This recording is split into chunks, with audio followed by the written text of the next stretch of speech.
Just inherited a $1 trillion empire, and he's starting college. Ding. The financial group system has been activated. Identity confirmation complete, Lu Yang.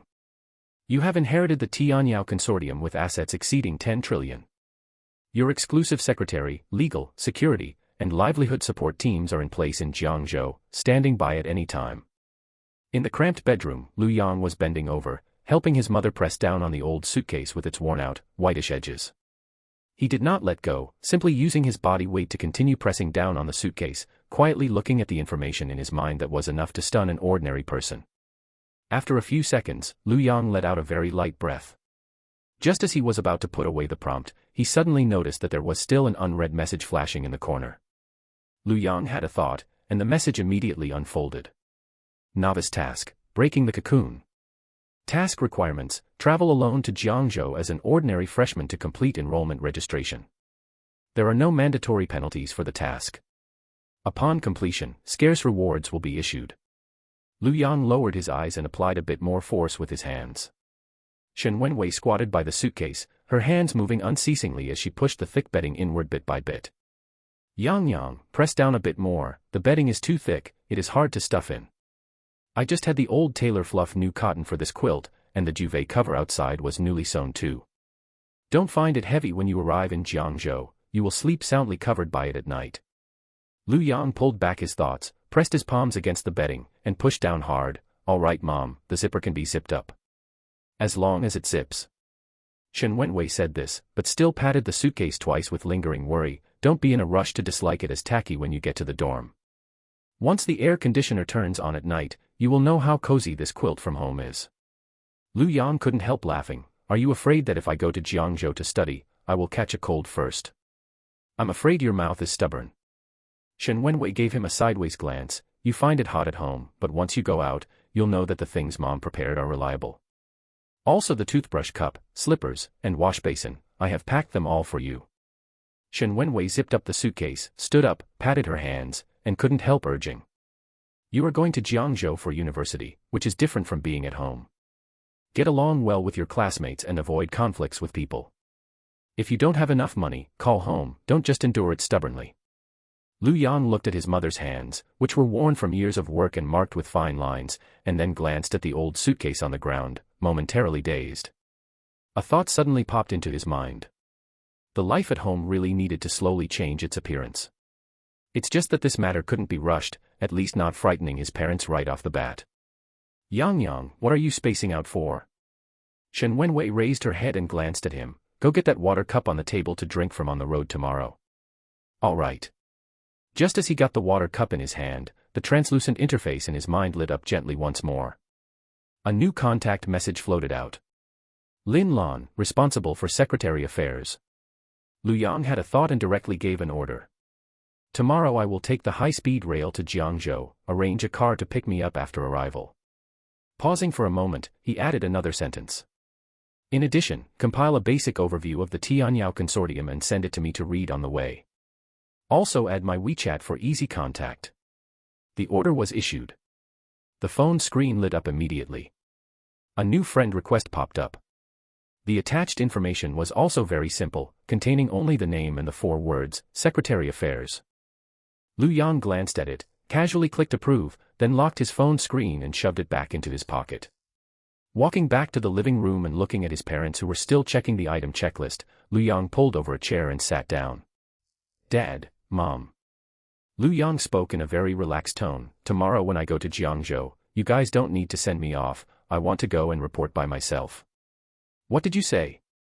Shen Wenwei was stunned at first, then immediately became anxious. Jiangzhou is so far away, you dragging so many things all by yourself without even a person to look after you, how can that do?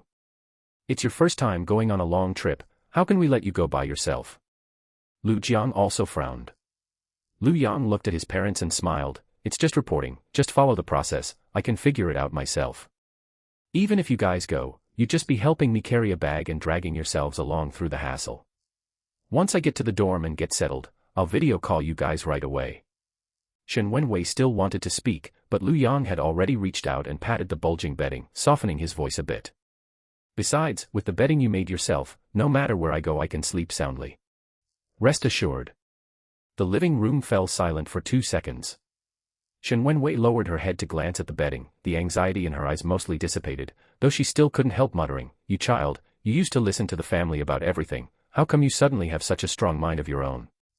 Lu Yang smiled without explaining much, simply reaching out to pour a glass of water for his old man. "When traveling outside, you always have to learn to manage things yourself."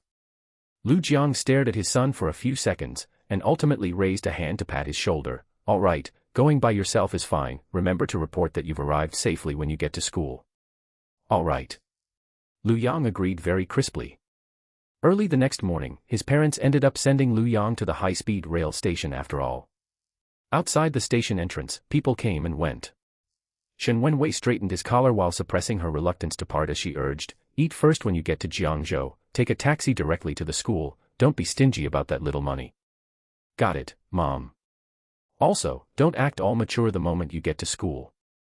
Shen Wenwei added another sentence, "Ask for directions when you should, trouble the teachers when you should, don't be like you are at home, bottling everything up to handle it yourself." Lu Yang couldn't help smiling a little. "In your eyes, am I being too sensible or too insensible?" Shen Wenwei paused, amused by his words, and raised her hand to pat his arm. "Stop being cheeky, send a message to home when you arrive." Lu Jiang handed the suitcase pull rod into his hand and said only one sentence, "Keep your wits about you when you encounter things, go on." Lu Yang took the suitcase, shouldered the thick bedding, and walked toward the ticket gate. 3 hours later, the high-speed train entered Jiangzhou. Carrying the suitcase and shouldering the thick bedding, Lu Yang walked out of the exit along with the crowd. The originally crowded stream of people seemed to be silently cleaved by something, consciously making way to both sides to clear an empty path. Lu Yang raised his eyes to look over. Right in the center was a pitch-black Rolls-Royce Phantom. Several identical Maybachs crowded around it front and back, and several men in black security stood in distinct positions, suppressing the messy area outside the station into a sense of solemnity purely through their gazes and aura. Quite a few passers-by were peeking. Seeing Lu Yang approach, in the middle of the motorcade, a young woman wearing a black professional suit hurried up to meet him. She stopped in front of Lu Yang and bowed slightly. "Mr. Lu, I am Lin Lan, responsible for Secretary Affairs." With that, she handed over a black folder with both hands, her tone neat and crisp. "The materials you requested to read are all prepared." Afterward, she turned sideways to open the car door, her waist bent extremely low. "Tianyao Consortium, at your service at any time." Lu Yang nodded and bent down to sit into the spacious back seat. As the heavy car door closed with a bang, the shocked and inquisitive gazes outside the station, along with the summer heat, were completely shut out. The motorcade started smoothly. The air conditioning in the carriage operated quietly. Lu Yang leaned against the leather backrest, recalling the scene just now where the bodyguard carefully placed the thick bedding wrapped in an old cloth sheet into the trunk of the Rolls-Royce Phantom, and then looking at the spacious and serene Phantom carriage, the corners of his mouth couldn't help curving into an extremely faint arc. The changes had indeed come a bit fast. Until the car door closed and the hustle and bustle outside was completely isolated, Lu Yang finally had a bit of a realistic sensation. He withdrew his gaze, let out a relaxed breath. "Tell me about it, what is the situation here in Jiangzhou?" Lin Lan brightened her tablet. "The residence is already prepared, you can go over it any time. The service team and the first batch of hundreds of billions of funds here in Jiangzhou are also fully in place." Zhao Feng, sitting in the front passenger seat, chimed in, "You don't need to worry about security. Openly, no one will follow you constantly, but if something really happens, our people will arrive immediately." Lu Yang glanced at the core data on the tablet and nodded, "All right. Let the headquarters of the Tianyao Consortium keep it quiet for now. Today I'll finish reporting, and tomorrow I'll go directly to take a look." 20 minutes later, the motorcade drove close to Jiangzhou University. The school gate was hung with welcoming banners, and freshmen and parents were crowded together, noisy and lively. Lu Yang glanced out the window and spoke directly, "Stop at the intersection ahead, the motorcade will disperse here and not enter the school." An all-black motorcade driving directly into the university was certainly prestigious enough. But Lu Yang was here today to settle into his dorm, and he didn't want to be watched like a giant panda on the first day of school. Lin Lan didn't ask much and immediately pressed the walkie-talkie. "Pull over ahead, the motorcade is disbanding." The black motorcade quickly dispersed into the surrounding street corners, and the suppressive aura from just now was retracted into the shadows in the blink of an eye. And several men in black security around Lu Yang quickly took off their earpieces, changed into casual clothes, and dispersed into the crowd around the school gate. The bodyguards took the old suitcase and the thick bedding out of the trunk. Lu Yang pushed the door open and got out, picked up the suitcase with one hand, took the bedding from the bodyguard and slung it over his shoulder, walking with strides toward the school gate. The second before, he was still the only person the motorcade outside the high-speed rail station was waiting for. The next second, he looked just like a freshman reporting alone. Not far away, Su Wantong was standing under a camphor tree waiting for her roommate. She casually glanced at the reporting crowd, her gaze pausing slightly on this boy carrying thick bedding and holding an old leather suitcase, before naturally looking elsewhere. As for Lu Yang, he walked toward the reporting queue of his department. Before he even got close, a harsh megaphone sound came over first. "Don't crowd, line up properly." A boy wearing a student union work badge stood behind the table, shouting orders loudly at the long line. "Let me say it again, the training uniform, bedding set, and freshman information pack must be purchased uniformly. Anyone who doesn't buy this set of things, don't even think about getting your stamp today, or collecting your dorm keys." Jiangzhou in early September was as muggy as a giant steamer. In front of the long registration tables of the School of Economics and Management, the atmosphere was suffocatingly tense. A few student union officers wearing matching shirts sat in the shade twirling pens, while the queuing freshmen and parents opposite them braved the scorching sun, drenched in sweat. Beep, payment by QR code, 860 yuan. The payment speaker broadcast mechanistically time and again.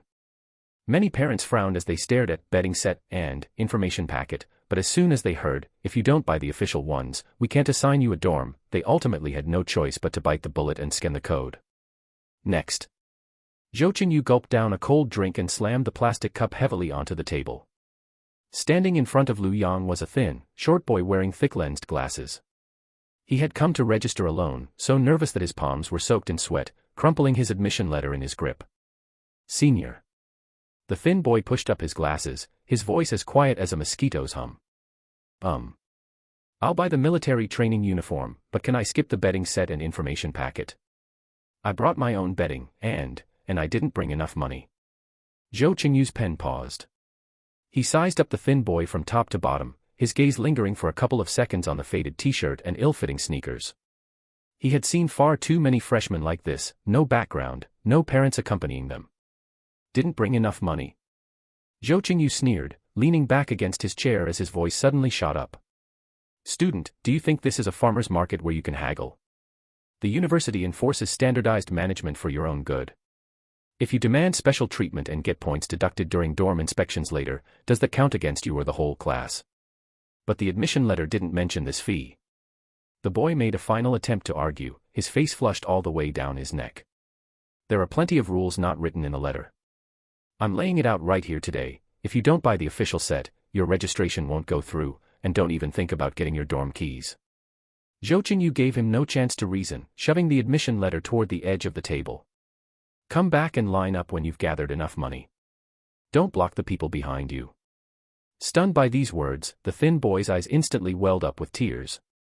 Standing there, unable to stay or leave, he wished he could sink through the floor. Zhou Qingyu turned his eyes away disdainfully and tapped the table. "All right, who's next?" Lu Yang said nothing. He simply stepped forward calmly and placed his admission letter and ID card on the table. Holding an old suitcase with one hand, he firmly carried a thick bedding roll carefully wrapped in an old bedsheet with the other. No parents, no one escorting him, and his clothes were utterly unremarkable. Zhou Qingyu glanced over the rustic-looking bedding, making no effort to hide the disgust in his eyes. Having just pushed around a soft target, he naturally grouped Lu Yang into the same category. Another one who brought his own bedding. Zhou Qingyu frowned, tapping the tip of his pen on the payment QR code on the table. "Didn't you hear what I just said? Military training uniform, bedding set, information packet, 860 in total. Scan the code, pay up, then go over there to pick up your stuff."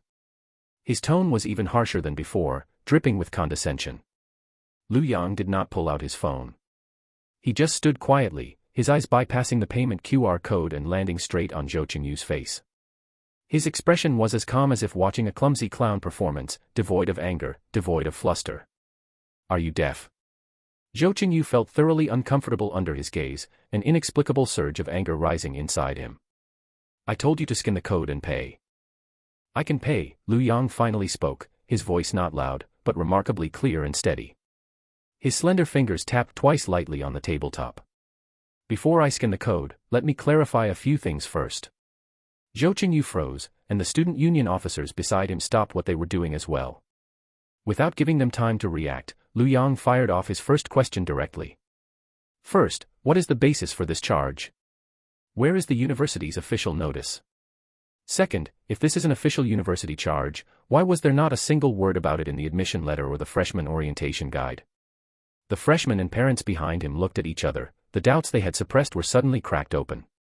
A parent subconsciously looked down at their phone, tapped open the payment page, glanced at the payee column, and instantly scowled. Third. Lu Yang leaned forward slightly, his gaze pinned tightly to Zhou Qingyu's eyes. The account announced by the payment speaker just now belongs to a company called Hongda Trading. May I ask, why is a university's mandatory fee not being collected through the university's official corporate account? The surroundings instantly fell silent. In a black sedan parked under the shade of a tree nearby, Lin Lan watched the live feed on her tablet, her eyes narrowing slightly. The earpiece transmitted a security officer's low voice, "Secretary Lin, it looks like a conflict broke out on Mr. Lu's side. Should we send someone over?" Lin Lan pondered Mr. Lu's recent instructions for a moment. Her voice was steady without a hint of fluctuation. No need. As long as Mr. Lu hasn't spoken, nobody reveals themselves. Keeping her eyes on the screen, she spoke crisply and decisively, "On-site security, keep an eye on anyone looking to make a physical move. Legal team, stand by as well." Without Mr. Lu's instruction, no one enters the scene. The car fell quiet for a second before several voices answered in unison, "Understood." Zhou Qingyu's face turned hideously pale in an instant. He stood up abruptly, making the folding chair behind him screech harshly against the ground. "Who do you think you are to come and interrogate me?" Incapable of answering, Zhou Qingyu could only bark loudly to bolster his own courage. "I am the vice president of the School of Economics and Management Student Union. If I say this is the rule, then it is the rule. Are you paying or not? If not, get the hell out of the registration line right now." Behind the payment table, a student union officer who had been twirling a pen stopped, involuntarily darting a glance at the QR code on the table before shrinking back. Instead of stepping back, Lu Yang met his furious gaze directly and delivered the final blow. "Fourth, if I pay right now, can you issue an official invoice from the Jiangzhou University Finance Department?" "You." Zhou Qingyu pointed at Lu Yang's nose in a fit of rage, his hand trembling. With that final question, two freshmen behind him who were about to scan the code froze mid-motion. At this moment, the female counselor who had been sitting under a sunshade nearby drinking tea could no longer sit idle. She put down her teacup and walked over with a frown, her tone brimming with displeasure and bias. "Student, which class are you in? A freshman coming to register on the first day, and you already have such a temper. Zhou Qingyu and the others are doing this for your own good. Standardized management is a tradition in our department. Don't cause trouble out of nothing here and waste everyone's time." As soon as the counselor stepped in, the freshmen and parents who had begun to waver immediately quieted down again.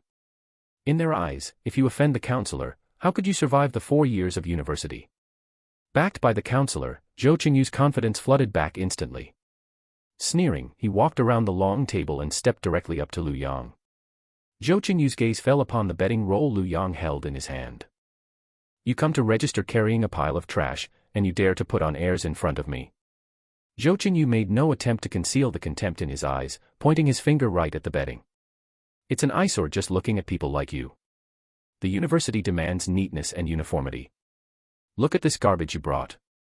Can this shabby cotton quilt even be allowed into Jiang University's dorms?" Lu Yang's eyes turned cold in that instant. This betting roll was packed for him by his mother with her own hands last night. Whether it was a lot of money or a little, he didn't care.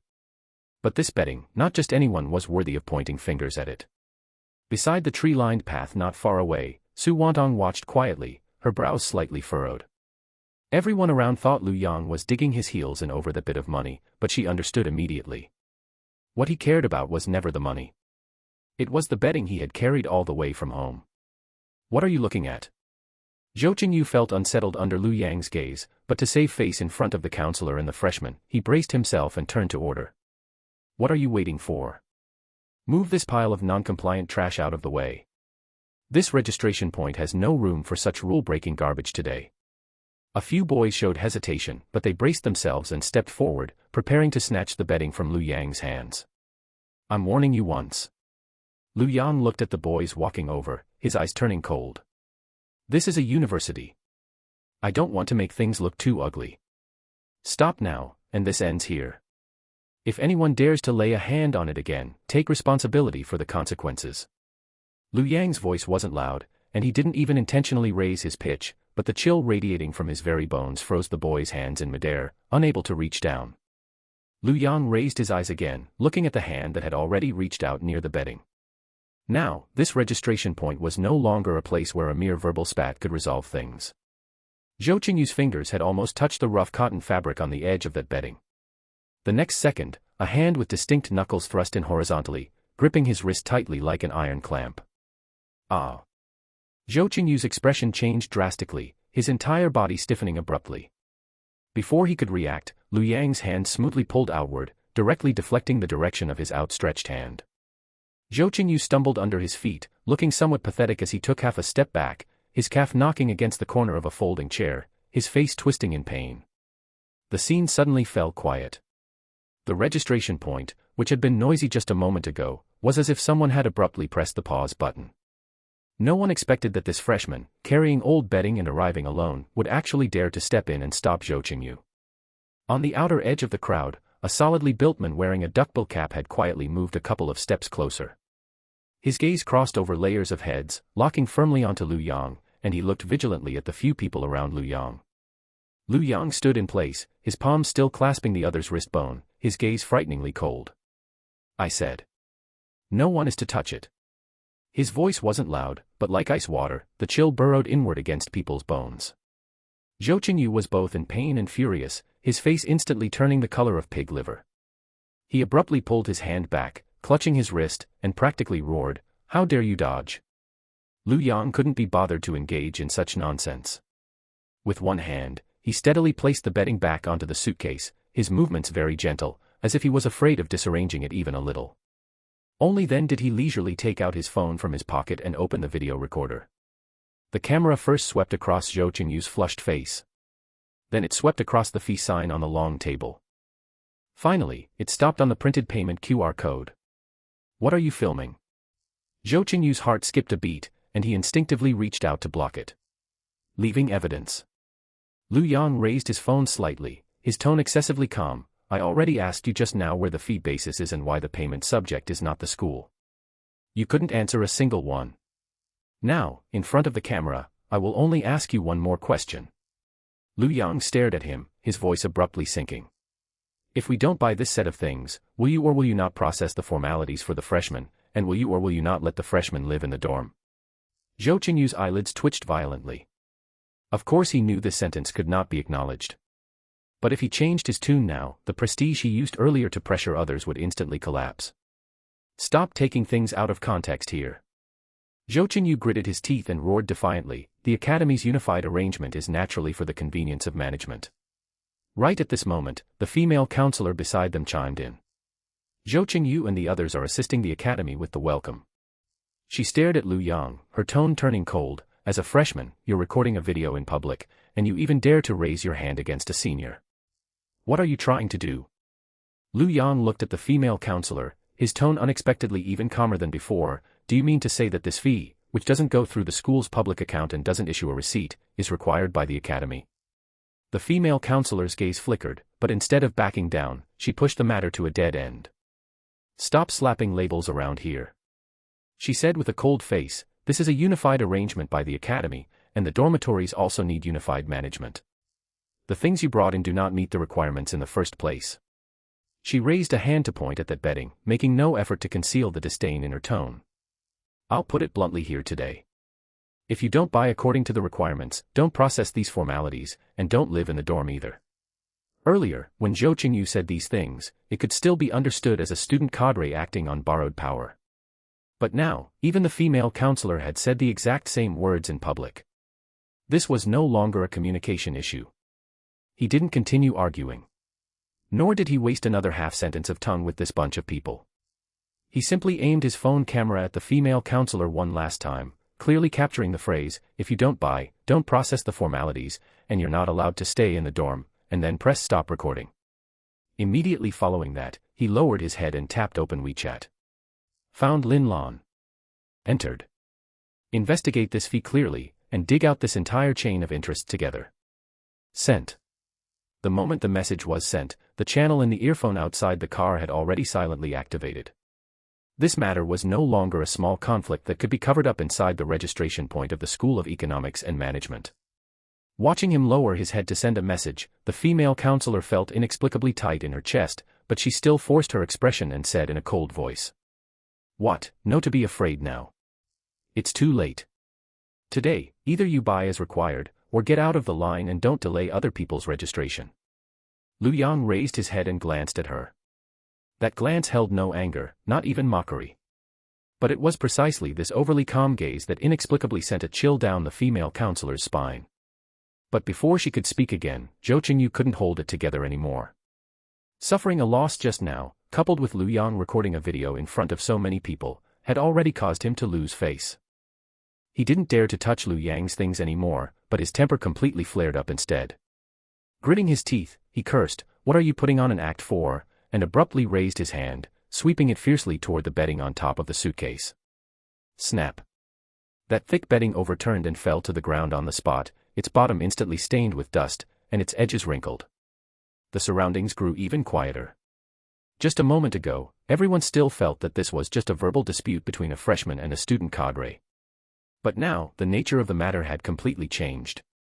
Lu Yang lowered his head and glanced at the bedding on the ground. That was the thing his mother had personally packed for him last night.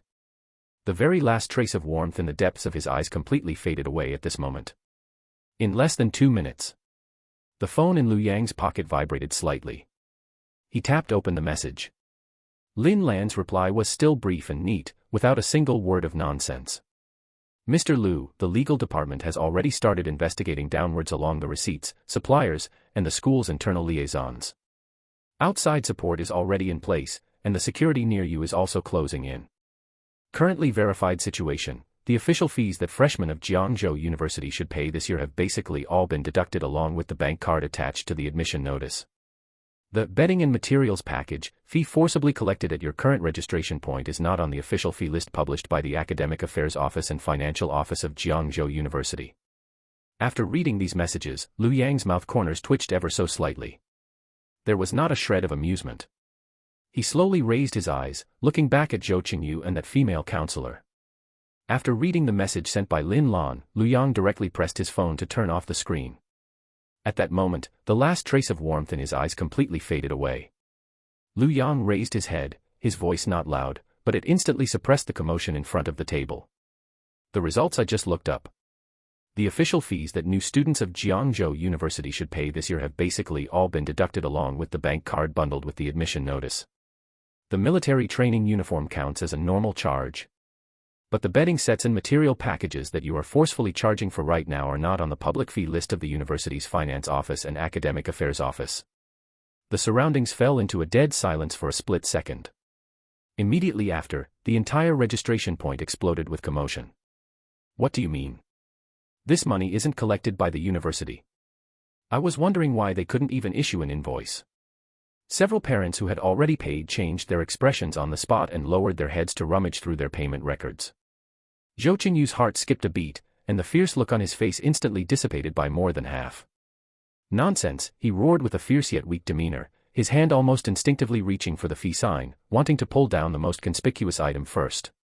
But the moment his hand touched the corner of the cardboard, Lu Yang spoke indifferently.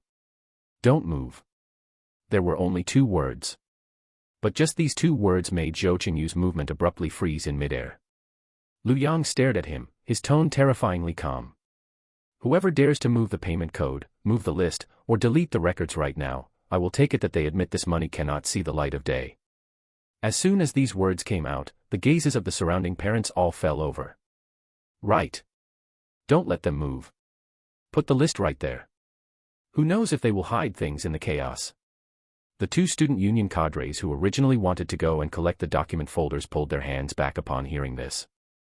The female counselor's face instantly turned pale, and she stepped forward quickly in high heels, forcibly raising her voice to try and suppress the situation.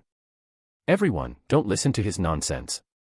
This isn't a mandatory fee, It's just that the department considered it inconvenient for out-of-town new students to bring things, so we uniformly contacted a supplier to provide a service for everyone. If it's a service, why not go through the school's public account? Lu Yang looked at her, giving her no room to argue, and repeated word for word. If you don't buy according to the requirements, don't process these procedures, and don't live in the dormitory either. These words were just spoken personally by this teacher just now. I have recorded all of it. The surroundings suddenly fell silent. The next second, the emotions were completely ignited. I heard it. She said exactly that just now.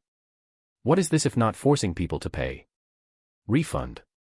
This shout seemed to ignite the entire crowd. Refund. Bring out the records. The payee isn't even the university, what are you collecting for? The parents crowded forward, holding up their payment pages. The new students put away their phones one after another, and no one scanned the QR code anymore. That payment speaker, which had been broadcasting continuously, fell silent at this moment as well. Behind the table, several student union cadres looked at each other in dismay, none of them daring to shout, "Next," again. Sweat appeared on Zhou Qingyu's temples, and he still wanted to forcefully hold on and scold a couple of lines. What are you all crowding for? Line up. But as soon as his voice came out, it was suppressed on the spot by Lu Yang. Starting from now, not a single penny of this is allowed to be collected anymore. Without even looking at him, Lu Yang spoke directly to the crowd. Those who have already paid, everyone keep your payment records. Since today's account is not an official school fee, it must be made clear right here. He spoke unhurriedly. Yet it was precisely these few sentences that gave direction to the scene, which was about to turn into complete chaos. Parents who had paid lowered their heads to check their records. New students who hadn't paid silently took half a step back. Several teachers who had originally planned to watch the commotion finally realized something was wrong and ran towards the building with pale faces. A student union cadre wanted to sneakily pull the fee list behind his back. Without even lifting his eyelids, Lu Yang calmly added, "Who touches the list will be held responsible." That person's hand trembled and immediately froze. Just at this moment, a commotion suddenly came from the outer circle. It wasn't parents continuing to crowd inside. Instead, several teachers hurriedly parted the crowd, making way while shouting in subdued voices. "Make way. Director Su is here." Parents blocked the payment desk, demanding an explanation. The student union cadres turned pale one by one. Meanwhile, Lu Yang stood at the very front, the calmest of them all. Just then, a deep and authoritative voice cut through from the outside of the crowd. "What are you all crowding around here for? Making such a scene on the first day of school, what is this supposed to look like?" The crowd instinctively parted to both sides. A middle-aged man wearing a light blue shirt and rimless glasses walked over quickly, his face incredibly dark, with two teachers following behind him. When the female counselor saw him, it was as if she had grasped her final lifeline. Director Su.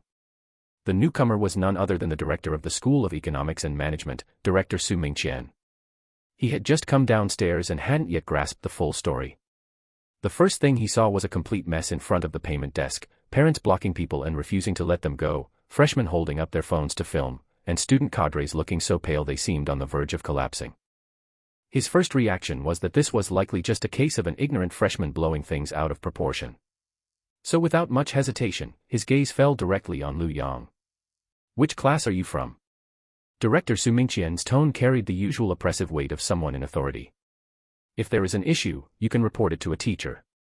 But you shouldn't have incited the parents and brought the registration site to a standstill." As soon as these words were spoken, the scene quieted down significantly. Zhou Qingyu seemed to suddenly come back to life, straightening his back a bit. The female counselor also let out a visible sigh of relief, a cold look returning to her eyes as she stared at Lu Yang. But Lu Yang merely looked at Director Su Mingqian and suddenly smiled. It wasn't a sign of backing down, but rather a heavy, unsettling calmness. "Director Su, you've arrived at just the right time. Since you're here, we might as well resolve this matter. I only have one question for you. Today, do you intend to stand by the school's rules and regulations, or do you stand by the shady fee?" These words were like a knife, slicing right through the scene. Director Su Mingqian's face darkened on the spot. He hadn't expected that the freshman in front of him would not only show no fear, but would immediately put him on the spot with his very first words. What kind of attitude is that? His voice grew even colder. This is a school, not a place for you to manipulate emotions with clever rhetoric. Lu Yang didn't argue with him on this, but simply held up his phone. Then let's look at the evidence first. On the screen, Zhou Qingyu's words, unified arrangement, were crystal clear. Immediately after, the female counselor's words, if you don't buy it as required, don't bother completing your registration, and don't expect to stay in the dorms, played once again in front of everyone. With a swipe of his finger, Lu Yang switched to the photos of the payment recipient and the transaction records. Do you still think I'm the one causing trouble now? As soon as these words fell, the entire area fell dead silent. Only now did Director Su Mingqian truly realize that this matter was not the poor communication he had assumed. Instead, someone was using the school's name to do dirty work right at the orientation site. What was even more critical was that the evidence had already been laid bare before everyone. His earlier accusation of inciting the parents meant he had already taken the wrong side from the start. Director Su Mingqian's Adam's apple bobbed, and his tone finally softened slightly. Student, if there really is an issue within the department, we will definitely investigate it. Put your phone away first. Let's not block the way here, we can go to the office to talk. He wanted to suppress the matter. As long as they left the registration point, there would still be room to salvage the situation. But Lu Yang didn't yield even half a step. There's no need to go to the office. The ones who were wronged are these freshmen and parents here, not the people in the office. He looked at Director Su Mingqian, his voice still not loud, yet each sentence carried more weight than the last. Director Su, since you're here, don't be in such a hurry to leave. Today, I'm not the one making things difficult for the school. It's that someone is using the school's name to prey on the freshmen's money. What you need to do right now is not to persuade me to go inside and talk. But rather, in front of everyone, tell us whether there is indeed a problem with this money. As his final words fell, even the air seemed to grow heavy. Director Su Mingqian stood where he was, his face turning increasingly unsightly. He understood perfectly, of course. This freshman wasn't just demanding an explanation. He was forcing him to take a side in public. The female counselor finally panicked completely, her voice trembling. Director Su, this student is clearly blowing things out of proportion on purpose. Don't let him lead you by the nose. Shut up. Director Su Mingqian barked in a low voice. As soon as those two words came out, the female counselor froze completely. The surrounding parents and freshmen also understood clearly at this moment. This director, who had wanted to use his authority to suppress the situation when he first arrived, had been forced into a corner by Lu Yang. Just then, a quieter but even more overwhelming commotion came from the outer edge of the crowd. It wasn't the school security. Nor was it the parents continuing to push forward. Instead, it was several figures dressed in dark formal suits, holding folders and tablets, walking toward them. Their expressions were cold and sharp, completely out of place with the rest of the orientation site. The woman at the front had her long hair tied up, her black suit impeccable, and the steady, unhurried click of her high heels somehow managed to quiet the surrounding noise. Someone instinctively whispered. Who is that? They're not from the school, are they? Director Su Mingqian looked over toward the sound, and with just one glance, the unease in his heart sank completely. Because the way those people looked, they didn't seem like they were here to break up a fight at all. In the next second, the woman had already walked through the crowd, stood in front of Lu Yang, and bowed her head slightly. Mr. Lu, the legal department and the external relations department have arrived. The surroundings fell instantly silent. Director Su Mingqian's expression froze. Zhou Qingyu widened his eyes as if he had seen a ghost, his Adam's apple rolling with difficulty. Mr. Lu. A freshman carrying an old betting roll who had come to register all by himself had actually made such an obviously influential team lower their heads in front of everyone and call him Mr. Lu. Yet Lu Yang merely nodded slightly. Hold on to the evidence first. The roster, the payment codes, and the on-site videos, don't miss a single thing. Understood. The voice was not loud, but it was so uniform that it made the surrounding people's hearts tighten. The two legal staff members behind Lin Lan stepped forward directly and, right in front of everyone, flipped the two payment code plaques printed with Hongda Trading face down on the table, pinning down the fee collection roster as well. The female counselor instantly panicked and lunged forward with a shrill cry. What are you all doing? This is the school registration point. Don't touch. A lawyer wearing gold-rimmed glasses pressed his hand directly onto the roster. His voice wasn't loud, but it was intensely cold. Entrusted by Mr. Lu, we are conducting evidence preservation for today's on-site forced fee collection behavior. The female counselor's wrist trembled, stopping abruptly in midair. The lawyer opened the folder without a single word of nonsense. His voice remained low, yet it fell like a knife, sentence by sentence. Upon verification, the payment entity, Honda Trading, is not an account within Jiangzhou University's financial system. The company's legal representative, Wang Jianhong, has a direct kinship relation with a certain counselor in the School of Economics and Management. This is neither sloppy management nor an operational error. This is using the school's brand to secure benefits for oneself. At present, the chain of evidence is complete and sufficient to constitute obvious irregular fee collection. Furthermore, it is suspected of being illegal. As the final sentence dropped, the scene completely exploded. Using the school's brand to rake in money for their own family. That's way too shady. Director Su Mingqian only felt a buzzing sound in his brain. He had originally planned to take the matter to the office and suppress it as an internal settlement. But now, the other party had not only dug up the business registration relations, but had also executed the evidence preservation impeccably. This was no longer something he could gloss over with a simple phrase like, improper communication. Just at that moment, Su Wantong walked out from the crowd. She stood to the side, her tone very calm. I've been standing nearby all this time and saw everything very clearly. It was they who first moved this classmates brought betting. It was also this teacher who said with her own mouth that if he didn't buy according to the requirements, he needn't process his paperwork nor live in the dormitory. Many people at the scene heard it, not just me. As these few sentences fell, Director Su Mingqian's complexion darkened even further. Su Wantong did not reply, simply retreating quietly to the side. Meanwhile, the color on Director Su Mingqian's face had faded away bit by bit. He finally realized that this was not a freshman who could be easily fooled. Director Su. Lu Yang finally took a step forward. His voice was not loud, yet everyone present heard it crystal clear. The evidence is enough now. There is no need to drag this matter out any further either. I only want 3 outcomes. First, stop the fee collection immediately. Second, check the roster on the spot for the money already collected, and refund it through the original channel. Saying this, he paused. The whole scene was so quiet that a pin drop could be heard. Lu Yang's gaze swept past Director Su Mingqian and landed directly on Zhou Qingyu. Third. Whoever threw that betting of mine onto the ground just now. Pick it back up for me right now, exactly as it was. Then, apologize in front of everyone. As the final sentence dropped, the entire registration point completely quieted down. No one doubted whether he was just making empty threats. Because ever since the legal department entered the scene, everyone had already seen it. This young man was not gambling from start to finish.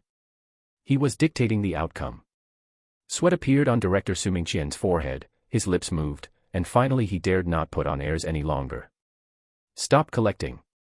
He abruptly turned his head and roared sternly at the group of student union cadres behind the fee collection table who were already panicking. From now on, not a single person is allowed to collect any more. Take out the roster and prepare for refunds immediately. Several student union cadres were so scared their hands shook, and they nodded frantically. Yet the female counselor still wanted to stubbornly hold on for one last moment. Director Su, this money has already entered the supplier's account, it cannot be refunded on the spot. Cannot be refunded. Lu Yang finally looked at her squarely once, his tone so calm that it sent chills down her spine. If you dare collect it, you must dare spit it back out. Whoever handled it shall make up the ledger balance. Right at that moment, the outer side of the crowd parted once again. 2 investigators wearing dark uniforms walked in briskly, led by school staff. One of them glanced at the QR codes on the table, the roster, and the materials in the legal department's hands, and spoke directly. Who is the on-site handler? The color on the female counselor's face instantly drained away completely. She instinctively shrank back half a step, her lips turning pale. I was only assisting. Whether you were assisting or not, we'll talk about it back there. The investigator's tone was very cold. Come with us first and cooperate with the investigation. Just a moment ago, she was still standing behind the table, using her status as a teacher to pressure people. Now, she was about to be taken away on the spot. Several parents cried out on the spot. Serves her right. She ought to be investigated. Refund the money first before anything else. As the 2 investigators stepped forward, the female counselor's legs went soft, and she almost collapsed straight to the ground. On the other side, the legal department had already begun cross-checking payment records against the roster. Yet Lu Yang did not look back at that side from beginning to end.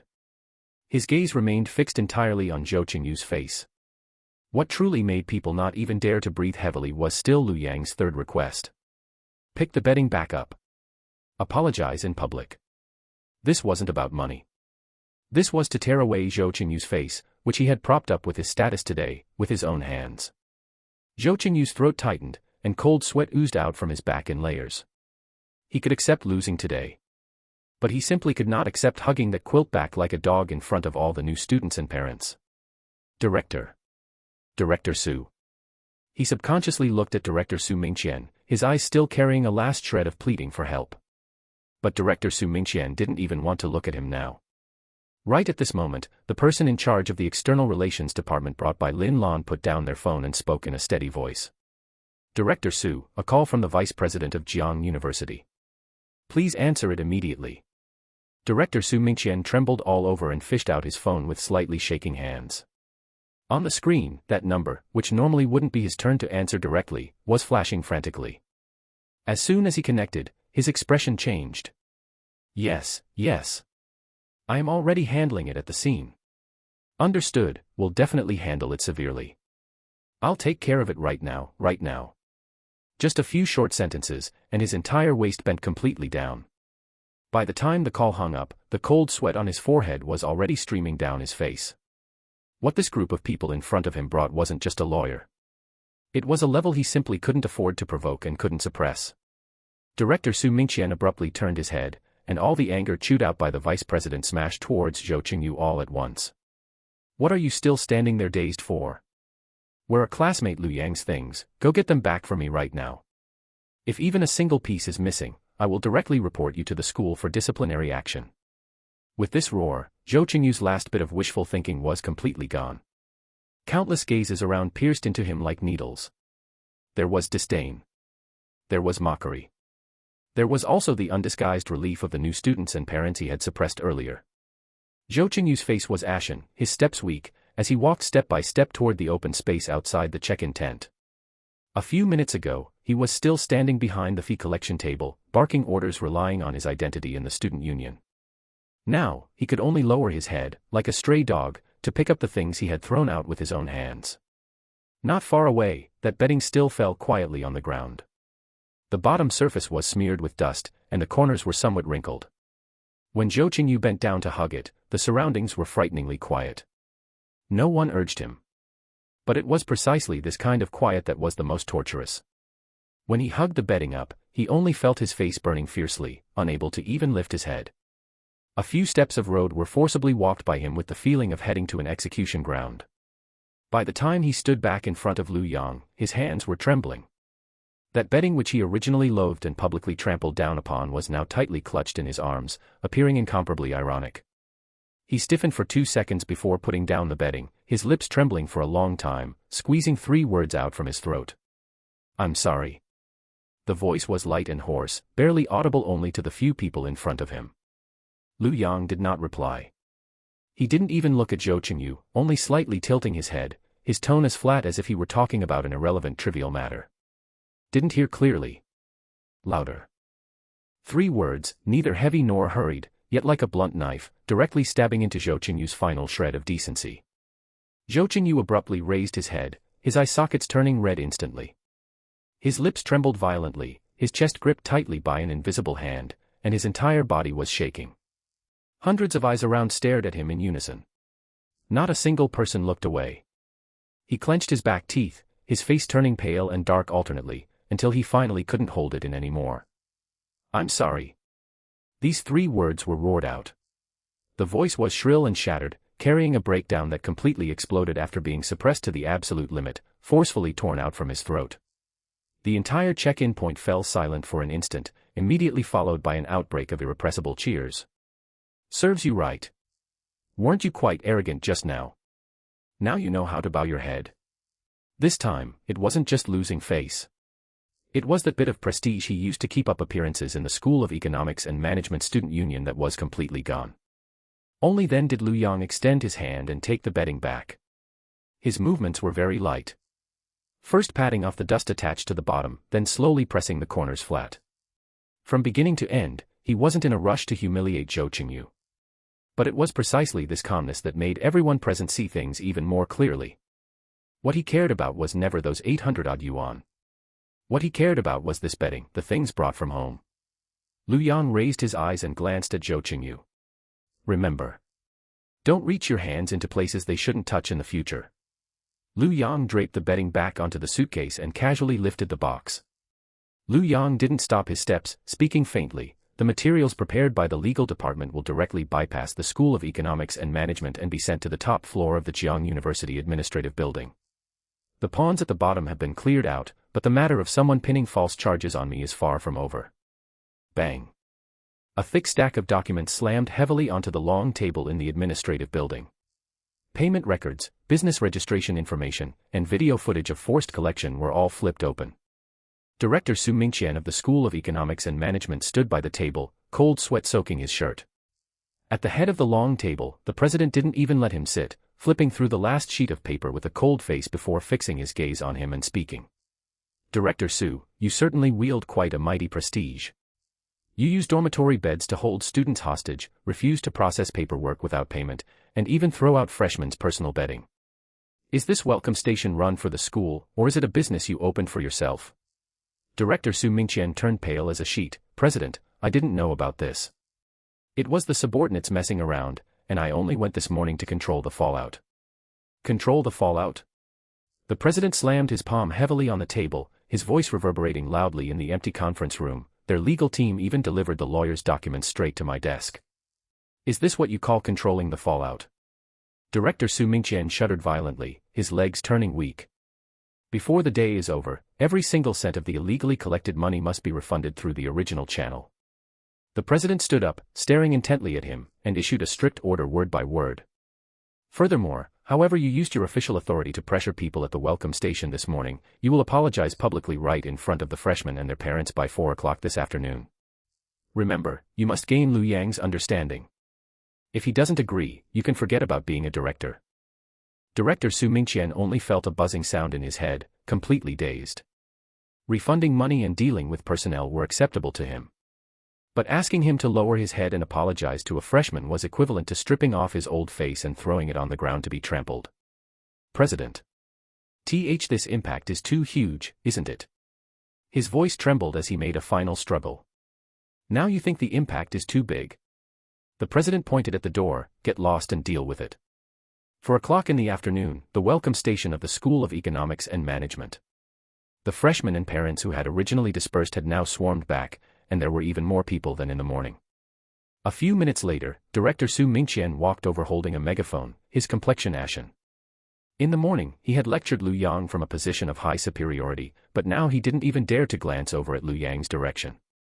He walked to the front center of the crowd, turned on the megaphone, and spoke in a dry voice. Dear freshmen and parents. Regarding the collection issues at the morning's welcome station, the school administration has investigated it clearly. The betting sets and information packs are not official school fee items. All related fees have now been completely stopped, and all collected money will be refunded through the original channel. He spoke at an extremely fast pace, wanting to finish reading and leave quickly. But the crowd did not disperse at all. A parent directly questioned, is it enough just to refund the money? This morning, your student union pointed right at our noses and said if we didn't buy it, we couldn't complete enrollment. How are we going to settle this matter? Exactly, and you even threw someone else's betting out, yet now you're not mentioning a single word about it. The crowd instantly became noisy. Director Su Mingqian's forehead was constantly sweating. Everyone, please calm down. Disciplinary issues will be internally notified by the school. Director Su. A calm, emotionless voice suddenly rang out from the very front of the crowd. Lu Yang looked at the sweating Director Su Mingqian. You seem to have forgotten the most important thing. What kind of explanation are you going to give me about slapping false labels on me this morning? As soon as these words were spoken, the entire audience fell into dead silence. Director Su Mingqian turned pale, gripping the megaphone tightly, his back molars almost crushed. As the dignified director of the School of Economics and Management, was he really going to bow his head to a freshman? How could he manage people in the school from now on?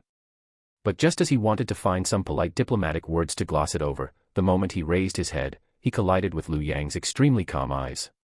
He shivered and immediately woke up. Compared to his face and position, saving face was worthless. The president's strict order in the conference room, "You can forget about being a director," pressed down on him like a mountain. Under the gaze of hundreds of eyes, this usually high and mighty director finally gave up all struggle, slowly bent his body, and took a deep bow toward Liu Yang. "This morning." He raised the megaphone, his voice trembling. "It was me who failed to verify the facts and slapped false labels on student Liu Yang. I formally apologize to student Liu Yang. Student Liu Yang bringing his own bedding complies with regulations. No one has the qualification to use dormitories and paperwork to suppress people." Every single sentence was like a slap across his own face. After finishing reading, his back was hunched, not doubting to straighten up, and he said to Liu Yang in a near supplicating tone, "Student Liu Yang, what I did was wrong. I hope you can forgive me this once." Liu Yang looked at him, his face completely rippleless, and calmly spoke. "Director Su, the school gave you this position for you to get things done, not for you to use to suppress freshmen." Director Su Mingqian stiffened all over, cold sweat trickling down his temples. "You are willing to bow your head today not because you know you were wrong, but because this time you used your official prestige to suppress the wrong person." Liu Yang looked at him. His voice wasn't loud, but it suppressed him so much that he couldn't even raise his head. "This matter ends here. If you ever use the tiny bit of power in your hands to choke people again, I won't give you another chance to stand here and apologize. Whether I forgive you or not is not important. What's important is for you to remember it yourself and not have a next time." Hearing "no next time," Director Su Mingqian felt as if he had been granted a general amnesty. There will definitely not be a next time. You can rest assured. The entire venue was as silent as death. The director of the School of Economics and Management publicly stripped off his own face entirely, just to beg Liu Yang for an attitude. The rules of the morning were set by him. The mistakes of the afternoon were also admitted by himself. Right at this moment, the freshman group chat of the School of Economics and Management simultaneously popped up an emergency notice. Illegal fee collection at the welcome station is stopped immediately, and funds will be refunded today. The counselor involved is suspended immediately and subjected to investigation by the school's Discipline Inspection Commission. Involved students such as Zhou Qingyu are stripped of their positions and given a major demerit disciplinary action. As soon as the news came out, the crowd boiled completely. Liu Yang glanced at his phone, casually stuffed it back into his pocket, and turned to walk towards the dormitory. Meanwhile, at the edge of the crowd, Zhou Qingyu looked dejectedly at the stripped of positions, major demerit notice in the group chat, his whole body collapsing limply against the edge of the flower bed. Today, not only did he pick up the bedding publicly and lose all his face. Now even the skin of the student union that he was most proud of had been completely stripped off. He gritted his teeth hard, staring at Liu Yang's retreating figure, his nails almost pinching into his palms. In this matter, within the school, he had completely lost. But the breath of anger in Zhou Qingyu's heart not only didn't dissipate, instead it burned more and more fiercely. During the day at school, he lost the rules. But once outside the school gate, it was no longer a place where rules were spoken. Zhou Qingyu abruptly pulled out his phone, his fingers trembling as he typed out a few lines of words, and finally fiercely pressed send. He didn't plan to wait any longer. Tonight at 9 o'clock, in the small alley outside the south gate of University Town, he was going to take that face back. At 8 p.m., inside a food stall outside University Town. The smell of cooking oil mixed with the scent of beer, and the few plates of skewers on the table had long since gone cold. Zhou Qingyu took a large gulp of beer, slammed the glass heavily onto the table, his eyes filled with bitterness and resentment. "Brother Yu, is this matter just going to be let go like this?" A youth nearby with dyed yellow hair handed over a cigarette, his words carrying a provocative tone of watching the excitement without fear of it being too big. "During the day at school, that kid practically rubbed your face in the dirt. The chat groups are going crazy right now, saying that you, the student union vice president, still ended up having to carry someone else's bedding back." As he spoke, the yellow-haired youth pushed his phone forward. On the screen was precisely a scene captured from a sneakily recorded video during the afternoon check-in. The footage was a bit shaky, but it was still clearly visible. Zhou Qingyu, with his head lowered and looking disheveled, was hugging that bedding, under the gaze of a group of freshmen and parents, almost unable to straighten his back. At that instant, the veins on Zhou Qingyu's forehead suddenly bulged. The anger that had been suppressing his chest during the day was like being fiercely stabbed by an iron skewer, instantly surging up with a roar. He grabbed the phone, slammed it hard onto the table, his back teeth nearly shattering from clenching. Most crucially, The bit of surface-level prestige he had in the student union collapsed completely in just a single day. Let it go. Zhou Qingyu raised his head, his gaze terrifyingly dark. If I really swallow this breath today, who will ever take me seriously in the future? He admitted that during the day at school, he had lost too miserably. The other party brought legal counsel, held the high ground of the rules, and forced the senior school management out, leaving him completely unable to fight back. But in his view, outside the school gate was not a place to talk about rules, that was his home turf. During the day at school, with teachers, parents, and leaders watching, I couldn't touch him. Zhou Qingyu sneered, cruelty gradually rising in his eyes. As for outside the school gate, I want to see if he can still act like he did during the day, suppressing everyone into silence. Zhou Qingyu took out his phone, directly pulled up Lu Yang's contact information, his fingers gripping so hard they turned white, and typed out the message word by word before sending it. After sending the message, he turned his head to glance at the roadside. In the night, 2 old electric motorcycles were already parked at the entrance of the small alley outside the south gate. Several idlers from society whom he had temporarily called over were squatting in the shadows smoking, cigarette butts scattered around their feet, occasionally glancing over here, obviously waiting for word. This wasn't just talking big after getting drunk. He had genuinely called people over. Inside the boys' dormitory, Lu Yang's luggage had already been brought inside. That bedding had been personally laid out by him on the bed by the window, the sheets were smooth, the corners neatly pressed, and the toiletries and changes of clothes on the table were also properly arranged. The dorm was a 4-person room, and with Lu Yang, there were now 3 people living there. The other 2 people in the dorm had just crossed paths with him and exchanged names, the atmosphere still carrying the unfamiliarity typical of the first night for freshmen. The commotion during the day had been too huge, though they didn't ask much out loud, they clearly all remembered this newly arrived roommate in their hearts. Lu Yang had just stuffed the last change of clothes into the closet when his gaze first fell upon the bedding on the bed. That was packed personally by his mother the night before, every edge and corner carefully pressed, and even a sewing kit had been forcefully stuffed into his suitcase. He suddenly remembered that before leaving, he had promised his family that as soon as he arrived at school and settled in, he would call. Lu Yang picked up his phone and dialed back first.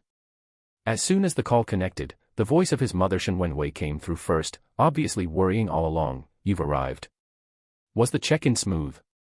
Have you cleaned up the dorm? I've arrived, all procedures are done. Lu Yang leaned against the edge of the table, his voice steady. I'm in the dorm right now, and the bed is set up too. You and Dad don't need to worry, everything is handled on my end. There was a brief silence on the other end of the line, as if they had finally let out a sigh of relief. Immediately following, Lu Jiang's voice also came through. How are the roommates? Have you eaten? Lu Yang smiled. I've met them, they're all right. I'll go out to eat later myself, you guys take care of yourselves first and don't keep waiting for my news. That's good then. Shen Wenwei still put up a front verbally. I was just thinking about calling you to ask how you were doing, but your dad insisted on pretending he wasn't anxious. Lu Jiang gave a light cough beside her, as if wanting to refute, but in the end only said, It's good that you've arrived safely. Alone outside, don't find us nagging. Lu Yang gripped the phone, his knuckles tightening slightly.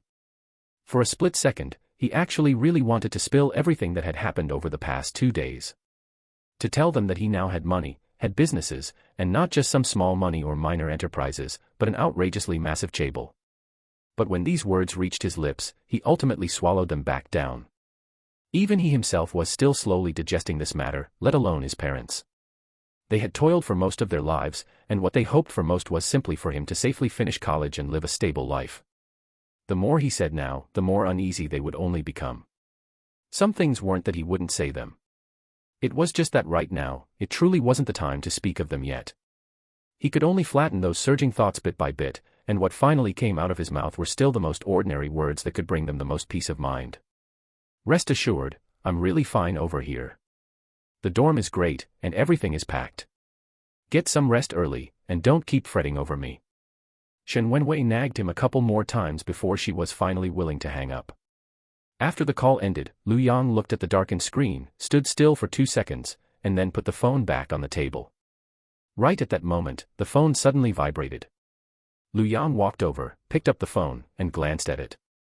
On the screen was a friend request attached message from Zhou Qingyu, Vice President of the School of Economics and Management Student Union. If you have the guts, come out. 9 o'clock tonight, the small alley outside the south gate of University Town. If you're a real man, show up. After reading it, there was not a trace of fluctuation in Liu Yang's eyes. Lost when talking about rules during the day, so at night he wanted to change venues to win it back. In Liu Yang's eyes, this kind of tactic didn't even count as a decent trouble. To put it bluntly, it was just someone who had lost their mind from losing, insisting on personally delivering the face they lost during the day to outside the school gate for him to step on a second time. Liu Yang pondered slightly, read that message over once more, and only then sent a sentence to Lin Lan. Someone wants to block me outside the south gate. Have your people get ready, don't show your faces yet, stay prepared outside and pay attention to my signal at all times. Also, bring someone who can record video and leave evidence. Let's settle this matter once and for all. A few seconds after the message was sent, Lin Lan replied with a single character. Good. Meanwhile, inside the black commercial vehicle parked under the tree shade on the outer side of the dormitory area, Lin Lan had already raised her head. She didn't ask a single extra question, merely gently putting down her phone and looking at Zhao Feng in the front row. Mr. Liu has instructed that you take people to watch outside at the entrance of the small alley outside the school's south gate.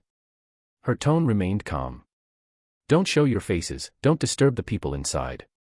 After Mr. Liu goes in, keep a close eye on that area.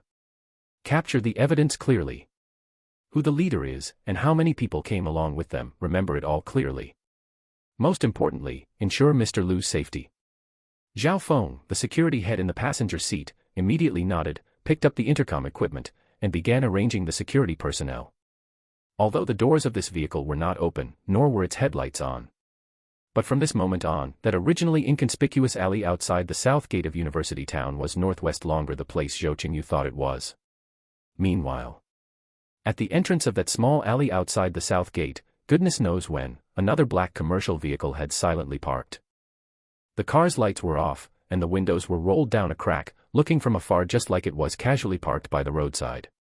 The yellow-haired youth squatting by the roadside smoking saw it first, lifting a hand to point over there. Brother Yu, was that car there just now?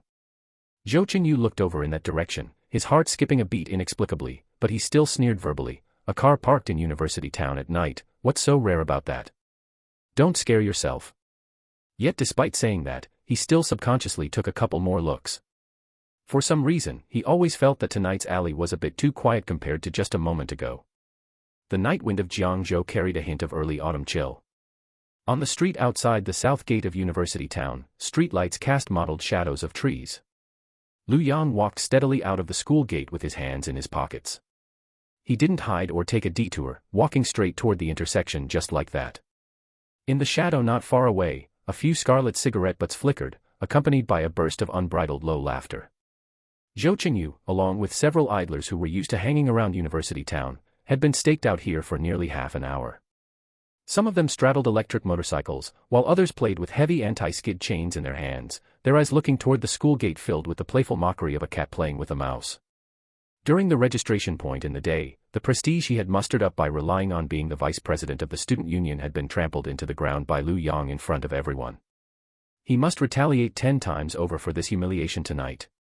Brother Yu, does that brat really dare to come out alone? Beside him, a youth with dyed green hair spat out a mouthful of thick smoke, grinning grimly as he shook the steel pipe in his hand. Do you want the brothers to loosen his bones for him first? What's the rush? Zhou Qingyu sneered, his eyes gloomy. Wasn't he acting all high and mighty at school during the day? Acting like a lawyer and talking about rules. Once outside this school gate, I am the rules. I want to see who else he can suppress without those coward onlookers. As soon as his voice fell, a burst of footsteps came from the other end of the alley. Very steady, unhurried, like a leisurely stroll. Liu Yang was wearing a black jacket with his hands in his pockets, walking alone into the alley. The streetlight shone on his profile, with clean lines and an expression so calm that it made people feel somewhat panicked. He didn't bring anyone, didn't call for helpers, and didn't even take out his phone to glance at it, as if what he walked into was not an ambush circle, but his own back garden. Zhou Qingyu's pupils shrank, and a trace of annoyance at being looked down upon flashed in his eyes. He originally thought Liu Yang would be scared into shrinking in the dorm, or call a bunch of roommates to put up a front. Yet he came all alone just like this. This posture made Zhou Qingyu feel even more humiliated than bringing 100 people. Surname Liu, you really don't know how to spell death. Zhou Qingyu took a step forward, taking the lead to block the alley entrance, his voice as cold as a venomous snake. Weren't you quite eloquent at school during the day? What, are you mute now? Or are you scared shitless, unable to even squeeze out a word for mercy? Zhou Qingyu threw away the cigarette butt in his hand and crushed it fiercely with his toes. The surrounding people also immediately swarmed up, pressing in a semi-enclosed fan shape, and the steel pipes scraped harsh friction sounds on the ground. He thought Lu Yang only took advantage of being inside the school and having a legal team during the day. Now outside the school, in this dead angle with no surveillance or passers-by, he had 100 ways to make this freshman kneel down and call him grandpa. Lu Yang stopped, 3 or 4 steps away from him. He didn't answer, just calmly swept his gaze across these faces in front of him carrying hostility and cruel smiles. That kind of look was not fear, nor even contempt. Instead, it was a condescending scrutiny, like looking at a group of buffoons performing their final curtain call. Zhou Qingyu was stung almost to madness by this gaze. He suddenly stepped forward, pointed at Lu Yang's nose and roared. What are you looking at? Do you think there is still a legal team backing you up now? Can Director Su still protect you? Here, if I cripple you, no one would dare let out a single fart. Lu Yang finally spoke. Are you done speaking? Calm without a trace of ripple, yet it was like a heavy hammer, directly shattering the sense of oppression Zhou Qingyu had painstakingly built. Lu Yang looked at him, his tone still terrifyingly flat. During the day at school, that was an internal school dispute. Now you brought people and equipment to block me outside the school gate. This is not something that can be glossed over just by dropping a couple of harsh words. Zhou Qingyu laughed out of extreme anger, as if he had heard some joke. What, preaching the law to me when death is imminent? Preach the law. Lu Yang looked at him indifferently. It's not me preaching it to you. It's you yourself who are making this matter concrete. As soon as these words fell, the fire in the depths of Zhou Qingyu's eyes completely exploded. You fucking are courting death. He waved his hand fiercely, his voice distorted. Hit him. Just leave him a breath, I'm going to make him kneel and pay back the debt from the day piece by piece. Just as several boys were about to swarm forward, Lu Yang only slightly tilted his head and indifferently spat out 4 words toward the void. Clean it up. Zhou Qingyu was stunned, just about to mock whether he was scared out of his mind and talking nonsense, when 2 dazzling high beams suddenly lit up from both ends of the street in an instant, like a divine revelation, illuminating the dim alley as bright as day. Boom. The roar of the engines came from far to near, followed by the low roar of tires rubbing against the ground.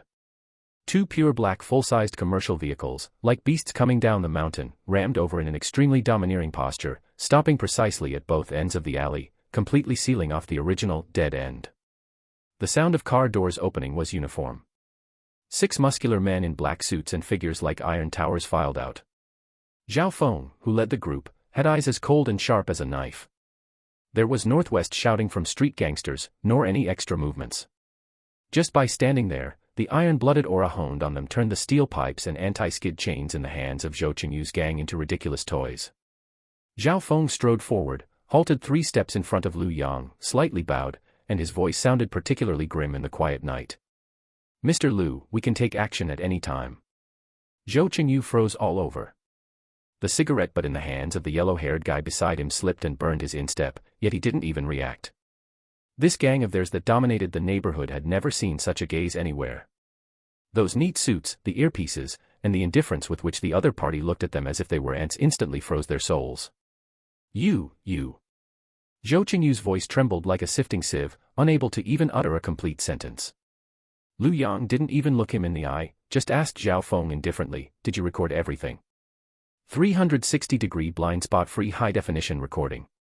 Zhao Feng nodded, taking out a micro-storage device from his bosom. Including the entire process of them carrying illegal equipment, provoking troubles, and making verbal threats. It has been synchronized and uploaded to the cloud, and the personnel from the Public Security Bureau are already on their way.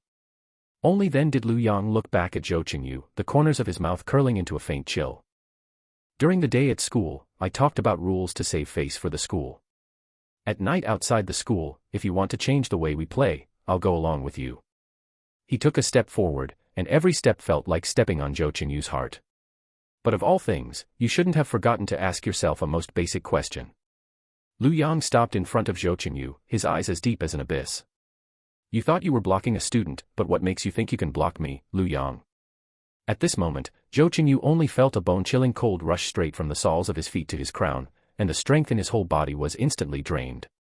Looking at those cameras flashing with red dots, and then looking at Lu Yang, who was protected in the middle by the tower-like men and exuded an aura of supreme nobility, he finally realized what kind of existence he had provoked. The other party wasn't reasoning with him at all, but rather waiting for him to put the rope around his own neck. Step aside. Zhao Feng coldly spat out a single word, his voice like rolling thunder.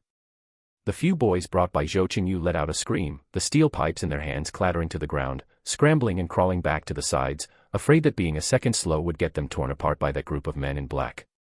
From beginning to end, Lu Yang didn't look at Zhou Qingyu again, walking steadily toward one of the commercial vehicles. Zhao Feng bowed and opened the car door. Lu Yang sat in the back row, leaving only a cold profile at the very last moment when the car window slowly rose. Get ready, back up the footage, and then hand over the footage, the people, and the equipment together to the officers.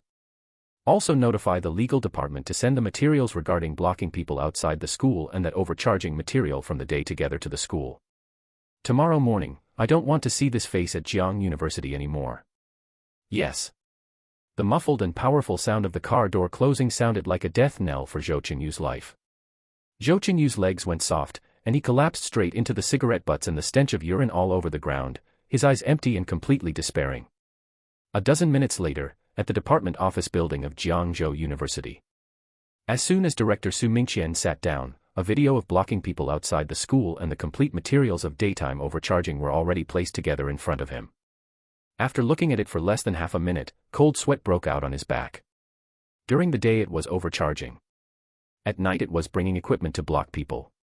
With the two matters piled together, it was no longer a level he could cover up even if he wanted to. Gritting his teeth, almost daring not to delay, he directly dropped a string of commands to his assistant. Issue the announcement overnight. Suspend the counselor immediately to cooperate with the investigation. Give Zhou Qingyu and those ringleaders the maximum disciplinary penalty and expel them directly. Early tomorrow morning, I will personally go to the school meeting to write a self-criticism. The assistant on the other end repeatedly agreed. That very night, the internal notice of the School of Economics and Management and the school's emergency handling opinions were quickly issued one after another. Those who should be suspended, suspended. Those who should be expelled, expelled. Half an hour later, Jiangzhou No. 1 courtyard. The night was pressing down very low, yet the entire residential area was even quieter than usual. 2 temporary checkpoints were added at the driveway entrance, the guard booths were brightly lit, and patrol cars shuttled back and forth. Even the gate guards, who usually raised the bar and let cars pass normally, stood straight tonight, with expressions as tight as a fully drawn bowstring. The people living here were either wealthy or noble. Yet tonight, even the old residents here had to park outside and wait. Escorted by several black commercial vehicles, a Rolls-Royce silently drove in from the year-round closed basement entrance. In the basement, a middle-aged man who had just gotten out of the car subconsciously glanced at the exclusive passageway, and his footsteps immediately paused. Mr. Liu, please stop. The security's tone was polite, but left no room for negotiation. The middle-aged man originally wanted to speak, but when he saw the row of people standing in front of the exclusive elevator lobby, his throat seemed to be blocked all of a sudden. After moving into Jiangzhou No. 1 courtyard, I would take over Tianyao tomorrow. The property general manager, leasing supervisor, and building supervisor had all arrived. This wasn't the kind of lineup used to receive ordinary owners. This was waiting for the true master. The Rolls-Royce slowly and smoothly came to a stop. Zhao Feng got out of the car first, his gaze sweeping across the basement entrance and surveillance blind spots, and after confirming everything was clear, he turned sideways to open the rear door. Lin Lan followed him out. Finally, Lu Yang walked out carrying that old suitcase. Wearing a black coat with a steady expression, the suitcase still bore scuff marks on its corners from a long journey. Placed alongside the basement of this top-tier luxury mansion, it should have looked completely out of place, but the moment he stood still, the surrounding cars and people turned into mere foils instead. Mr. Liu, welcome home. A young woman in a black skirt suit took half a step forward and bowed slightly. The name tag on her chest glinted coldly under the lights. The head of property management for No. 1 courtyard, Zhou Jingyi. The top-floor duplex has always been managed by our department on behalf of the owner. She gestured toward the private elevator, her tone crisp and decisive. From now on, everything here officially returns to you. As those words fell, the manager named Lu nearby felt his eyelids twitch violently. It wasn't a purchase, nor a property handover, but a return. Lu Yang nodded and said only 3 words. Let's go up first. Yes. The elevator doors slid open silently. Zhou Jingyi accompanied him slightly ahead to the side, giving a brief report as they walked. The private elevator access control has been reset. Your fingerprint and facial features are the only access permissions. The top floor study has a dedicated direct line straight to the headquarters of the Tianyao Consortium, and the living, medical, and security systems will all be integrated tonight. Zhou Jingyi added, common communication terminals, encrypted mobile phones, and daily necessities are all in position. Lu Yang did not stop walking, nor did he give a second glance to the probing gazes in the basement. The elevator doors closed, isolating the speculation outside. The top-floor private elevator opened, and the lights of the entire penthouse lit up accordingly. The soaring living room, the full wall of floor-to-ceiling windows, the swimming pool and garden outside the terrace, at a single glance, half of Jiangzhou's night view lay beneath his feet. Yet the first thing Lu Yang saw wasn't the scenery. Instead, it was that old suitcase he had casually set down in the corner of the living room. A few hours ago, it was still lying on the dormitory floor, next to unpacked washbasins and bedding, his ears filled with the chatter of roommates and the whirring of a fan. Now, it had been brought into this high-altitude penthouse. 2 different lives, separated by less than half a day, collided forcefully. The study is this way. Zhou Jingyi pushed the door open.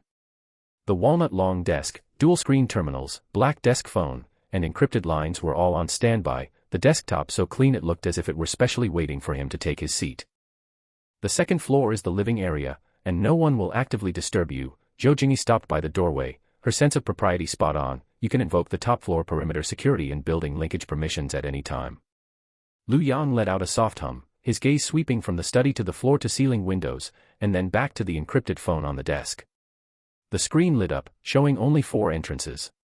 Execution, Secretary, Legal Affairs, Security. Enough. He raised his head and looked at Lin Lan first. Tomorrow morning, I am going to the Tianyao Consortium headquarters to take over Tianyao. Before 9:30, I want a complete dossier of the actual power figures inside Tianyao. Ignore titles, look only at who can truly make final decisions, who is dragging their feet, who is loyal, and who holds the key connections in their hands. Lin Lan's expression turned serious. Understood, I'll have someone sort it out tonight.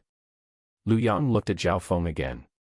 Starting tonight, replace all top-floor security with your people. Redo the visible sentry posts and covert patrols. Also, take care of the security work for my parents' side.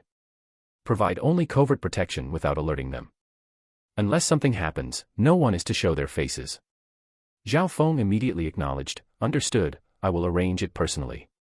Lu Yang looked at Lin Lan again, his fingertips tapping lightly twice on the desk. Also, look into the factory where my dad works. That factory hasn't been doing well lately, cutting wages several times in a row. My dad has been so worried these past few days that he's grown a lot of gray hair.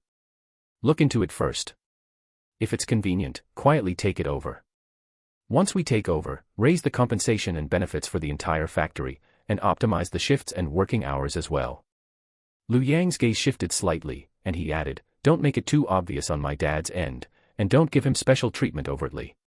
Make his tasks a bit lighter, align his shifts more smoothly, and let his earned income increase normally. Lin Lan quickly jotted it down, understood, I will handle it through normal salary adjustments and position optimizations, ensuring that Elder Lu will only think the factory's luck has turned. After giving these instructions, Lu Yang finally turned to Zhou Jingyi. Here at number 1 courtyard, archive all entry and exit records for the next 3 days separately. No one is allowed to touch any top-floor related permissions without my nod. Zhou Jingyi lowered her head slightly, understood, I will handle it personally. These few words weren't heavy, but they gathered personnel information, property conditions, and security arrangements entirely into his hands. Standing in front of the study, Lu Yang suddenly thought of that phone call with his family before dinner. His parents probably still thought he would be staying in the dorm tonight. You all go get busy. Yes. Zhou Jingyi, Lin Lan, and Zhao Feng didn't stay long and quickly withdrew. The massive penthouse fell silent. Lu Yang stood alone before the floor-to-ceiling windows, the lights of all Jiangzhou spreading out across the glass like a chart waiting for him to carve it up. It was only then that the prompt in his mind surfaced once more. Task completed, report alone as an ordinary freshman. Reward distributed, S-rank top professional manager, Gumingxiu. 100% loyalty, completely trustworthy. A wave of information quickly poured into his mind. Gumingxiu, 38 years old, a top-tier ruthless figure in reorganization and rectification, with iron-fisted methods and fast execution, most adept at helping those in power whip a chaotic mess back into order. And such talent was precisely what Lu Yang needed most right now. More importantly, this person now took orders exclusively from Lu Yang. Lu Yang's gaze narrowed slightly as he reached out to pick up the encrypted phone on the desk and dialed the newly acquired number.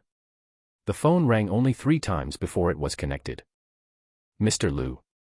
The voice on the other end of the receiver was low and efficient, without any nonsense. Lu Yang looked out the window, his tone very flat, yet it felt like placing a blade onto the desktop. Tomorrow morning at 10, see me at the Tianyao Consortium headquarters. I intend to officially take charge of Tianyao. The other end of the line paused for less than half a second. Understood. The moment the call was hung up, the system's next prompt immediately followed. Task name, take control of the Tianyao Consortium.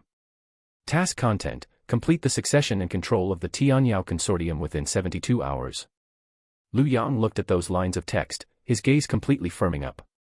He knew very well that tomorrow's trip to headquarters wouldn't be as simple as just showing up and signing some papers. Those people in Tianyao who had occupied their positions for too long wouldn't obediently hand over their power. Unfortunately, when Lu Yang went to headquarters, it was never to learn the rules. He was going to set the rules. The next morning, in the core area of Jiangzhou CBD, at the headquarters of the Tianyao Consortium. The morning sunlight fell upon the entire glass curtain wall, cold as a layer of metallic sheen. This 66-story landmark building was welcoming its true master for the first time today. Lu Yang sat in the back row, flipping through the initial dossier sent by Lin Lan. The Tianyao Consortium's internal core positions, business departments, and key power figures were all listed on it. He had only glanced through it last night, and one thing was clear in his mind: in this place, there were more factions than people. The motorcade silently slid into the underground greeting area along a dedicated route that was normally never open. The partners originally scheduled to enter had all been cleared out. Group President Zhang Jianhua, along with several vice presidents and the director of the secretariat, had long been waiting outside the dedicated passageway. The motorcade came to a steady stop. Zhao Feng got out of the car first, and several black-clad security guards securely controlled the entire area in the blink of an eye. Subsequently, Lu Yang stepped out of the car. In a dark suit with a calm expression, there was not the slightest hint of deliberately putting on airs about him. Yet the more it was like this, the heavier that aura of majesty became. Mr. Lu, welcome to the headquarters of the Tianyao Consortium. Zhang Jianhua immediately bowed slightly, and the dozen or so executives behind him lowered their heads simultaneously.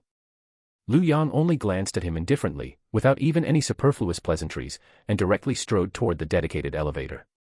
Lin Lan followed behind holding a black folder, while Zhang Jianhua and the others automatically lagged half a step behind, splitting into 2 rows to follow on either side, not even daring to breathe too loudly. The elevator went straight all the way to the top floor conference area on the 66th floor. Surrounded by a group of core executives, Lu Yang walked into the oversized panoramic conference room that was large enough to overlook half of Jiangzhou. The main seat faced the entire floor-to-ceiling window, and the water cups, documents, and materials awaiting signature on the table had all been arranged according to the highest specifications.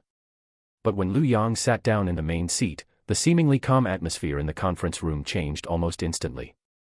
Zhang Jianhua pushed up his gold-rimmed glasses, pushed a thick document in front of Lu Yang with both hands, and spoke in a gentle tone. Mr. Lu, this is Tianyao's recent key dispatch list and transition plan. You have just taken over, and since Tianyao is large in scale with a myriad of business affairs, several of us old folks discussed it overnight. To prevent the handover from being too hasty and damaging normal operations, we suggest retaining a breaking-in period first. Seeing that Lu Yang did not flip open the document, Zhang Jianhua slowed his tone by half a fraction and continued speaking. For example, large-scale capital flows, key projects, and critical sign-offs should temporarily continue to go through dual signature and dual review. You sign the final documents to set the direction, while the specific dirty work and heavy lifting will still be guarded by us few who are familiar with the procedures. This way, it neither delays matters nor avoids the people below making a mess due to drastic changes. As his voice fell, the financial vice president over there immediately chimed in, "That's right, Mr. Liu, what Tianyao fears most right now is too fierce of a change. A smooth transition is the safest method." The conference room was quiet to the point of being oppressive. A few people holding water cups made their movements extremely light, unwilling to even make the sound of cups touching the tabletop. Everyone stared at the main seat. Lu Yang finally reached out, picked up the cup of warm water in front of him, took a sip, and then placed it back on the tabletop. Clack. A soft sound. Lu Yang leaned back slightly into the backrest of his chair, his gaze calmly falling upon that document, and suddenly reached out, tossing that so-called dual signature and dual review transition plan directly back into the middle of the table. With a crisp snap, neither heavy nor light. The smile on Zhang Jianhua's face stiffened imperceptibly. Lu Yang raised his eyes and looked at him. "Whenever you hold meetings at headquarters, do you all like to teach the boss how to do their job first?" The tone was very light. Zhang Jianhua's back inexplicably tightened, and he forced a smiling face to explain, "Mr. Liu, you've misunderstood. We are entirely considering the overall situation. Without us coordinating from the middle, if the businesses below stall out, things will immediately fall into chaos." Lu Yang didn't pick up his conversational thread at all. He tilted his head slightly, his tone calm. Lin Lan, who had been quietly standing behind to the side, immediately stepped forward half a step, "Present. Notify the back-end to suspend Zhang Jianhua's approval privileges. That dual signature process under his name is voided immediately." As soon as these words came out, the air in the conference room froze instantly. No arguments, no explanations. No one expected that this new boss not only wasn't bluffed, but didn't even bother reasoning, directly flipping the table. Zhang Jianhua abruptly stood up, the disguise on his face completely shattered, and his voice went out of tune. "Mr. Liu. This is against the rules. You are forcibly stripping away my privileges. Once the operations below stall, who will take responsibility for this?" "I will." Lu Yang leaned against the chair back, looking at the exasperated Zhang Jianhua, without even lifting his eyelids any further. "I am the boss. Even if Tianyao completely halts today, what gets lost is still my money." His fingers gently tapped twice on the tabletop, clinching the matter. "But my assets are not for you people to manage." Zhang Jianhua wanted to speak again, but a steady sound of footsteps suddenly came from the hallway outside. Those footsteps were neither hurried nor slow, yet they felt like they were stepping on everyone's nerves one step at a time. The conference room inexplicably fell silent for a moment. Immediately after, the heavy double-leaf mahogany doors of the conference room were pushed open from the outside. A man in a dark gray suit stood at the doorway, his posture straight. Four assistants carrying documents followed behind him, and his aura was sharper than any executive present. Gu Mingxiu. Many people present had heard these three words. He was a notorious living Hades in the circle. As long as he entered the scene, there were no uninvestigable bad debts, nor any tables he dared not flip. The men did not look at anyone on either side of the long table, walking straight up to Lu Yang and bowing slightly. "Boss." Gu Mingxiu reporting for duty. As this voice fell, the entire meeting room instantly became even more terrifyingly quiet. The few veteran executives who had just wanted to put on airs now had expressions uglier than the last. Especially Zhang Jianhua. Others might have only heard of Gu Mingxiu's name, but he knew all too well what this person did. This wasn't someone coming to help with the transition. This was Lu Yang finding their actions too slow and directly dragging in the most ruthless blade. No one on either side of the long table dared to speak up again. The supervisors outside the door who were eavesdropping on the commotion under the guise of fetching water nearly crushed the paper cups in their hands, their breathing unconsciously growing lighter. Lu Yang leaned back in the main seat, not even sparing Zhang Jianhua an extra glance, his gaze falling directly on the men standing before him. Gu Mingxiu. Present. From now on, you are the president of the Tianyao Consortium. Lu Yang's speaking speed was extremely fast, leaving no room for anyone to react. The subsequent handover and rectification will all be taken over by you.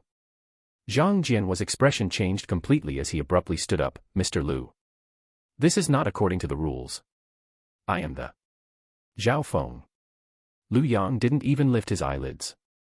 The meeting room door was instantly pushed open, and Zhao Feng, leading several expressionless security guards in black, directly took control of the door and the passages on both sides. At the same time, Lin Lan took out her phone and swiftly sent out an instruction. Outside the meeting room, the legal and audit teams that had been waiting for a long time entered simultaneously. There was no negotiation, no tug-of-war. Liu Yang simply did not give them a chance to stall. Liu Yang's gaze swept across the long table, his voice not loud, yet it poured over everyone's heads like ice water.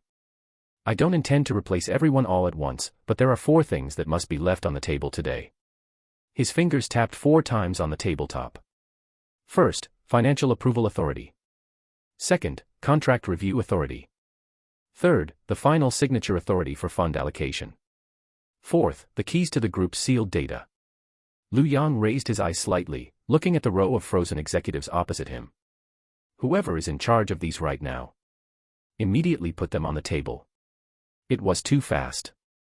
These old foxes had originally prepared a bellyful of procedures, regulations, and conventions, but Liu Yang didn't play by the book at all, directly pinching the 4 fatal pressure points of this machine.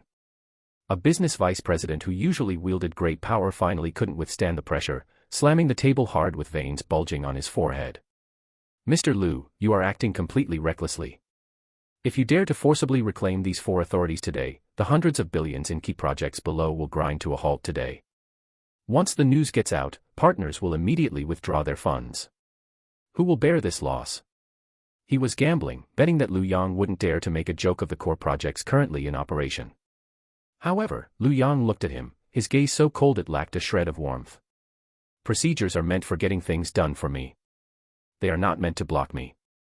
Liu Yang stood up, supporting himself on the desktop with both hands, looking down condescendingly at this group of once haughty executives, and tossed out the final sentence that sealed the entire room. Today, those who hand over power and cooperate may stay. Those who don't, get out right now. Your compensation will not be a penny short, but from now on, don't ever touch Tianyao's doors again. Dead silence. In the waiting room outside the top-floor conference area, it instantly became so quiet that a pin dropping could be heard. The secretaries, assistants, and conference staff who had accompanied the various executives instinctively looked toward the meeting room door, none of them daring to make any extra noise at this time. Zhang Jianhua dejectedly took off his gold-rimmed glasses, his hands shaking uncontrollably. Only now did he understand that his so-called scheming tactics were not even worth a joke in the face of absolute power. His position remained, but his actual power had been completely stripped away at this very moment. In less than 3 minutes, U-tokens still carrying body heat, heavy bronze official seals, and safe keys were neatly placed on the desktop by trembling hands. Gu Mingxiu stepped forward, unceremoniously gathering all these items up and directly plugging them into the equipment he had brought. Liu Yang leaned back against the chair's backrest again, his expression still calm, and picked up the cup of tea on the table to take a sip. A few minutes later, Gu Mingxiu stared at the back-end laptop that had just been granted access, his gaze suddenly darkening. He walked to Liu Yang's side and lowered his voice. Boss, the back-end logs are abnormal. Half an hour before the meeting started, someone used the excuse of normal renewal to try to reattach 2 billion in funds into the projects of the subsidiary Yaochen Group, and it only needed the final signature to be transferred away. Liu Yang looked at the bustling street view of Jiangzhou outside the floor-to-ceiling windows, the corners of his mouth curving into an extremely faint arc. He put down the teacup. Lock down the account. Follow this trail down and dig deeper. Today, I'd like to see who is taking my money. Starting from this very second, all financial signatures in the hands of senior executives are completely suspended. Without my signature, not a single cent of the money in the Tianyao Consortium accounts will be transferred out. Both sides of the long table suddenly fell silent. Someone's lips moved as if they wanted to say something, but in the end, they still didn't dare to speak up first. This was no longer just a new official burning 3 fires upon taking office. In the office area on the 22nd floor of the building, the sound of keyboard clacking, which had originally risen and fallen in waves, suddenly quieted down within a few minutes. The payment application just submitted by Business Department 3 was rejected on the spot, leaving only a line of glaring red text on the screen. The executive-level approval channel has been globally frozen. Not to mention the payment aspect, I heard that even the permissions of several vice presidents have been locked together. Someone lowered their voice and said, "Today's senior management meeting doesn't look like a handover at all, it's clearly an investigation into people." Inside the conference room, Gu Mingxiu didn't even leave this long table. Using just a laptop that had just taken over the highest privileges, coordinated with the audit team brought by Lin Lan, he directly saw through the seemingly seamless financial flow. Why was the final payment for that project in the south of the city delayed for 2 months for no reason? Gu Mingxiu's finger tapped on the screen, his gaze sweeping across the opposite side of the long table like a knife. Where on earth did that withheld money go? A single sentence precisely pierced the main artery. The expressions of several department managers sitting opposite changed instantly. Someone subconsciously touched the phone in their pocket, and cold sweat broke out directly on someone else's forehead. Just in these few seconds of pause, Gu Mingxiu threw out 2 more trump cards. Related procurement is 30% higher, and temporary borrowing bypasses risk control to be approved directly. Gu Mingxiu turned the screen around, looking coldly at the group of people opposite. There's no need to rush to make up stories. Who moved the accounts in the system and who suppressed the final payment are all clearly recorded in the system logs. There were no lengthy audit explanations, nor was there any room for them to quibble. 3 fatal questions, like 3 red-hot steel nails, directly nailed those people who hid behind processes and tried to shirk responsibility firmly to the conference table. Soon, all the abnormal operations marked in red converged onto the same person. The Vice President of Finance of the Tianyao Consortium, Chen Haisheng. This Vice President of Finance, who usually held immense sway in the Tianyao Consortium and whom even Zhang Jianhua had to show 3 points of respect to, currently had a pale face, but his posture of forced composure had not completely collapsed yet. Before Chen Haisheng even had time to speak, Lu Yang, sitting in the main seat, had already put down the teacup in his hand. You'd better think it through before opening your mouth. Lu Yang leaned against the back of his chair, looking at him calmly. Today, I am sitting here to make you explain things clearly, not to accompany you through formalities. A single sentence directly blocked back a belly full of Tai Chi evasions that Chen Haisheng had prepared. Chen Haisheng swallowed a mouthful of saliva, and his originally slick workplace smile became somewhat stiff. He knew that the usual double talk for fooling people definitely wouldn't work today, so he could only grit his teeth, lower his voice, and throw out his final trump card. Mr. Lu, you have just taken over, and you might not yet understand some of the deep waters here. Chen Haisheng barely managed to steady his tone, but the tremble in the tail of his voice still couldn't be suppressed. These few accounts involve much more than just internal business. Half of the final payment for the project in the south of the city was advanced by several large suppliers in Jiangzhou. If this money is categorized as abnormal and sealed up right now, tomorrow morning, the suppliers will come to the bottom of the Tianyao building to collect their debts. As for the 2 billion turnover of the Yaochen system, it is linked to a bank bridge loan due at the beginning of next month. If this money does not land in the account, Tianyao's credit rating will drop immediately. Mr. Lu, President Gu locked up all the public accounts just now. Chen Haisheng stared at Lu Yang, a flash of seasoned ruthlessness crossing his eyes. This 2 billion hole, even if you want to patch it right now, you won't be able to mobilize a single cent. Tomorrow morning, suppliers will block the door and banks will call in loans. Can you bear this responsibility? He was gambling that this 18-year-old young man wouldn't dare to joke with Tianyao's external reputation and capital chain. Where was this a discussion? This was clearly forcing the palace by using external creditors and banks. Unfortunately, he had misjudged Lu Yang. After hearing Chen Haisheng's words, Lu Yang even smiled slightly. Only in that smile, there was not the slightest bit of warmth. Tianyao's accounts are indeed locked. Lu Yang leaned against the back of his chair, looking at him like watching a clown. But who told you that I want to use the company's money? Chen Haisheng was taken aback. Lu Yang didn't waste any extra words. He directly pulled a pure black custom card from the inner pocket of his suit and casually tossed it onto the tabletop. Crack. With a soft sound, that black card, which had no issuing bank logo and only had Lu Yang's name printed in hot gold pinyin, emitted a cold luster under the lights of the conference room. I am not afraid of trouble, I am only afraid that my money is eaten by a dog and I still don't know who bit it. Lu Yang raised his eyelids, his deep eyes revealing a chilling calmness. Lin Lan. Present. Contact all suppliers of the project in the south of the city, and tell them to bring their contracts to the Tianyao headquarters tomorrow morning to settle the accounts. Whatever the shortfall is, swipe this card and approve it on the spot from my personal account. The accounts that should be settled, today I will settle on behalf of Tianyao. People who actually do the work do not need to take the blame for parasites. Yes. Lu Yang tapped his finger on the tabletop, his gaze falling onto Chen Haisheng, whose face had already lost all color, and directly issued the final execution order. As for him, suspend him from duty and lock his equipment. Seal up all accounts he has handled over the past 2 years and hand them over to the audit for review. Lu Yang raised his hand and gently made a gesture toward the door of the conference room. Outside the door, Zhao Feng, leading several stern-faced security personnel, was already fully in place. Take him down. Until these accounts are thoroughly investigated, he can go nowhere.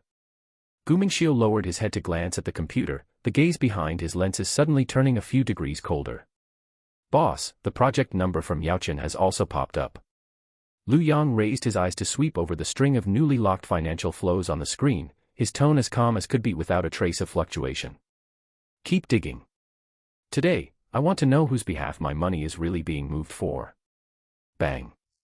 When the conference room doors were shoved open forcefully, Chen Haisheng was already being hauled up by 2 security guards on either side.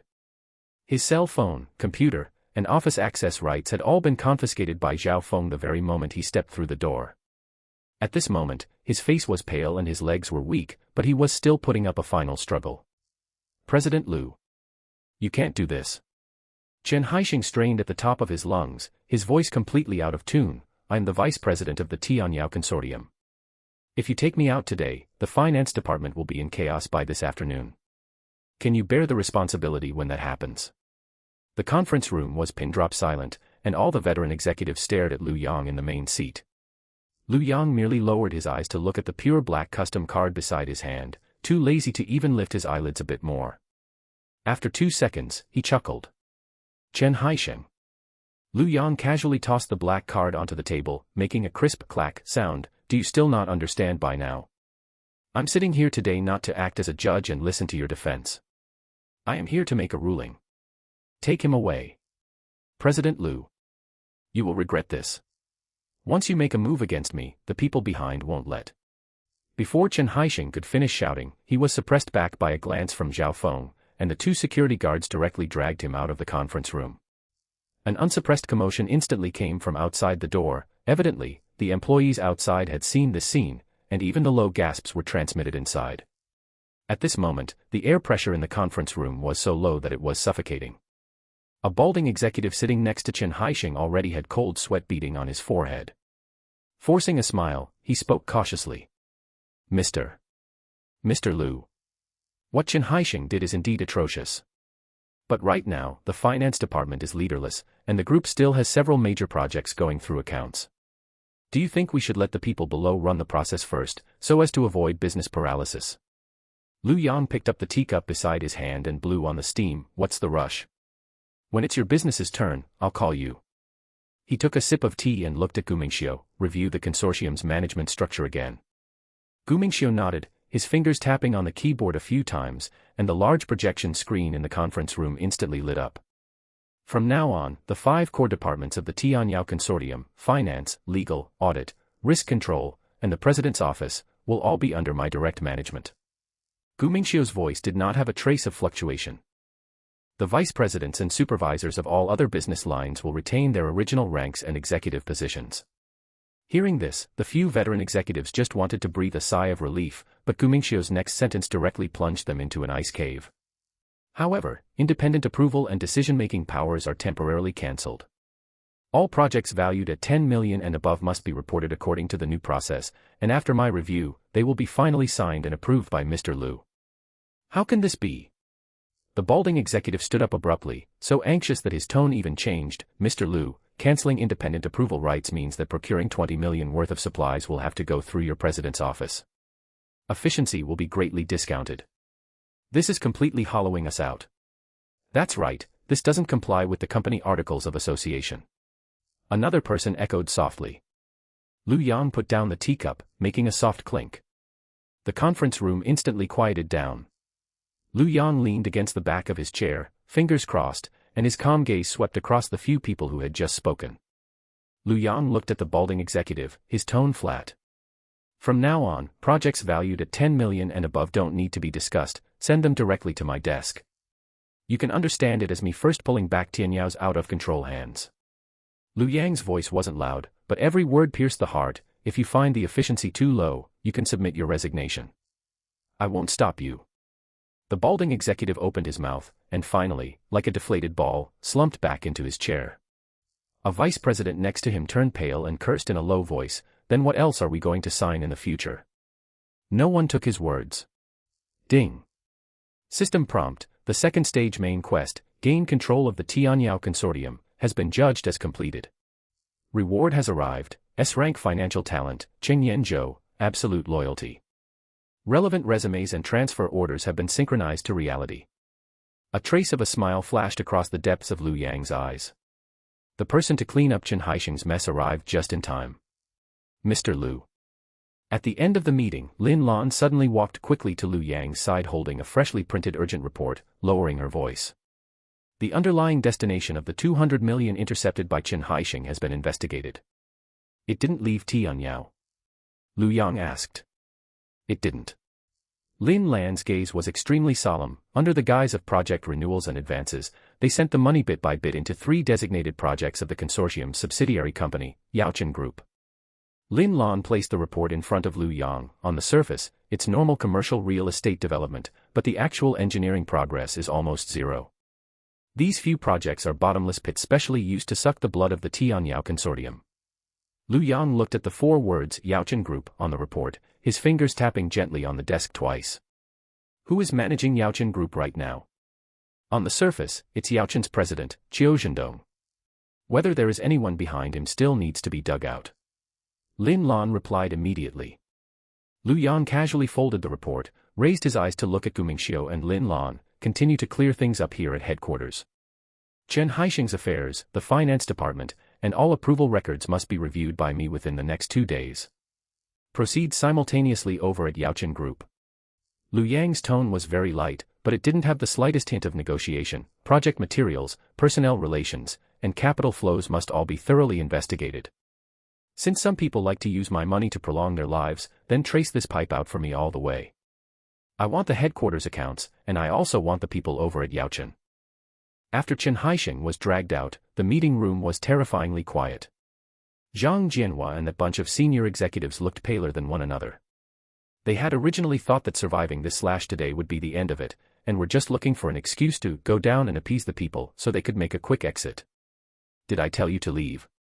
Lu Yang leaned against the leather chair in the main seat. His voice wasn't loud, but it instantly froze the few people who had half stood upright in their tracks. Since the door is already closed, don't be in a rush to open it. Lu Yang raised his eyes and looked at Lin Lan. Connect all middle and upper management of the group. I'm going to make everything clear today once and for all. In less than half a minute, the huge electronic screen at the front of the meeting room lit up. The middle management, various business supervisors, and heads of subordinate branch offices of the Tianyao Consortium were all connected into this temporary meeting. The other side of the screen was still somewhat noisy at first, but when they saw the situation in the main venue clearly, the communication channel instantly fell silent. Someone stared at Lu Yang in the main seat and asked in a suppressed voice, "Is that person the new boss?" No one answered. Because Gumingxiu and Jiangzhou were already standing to the left and right behind Lu Yang. Since everyone is here, let's get down to business first. Lu Yang tilted his head slightly. The door of the meeting room was pushed open once more. The ones coming in this time were not security guards, but several economic crime detectives in uniform. Zhang Jianhua, Li Dong, Wang Jiqiang. Gumingxiu pushed up his gold-rimmed glasses and directly threw the documents in his hand onto the table. Just 10 minutes ago, Chen Haixing already said everything that needed to be said. Taking advantage of his position, he stuffed large sums of Tianyao's funds into shell projects under the name of the Yaochen Group. Now, the evidence is already pointing at you. Zhang Jianhua's pupils shrank violently, his legs went soft, and he heavily slumped back into his chair. You kept claiming you wanted to stay for a 3-month integration period. Gumingxiu sneered. After all that fuss, you wanted to take advantage of these 3 months to pull off one last job. Everyone, let's go. Mr. Lu. Listen to my explanation. This is all a misunderstanding. Zhang Jianhua completely collapsed, cold sweat soaking his shirt, as he tried to lunge toward the main seat. Didn't you want 3 months? Lu Yang finally glanced at him, his tone calm. Go inside and wait slowly. Zhao Feng stepped forward half a step, completely blocking the path. The detective stepped forward and, right in front of the hundreds of management personnel across the entire system, directly restrained them and forcibly escorted them away. It wasn't handled privately, but handed over to justice on the spot. On the other side of the screen, gasps of cold air echoed from several branch venues. Those fence-sitters who had originally prepared to pay lip service to the new boss while defying him behind his back now felt chills running down their spines wave after wave. This is a real bloodbath. I will only state the rules once. Lu Yang looked at the screen, his tone plain. Starting today, everyone in Tianyao only recognizes results, not connections. Anyone who dares to use past connections to suppress matters, hide matters, or drag things out will meet the exact same fate as the few of them. The entire venue was pin-drop silent. Everyone thought that next would be a long, high-pressure purging period, yet Lu Yang's next sentence directly caused the emotions of the entire system to undergo a reversal. Of course, Tianyao does not raise parasites, but it won't treat those who genuinely do work unfairly either. Lu Yang crossed his fingers, his voice not loud, yet it clearly reached every single meeting venue. Starting this month, the base salaries across the entire Tianyao system will be uniformly raised by 20%. In addition, within this week, another month's salary will be issued. Consider it a welcome gift from me after taking over. As soon as these words came out, there was utter silence both inside and outside the screen for a full 3 seconds. Immediately following that, in a branch venue, a certain business supervisor accidentally knocked over a water cup, shattering the silence with a splash sound. But he didn't even bother to pick it up, only suppressing his voice as he gasped in disbelief for confirmation, a 20% raise. In another window, a middle manager who had been bowing his head and taking frantic notes suddenly raised his head, his voice even trembling, another month's salary. The entire system. In the main venue, the veteran employees who had originally looked pale and terrified of being implicated suddenly opened their eyes wide as well. No one dared to cheer, because someone had just been handcuffed and taken away moments ago. But that emotion mixed with shock, ecstasy, and disbelief had instantly flooded all the branch venues like a rising tide. No one cared anymore where Zhang Jianhua and those old faction executives were taken. They only knew one thing: the new boss really pays up. There is one more thing. Lu Yang did not let Gu Mingxiu do it for him, instead personally throwing out the final bomb. Starting today, the President's Office, Legal Department, and Finance Department will open an anonymous reporting channel leading directly to my desk.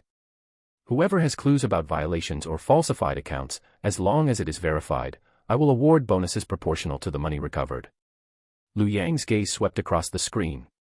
Anyone who dares to retaliate against whistleblowers will be severely punished without exception.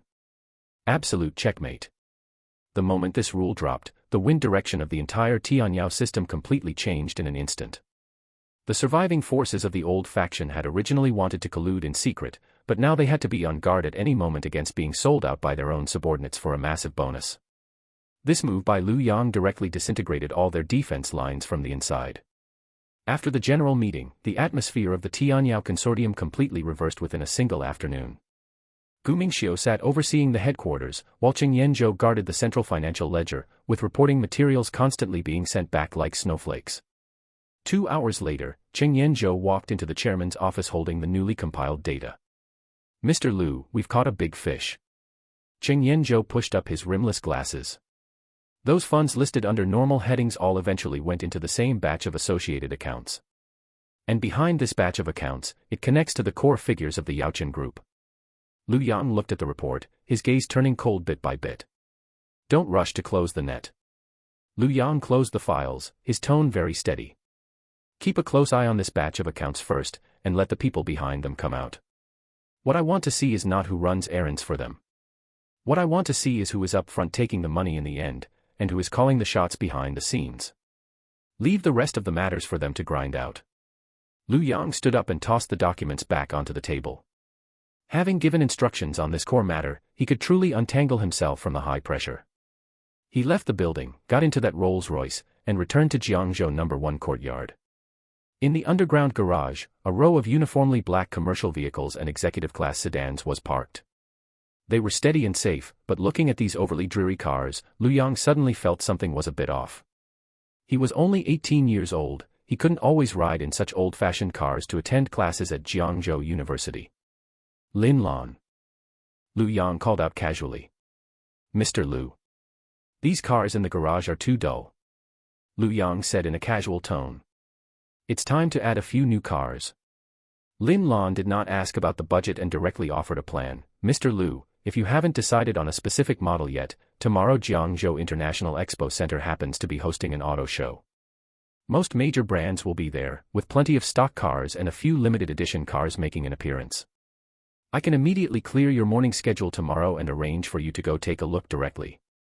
All right. Lu Yang nodded. Let's go take a look tomorrow.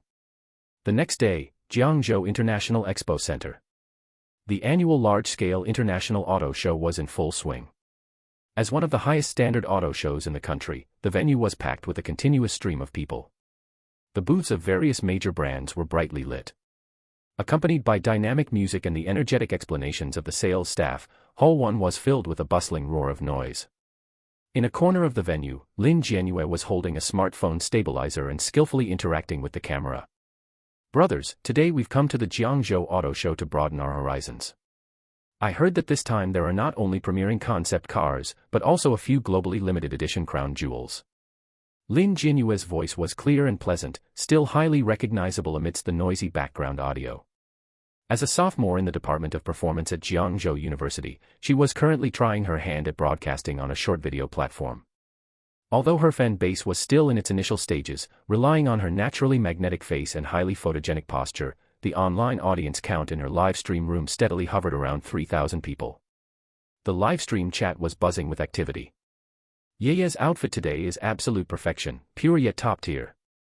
Anchor, don't just look at entry-level cars, take the brothers to the supercar pavilion to see some real muscle.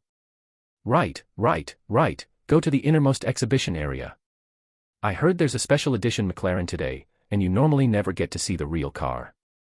Alright, since everyone wants to see it, we'll head straight for the supercar pavilion. Lin Jianyue agreed with a smile, adjusted the camera angle, and turned to walk deeper into the venue. Just as she walked to the entrance passageway of Supercar Pavilion number 3, Lin Jianyue's steps suddenly halted. Among the crowd frantically holding up their phones to take pictures of the car models, 3 people were walking in a very unique manner. At the very front was a young man wearing minimalist casual wear. He didn't look around or take out his phone to take pictures, he just walked inward with a relaxed sense of leisure. Meanwhile, the woman and the crewcutman following closely behind him on the left and right forcefully carved out an absolute, undisturbed safety zone for him within the crowded passageway. Lin Jianyue's heart skipped a beat as she recognized this young man. 2 days ago at the Jiangzhou University freshman check-in site, it was he who had quelled a fee dispute in the most decisive manner. Brothers, hold on a second. Lin Jianyue immediately swiveled the camera, giving only a distant, rear-side view. I think I've run into that mysterious freshman from our Jiangzhou University. The live stream chat instantly rolled forward. Holy crap, is that the big shot who directly sent the counselor away on the day of school registration? This dude is browsing the auto show with a secretary and a bodyguard. Quite the act. Is the internet celebrity trying to piggyback on his clout? Lin Jianyue ignored the Danmu and hurried up to meet them with a hint of probing. Hello, are you student Lu? Lin Jianyue stopped outside the safety distance, proactively lowering her stabilizer. I'm Lin Jianyue from the Department of Performance at Jiangzhou University, and I'm currently live streaming the auto show. Can we chat for a moment? Zhao Feng, on the rear right, instantly took half a step forward, imperceptibly separating the two. Lu Yang stopped in his tracks and glanced at her. He had some impression of this highly recognizable face, he had indeed seen her in the crowd on the day school started. Live streaming. Lu Yang looked at the equipment in her hand, his tone very relaxed, completely devoid of the high-pressure feeling from yesterday at the group headquarters. Yes, it won't capture your face directly. Do you find this convenient? Lin Jianyue quickly added, inexplicably feeling a bit nervous. Sure. Lu Yang smiled faintly, just help me take a look and see if there are any cars in this hall that catch my eye. With that, he didn't linger any longer and directly led his people deeper into the exhibition booth. Lin Jianyue was momentarily stunned. She had originally thought that a big shot of this level would act high and mighty, but she didn't expect that not only did the other party not refuse, but he also steered the rhythm away with just a few words. She hurriedly raised her stabilizer to follow, sensible enough to only film from the rear side angle. Lu Yang and his group walked into the VIP exhibition area of a top-tier supercar brand. A sales supervisor immediately rushed forward, enthusiastically handing over a business card. Hello sir, here to look at cars. We have the latest installment policies and zero down payment plans here. Are you interested in learning more about them? Seeing that Lu Yang was young, the salesperson instinctively pulled out the conventional pitch. Lu Yang didn't even take the business card, he simply turned his head and casually joked to Lin Jianyue, who was filming alongside, "It looks like I really dressed today like someone who needs installment payments." Lin Jianyue was taken aback, unable to help letting out a soft chuckle. She had originally thought that a big shot of this level would be aloof and unreachable, but she didn't expect that not only was he not angry, but he even threw out his own jokes. This kind of relaxed vibe was simply amazing. Lu Yang swept his gaze across the exhibition cars in front of him, his tone remaining casual. "If there are no stock cars, don't waste time." The sales supervisor's expression stiffened slightly. Just as he wanted to continue, Lin Lan had already put on a cold face, stepping in from the side to directly block the space between the salesperson and Lu Yang. "No need to introduce financial plans, and don't recite specifications." Lin Lan's voice was not loud, but it exuded an undeniable certainty. "Only report the stock inventory and the fastest delivery cycle. If there are no stock cars, we aren't looking." The sales supervisor was shaken by this capable aura, and his tone became even more respectful. "All right, ma'am. This sports car currently has one quota left, and the full payment on the road will take approximately." "No need to quote the price." Lu Yang only then added faintly, without even stopping his pace, "as long as it catches my eye." Lin Lan immediately followed up, "When Mr. Lu buys a car, he only goes by eye appeal." This scene was clearly captured inside Lin Jianyue's live stream room. The Danmu instantly exploded. Holy crap. Not asking for specs, not looking at the on-the-road price, only wanting stock cars. Where are the people who just said he was putting on an act? This damn well is a real big shot. What on earth is this guy's background? He speaks so lightly, yet his aura completely crushed the salesperson. Wait, why is he heading towards the central exhibition booth? Isn't that car over there not for sale? Lin Jianyue also noticed Lu Yang's movements. On the central stage, there parked a top-tier supercar cordoned off by velvet isolation belts, its dark silver streamlined body exuding a breathtaking mechanical aesthetic under the lights. At this moment, 5 or 6 brightly dressed young men and women were surrounding the outside of the isolation belt. They kept holding up their phones to find angles for photos, their words exuding a sense of superiority. "This is a globally limited collector's edition, and there is only this one exhibition car in the entire Asia-Pacific region." A rich second-generation heir wearing a Richard Mille watch said loudly, his tone full of showiness, "I used connections to ask about it yesterday. The regional general agent personally gave the word that this car is just here as a finale for the tour exhibition. No matter who comes today, they can't take it away. Sigh, what a pity. If we could get our hands on it, wouldn't we be able to walk sideways in the Jiangzhou supercar circle?" The person next to him chimed in. "Don't even think about it. This car isn't in the sales catalog at all, and no matter how much money you give, it's useless." That rich second-generation heir shook his head, as if being able to grasp such internal news was in itself a symbol of strength. Lu Yang happened to walk right up to the isolation belt and stopped in his tracks. His gaze fell upon the dark silver supercar, and he looked at it for about 3 seconds. Those few rich second-generation heirs noticed Lu Yang. Seeing that he was dressed extremely simply and accompanied by someone live streaming, they assumed he was some internet celebrity from goodness knows where, a trace of disdain instantly flashing in their eyes as they prepared to open their mouths to chase him away. Lu Yang, however, didn't pay any attention to them at all. He merely tilted his head slightly and left a casual remark to Lin Lan behind him. "This one, make a note of it." "Understood, Mr. Lu." Lin Lan immediately made a mark on her tablet without even any extra confirmation. Those few rich second-generation heirs who were just about to voice their mockery were forcefully choked on those 4 exceptionally calm words. Lin Jianyue's breathing paused slightly, and at this moment, the Danmu in the live stream room ushered in a frenzied wave of screen-scrolling text. "Mr. Lu, I'm truly sorry." In front of the display stand, the manager wearing a senior sales badge slightly bowed. His tone was polite yet carried a non-negotiable, formulaic smile. "This Aston Martin Valkyrie is the Asian premier prototype for this grand exhibition. The brand has strict regulations, it is only for static display during the exhibition and is not for sale at the moment." As soon as he said this, those few second-generation wealthy heirs who had been watching from the side immediately wore knowing smiles. "I told you so, there's no way this car can be bought." One of the young men wearing a haute couture jacket deliberately raised his volume, not only speaking to the people around him, but also intentionally or unintentionally aiming at Lin Jianyue's live streaming camera. "This car isn't a matter of whether you have money or not, it's that the brand simply won't deliver it. I specifically used connections to ask the regional general agent before, and they said that during the exhibition, it doesn't matter who comes for this car. Do you really think just anyone can pick up a car? Inside Lin Jianyue's live stream room, the bullet comments instantly exploded. Ha ha ha, total car crash. That flex blew up in his face. I told you this car couldn't be sold, this is the crown jewel of the exhibition after all. This bro is probably going to be humiliated, he should hurry up and find a way out now. Lin Jianyue's eyebrows furrowed slightly. She instinctively looked at Lu Yang, but the stabilizer in her hand tactfully tilted to one side, keeping the frame focused only on the Aston Martin and the arrogant wealthy heir, strictly adhering to the bottom line of not filming the big shot's face. She tried to capture a trace of embarrassment or annoyance from Lu Yang's profile. But she saw nothing. Lu Yang's expression didn't even fluctuate in the slightest. He didn't look at the sarcastic wealthy heir, nor did he attempt to argue with the sales manager or throw money around. He just slightly turned his head and glanced at Lin Lan behind him. It was merely a glance. There was no superfluous nonsense, no loud questioning, as if the door firmly welded shut by the brand in front of him was just a slightly obstructive piece of cardboard in his eyes. Lin Lan immediately understood. She didn't step forward to argue with the sales manager, instead, she directly took out her phone and dialed a number. Board Secretariat, it's Lin Lan. Lin Lan's speaking speed was not fast, but every word exuded the cold, rigid texture of someone who had been in a high position for a long time. Check the upper-level equity structure of the Aston Martin brand in the Asia-Pacific region. Good. Now, activate the major shareholder's special delivery permission and allocate exhibition car number 01 of the Jiangzhou Auto Show.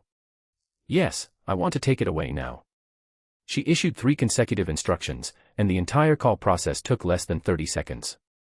After hanging up, Lin Lan didn't even look at the sales manager again, simply retreating to Lu Yang's side and reporting in a low voice, President Lu, the regional upper management has been notified. It will be resolved within 3 minutes. Lu Yang gave a faint "mn", his gaze still falling on the supercar with extreme mechanical aesthetics, as if this car was already well within his grasp.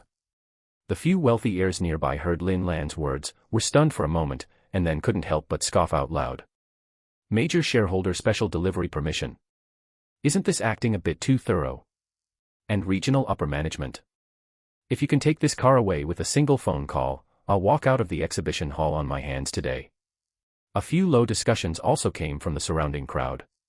Could this really be acting? For the sake of the live streaming effect, this act is way too realistic. It looks pretty convincing, but that's a rule set in stone by the regional general agent. The sales manager's smile also became somewhat awkward. Just as he was about to speak again to persuade Lu Yang to leave, the walkie-talkie on his body suddenly emitted an extremely harsh call. Booth number 01. Booth number 01, clear the area immediately. Everyone listen up, stop all static display tasks. Coming from the walkie-talkie was the voice of the regional head of the brand for this auto show, whose voice was cracking slightly from extreme tension. Prepare the highest level delivery procedures immediately. Hurry. The sales manager was stunned. Before he could react, at the other end of the exhibition hall, a middle-aged man in a suit and leather shoes was sprinting all the way over here with several senior executives, covered in sweat. That regional head, who had always looked down his nose at everyone in Jiangzhou's supercar circle, ran up to Lu Yang at this moment, and his first reaction wasn't to look at the car at all, but to bow deeply at 90 degrees. Hello, Mr. Lu. I am the regional head. I am truly sorry, my subordinates didn't know any better and delayed your time. While wiping the cold sweat from his forehead, the head suddenly turned his head and roared at the staff members who were still in a daze. What are you still standing there for?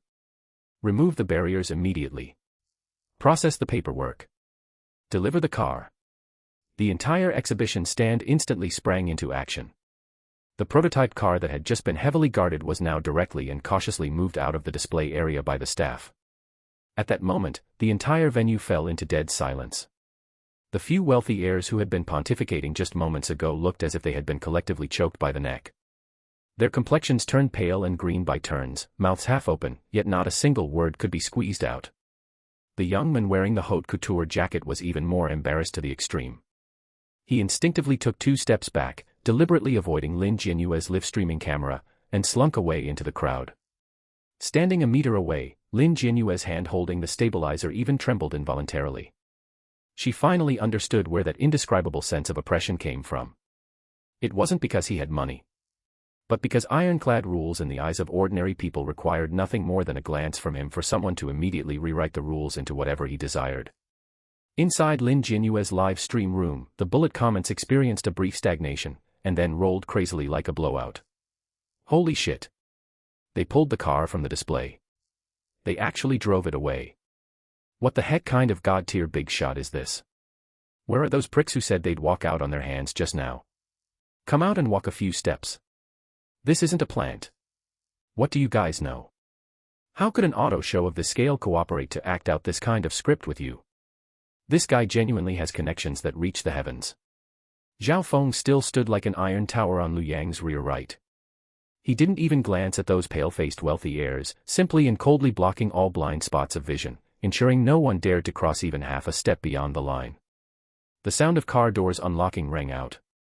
Without even looking at the supercar about to be driven away, Lu Yang casually gave an instruction to Lin Lan: arrange for someone to drive it back to the basement of number 1 courtyard first, and let's go check out other things up front.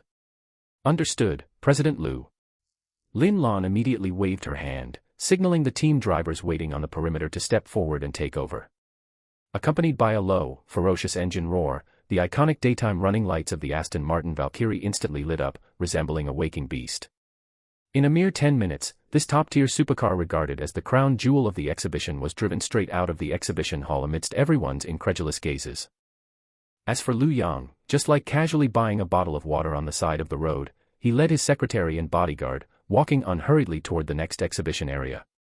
Standing in place, Lin Jianyue watched that tall and straight back, her heart beating violently.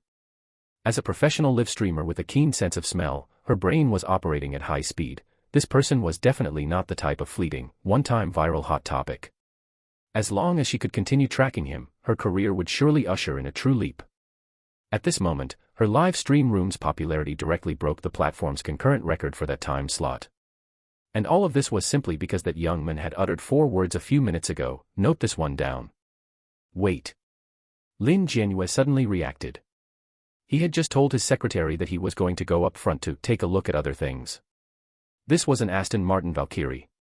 After buying it, could he possibly be buying even more? The violent engine roar of the Aston Martin Valkyrie still lingered, not completely dissipating within the echoes of the exhibition hall's dome. Everyone in front of booth 01 still stared blankly at the empty display area. A few second-generation rich heirs who had been arrogant just a second ago now looked as if all their strength had been drained. They glanced at each other, not daring to utter a single peep, and lowered their heads as they dejectedly squeezed out of the crowd. Meanwhile, the creator of this storm, the young man who hadn't even bothered to lift his eyelids, was now leisurely walking toward the Porsche exhibition area with his secretary and bodyguard. Lin Jianyue held up her phone stabilizer, her palms covered in sweat. She carefully controlled the camera angle at all times, capturing only Lu Yang's calm back and the broad shoulders of the bodyguard in the frame, never overstepping by even half a fraction to film his face. She had originally thought that buying a $500 million exhibition centerpiece would definitely be the biggest climax of today's entire auto show, and the sole purpose of this young tycoon's trip. But she was wrong. Lu Yang's footsteps stopped in front of a matte black Porsche 911 GT3 RS. The sales director of the Porsche booth had witnessed the entire steamrolling car purchase storm at booth 01 just now. When he saw this young man wearing simple casual clothes, accompanied by a cold and stunning female secretary and a bodyguard, standing in front of his booth, he felt his heart twitch violently. Hello, sir. The sales director jogged over almost like a 100-meter dash.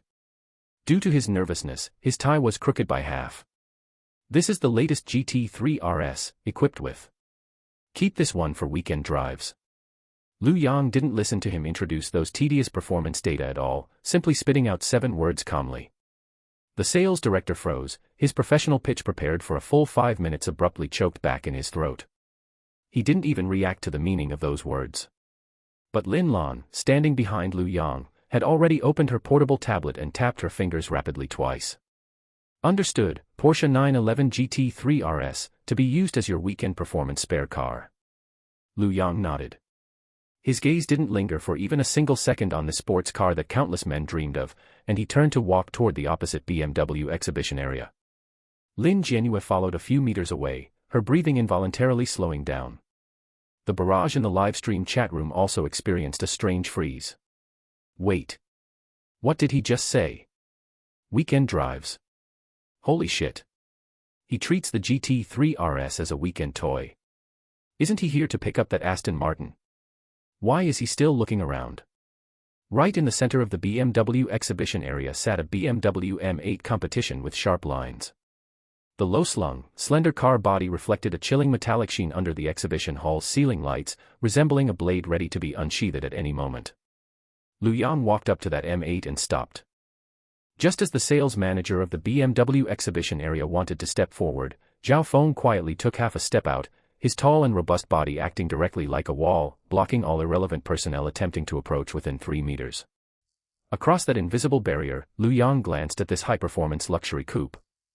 Use that one for daily commuting. Very well, President Lu. Lin Lan's tone was always that hair-raisingly precise mechanical feel. BMW M8 competition, to be used as your daily commuter car. With that, Lin Lan didn't ask Lu Yang if he wanted a test drive, if he wanted to look at the interior, nor did she ask about the budget. She directly turned around and looked at the BMW sales manager, who had already been stunned by Zhao Feng's aura, as well as the Porsche director who had followed over. I am President Lu's chief secretary, Lin Lan. She handed out 2 business cards. Her voice wasn't loud, yet it exuded the cold firmness of someone long accustomed to controlling massive amounts of capital. We want these 2 cars right now. Go with the highest level configurations, and I'll only give you 20 minutes. The Porsche director and the BMW sales manager received the business cards with both hands. Glancing at the words, Tianyao Consortium board office, on them, their hands trembled slightly. This. No problem. Absolutely no problem. Secretary Lin, rest assured, we will immediately take the expedited green channel. The 2 of them practically snatched them away, fearing that if they were a second late, this monstrously huge sales record would slip through their fingers. Standing on the periphery watching this scene, Lin Jianyue felt her understanding of the world being reshaped bit by bit. When ordinary people bought a car, even if it was just a few $100,000 commuter car, they would still shop around, test drive, bargain, and haggle over freebies. Yet in this man's eyes, buying a car felt more like checking off a few missing items in his life. 1 Aston Martin to play with, 1 GT3 RS reserved for weekends, and 1 M8 responsible for daily commutes. Matching cars by scenarios, completing everything all at once. Lin Jianyue's fingertips tightened slightly, her gaze closely fixed on Lu Yang's back. She looked down at her phone. The live stream's popularity had broken her historical record since she started broadcasting, with gift special effects exploding layer after layer, and the barrage completely going wild. Holy shit. Yeah, you actually know a tycoon of this level. This is a genuine big shot. Why aren't you hurrying up to leave your contact info? Listen to me, even if you just become a familiar face, you'll never exhaust this wave of traffic. Looking at these wildly scrolling words, Lin Jianyue's heart indeed skipped a beat. Leaning into it and cozying up, this wave of popularity would be enough for her to coast on for a long time. But she only hesitated for 2 seconds before suppressing that thought.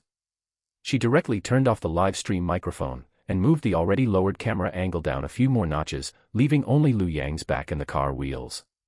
For a person like this, boundaries were more valuable than popularity.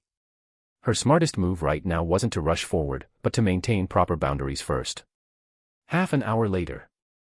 When Lu Yang led Lin Lan and Zhao Feng out of the auto show center's main entrance, the sky in Jiangzhou had already grown dark. In this short half hour, Lin Lan demonstrated the terrifying execution capabilities of a top-tier consortium's chief secretary.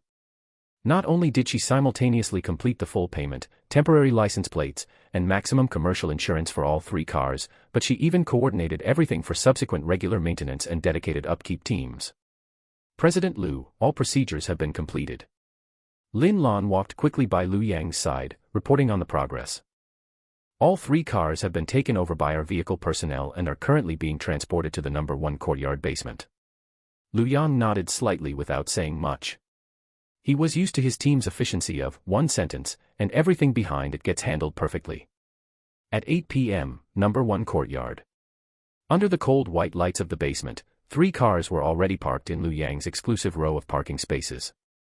On the left was that Aston Martin Valkyrie. In the middle was the matte black Porsche 911 GT3 RS. On the right was the sharply lined BMW M8 competition. The 3 cars parked side by side had different styles, yet all looked too sharp to be ordinary daily commuter vehicles. Standing at the basement elevator entrance, Lu Yang turned back to glance at his nascent arsenal. His gaze finally fell upon the beast-like Aston Martin Valkyrie. School officially starts tomorrow. Lu Yang casually instructed Lin Lan beside him. I'll drive that Aston Martin back to school myself tomorrow. Do I need to greet the school authorities in advance and handle the campus access procedures and reserve parking space? Lin Lan inquired dutifully. No need. Lu Yang's tone was casual. For the past few days, the school gates normally allow vehicles in and out. As for the long-term procedures, we'll talk about it then. Lin Lan paused, but still offered a reminder. President Lu, if you drive an Aston Martin into school, the commotion might not be small. Looking at the Valkyrie quietly parked under the lights, Lu Yang's tone was calm. Then let them see it. Understood. Lin Lan nodded to make a note of it without any questions. Early September at Jiangzhou University, and classes had not officially started yet. On the main campus road in the early morning, there were only scattered faculty vehicles and freshmen who had returned early. The barrier at the main gate was half raised, and the control over entering and exiting vehicles had not yet entered its most strict stage. Accompanied by a low and deeply penetrating engine roar, an Aston Martin Valkyrie, resembling a ground-hugging aircraft, slowly drove into the school gate of Jiangzhou University. The exaggerated aerodynamic kit, the highly aggressive front fascia, and the streamlined body glowing with a cold metallic luster made this top-tier Aston Martin Valkyrie worth tens of millions feel like a prehistoric behemoth charging into a flock of sheep the moment it drove onto campus. There was no need to honk the horn, nor was there any need for deliberate showing off. When this car drove smoothly down the tree-lined path at a speed of less than 20 kilometers per hour, everything around it seemed to have been pressed with a mute button. A senior student riding a shared bicycle instinctively gripped the brakes, planted one foot on the ground, and stared in dumbfounded amazement as this crystallization of industry, which he had only ever seen in car bloggers' videos, glided past him. Several freshmen walking together by the roadside even forgot to drink the soybean milk in their hands, hurriedly pulling out their phones and frantically pressing the shutter at the highly sci-fi rear of the car. Holy shit. Am I not seeing things? Is that an Aston Martin? Isn't this thing globally limited? How did it drive into our school? That's too exaggerated. This car must cost more than half a small Target. There was no shortage of car-savvy students in the crowd, and a few lowered exclamations instantly spread the terrifying tier of this car to the surroundings. Inside the car, Lu Yang held the steering wheel with one hand, his expression calm. He did not deliberately observe the shocked gazes outside the car window. To him, this was just a completely normal daily commute. Choosing this car was simply because it was parked at the outermost side of the basement, and its keys were the most convenient to grab. He steadily parked the car in an open-air marked parking space not far from the freshman registration desk. The car doors lifted upward, and Lu Yang stepped out of the car. He was dressed very simply today, without any flashy luxury logos, but the composure emanating from his bones and the cold, aloof aura unique to a person of high status made the students nearby who originally wanted to crowd around instinctively stop 3 meters away. On the outer fringe of the crowd, a black G-Wagon was parked at a moderate distance. Zhao Feng sat in the driver's seat without getting out, his gaze coldly and sternly scanning the surrounding movements to ensure that no one would breach Lu Yang's safety distance out of excessive excitement. He held the boundary very tightly, but absolutely never stole Lu Yang's thunder. Wait. That guy who got out of the car looks so familiar. In the crowd, someone suddenly said in a lowered voice. I remember now. That's the fierce guy from yesterday at the freshman registration desk who directly had someone flip the table and cleared out Zhou Qingyu and his gang. As soon as these words came out, the surrounding air suddenly quieted for a split second, and immediately afterwards, discussions erupted completely with an even more unbelievable momentum. That registration disturbance had long since spread among the freshman group chats. Most people originally thought that Lu Yang was just a short-tempered rich second-generation heir with a bit of family money, who only gained the upper hand by bringing a few bodyguards. But now, when this tens of millions level Aston Martin Valkyrie was parked right in front of them in reality, everyone suddenly woke up. How could this be a rich second-generation heir with a bit of money? This was simply a top-tier existence that they could completely neither understand nor touch. Under a French plane tree not far away, Su Wantong was holding a few documents, quietly watching the scene. Her gaze crossed the crowd, landing on the highly oppressive supercar, and then shifted to Lu Yang's tall and stern back. Su Wantong did not show a starry-eyed or overly shocked expression like the girls around her. She only lowered her eyelids slightly, silently overturning her assessment of Lu Yang in her heart. Previously, she thought Lu Yang was a smart freshman who knew how to use the rules to turn the tables. But today, she completely understood. Lu Yang did not need to use the rules. Because the resources he held in his hands were enough to make him the person who made the rules.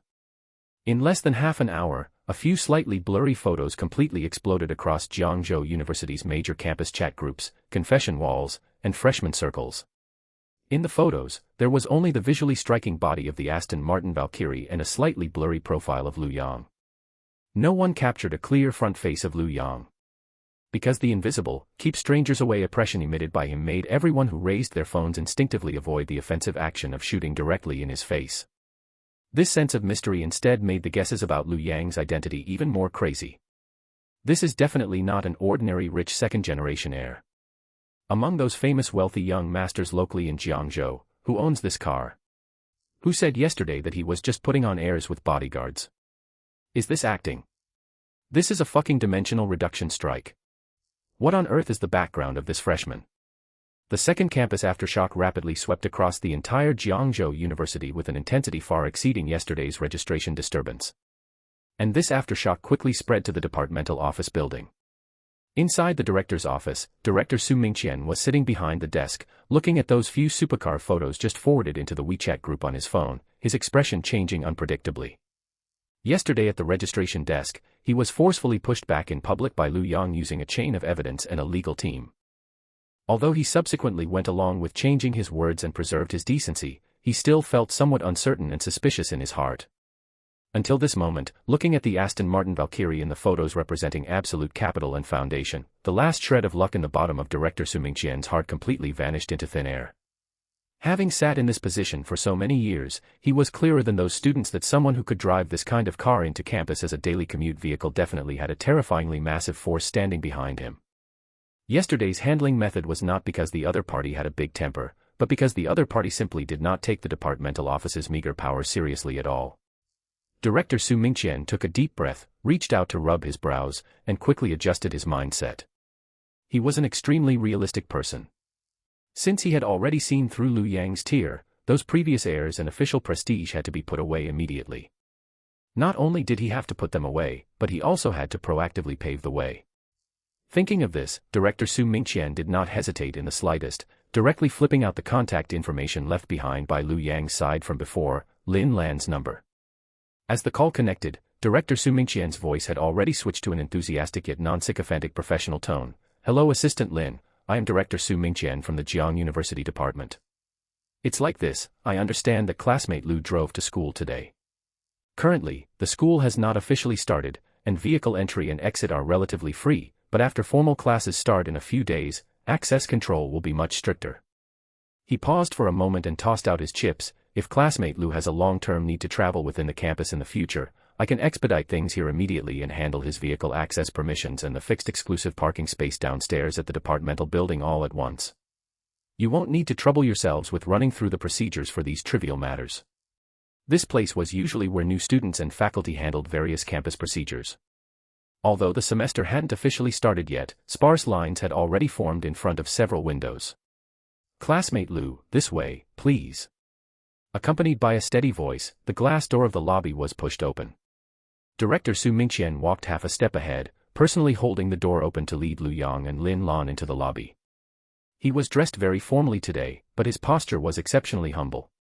Bringing no accompanying staff, he held a transparent document bag in his hand, expertly leading Lu Yang past the queuing crowd and directly toward the innermost number 1 green channel window. "Oldly, pull up that long-term vehicle access record I asked you to pre-audit yesterday." Director Su Mingqian tapped on the glass of the window, his tone instantly switching back to the crispness and majesty of a department head. Inside the window, Oldly, who was responsible for logistics records, was holding a thermos cup and drinking tea. Looking up and seeing Director Su Mingqian personally bringing people over, he quickly put down his cup and stood up. "Director Su, why did you come down in person? You could have just made a phone call and I would have sent it up." As he spoke, Oldly switched into the system, but after glancing at the 3 license plate registration forms and basic vehicle information handed over by Lin Lan, his brows furrowed slightly. "Director Su, are there a total of 3 cars in here?" Oldly lowered his voice with some hesitation. "Furthermore, there are out-of-town plates and even multi-million-dollar supercars like this." According to the school's new regulations this year, if new student vehicles do not have local plates or if the vehicle models are too eye-catching, the long-term access list requires double signatures and reporting from both the counselors and the department, otherwise the access control system cannot directly approve the highest privilege whitelist. This was an extremely routine procedural bottleneck. Under normal circumstances, no one would dare to let them pass casually. Director Su Mingqian didn't even blink, his tone calm yet unquestionable. There's no need to go through the department and college process, you can directly record all 3 cars. The rising and lowering bars of the main school gate, the department side gate, and the dormitory area's dedicated passage should all be entered into the long-term whitelist.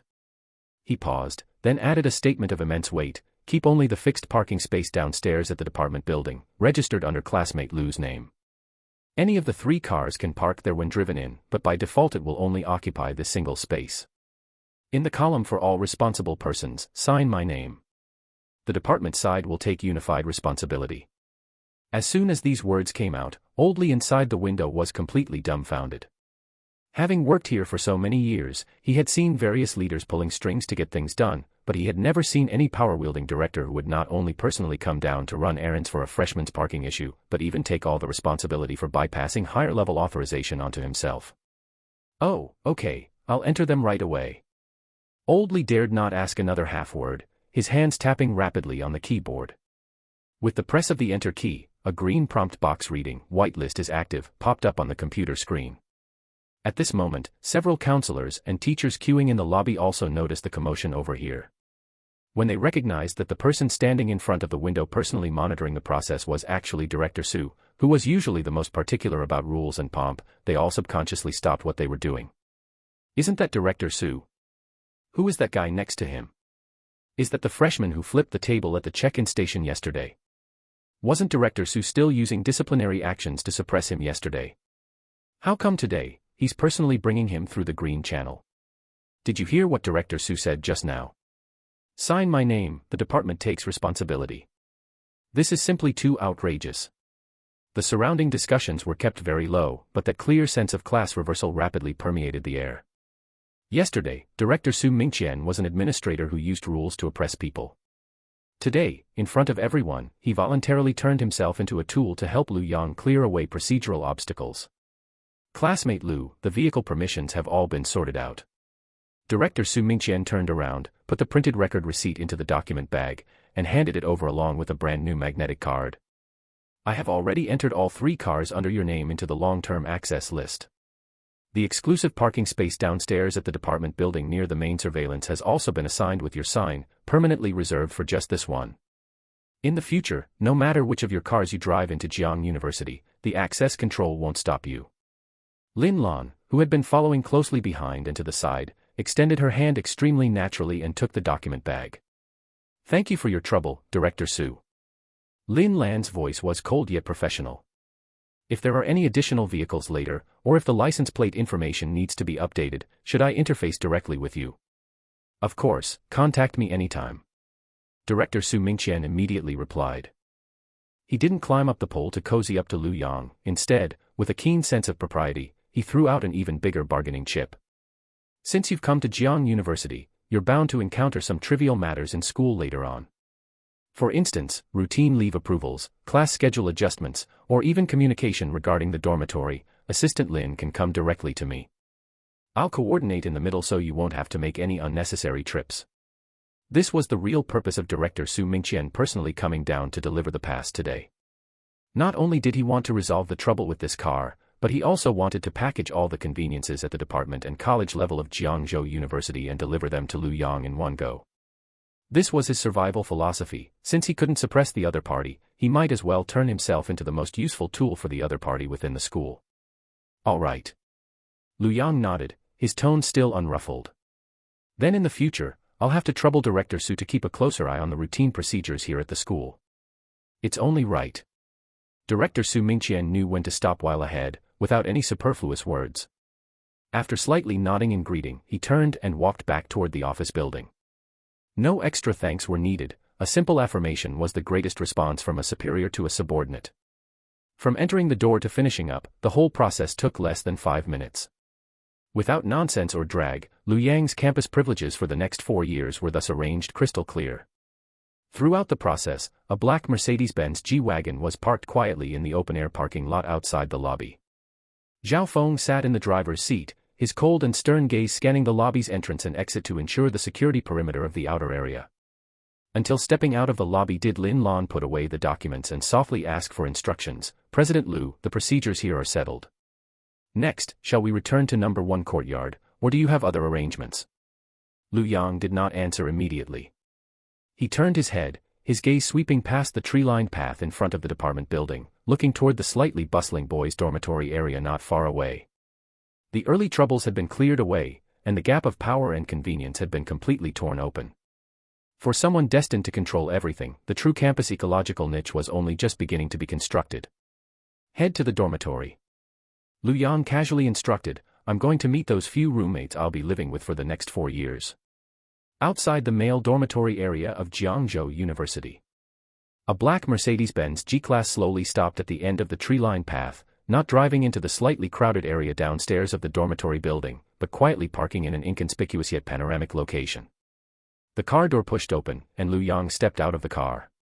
He did not let Lin Lan continue following, nor did he look at Zhao Feng in the driver's seat who was ready to get off at any time, only speaking calmly, that's far enough. You guys go back, no need to follow anymore.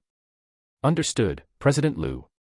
Lin Lan didn't waste any words, neatly and decisively retreating back to the side of the car. She knew her positioning very well. Outside, she was the sharp blade clearing obstacles for Lu Yang, but on campus, especially when Lu Yang was about to start building his own circle of life, her best state was simply to disappear. Lu Yang turned around and walked toward the dormitory building alone. Until his figure completely disappeared at the entrance of the hallway, that black Mercedes-Benz G-Class silently started and drove away from the dormitory area. On the 3rd floor, dormitory 302. The door was half open, and there was already some movement inside. When Lu Yang pushed the door open and went in, the other 3 people in the dormitory had already arrived. He had already moved his large luggage in earlier, but hadn't finished organizing it completely yet. At this time, the dormitory was filled with the unique fireworks atmosphere of the first day of new student check-in, unfinished cardboard boxes, crumpled plastic bags, curtains that hadn't been hung up yet, and a faint smell of dust in the air. Back. Zhou Kai, who was in the position near the door, was stepping on a chair hanging clothes, poking his head out to greet him. Yeah. Lu Yang smiled, not rushing to sit down, but walking straight to his own spot to finish the remaining finishing work. He re-smoothed his bed, hung a few frequently worn clothes into the wardrobe, placed his toiletries in the most convenient spot, and finally neatly arranged his charging cable and computer on the desktop. His movements were not fast, but very methodical. He didn't put on airs to start conversations with people as soon as he entered the door, nor did he treat the dormitory as just a hotel to sleep in. This serious look of tidying up the bed instantly grounded the slightly oppressive aura he originally carried with the down-to-earth vibe of a college student. After Lu Yang finished tidying up, Zhou Kai also happened to get down from the chair and patted the dust off his hands. Brothers, it was chaotic during check-in, and we just crossed paths. Zhou Kai casually dragged a chair and sat down, naturally carrying a familiar warmth. Now everyone is here, shall we properly get to know each other? We'll be hanging out under the same roof for the next 4 years. Li Heng by the window was facing the computer installing software, heard this, stopped the mouse in his hand, turned around, and pushed up his glasses. I'll go first. Zhou Kai grinned broadly. Zhou Kai, local to Jiangcheng, Department of Economics and Management. No other special traits, just love joining the fun. Single, if there are any mixer events in the future, I will never hog the fun to myself. Li Heng. The boy by the window took over the conversation, his tone plain and capable, from Linzhou, Department of Computer Science. My family does a small business, and I'm single too. I sleep like a log, don't snore or grind my teeth. Chen Yuan, who had finished washing his hands by the balcony, walked in wiping his hands. Hearing this, he paused slightly before following up. Chen Yuan, from this province, civil engineering. Also don't have a partner.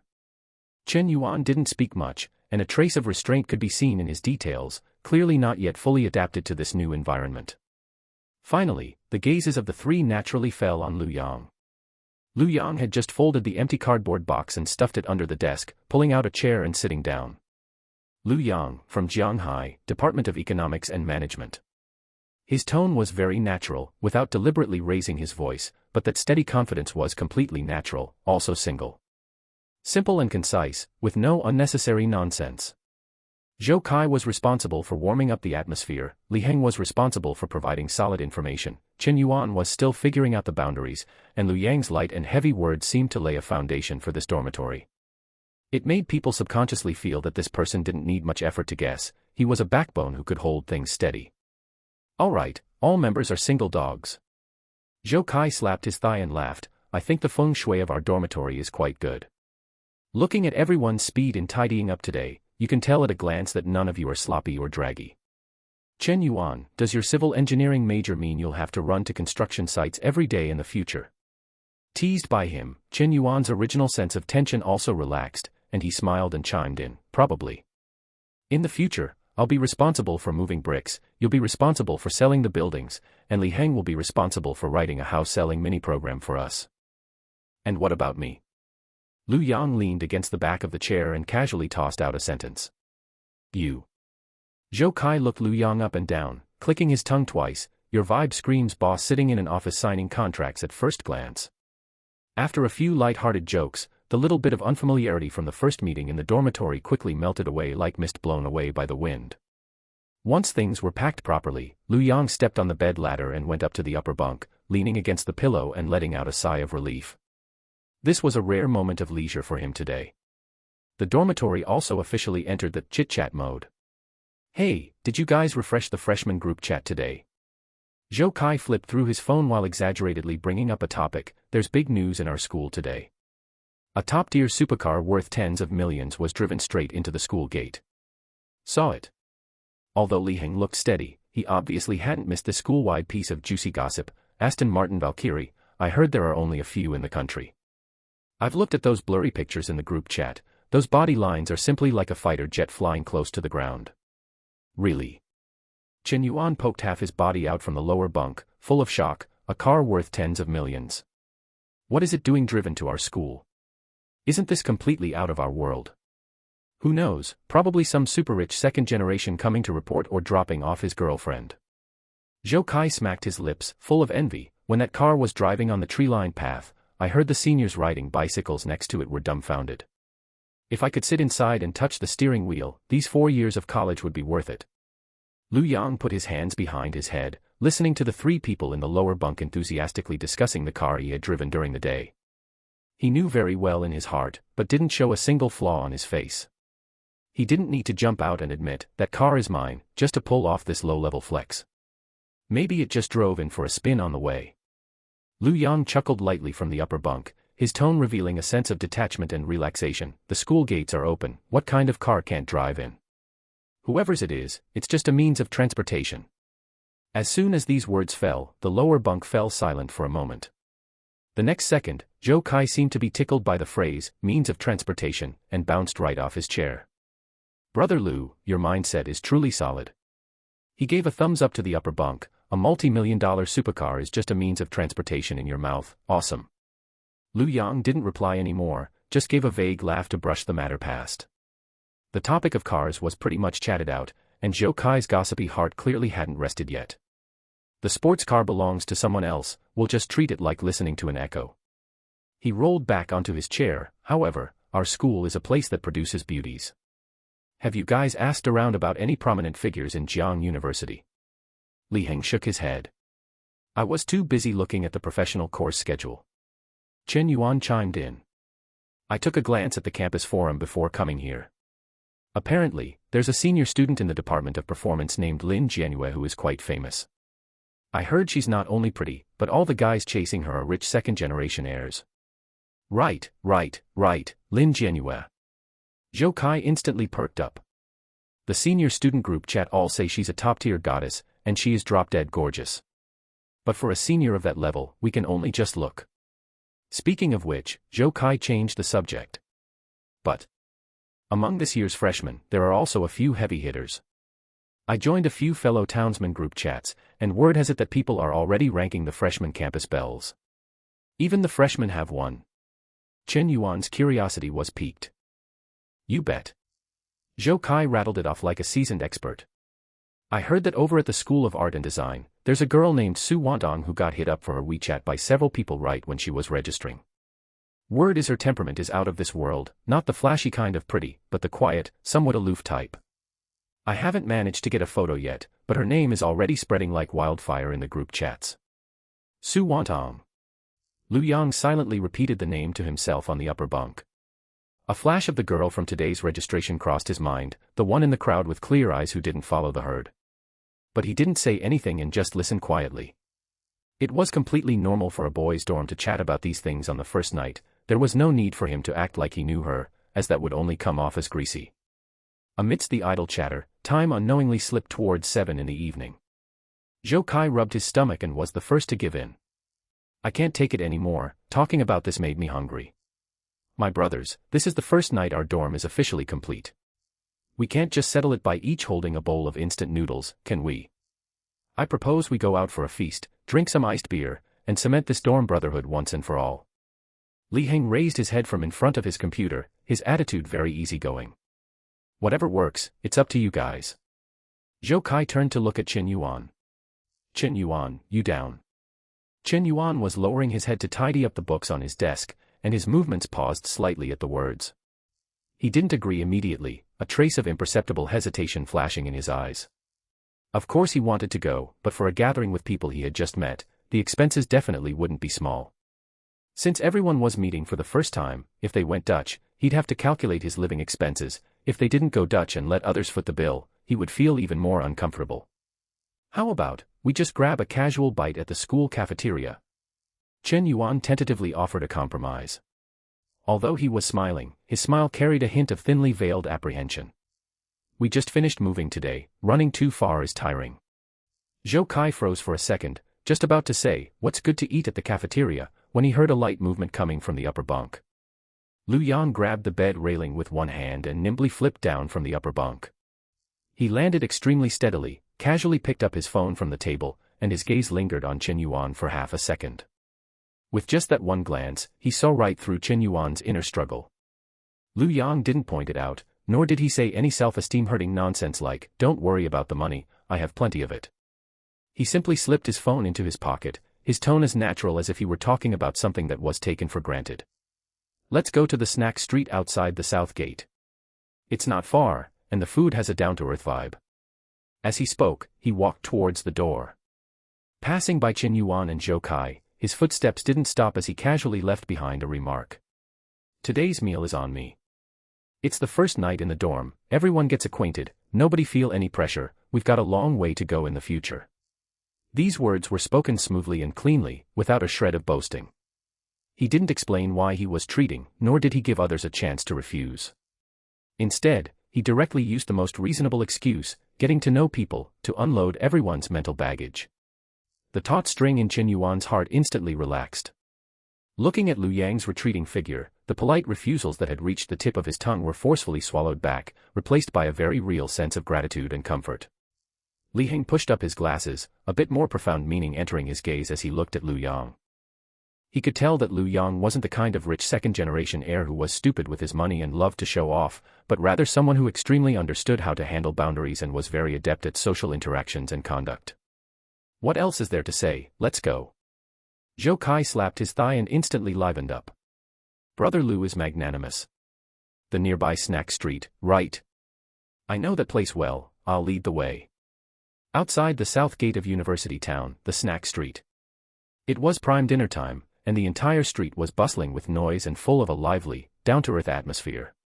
The four of them found a barbecue stall that looked relatively clean and sat down. Zhou Kai was in charge of ordering food and getting drinks. After a flurry of activity, he quickly warmed up the atmosphere. Li Heng drank a cup of beer, and his words gradually increased as he began chatting about pragmatic topics related to professional course selection. Qin Yuan didn't talk much, but he observed Lu Yang more intently than the others. He discovered that no matter how far Zhou Kai dragged the topic, and no matter how professional Li Heng's questions were, Lu Yang could steadily handle them all, and every single sentence hit the nail on the head, neither letting the conversation stall nor appearing to overshadow his hosts. This kind of crowd-controlling ability was definitely not something an ordinary freshman could possess. While they were chatting, Zhou Kai casually browsed the school's confession wall and forum, his eyes suddenly lighting up as he pushed his phone screen toward the center of the table. Hey, look at this. Jiangzhou University's universally acknowledged campus belle, named Lin Jianyue, is also a major internet celebrity with 100,000 followers. This look is peerless. I heard the rich second-generation heirs chasing her can line up for 2 blocks, and they all drive sports cars. A goddess of this level usually has terrifyingly high standards, so we'll probably only get to look at her on the forum for our 4 years of college. Li Hing pushed up his glasses, glanced at the screen, and gave an objective evaluation. Girls like this come with their own resources, it's indeed not a circle ordinary students can touch. Chen Yuan didn't speak, just quietly took a sip of water. Lu Yang leaned against the plastic chair, holding a cup of cheap draft beer in his hand. He didn't look at the screen, just casually nodded, looking somewhat lacking in interest. Just as the dorm relationships were rapidly falling into place and the atmosphere was growing more and more harmonious, a rather grating male voice came from another table not far away. Lin Jianyue was sitting together with a few roommates eating street food. Because she had already gained some fame on short video platforms, a few sophomore and junior rich second-generation students had forcefully tagged along for today's meal. Those people weren't speaking quietly, and their laughter carried a deliberately heightened, swaggering energy, as if they were deathly afraid that people nearby wouldn't hear them. Zhou Kai had originally still been lowering his head to browse the forum, but after catching a couple of earfuls, his brows slowly began to knit together. Lu Yang held his draft beer, his eyelids lifting slightly at that moment. Several people wearing eye-catching trendy brands were pulling out all the stops to show off in front of Lin Jianyue. To flaunt his class, one of the boys wearing a large logo short-sleeve shirt casually cast his gaze toward the table next to them, where Lu Yang and the others were sitting, and deliberately raised his volume. Jianyue, actually, places like these roadside stalls are just for a novelty. Look at that table over there. The boy squinted, his tone carrying undisguised superiority. A few ordinary newly enrolled freshmen probably have to split the bill via group chat for half a day just to eat some barbecue. In their eyes, this might already be considered improving their standard of living. Exactly. Another boy quickly chimed in, casually slamming his BMW car keys onto the table with a loud thwack, making sure everyone could see them. That's why when it comes to class, you can tell at a glance which table someone sits at, what they order, and what they talk about. It's just that you have a good temper. If it were anyone else, who would be willing to squeeze under the same tent to eat with people from this kind of circle? These 2 remarks were spoken extremely loudly. On the surface, they were flattering Lin Jianyue, but in reality, every single word was using Lu Yang's table as a stepping stone, stepping on them to build up their own sense of superiority. People at the surrounding tables all heard it and cast strange glances over. Zhou Kai's expression instantly sank, the skewers in his hand crunching as he gripped them tightly, and he was on the verge of slamming the table and standing up. Li Hing frowned and reached out to hold down Zhou Kai's arm, afraid of causing trouble right at the start of the semester. Chen Yuan lowered his head, fidgeting uneasily as he shifted his stool. Words that used money to pressure others were the most likely to pierce his self-esteem. Lin Jianyue did not respond. She didn't even spare a glance at the 2 flattering boys beside her, simply feeling that the behavior of elevating oneself by stepping on others was truly losing face. She boredly looked away, her gaze inadvertently sweeping across the table that had been mocked. At first, she didn't pay much attention.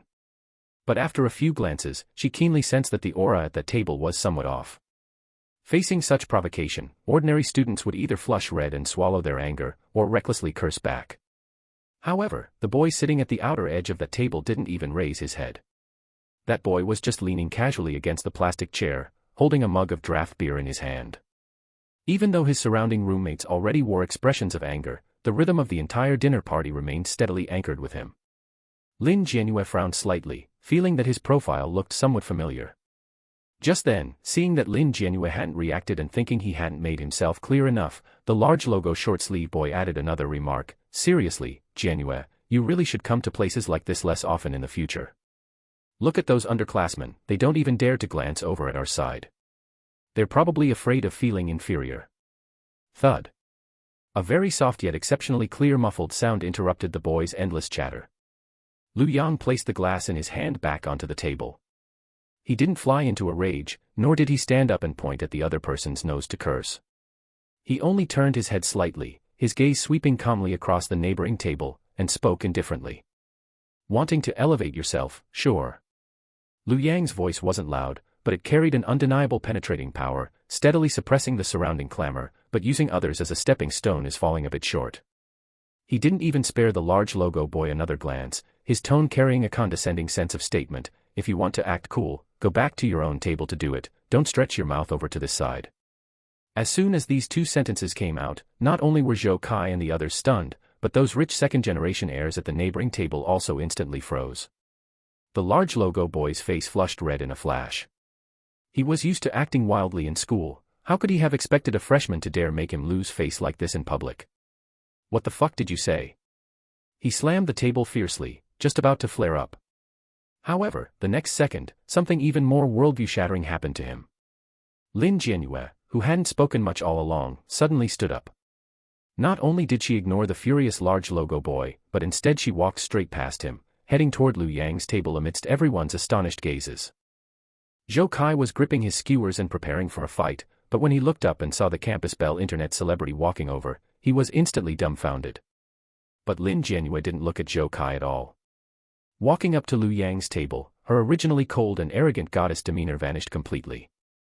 Instead, she slightly bowed, her tone revealing an extremely natural familiarity and a hint of covert awe. "Classmate Lu, what a coincidence, you're eating here too." This single sentence was like a resounding slap, solidly striking across the faces of those rich second-generation heirs at the neighboring table. The large logo boy's hand was still frozen in midair, the expression on his face extraordinary to the extreme. He stared incredulously at Lin Jianyue's back, his mind in complete chaos. What was going on? The cold goddess he had painstakingly pursued for ages and desperately tried to please had actually taken the initiative to go talk to a freshman whom he had mocked as poor and shabby. The boy who had slammed down the BMW keys felt his cheeks burning with pain.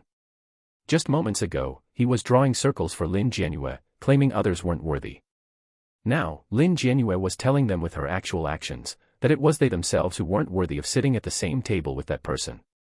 Lin Jianyue certainly knew what she was doing. At the very instant Lu Yang turned his head and spoke, she finally recognized him.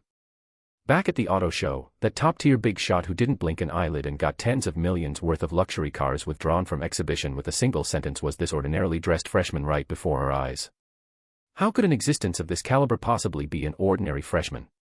Faced with Lin Jianyue's active goodwill and the dead silence of the neighboring table, Lu Yang lifted his eyes, the expression on his face still devoid of the slightest fluctuation. He didn't put on a show nor was he deliberately warm, he simply looked at his three roommates beside him and replied in a natural tone. "It really is a coincidence, just came out to grab a casual bite with my roommates."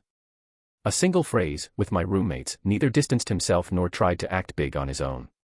Not only did it steadily catch Lin Jianyue's words, but it also quietly and completely protected the dignity of his table. The barbecue skewer in Zhou Kai's hand dropped into the plate with a clack, his mouth slightly agape.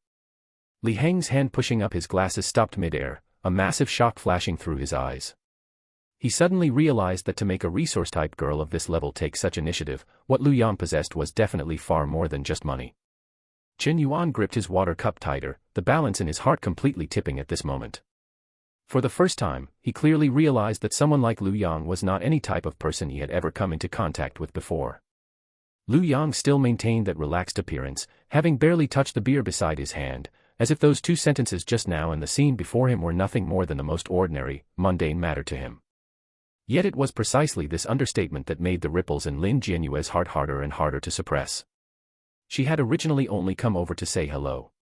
But at this moment, she suddenly didn't want to just say, "What a coincidence," and leave. She wanted to confirm a bit more, just how many unseen things was the person before her hiding. The night market barbecue stall was bustling and noisy. Lin Jianyue stood beside Lu Yang's table, without looking back at those rich second-generation heirs at the next table, and spoke to Lu Yang very naturally. "I just came out to have dinner with my roommates tonight." She made her words very clear, those people forced themselves over. "I'm actually not familiar with them at all." With just this simple sentence, the expressions of those boys at the adjacent table changed on the spot. Earlier, they had spent so much effort talking about social circles and sports cars, entirely using Lu Yang's table as a stepping stone to show off in front of Lin Jianyue. As a result, Lin Jianyue's single words, "not familiar," directly dismantled their stage. Zhou Kai had been holding back a belly full of fire, but upon hearing this, his eyes widened instantly. Chen Yuan also raised his head, and the grievance squeezed out by those people's sarcasm a moment ago dissipated by more than half in an instant. Lu Yang didn't rush to answer.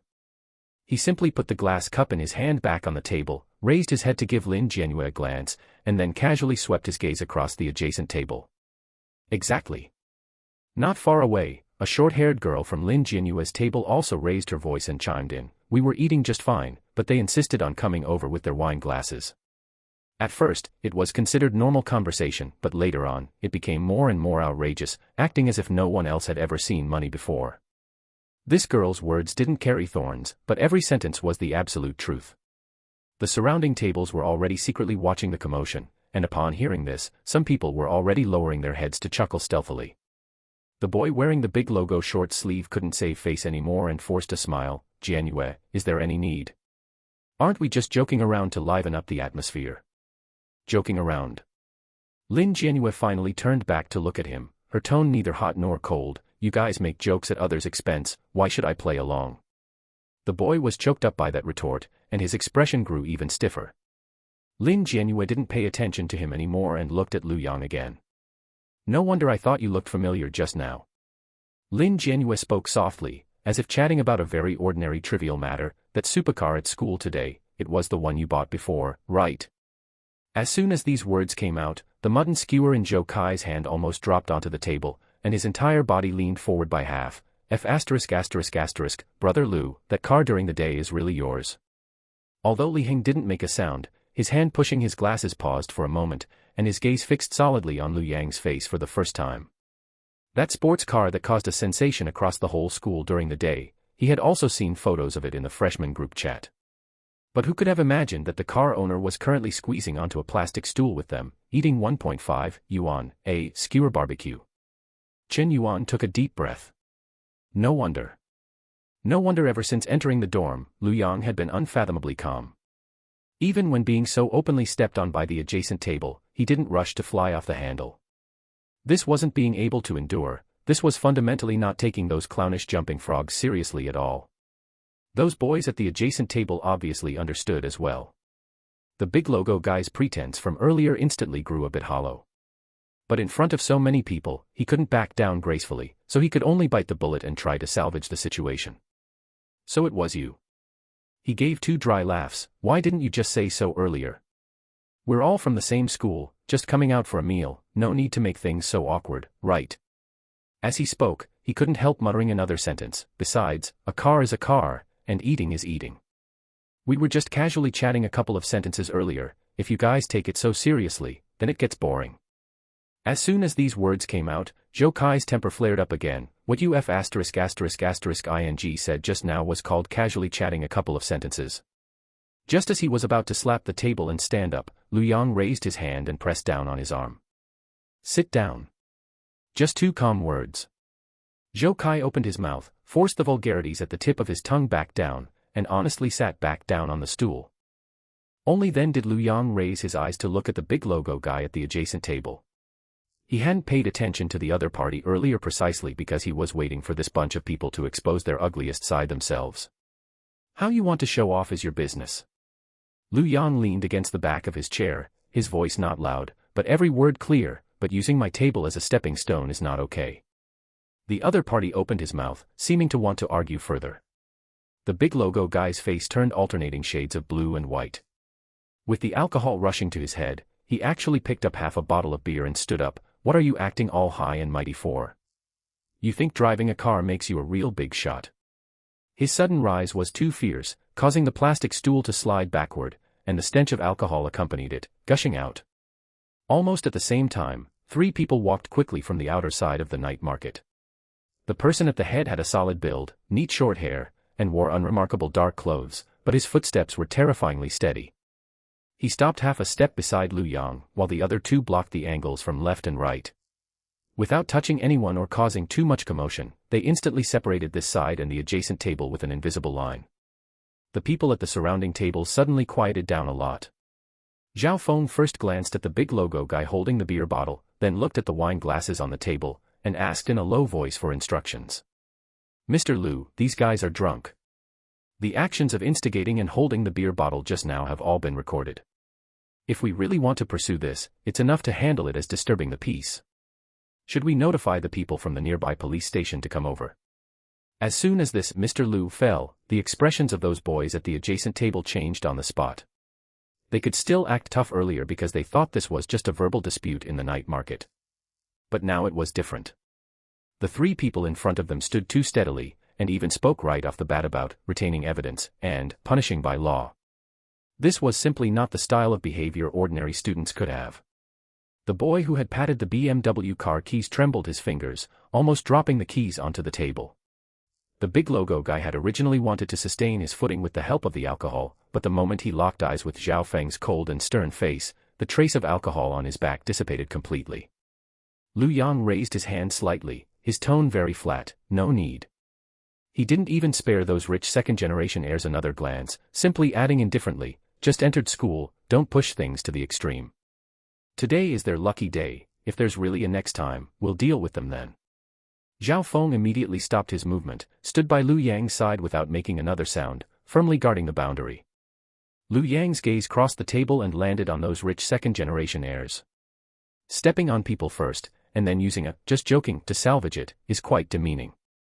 The surrounding sounds at the barbecue stall seemed to quiet down all at once. Lu Yang's eyes showed no fluctuation, but his words were straighter and sharper than a knife. Drinking a bit of horse piss and you really think you can elevate your tier and divide social circles everywhere? Lu Yang leaned against the back of his chair, his tone not heavy, but the sense of oppression covered them solidly. If you want to show off, go back to your own table and show off. Using my table as a stepping stone, you guys aren't qualified enough. As soon as the final phrase, aren't qualified enough, fell, the few people at the adjacent table looked as if a basin of cold water had been dumped over their heads, their expressions uglier than each other. The big logo guy's hand holding the beer bottle froze midair, his Adam's apple rolled twice, and he ultimately didn't dare to move forward even half a step further. Lu Yang, however, couldn't be bothered to look at them anymore. He merely picked up the cup on the table, his tone so flat that it lacked the slightest ripple. Put the beer bottle down. Then, take back every single word you said just now for me. These words didn't contain a single swear word, yet they completely exposed their dirty little mind of putting others down just to elevate themselves. The big logo man's face flushed bright red in an instant, and his earlier drunken bravado completely vanished.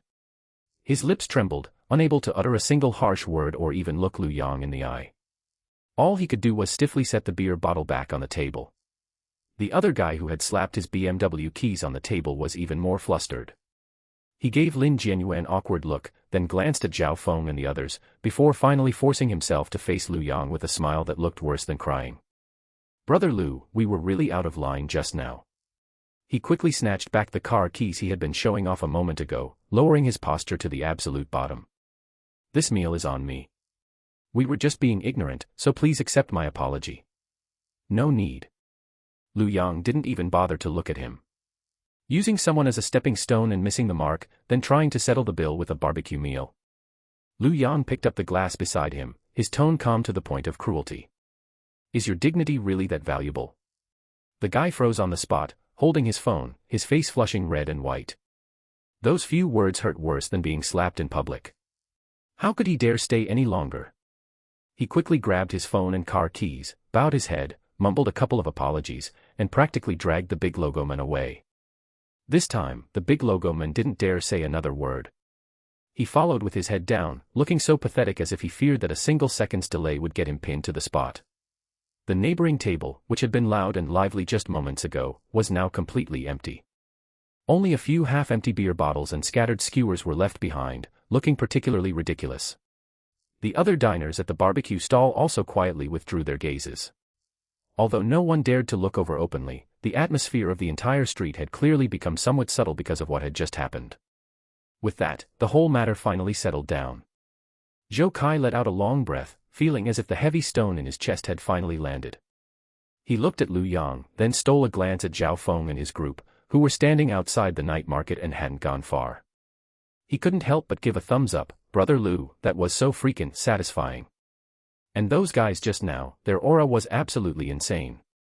Just people arranged by my family, who happened to follow along. Lu Yang brushed it off casually without elaborating, then raised his glass. All right, let's keep eating. Li Heng picked up his glass and took a sip of water, the expression behind his glasses undergoing a substantial change. He had originally thought Lu Yang was just a rich second generation with some extra cash at home, but the timing, positioning, and professional manner of those men in black were definitely not something simple wealth could arrange. This proved Lu Yang was more than just rich.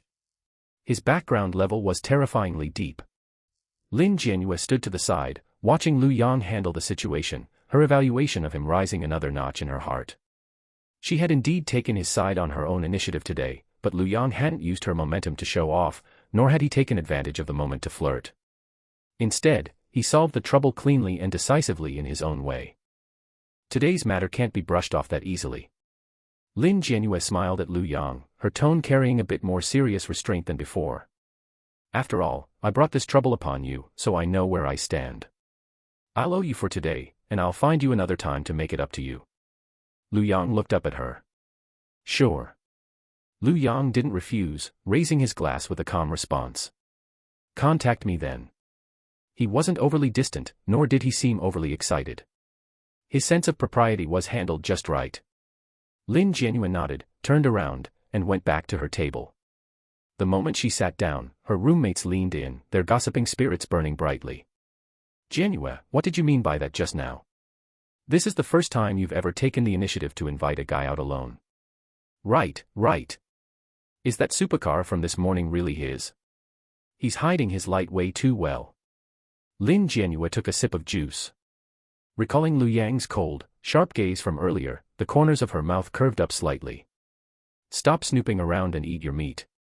On the other side, Lu Yang had already picked up the opener from the table, expertly popping open a bottle of cold beer and handing it to Zhou Kai. All right, it's our first meal together. Don't let a few idiots ruin the mood. Lu Yang raised his glass and clinked it against Zhou Kai's. Let's keep eating. Zhou Kai took the beer and grinned widely. Brother Lu, those words of yours just now were mind-blowing. Every single sentence hit them right where it hurt. It wouldn't have done any good to get into an argument with them, Li Heng made a rare joke. If a dog bites you, are you going to bite it back? Chen Yuan didn't say much. He simply raised his glass and clinked it against Lu Yang's. Brother Lu, it's all in the drink. Lu Yang chuckled, took a sip, and handed 2 skewers of grilled meat to Chen Yuan. Eat up quickly, the meat's getting cold. The atmosphere at the table grew lively once more. The young men chatted and laughed, having long thrown that minor unpleasantness to the back of their minds. But right at that moment, Chen Yuan's phone on the table suddenly vibrated. He glanced down, and his expression instantly changed. Holy shit. What is it? Zhou Kai leaned his head over to look. Chen Yuan passed the phone to them and lowered his voice. What just happened was filmed and posted into the group. Zhou Kai looked closely. In the main freshman group of the university, someone had posted a video. The camera was a bit shaky, but the key content was captured with crystal clarity. Lin Jianyue stepping up to clarify on her own initiative. And Lu Yang's unhurried line, after stepping on someone, trying to fix it with an, I was just joking, is pretty cheap. The group chat blew up in an instant. Holy crap, who is this guy? So fierce. No way, the school beauty took his side voluntarily. I heard this is the big shot who drove the supercar this morning. Is it really this thrilling right on the first day of school? But soon, some discordant voices began to mix into the trend. Isn't the angle of this video way too perfect? Could it be a scripted staging? Exactly. What kind of hype won't people pull off nowadays just to get famous? Bringing bodyguards to eat at a roadside stall, are they acting in a movie? Maybe it's a newcomer signed by some media agency, wanting to use our school beauty to farm traffic. Talk about forcing a clout chase. Just watch, there'll definitely be follow-up maneuvers tomorrow. I've seen this routine plenty of times. Looking at the messages scrolling rapidly across the screen, Zhou Kai slapped his thigh in excitement. The guy who posted this video is brilliant, what a title. But aren't those keyboard warriors later on just jealous? Calling it staged. Above the video, an eye-catching headline hung prominently. School beauty takes a side at night market, mysterious freshman single line destroys rich kid's composure. Lu Yang only gave the screen a faint glance, not even bothering to pick up his phone. Finishing the last gulp of beer, he patted Zhou Kai's shoulder. Why keep staring at your phone? Eat quickly, and we'll head back to the dorm when we're done. Though he said that, he knew clearly in his heart that after tonight, the buzz about him in Jiangzhou University's freshman circle would likely be impossible to suppress. On Jiangzhou University's campus forum, around 11 in the evening was usually peak traffic time. A post titled, "School Beauty Approaches Mysterious Freshman at Night Market, True Love or Scripted Publicity Stunt," spread like it had wings, quickly rising to the trending list. Not only did the post include high-definition video from the night market, but the poster also deliberately stoked drama, sarcastically steering the narrative in the main body. Freshmen these days sure know how to flex. Bringing bodyguards to clear out the area just to eat at a roadside stall. Are they shooting a movie? Is some media company trying to push a newcomer by using our school beauty as clickbait? Less than 10 minutes after the post went live, the comments section exploded with dozens of replies. Some joined in with bitter comments, others cheered on the chaos, while some even began trying to human meat search the mysterious freshman in the video. In a male dormitory, a sophomore student stared at the rapidly rising view count, rubbing his hands in excitement. Usually, nobody read the random stuff he posted on his account, but today he had hit the jackpot with massive traffic. At this rate, I'll definitely blow up across the entire school by tomorrow morning. Then I can take on some campus promotions. The student contentedly took a sip of soup from his instant noodles. Just as he pressed the refresh button, planning to pick a few comments to interact with and fan the flames, the screen suddenly lagged for a moment. Immediately after, a glaring prompt box popped up on the page. This post has been deleted by an administrator.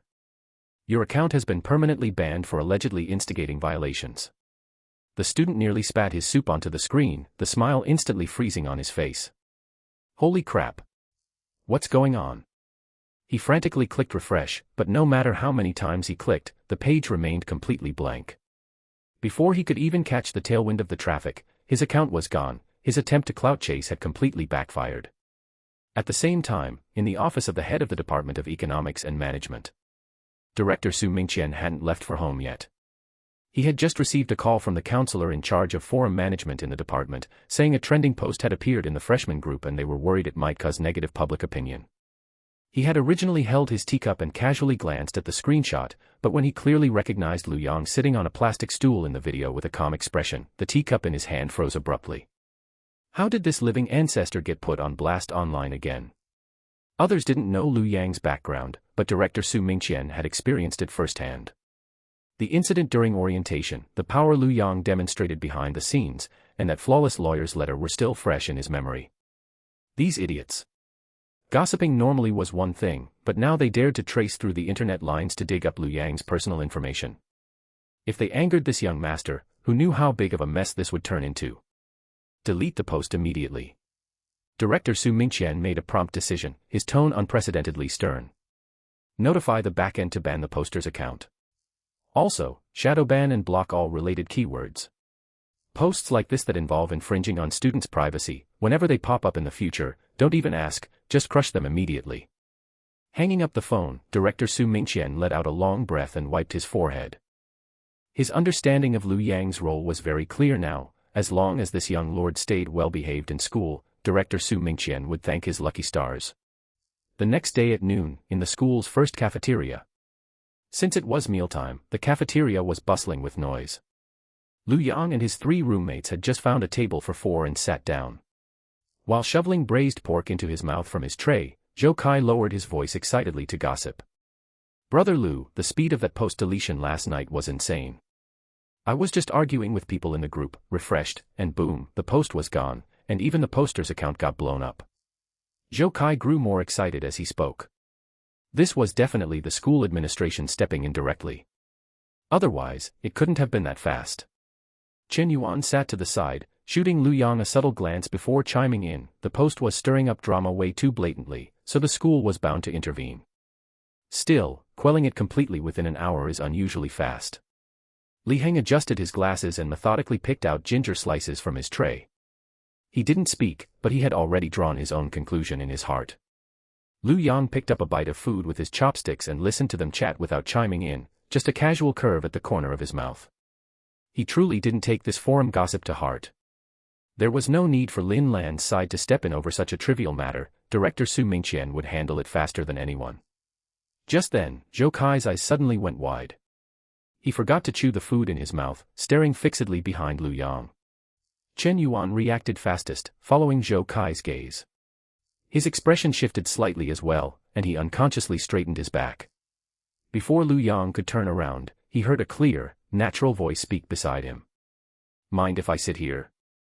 Lu Yang turned his head to see Lin Jianyue standing by the table, holding a food tray.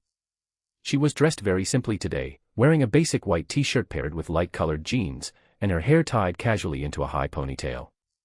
However, the posture she had built from years in the acting department gave her a remarkably upright and elegant silhouette just standing there.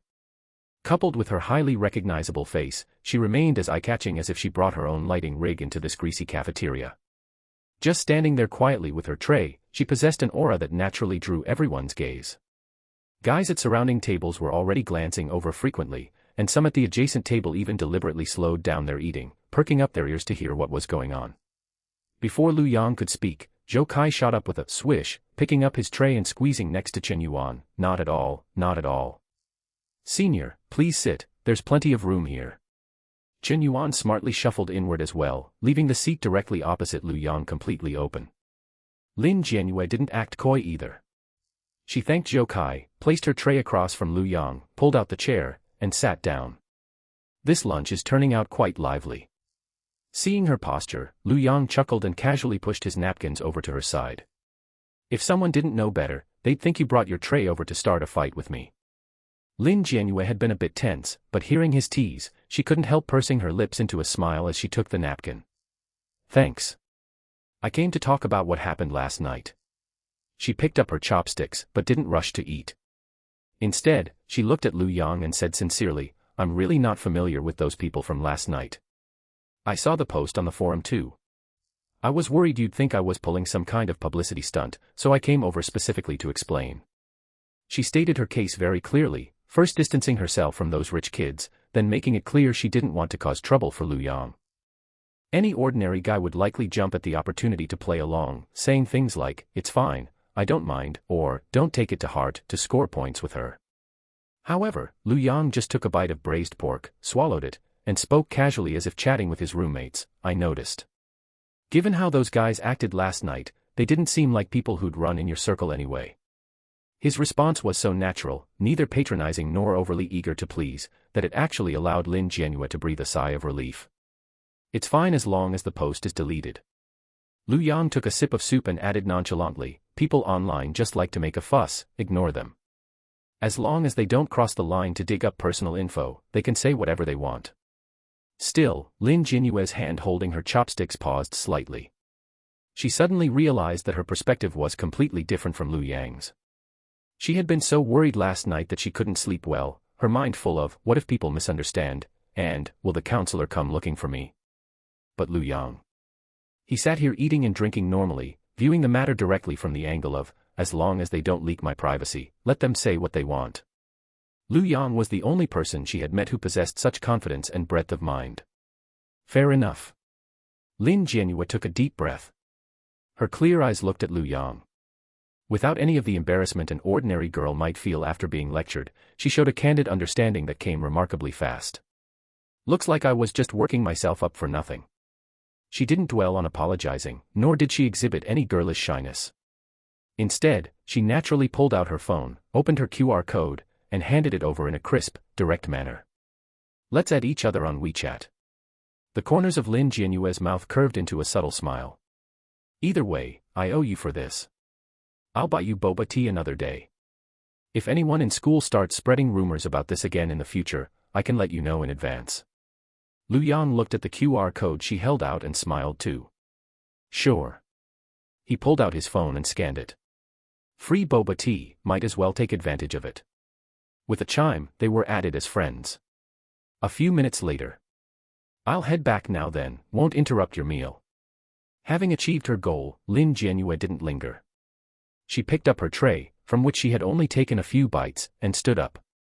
Leaving so soon? Lu Yang glanced at her tray, his tone carrying a bit of teasing. Not planning to give the cafeteria's braised pork some credit. I have to keep my figure. Lin Jianyue wrinkled her nose, showing a bit of the distress typical for a girl her age. If I actually gain weight, our body alignment teacher will nag me to death. Catch you later on WeChat. With that, without waiting for Lu Yang's response, she gave a cool wave to Zhou Kai and the others, turning to walk toward the tray return area.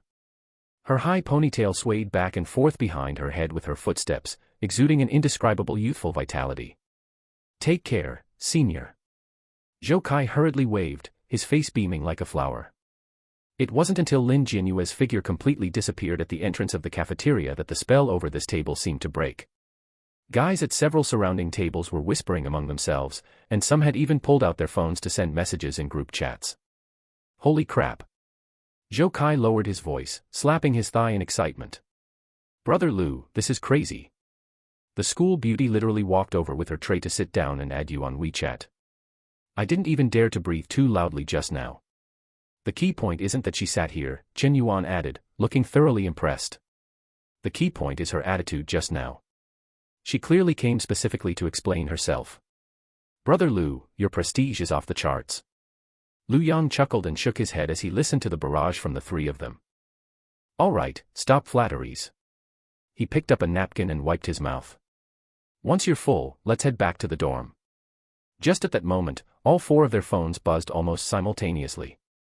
Chen Yuan unlocked his screen first, glanced at it, and his expression instantly turned somewhat odd. Brother Lu, a new notification in the class group. Chen Yuan handed his phone over. For our class in the Department of Economics and Management, the department assigned a temporary class assistant. Guess who? Who is it? Zhou Kai leaned over to look. Wen Wanqing. That aloof graduate student senior from our Department of Economics and Management, the divine figure who permanently holds a top 3 spot on the school beauty list. Zhou Kai rubbed his hands in excitement. With this kind of luck, the other classes are going to be green with envy. Lu Yang leaned back against his chair and raised an eyebrow slightly. His eyes rested on the words, temporary class assistant, Wen Wanqing, and he raised an eyebrow slightly. It seemed the upcoming class meeting was going to be very lively. At 2:30 p.m., the Department of Economics and Management held the first official class meeting for freshmen. When Lu Yang and his 3 roommates walked into the classroom right on time, nearly half of the seats were already taken. In the previously noisy classroom, the sound noticeably paused the moment Lu Yang stepped through the front door. Immediately after, several boys proactively greeted him. Brother Lu, here. I saved a seat for you. A boy from the next dorm stood up and waved. Good afternoon, Brother Lu. Brother Lu, I heard in the chat group that the new class assistant is a gorgeous senior. Is that true or false? Greetings rose and fell one after another, exuding a natural sense of closeness and subconscious awe. Having gone through the check-in turmoil, every boy in the class had a mental scale. This guy not only dared to confront the counselor face-to-face, but also forced the head of the department to lower his head and admit mistakes, while effortlessly getting back all the indiscriminately charged fees for everyone. In their eyes, Lu Yang was now the solid anchor of the class. Lu Yang did not put on any big-shot airs. With a bag slung over one shoulder, he casually patted the shoulder of the boy in the very front. True or false, you'll see for yourself in 5 minutes. Hurry up and find a place to sit down, don't all block the aisle. His tone was very natural, as if he were just making ordinary small talk. Yet with just that single sentence, the few boys who were still crowding in the aisle chatting immediately dispersed, obediently finding spots to sit down. The somewhat chaotic front rows of the classroom instantly became much clearer. Chen Yuan followed behind, taking in this scene, and lowered his voice to say to Zhou Kai beside him, did you see that? That's called respect. No need to shout at the top of your lungs, everyone listens with just one word. Obviously, Brother Lu is the one in our class now. Zhou Kai quietly gave a thumbs up and hurriedly followed Lu Yang further inside. Lu Yang walked over to the middle seat near the window and sat down, and the chair in the front row was gently pulled open. Jiang Yuning sat down unhurriedly, casually placing a black softcover notebook on the desk. Today, she wore a light coffee-colored shirt with a great texture. Unlike other girls who were loud and boisterous, her entire being exuded a composed and steady vibe. Good afternoon. Jiang Yuning turned her head, her voice gentle and clear. She glanced at the surrounding boys who had quieted down, a hint of knowing amusement at the corners of her lips. It looks like before the class meeting has even started, you've already become everyone's backbone, and everyone listens to you. Establishing rules early means fewer troubles. Lu Yang leaned back against the chair, his gaze falling on her notebook. Bringing a notebook, getting ready to make a campaign speech. Jiang Yuning didn't beat around the bush and gently nodded. I do have that intention. However, that depends on your stance first. She paused, blinked at Lu Yang, and looked at him with clear eyes. It depends on whether you're interested.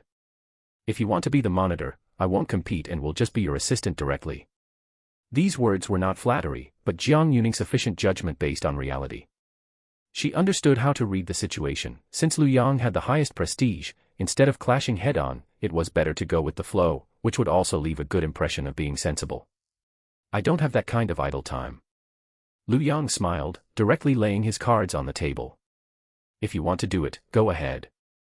If you really get elected, that's your ability. As long as you can manage the trivial matters in the class well, I welcome anyone to be the monitor. Upon hearing this, Jiang Yuning didn't show excessive excitement, just steadily nodding. All right, with your words, I have a clear idea in my mind. As soon as her voice fell, the crisp sound of small leather shoes walked over from the back of the classroom, carrying a lively whirlwind. Hey, Lu Yang.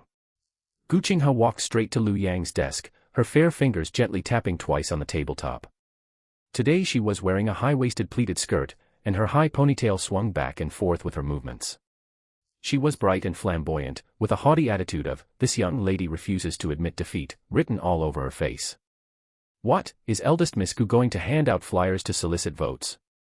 Lu Yang looked at her puffy, lively appearance, slightly raised an eyebrow, and retorted with a question. Who's handing out flyers? I'm just here to notify you.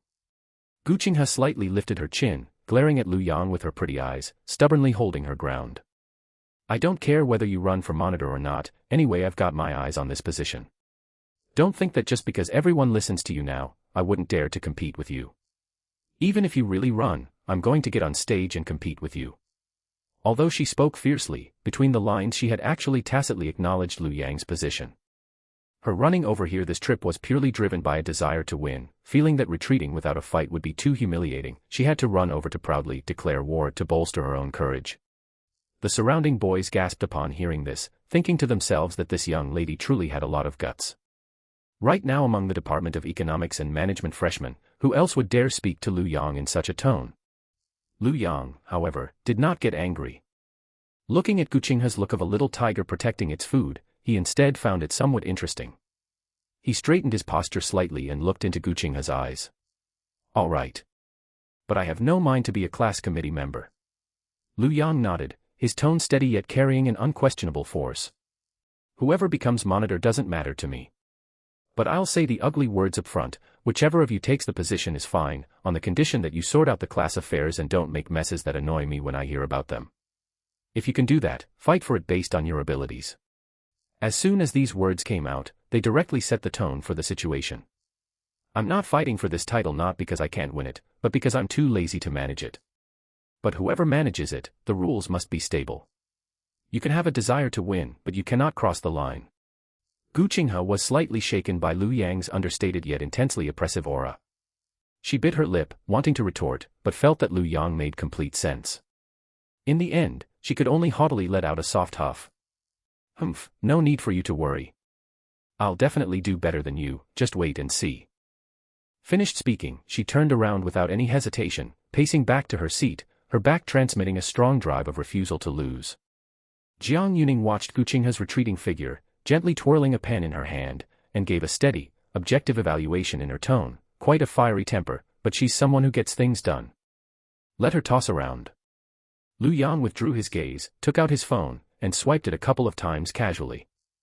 Since someone is willing to do the work, we're happy to take it easy. As long as the general direction doesn't get chaotic, let them compete however they want. Just as undercurrents were surging in the classroom, outside the back door of classroom 302, when Wanqing was holding a stack of freshman profile forms and took a deep breath. If it weren't for the work-study subsidy, she, a first-year graduate student, would never have bitten the bullet to step up as a temporary class assistant. Steady, Wanqing, you're a senior after all, you can't stage fright in front of the freshmen. After going in, establish the rules first, don't let them think you're weak and easily bullied. She secretly cheered herself on in her heart and reached out to push the door open.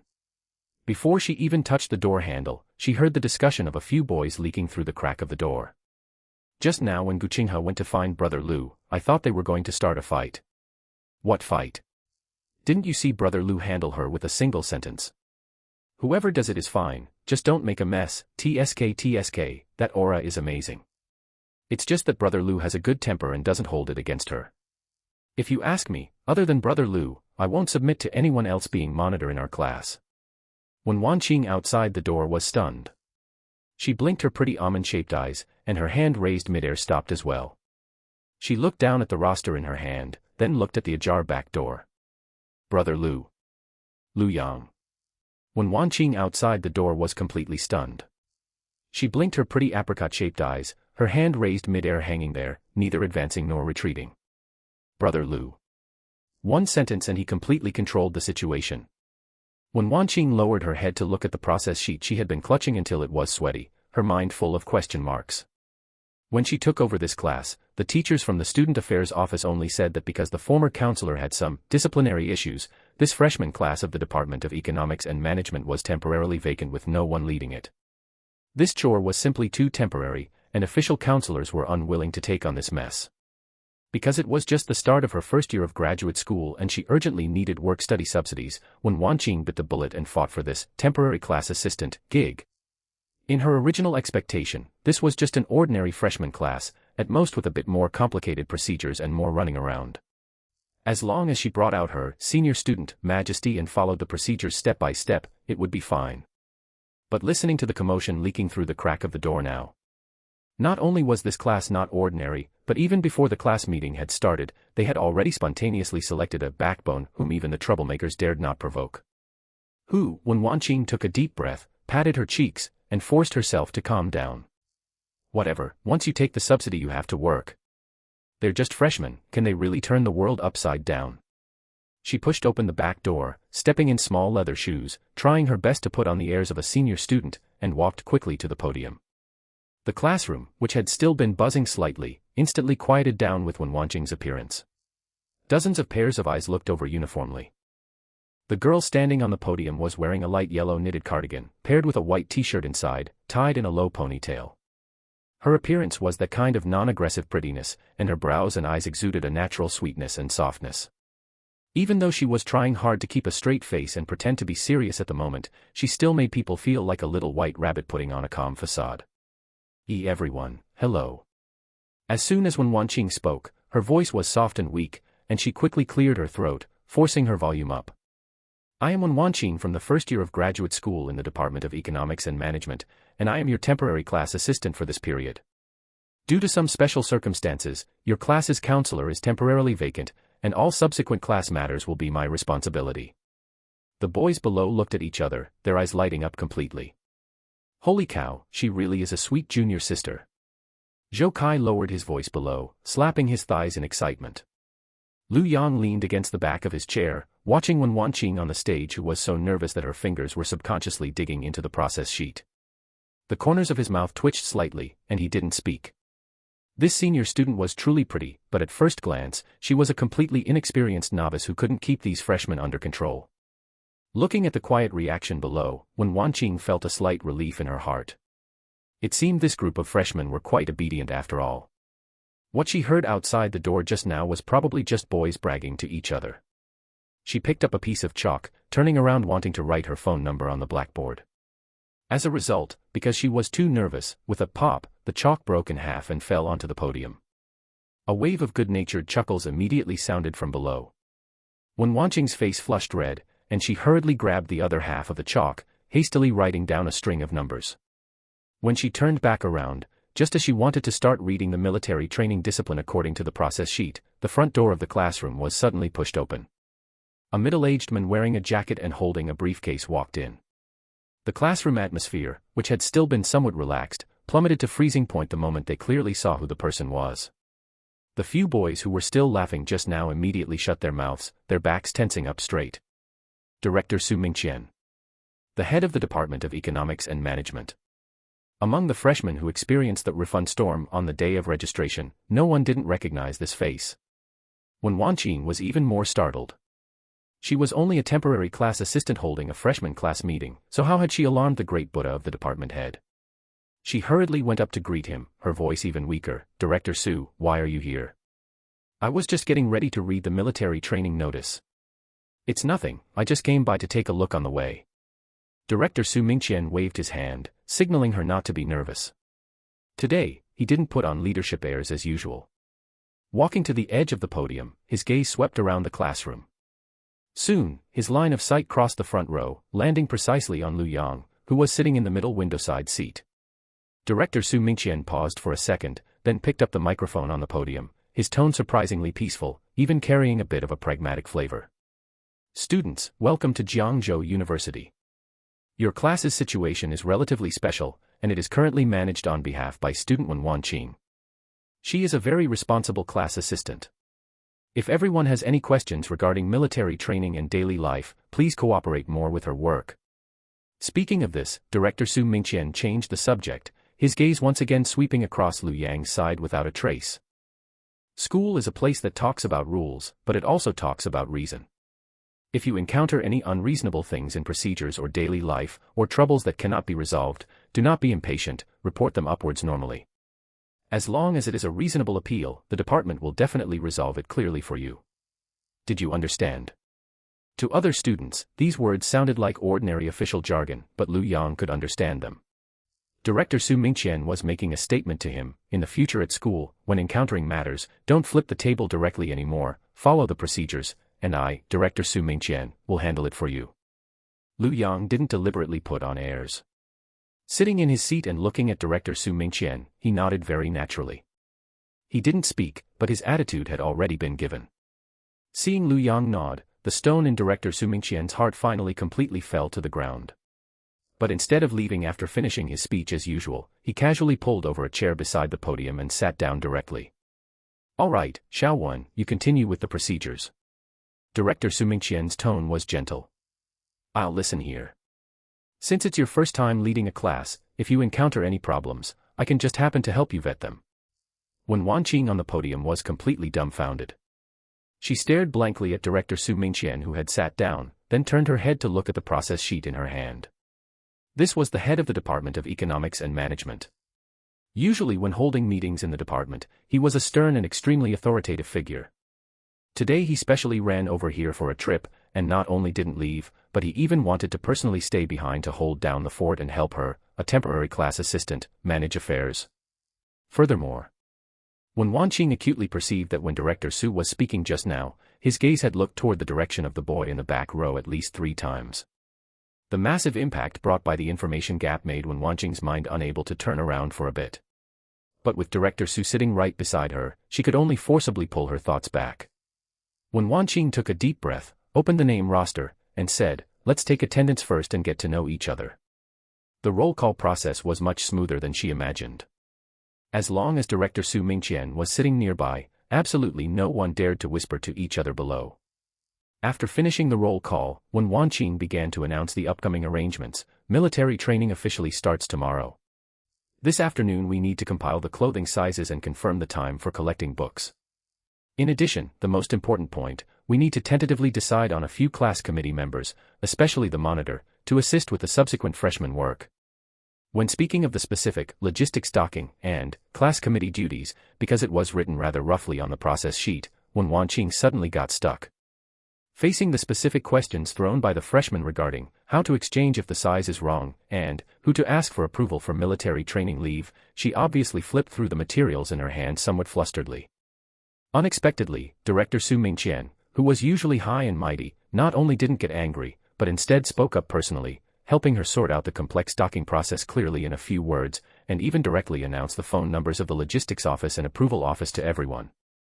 When Wanqing let out a long sigh of relief in her heart. But just as she was ready to smoothly enter the segment of competing for the monitor, she discovered a bizarre detail. When Director Su was helping her straighten out the process, not only was his attitude exceptionally good, but after explaining each matter, his gaze would sweep past the boy in the back row knowingly or unknowingly. As if he were confirming whether the other party was satisfied. When Wanqing's palms were sweating. Biting her lip, she raised her head amidst a sense of helplessness, and tentatively asked, "Then, does anyone want to proactively run for class monitor now?" As her voice fell, the classroom was exceptionally quiet. There was no one eagerly raising their hands right away like an ordinary freshman class, nor was there any chattering discussion. On the contrary, the actions of several boys in the front row were uniform, turning their heads synchronously to look toward the middle window side position. Following the whole class's line of sight, crossing the crowd in the front row, when Wanqing almost subconsciously looked toward the boy who had been quietly leaning against the back of his chair all along. Lu Yang sat there, not rushing to state his position, nor having any intention of watching a joke. The whole person exuded a calmness completely different from this freshman class. The more low-key Lu Yang was, the more abnormal it felt in Wen Wanqing's eyes. Wen Wanqing gripped the pen in her hand tightly, and a thought that even she herself felt absurd suddenly popped into her head. Could it be that the one who could truly manage things in this class wasn't her, nor even Director Su, but him? The atmosphere on the podium was somewhat subtly stagnant. Holding the name roster, it was clearly she, the class assistant senior student, who was running the class meeting according to routine procedures, trying hard to pull the scene back into the normal rhythm of a class meeting. But at this moment, no matter how slow-witted she was, she could sense it, the person who truly captivated the attention of the entire class below was definitely not her. Rather, it was that boy sitting in the middle window-side position whose name hadn't even been officially called out yet. Just when Wen Wanqing was at a loss, not knowing how to smooth over this scene of the whole class waiting for the big shot to state his position, Director Su Mingqian, who was sitting nearby holding down the fort, suddenly spoke up. He did not put on the majesty of a department head to scold the freshman for not being proactive, nor was he in a hurry to lecture about grand principles of collective honor. Instead, he turned his head, looked over following the class's gaze, and asked with an extremely natural tone. "Student Lu Yang, since everyone is looking at you, do you have anything you want to say to your classmates?" As soon as those words were spoken, Wen Wanqing was completely dumbfounded. Her pretty almond-shaped eyes widened slightly, and the strings in her mind seemed to snap suddenly. It was true that it was her first time serving as a teaching assistant, but she wasn't stupid either. In a university class meeting, when would a department head ever take the initiative to call on a freshman to speak? Furthermore, that tone didn't sound like a teacher questioning a student, it felt more like seeking some kind of opinion. Or even actively paving the way for the other person. The air in the classroom instantly grew even quieter. Dozens of pairs of eyes stared fixedly at Lu Yang, waiting for his reaction. Lu Yang did not decline, nor did he deliberately put on any pretentious airs of a big shot. He stood up, supporting himself on the desk with one hand, without even walking up to the podium. Standing right beside his seat, his gaze swept across the entire class. "Since Director Su asked me to speak, I'll just say a few brief words." Lu Yang's voice wasn't loud, but his articulation was clear, exuding a sense of calm and confidence. "I have no interest in the position of class monitor, and I find it troublesome. From now on, whoever wants to be the class monitor or a class committee member doesn't need to look at me, go fight for it on the podium with your own abilities. Whoever can manage the class affairs well will be the one to do it." These words were spoken very directly, even somewhat unorthodoxly. If an ordinary freshman were called upon by the department head, they would mostly be modest for a few sentences and then express their determination, but he laid his bottom line of not being the class monitor bare right from the start. Hearing this, a few boys in the front row who were originally feeling a bit uneasy noticeably breathed a sigh of relief. But immediately after, Lu Yang's tone shifted, sounding steady yet unquestionable. "However, since I'm in this class, I'll put these words out here first." Lu Yang looked at everyone. "In the future, if there are any troubles in the class that cannot be resolved, or if someone outside thinks our class counselor isn't around and wants to take advantage or step on us, as long as the matter is reasonable and the class committee cannot solve it, you can come find me." He didn't deliberately raise his volume, but when the words, "as long as the matter is reasonable, you can come find me," fell, it was like driving a stabilizing anchor straight into the classroom. "Although I won't be a class official, if someone really crosses the line, I will definitely help where I can." After finishing this sentence, Lu Yang sat back down very naturally, just as if he had just finished answering the most ordinary question. The entire classroom fell silent for a full 3 seconds. Immediately afterwards, Zhou Kai, sitting in the front row, couldn't help muttering in a low voice, "Holy crap, Brother Lu's dominance is leaking out. This is way more badass than being the class monitor. Ain't that the truth? What do you call this? This is called the uncrowned king." The boy next to him had eyes that lit up. As soon as these words were said, not only did the whole class not think he was cowardly because he wasn't taking a class committee position, but they respected him even more. Originally, many people were still watching and even seriously intended to vote for him. Now that he had personally withdrawn, everyone's recognition of him instead became incomparably solid. Contending not for empty fame, but looking only at results. This was truly the demeanor of a real big shot. Standing on the podium, Wen Wanqing looked at the awe and excitement in the eyes of those boys below, and then looked at Director Su Mingqian beside her who was actually nodding slightly along with them. She felt that today's class meeting completely subverted her cognition. She had originally thought she would be leading a group of completely clueless newcomers, but instead she found that she seemed to have stumbled into a game completely controlled by a certain, mysterious big shot. On the other side of the classroom, Guqingha's tense shoulders noticeably relaxed. She let out a gentle breath, and a trace of excitement flashed in her pretty, large eyes. She didn't hate Lu Yang, on the contrary, she had run over earlier to issue harsh words because she wanted to prove herself. If Lu Yang were really running for election, she knew there was a high probability she wouldn't win against him. But now Lu Yang had said with his own mouth that he wasn't running, and he set the rule as, whoever can sort things out goes up. This meant that she finally had the opportunity to openly and honorably try for the position she wanted to fight for, to manage the class well with real ability, and even prove to that boy sitting by the window that she, Guqingha, meant what she said. Jiang Yuning on the other side was much calmer. She just gently tapped her pen cap against her black softcover notebook, a knowing smile playing on the corners of her lips. Lu Yang's stance was completely within her expectations. Since the general direction had been set, the subsequent matters would be simple. Director Su Mingqian was also very satisfied with this result. He knew it was impossible for Lu Yang to be an errand-running class monitor, but as long as Lu Yang was willing to play the role of a stabilizer in this class, the freshmen of this year's Department of Economics and Management would not run into any major chaos. He turned his head, looked at Wen Wanqing, who was still stunned in place, and gave a light cough to remind her, "Xiao Wen, since classmate Lu Yang has stated his position, you can continue with the process." "Ah. Oh. Okay." Wen Wanqing snapped out of her trance and quickly reined in her somewhat drifting thoughts, her cheeks turning slightly red from nervousness. She took a deep breath, forcing herself to put on the posture of an upperclassman, and loudly announced, "Then, since that's the case, the election for our class committee members will now officially begin." As soon as those words were spoken, the atmosphere in the classroom was instantly ignited. Everyone knew that that stabilizing anchor had already set the direction and yielded the position. Next, whoever could stand up on the podium and win the position of class monitor would have to prove themselves with genuine abilities. As the election began, those few boys in the front row who had originally been booing and wanting to join in on the fun looked at each other, and instead all fell silent. Everyone wasn't stupid. What Lu Yang said just now had set the tone too high. Whoever can handle the class affairs well will take the position. This meant it was no longer a cushy gig just to easily slack off and earn credits. Whoever stepped up to take this position would have to truly shoulder the responsibility. Without those just looking to join the fun, the people who were truly prepared quickly stood out. "Then I'll go first." Jiang Yuning closed the black softcover notebook in her hand, stood up unhurriedly, and walked toward the podium. She wasn't wearing heavy makeup today, only a thin layer of bean paste-colored lipstick, yet it thoroughly highlighted that gentle yet somewhat aloof scholarly aura typical of a Jiangnan girl.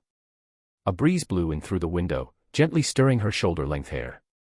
After standing still, she didn't say any empty polite pleasantries, but instead smiled slightly and cut straight to the point. "Hello everyone, I am Jiang Yuning, and I'd like to run for our class monitor." I briefly looked over the process sheet handed out by the senior sister just now. Tomorrow's military training not only requires counting clothing sizes, but also coordinating the formation alignments for the resting areas. Although the welcome party is a month away, we need to submit the program list next week. Her tone was calm, but her logic was extremely clear. I was the class monitor in both middle school and high school, and I am quite familiar with handling these trivial processes. If everyone is willing to trust me, for the logistics coordination during military training, I will create a clear spreadsheet and send it to the chat group. What everyone is responsible for and who to go to when encountering problems will be clear at a glance, guaranteeing that there won't be any mess-ups. As soon as her voice trailed off, a boy in the back row suddenly shouted out, "Campus Belle Jiang is reliable in everything she does." We were in the same class in high school, and all kinds of miscellaneous chores in the class back then were arranged by her. Absolutely no problem at all. This god-tier assist not only substantiated her resume, but also incidentally revealed her background as a high school campus belle. The eyes of the boys below instantly lit up significantly, and they couldn't help whispering to each other. Everyone was afraid of trouble to begin with. Now that there was a goddess-level figure who looked so beautiful, spoke with such clear logic, and could directly take over the mess and organize it clearly to manage things, their favorability naturally soared straight up. Even Director Su Mingqian sitting nearby nodded imperceptibly, thinking to himself that the quality of this year's freshman was indeed not bad. Not only was there an unfathomable Lu Yang, but even a little girl's working logic was so steady. Lu Yang leaned back against the back of his chair, looking at Jiang Yuning on the stage, the corners of his mouth twitching slightly up. This girl was truly smart. She clearly had the capital to win votes based on her looks, yet she insisted on convincing the crowd through solid organizational skills and her past resume. I am done speaking, thank you everyone. Jiang Yuning bowed slightly and calmly walked down the podium. She didn't deliberately look at Lu Yang, but when she passed by him, a very faint gardenia fragrance swept past. Her footsteps paused imperceptibly for half a second, as if completing a silent handoff. You set the rules, and I can take them on. As soon as Jiang Yuning sat down, a crisp chair-pulling sound immediately came from the back row of the classroom. Then I'll say a few words too. Gu Qinghe stood up, her high ponytail swinging gently with her stride. A high-waisted pleated skirt paired with small leather shoes revealed a section of dazzlingly fair and slender waist. She strode up to the podium in a few steps, her pretty and flamboyant face full of obvious confidence, like a ball of fire ready to ignite the atmosphere at any moment, brimming with youth.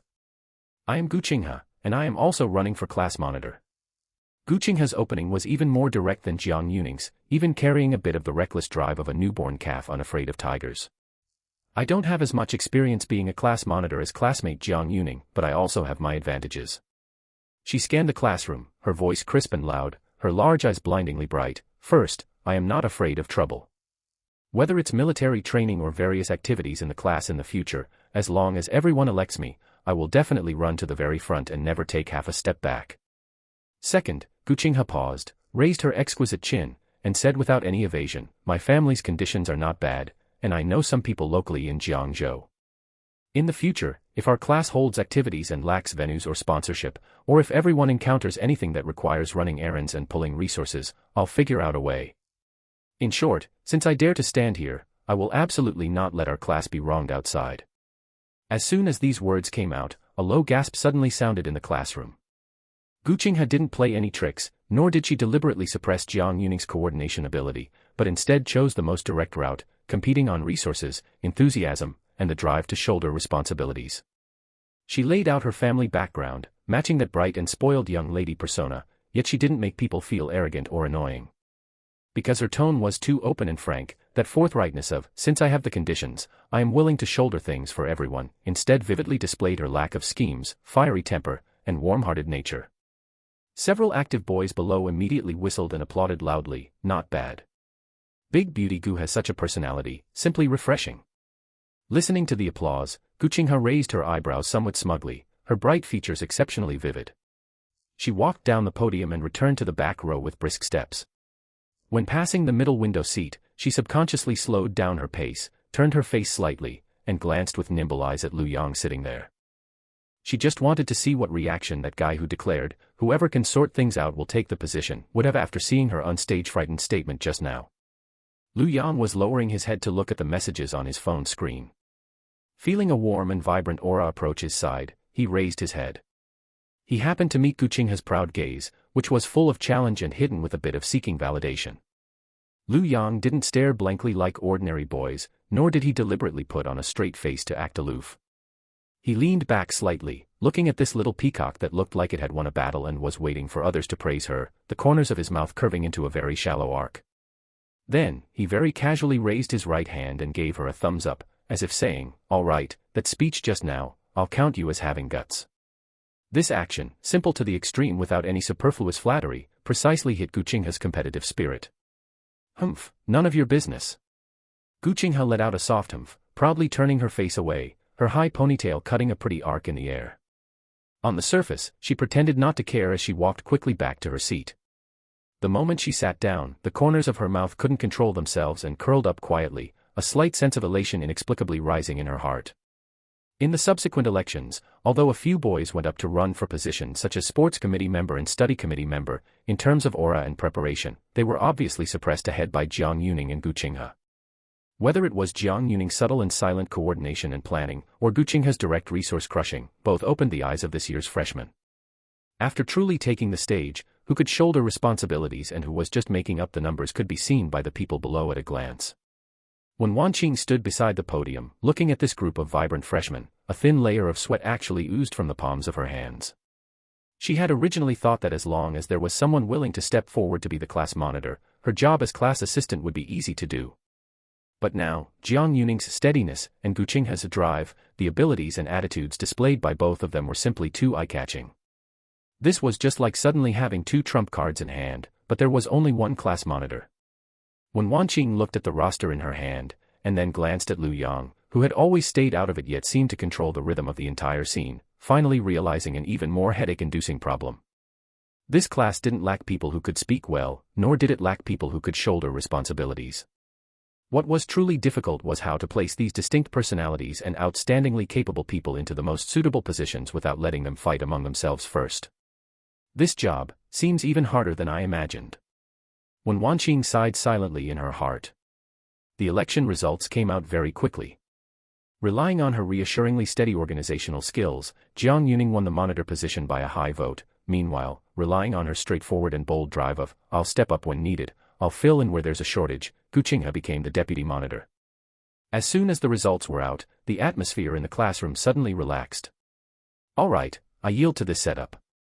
Zhou Kai leaned back against his chair, grinning as he sighed, one manages the brains, the other manages the hands and feet.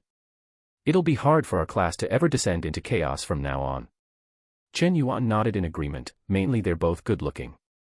Our class's prestige has finally been established. You two should know when to quit. Gu Qinghe crossed her arms, lifted her chin, and snorted, a deputy monitor is still a monitor.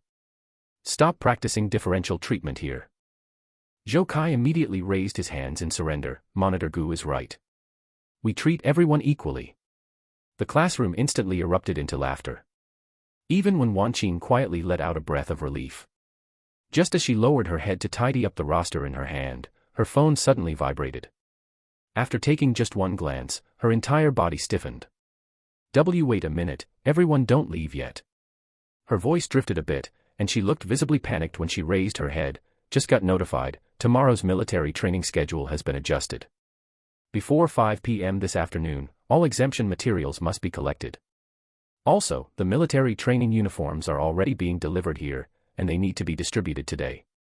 The ones with incorrect sizes also need to be sorted out today, otherwise tomorrow will be troublesome. The classroom, which had just relaxed, exploded instantly once again. No way, this rushed. My roommate has the exemption certificate, and it's still in the dorm. Senior, are the military training uniforms being distributed now? When on earth will that line end? Gripping her phone tightly, when Wanqing felt completely numb all over. She was only filling in temporarily, running errands usually worked fine, but when faced with such sudden miscellaneous tasks piling up all at once, her mind instantly went blank. Everyone don't panic yet, I'll create a chat group first.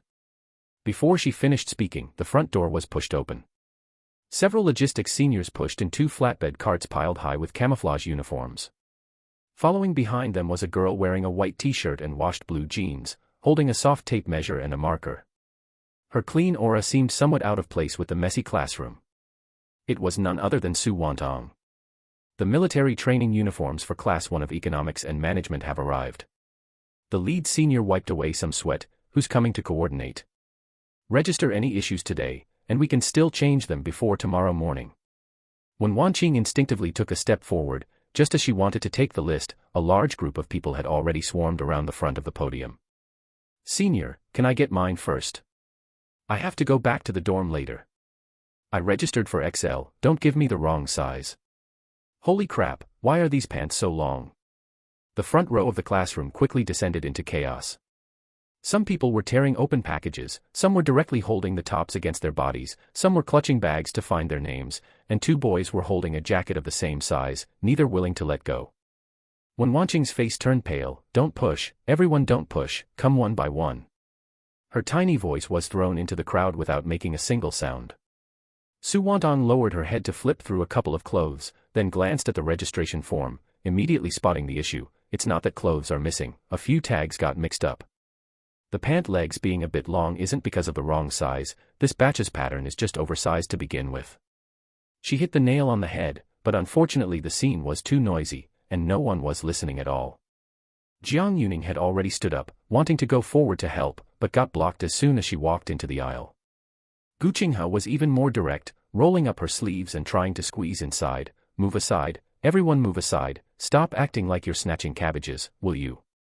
But when there are too many people, shouting anything doesn't work. Right at this moment, a crisp clack suddenly sounded near the back door. The sound wasn't heavy, but it was very crisp.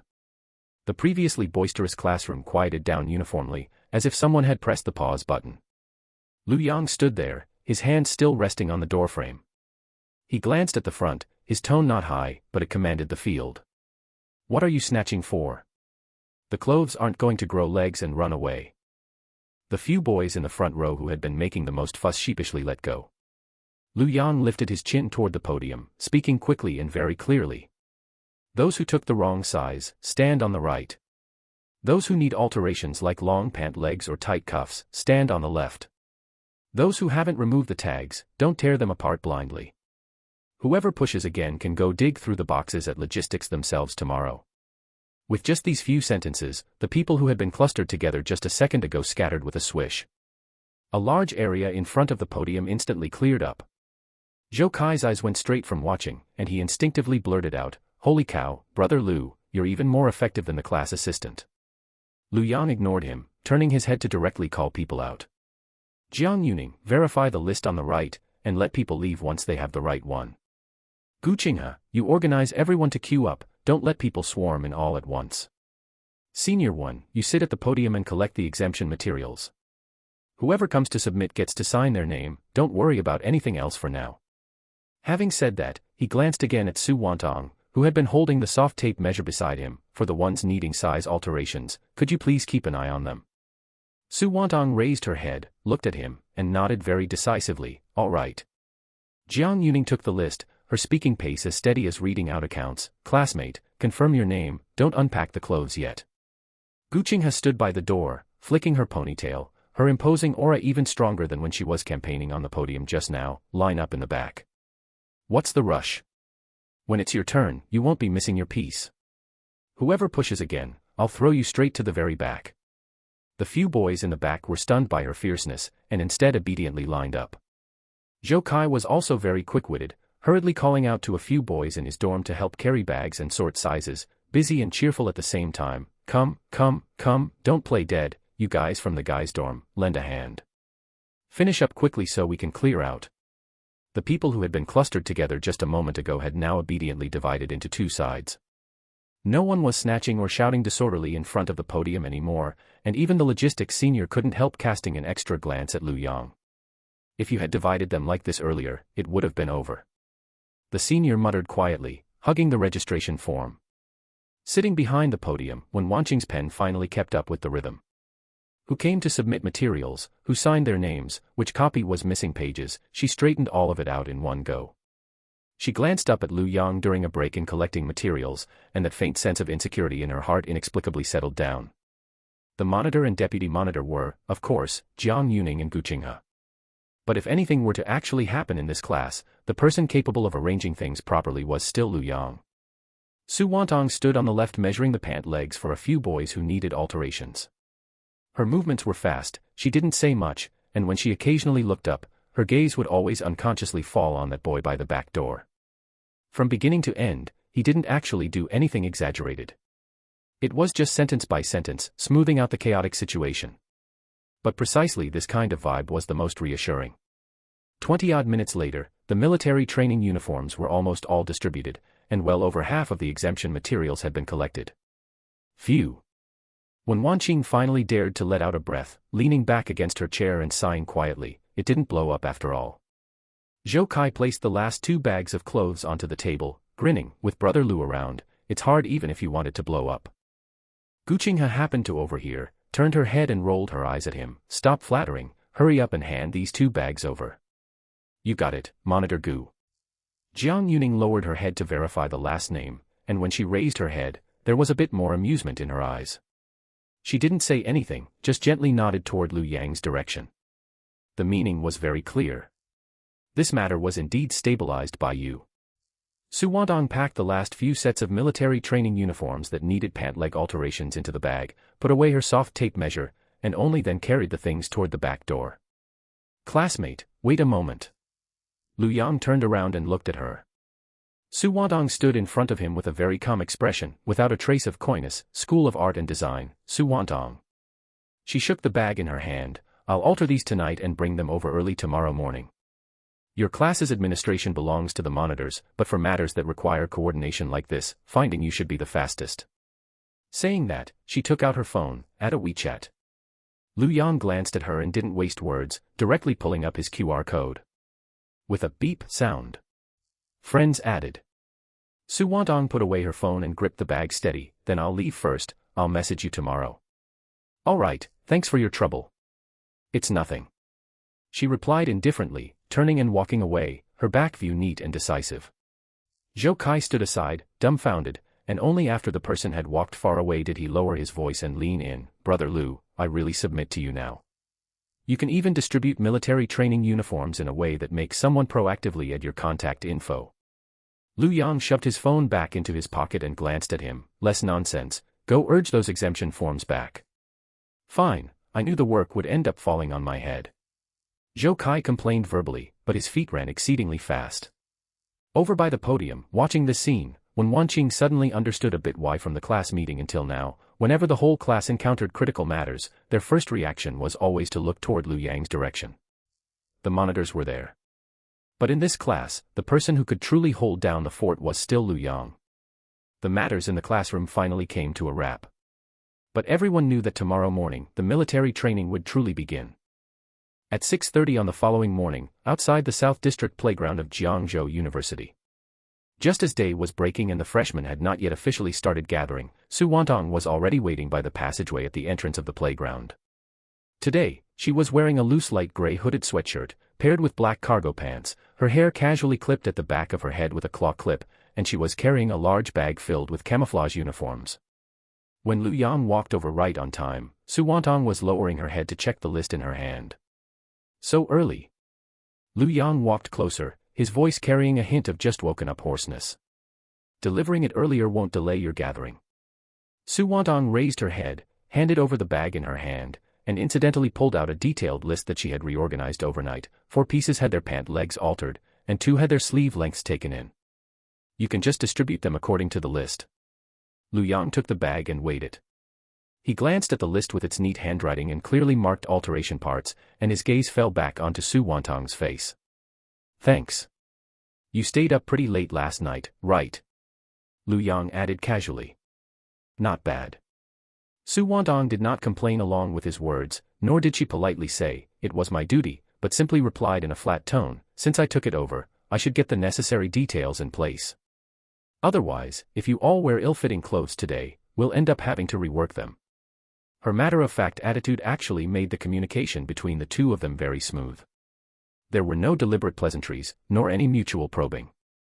After last night's distribution storm and today's handover, Lu Yang was even more certain that Su Wantong not only had a sense of propriety, but was also extremely solid in professional details.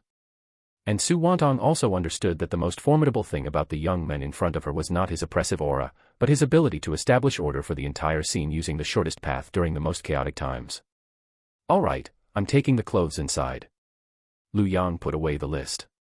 Okay, have a smooth military training. Su Wantong nodded and turned back to walk along the tree-lined path. The rhythm of their conversation was significantly more natural than yesterday, and their relationship took a steady step forward. At 7 in the morning, the military training kickoff ceremony officially began. The entire South District playground was densely packed with freshmen wearing camouflage uniforms. School leaders took turns speaking on the podium, setting the tone for the next half-month of military training. In the middle, there was a short rest period of about 15 minutes, during which each class disbanded on the spot to drink water and prepare for the official kickoff process ahead. Lu Yang, get ready. Later, when the rest period ends and the school leaders finish their final segment, it will be your turn to go on stage. When Wanqing ran over hurriedly with the schedule to confirm, I gave you a heads up yesterday, is there any problem? Jiangzhou University originally had a freshman representative speech segment. Due to the refund storm on the registration day, Lu Yang's credibility among the freshmen was extremely high. After discussion, the teachers from the Student Affairs Office felt that a student who could stabilize the situation in chaos was best suited to take the lead in expressing a stance. Thus, Director Su Mingqian directly made the final decision, designating Lu Yang as the Discipline and Order Initiative representative and arranging for him to give a brief 3-minute speech. This matter had already been decided yesterday, so Lu Yang did not have any freshman timidity or surprise. He unscrewed a mineral water bottle, took a sip, and nodded very casually, I'm ready. Just as he capped the bottle, a familiar mechanical prompt suddenly popped up in his mind. Military Training Stage Task 1 triggered. Complete a high-quality freshman speech and obtain strong positive feedback from the scene. Task reward, grade of physical enhancement. Lu Yang's movements paused slightly. Yesterday, he just treated the speech as going through the motions, but he didn't expect it to now be attached to an extremely tempting task.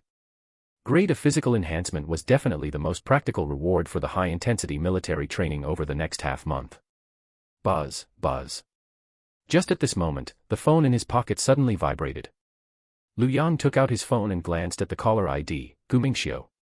This was the chief executive rewarded by the system, and also the sharpest blade Lu Yang had in the Tianyao Consortium. Lu Yang walked to a relatively quiet tree shade on the edge of the playground and pressed the answer button. President Lu, the first round of screening for the subsidiary Yaochen Group has completely ended. On the other end of the phone, Gu Mingxiu's voice was cold, precise, and hardcore as usual, without any nonsensical padding. The bottom-up investigation by the legal and audit departments has already yielded preliminary results. Among the current management, the problematic positions and available candidates have all been sorted out by me. Tell me the results. Lu Yang looked at the freshman phalanx frolicking not far away and said into the phone. The director of the investment promotion department and the deputy general manager of the engineering department, the businesses in charge of these two people have booked deficits exceeding the warning line, and there are obvious traces of benefit transmission. The supervisors of the property logistics and security departments have long-term problems of drawing empty salaries and vacant positions. As for the marketing planning department, the current person in charge is lacking in capability, but the foundation is still considered clean. Gu Mingxiu quickly finished reporting the current situation, and then immediately threw out the core question, President Lu, how should we make a move? This was the first time Lu Yang was carrying out a substantial major reshuffle of the management architecture of his core industries after completely inheriting the Tianyao Consortium. Lu Yang did not hesitate, nor did he ask any superfluous questions, directly issuing restructuring instructions. Those two people from the investment promotion department and engineering department, before 3 o'clock this afternoon, directly go through legal procedures to suspend them. Audit the accounts where they need to be audited, and hand them over where they need to be handed over. Don't give them time to collude on their testimonies. Demote the supervisors of the property logistics and security departments on the spot. Have Zhao Feng lead the people from the security team to take over the venue, and clear out all the empty salaries for me. Temporarily retain the person in charge of the marketing planning department. Gu Mingxiu, transfer 2 capable hands from the group headquarters to fill in, and prop up the business first. Lu Yang's voice was not loud, but every word sounded like hammering a nail, carrying an irrefutable decisiveness. On the other end of the phone, Gu Mingxiu was very accustomed to this swift and decisive style, and immediately replied crisply, Understood, President Lu. Before 3 p.m., the notices for personnel adjustments will all be issued. I will personally supervise to ensure that this round of reshuffle lands smoothly. Thank you for your hard work. If there is resistance, have the legal department clear the venue directly. Lu Yang hung up the phone and tucked it back into his pocket. A breeze blew through the tree shade on the edge of the playground. On one side were thousands of college freshmen who had just graduated from high school and were waiting with excited faces for the military training ceremony to continue. On the other side was Lu Yang, who had completely rearranged the personnel line of a conglomerate group valued at tens of billions in less than 2 minutes. Zhou Kai and Chen Yuan not far away happened to be drinking water under the tree. Although they couldn't hear clearly what Lu Yang said specifically on the phone, those sporadic words like, audit what needs to be audited, suspend what needs to be suspended, as well as Lu Yang's unquestionable superior aura when speaking, still made them secretly click their tongues in awe. Brother Lu's phone call. Anyone who didn't know would think he was commanding a multinational group worth tens of billions. Zhou Kai muttered in a low voice. Stop talking nonsense, but this aura is truly top tier. Chen Yuan also had a look of awe. Lu Yang hung up the phone, the sternness on his face instantly reined in, restoring himself to that calm and steady freshman appearance. He walked briskly back into the queue of Class 1, Department of Economics and Management, as if the call that had just decided the fate of more than a dozen executives was as insignificant as casually ordering takeout. The rest period is over. All classes assemble. The sound of the loudspeaker came from the podium. When Wan Qing held the schedule and ran over hurriedly, Lu Yang, hurry. After the school leaders finished their last 2 sentences, you go up from the stairs on the left. Lu Yang nodded, tidied up the camouflage uniform on his body, and walked up the podium along the stairs with a calm gaze. He stood in front of the microphone, looking at the dense crowd below, without taking out any prepared manuscript. I am Lu Yang from Class 1, Department of Economics and Management. His voice spread across the entire South District playground through the loudspeaker. His speech rate was not fast, but very clear. Everyone came to Jiangzhou University with their own goals. The half-month of military training will definitely be very tiring and annoying, but it is the most direct hurdle. As for how to step across it, Liu Yang's speech did not have any long-winded empty words. He paused for a moment, his gaze swept across the phalanx below, and his voice was steady and resolute. In the next 2 minutes, he did not shout any motivational slogans, but instead used an extremely realistic tone to clearly dissect and break down the problems freshmen might encounter, the adjustment of mentality, and the logic of solving problems when trouble arose. There was no preaching, only solid experience and attitude. Finally, I wish everyone a smooth military training and that you get the results you want sooner. Short, direct, clean, and neat. The freshmen off the stage were stunned for a moment, and then burst into an extremely enthusiastic round of applause. This kind of speech that didn't speak empty words and directly hit pain points was much more likable than those long-winded diplomatic remarks. Especially the phalanx of the Department of Economics and Management, where Zhou Kai took the lead in applauding, shaking the sky with applause. Ding! Military Training Stage Task 1 completed, high-quality freshman speech, on-site positive feedback meets the standard. Task Reward Distribution, Grade of Physical Enhancement. When Liu Yang walked down the stairs, he felt a warm airflow rapidly wandering through his whole body. The slight fatigue brought by waking up early was instantly swept away, and although his muscle lines did not swell exaggeratedly, the feeling of being full of explosive power and long-lasting endurance was extremely clear. He had just stood back in the queue when the instructor phalanx responsible for training also divided towards each class's phalanx. However, before everyone could recover from the relaxation of the ceremony ending, the situation changed. As the instructors of each class officially took over the phalanx, an extremely harsh whistle pierced the air of the playground. The morning training intensity was suddenly raised without any warning. The freshmen who were originally gritting their teeth and holding on suddenly changed their expressions. Attention! At ease. Stand at ease. Did you all not eat breakfast? Your voices are so small. Do it again. The sharp whistle mixed with rough scolding rose and fell in every corner of the South District playground. However, the situation on the side of Class 1, Department of Economics and Management, was obviously much worse than other classes.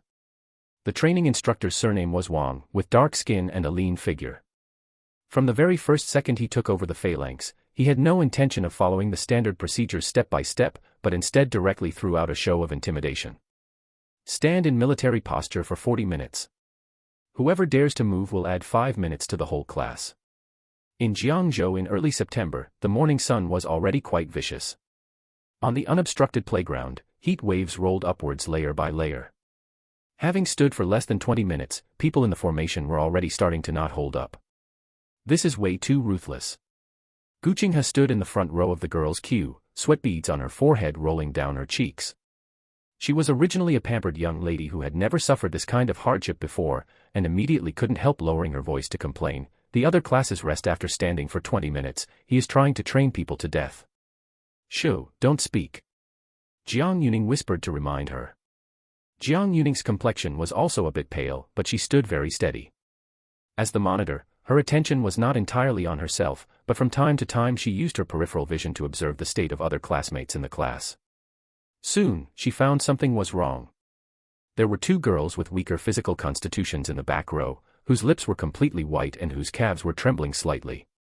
On the boys' side, some heavier students became the hardest hit area, looking as if they had been fished out of water, their sweat completely soaking the backs of their camouflage uniforms. Instructor, someone is feeling unwell, can we apply to rest for 5 minutes first? Jiang Yuning clenched her teeth and shouted boldly. Did I tell you to speak? Did you report? Instructor Wang turned his head abruptly, his gaze locking onto Jiang Yuning like a hawk. The whole class, 5 more minutes.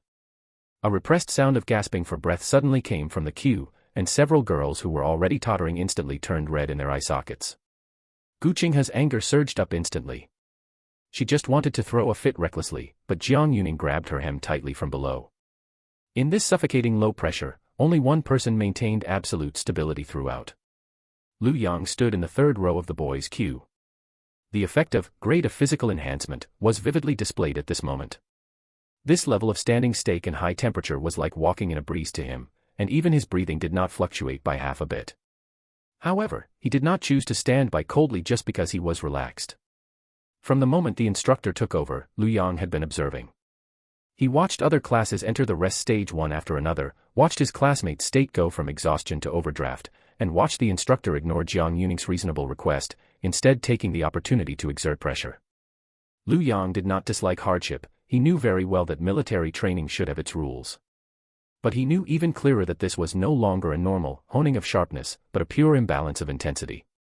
If the pressure continued like this, those students with weak physical constitutions would definitely have problems. Beep. With another sharp whistle, Instructor Wang strode to the front of the phalanx, looked at a few students who were still shivering, and sneered, "What? Can't take it any more already? You college students are just too pampered usually. Add another." Report. A calm, steady, yet extremely penetrating voice suddenly came from the boys' phalanx, directly interrupting the instructor's impending overtime punishment. The gazes of the whole class instantly concentrated over there. Lu Yang stood in place, his posture upright, without shedding a single drop of sweat. He looked at Instructor Wang ahead, his tone devoid of any provocative meaning, but what he said was like a nail, firmly nailed onto the instructor's bottom line. "Instructor, training can be strict, and we recognize the rules.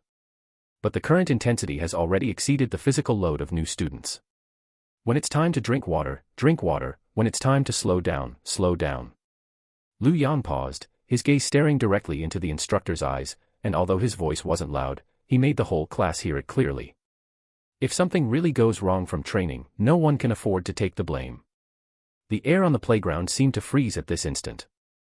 Zhou Kai was so scared he didn't even dare to wipe his sweat. Gu Qinghe widened her eyes abruptly, and Jiang Yuning's palms instantly squeezed out a handful of cold sweat. Instructor Wang was stopped dead in his tracks by this sentence on the spot, and his expression sank visibly to the naked eye. He originally wanted to use this group of new students to establish his authority and completely break their sharpness so it would be easier to lead the team later. But he never expected that in this phalanx where everyone was struggling to breathe evenly, someone would dare to remind him in front of the whole class with a tone akin to teaching him how to do his job. How was this a reminder? This was clearly trampling on his authority in public. "You, what is your name?" Instructor Wang stared at Lu Yang for a full 3 seconds, his voice as cold as ice. "Lu Yang." "Good, Lu Yang." Instructor Wang sneered, pointing his hand at the open space in front of the phalanx. "Step out of formation." Lu Yang strode out from the third row. Without dawdling or hesitation, his steps were so steady that not a single flaw could be picked out. The moment he stood firm in front of the formation, the surroundings instantly quieted down. Class 1, Department of Economics and Management, which had been somewhat restless due to the scorching sun, was now so quiet that no one dared to breathe heavily. Who couldn't see through this stance? Instructor Wang had his spellcasting interrupted twice in a row just now. This wasn't a normal inquiry at all, but rather an attempt to publicly crush this outlier and forcibly regain his lost face. "Well, look at you, you've grown some backbone." Instructor Wang looked Lu Yang up and down with obvious oppression in his eyes, slapping a heavy accusation right on him, unorganized and undisciplined, leading a disturbance, and disrupting the order of the formation. "Where do you think this is? This is the playground, not your family's backyard." If it were an ordinary freshman, being berated head-on by the instructor in front of the entire class like this would have long since deflated their momentum, no matter how right they were in their hearts. But Lu Yang didn't even blink. He looked at Instructor Wang, his tone still calm, but every word articulated extremely clearly. "Report, Instructor, what I said wasn't about being lazy. The students' physical fitness foundations are inherently different. With the current high temperature plus overtime standing, some people are already showing precursors of heat stroke. This is military training, not meant to train people into uselessness. Training must have a sense of proportion, you can't just train blindly." Silence. Deathly silence.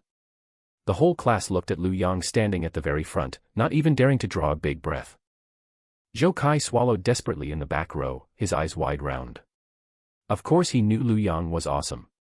After all, this was a ruthless person who dared to drive an Aston Martin into the school and make a rich second-generation heir scurry away in disgrace with a single sentence at the night market. But he originally thought that was because Lu Yang had a deep background, was wealthy, and powerful. But now facing the instructor's pure disciplinary oppression, where the other party didn't care what kind of car you drove, Lu Yang still didn't back down, and his bones were so hard they didn't bend even a fraction. This was no longer a matter of having money, this was truly having guts. Gu Qinghe, standing in the front row of the girls, also wore a look of astonishment at this moment. Ever since experiencing the class committee election and the military training uniform controversy, she had long acknowledged Lu Yang's weight in the class, but she still harbored a competitive desire to contend with him in her heart. But now, looking at that back which remained straight under the instructor's extremely high pressure, without the rhythm of his speech even slightly disrupted, that lingering dissatisfaction deep in her heart completely dissipated. She finally understood why the whole class would subconsciously look at Lu Yang when something happened, because when it truly came time to shoulder responsibility, only he could stand so steady. Jiang Yuning beside her clenched her fingers, the look she cast at Lu Yang revealing absolute trust. As the monitor, she hadn't been able to withstand the instructor's pressure just now, but Lu Yang caught it. Moreover, Lu Yang didn't drag in things like, everyone is too tired, but directly pinned the problem down to precursors of heat stroke and training proportion, with every single word making sense and directly hitting the core. Training blindly. The more Instructor Wang listened, the more furious he became, the veins on his face almost popping out. A college freshman actually dared to publicly criticize him for not understanding training. Good. Very good. Instructor Wang laughed out of extreme anger, simply dropping harsh words, since you think my training is wrong, since you understand proportion so well, then don't just wag your tongue in the formation. Come out and compete. What kind of ability is it to only know how to pick faults? I see your physical fitness is not bad either. If you have the guts, come out and train, let me see if you qualify to speak here. Looking at the furious Instructor Wang, Lu Yang not only didn't retreat in the slightest, but instead calmly replied, sure. Without any superfluous nonsense, he directly counter-asked, how do you want to compete? Instructor Wang was visibly stunned for a moment. He had thought that using a physical fitness competition to suppress someone would definitely make this freshman obediently back down, but he didn't expect the other party to take it up on the spot without even thinking.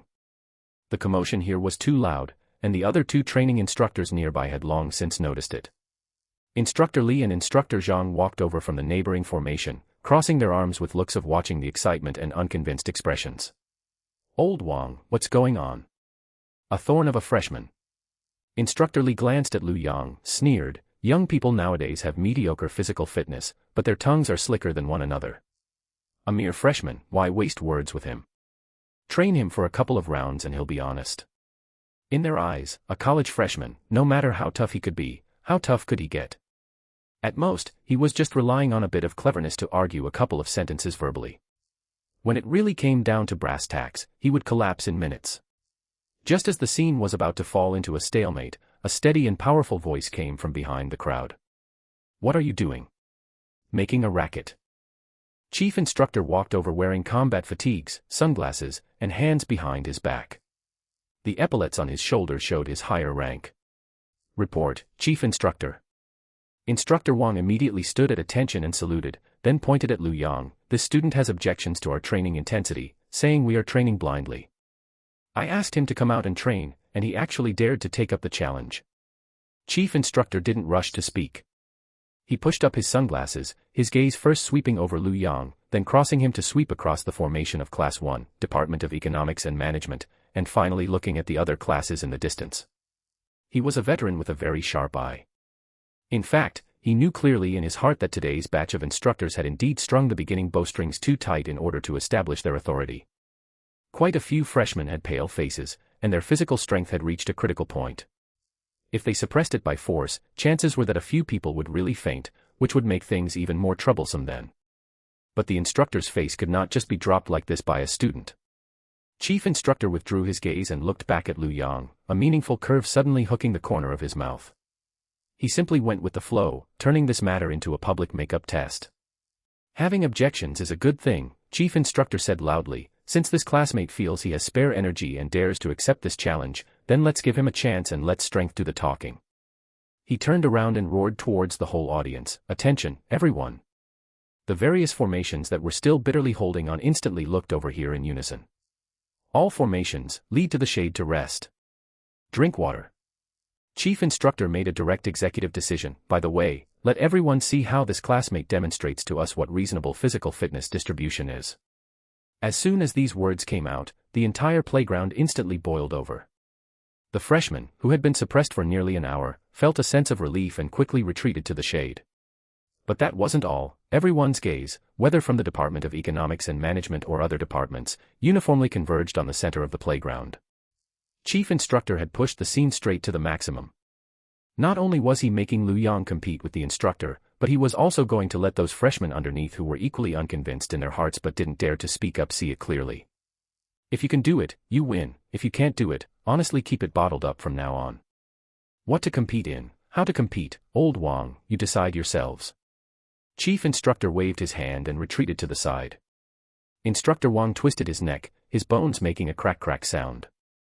Instructor Li and Instructor Zhang also stepped forward, their eyes carrying undisguised oppression. The first event, a 5,000-meter long-distance run. Instructor Wang stared at Lu Yang, his eyes sharp. The three of us will accompany you alone. As long as you can keep up with our rhythm and not fall behind, I'll consider what you said today to be right. Lu Yang did not retreat in the least. He calmly walked to the starting line of the playground track and loosened his wrists a bit. The three strong, year-round trained instructors, one on the left, one on the right, and one behind, surrounded him in the middle. Across the entire playground, thousands of pairs of eyes converged here at this moment. Just at the instant Lu Yang settled into his position, that familiar mechanical prompt tone suddenly sounded without warning in his mind. Ding! Key node detected, scene task triggered, win the public competition and obtain the public recognition of the instructors and the chief instructor. Task reward, singing mastery, guitar mastery. Lu Yang narrowed his eyes slightly. Looking at the red plastic track extending ahead, a tiny, imperceptible arc curved up the corner of his mouth. Since they were going to compete, they might as well compete thoroughly. As soon as the starting line was set up, the freshman who had just been drooping and practically exhausted from the sun suddenly perked up. No one expected that on the very first day of university military training, before everyone even figured out how to march in goose step, they would actually get to see a freshman openly competing in physical endurance with multiple instructors. Such a scene, let alone at Jiangzhou University, would be an absolute spectacle at any school. Most of the freshmen who had retreated to the shade of the tree still instinctively worried for Lu Yang. Are they crazy? 5,000 meters, and he's running against 3 instructors. Look at the builds of those 3 instructors. Isn't it obvious they plan to drag him to death using their pacing? Thousands of pairs of eyes stared at the starting line, and the sense of oppression was almost palpable. But the moment Lu Yang stood there, his breathing was extremely steady, and not only was there no panic on his face, but not even a trace of emotional fluctuation could be seen. Jiang Yuning stood at the very front row of the shade, subconsciously moving forward 2 steps, her fingers unconsciously pinching the hem of her camouflage uniform. She knew Lu Yang was steady, but this was a solid physical endurance contest. It wasn't something she could win just by being right in an argument. She glanced at the 3 fiercely glaring instructors, and the worry in her eyes could not be hidden at all. Gu Qinghe, however, was the complete opposite of her. This young miss had just been full of irritation from the sun, but now her eyes lit up directly. She was naturally the kind of person with a competitive streak deep in her bones who loved watching head-on clashes. When she previously went toe-to-toe with Lu Yang, it was because she thought she could handle it. Now seeing Lu Yang genuinely dare to take on 3 instructors by himself, the sense of excitement ignited deep in her heart was even stronger than if she were competing herself. This is way too strong. Gu Qinghe muttered in a low voice, her gaze locked firmly onto Lu Yang's back. In front of the starting line, the chief instructor did not give the order immediately. Instead, holding a megaphone, he set the tone for the entire field. This isn't messing around, this is a formal contest. Since this classmate feels that our training intensity is unreasonable, he can prove it with the strength under his feet. He paused, his voice suddenly rising sharply. Regardless of who wins or loses, you all better watch clearly what a true physical foundation is. As soon as these words came out, the significance of the scene completely changed. This was no longer a private dispute born of pride, but an official contest stamped and approved by the chief instructor.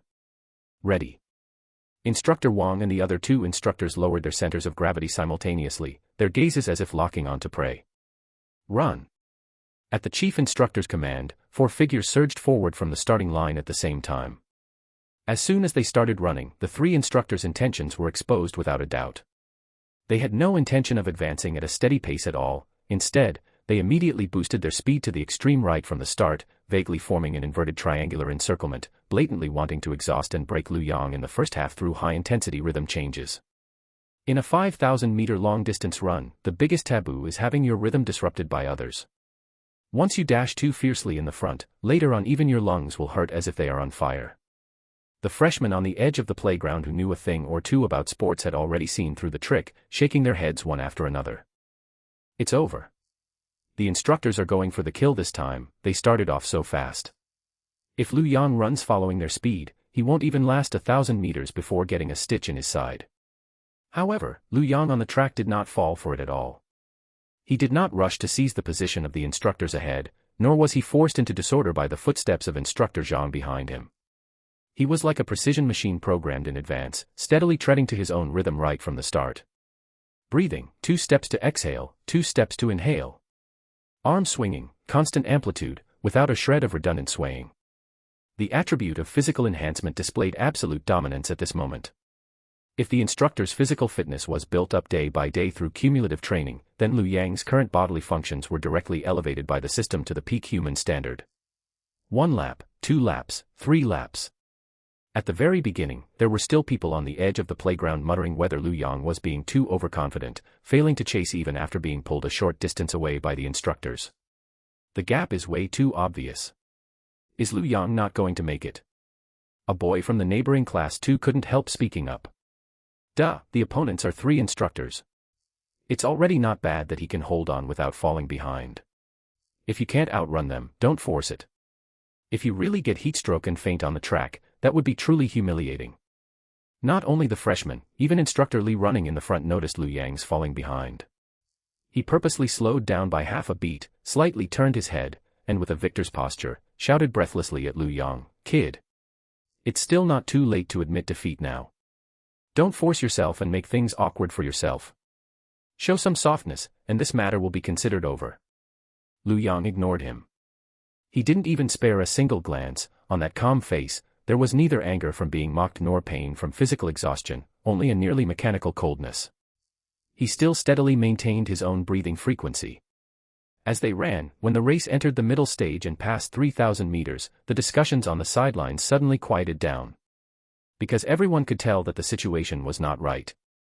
Instructor Wang and Instructor Li, who were pacing in the front, had their initial surging momentum drop significantly. The rise and fall of their chests began to grow larger, and their breathing sounded as coarse and heavy as a bellows. Instructor Zhang following behind Lu Yang also no longer had steps as brisk as at the beginning, and the heavy sound of footsteps could be heard clearly even from the sidelines. On the other hand, Lu Yang still maintained that exact speed from the start. He neither slowed down nor sped up, and not even the frequency of his breathing had the slightest disorder. Running right in the middle of the 3 instructors, not only was he not dragged down, but instead he gave people the illusion that he was deliberately letting the opponents exhaust their physical strength. Lu Yang's physique, is he a monster? Zhou Kai swallowed a mouthful of saliva, looking at Lu Yang as if he were staring at an alien. Gu Qinghe stared tightly at the track, unknowingly clenching her fists. Reaching the 4,000-meter mark. The physical consumption of the 3 instructors was already extremely huge. Instructor Wang's breathing was completely disordered, and his footsteps began to grow heavy. They had originally wanted to drag Lu Yang down using pace changes, but Lu Yang's unwavering, constant output instead became the most terrifying psychological pressure. If you go fast, he doesn't follow. If you go slow, he remains at that exact rhythm. Right at this moment, Lu Yang, who had maintained a constant speed all along, suddenly changed his stride frequency. He started to accelerate. Without any warning, his stride suddenly lengthened, the frequency of his arm swings abruptly accelerated, and his entire person, as if he had just finished warming up, fiercely cut from a constant speed cruise into sprint mode. Holy shit! He accelerated. Someone on the edge of the playground shouted out. Those boys from the neighboring class who had just been mocking Lu Yang for stubbornly holding on all opened their mouths wide at this moment, staring blankly at the figure sweeping across the track like the wind. This fucking is the 4,000-meter mark. He can still sprint. On the track, Lu Yang's speed grew faster and faster, just like a sports car with its speed limit completely lifted. Carrying a suffocating sense of oppression, the first person he pulled past him was unexpectedly Instructor Wang, who had run the fastest at the beginning and been the most aggressive during the lecture. Following closely behind was Instructor Li, who had just shouted for him to admit defeat. Instructor Li widened his eyes, his pupils contracting violently. Watching Lu Yang overtake him without even catching his breath properly, his entire person was stunned, his feet stumbled, and he nearly tumbled headfirst onto the track. At the very instant they brushed past each other, Lu Yang didn't even turn his head an inch. No mockery, no complacency, only utter disregard. But it was precisely this thorough disregard, paired with his overwhelming speed, that felt like a resounding slap, fiercely striking the faces of the three instructors, as well as the faces of everyone on the sidelines waiting to watch him make a fool of himself. And this was merely just the beginning. Because everyone would soon discover with shock that in this final sprint stage, Lu Yang was by no means at the end of his tether. He had, in fact, just finished warming up. With Lu Yang's sudden acceleration, the vibe across the entire sports ground changed instantly. When other people ran the 5,000 meters, by the final sprint stage, they would all be gritting their teeth and making ferocious expressions, relying entirely on their last breath to keep going. But Lu Yang was not like that. He wasn't the kind of exhausted force that would sprint fiercely for a moment and then wither away. The more he ran, the smoother it became. His stride was extremely large, his landing was light and powerful, and every push-off from the ground carried terrifying explosive force. The whole person looked as if those previous 4,000 meters were just a stretch, and he was only now getting into the zone, making it impossible for anyone to figure out where his upper limit was. This is impossible, right? The boy from the next class who had been mocking him just moments before now had his jaw almost dropping to the ground. Instructor Zhang, who had originally been running behind Lu Yang, originally had physical stamina that was relatively the weakest among the three instructors. Having forced himself to keep up with Lu Yang's constant rhythm earlier, he had long since overdrawn his physical stamina to the limit. Now that Lu Yang accelerated, he couldn't even last half a lap, his legs went soft, and he almost collapsed directly onto the running track, instantly being left behind by more than 10 meters. By the last 2 laps, which was the final 800 meters, the scene was already completely one-sided. Instructor Zhang and Instructor Li completely fell behind, getting ruthlessly lapped by Lu Yang by a full lap. On the running track, only the best runner, Instructor Wang, was still desperately gritting his teeth, his eyes bloodshot, staring fixedly at the figure in front and chasing after him tenaciously. Sweat blurred his eyes, his lungs felt like they were on fire, and every step he took made his thigh muscles ache as if they were about to tear apart. There was only one thought in his mind: he must absolutely not be left behind by a freshman. However, no matter how desperately he squeezed his physical stamina, that figure in front kept getting further and further away, and by the end of the chase, he couldn't even bite onto Lu Yang's shadow. Crossing the finish line. Lu Yang was the first to cross the finish line. He didn't collapse directly to the ground like other people who finished long-distance running, nor did he bend over to gasp for breath. He just slowly decelerated, walked naturally along the track for dozens of meters, adjusted his breathing, and didn't even sweat much on his forehead. The entire sports ground instantly exploded. The freshmen who had been worried about Lu Yang earlier were now completely dumbfounded. Holy shit, what a deity! He ran 5,000 meters without even panting. He lapped the instructor by a whole lap. If he went to participate in the school sports meeting, wouldn't he rub those specialized athletes from the sports department into the ground? Even many senior students passing by the sports ground stopped in their tracks, craning their necks to look over here. The discussions by the edge of the sports ground surged like ocean waves, completely unable to be reined in. Won. He really won. Zhou Kai swallowed hard and heavily patted Li Heng's shoulder next to him. Jiang Yuning stood in front of the crowd, although she wasn't as expressive as Zhou Kai. Her gaze looking at Lu Yang was already completely different. Previously, she thought Lu Yang was steady because he did things with a sense of proportion and brains. But now she discovered that Lu Yang's steadiness was built on an absolute strength that ordinary people could hardly reach. As for Gu Qinghe, she clenched her fists, her eyes shining frighteningly bright. So handsome. She muttered softly, her heartbeat accelerating uncontrollably.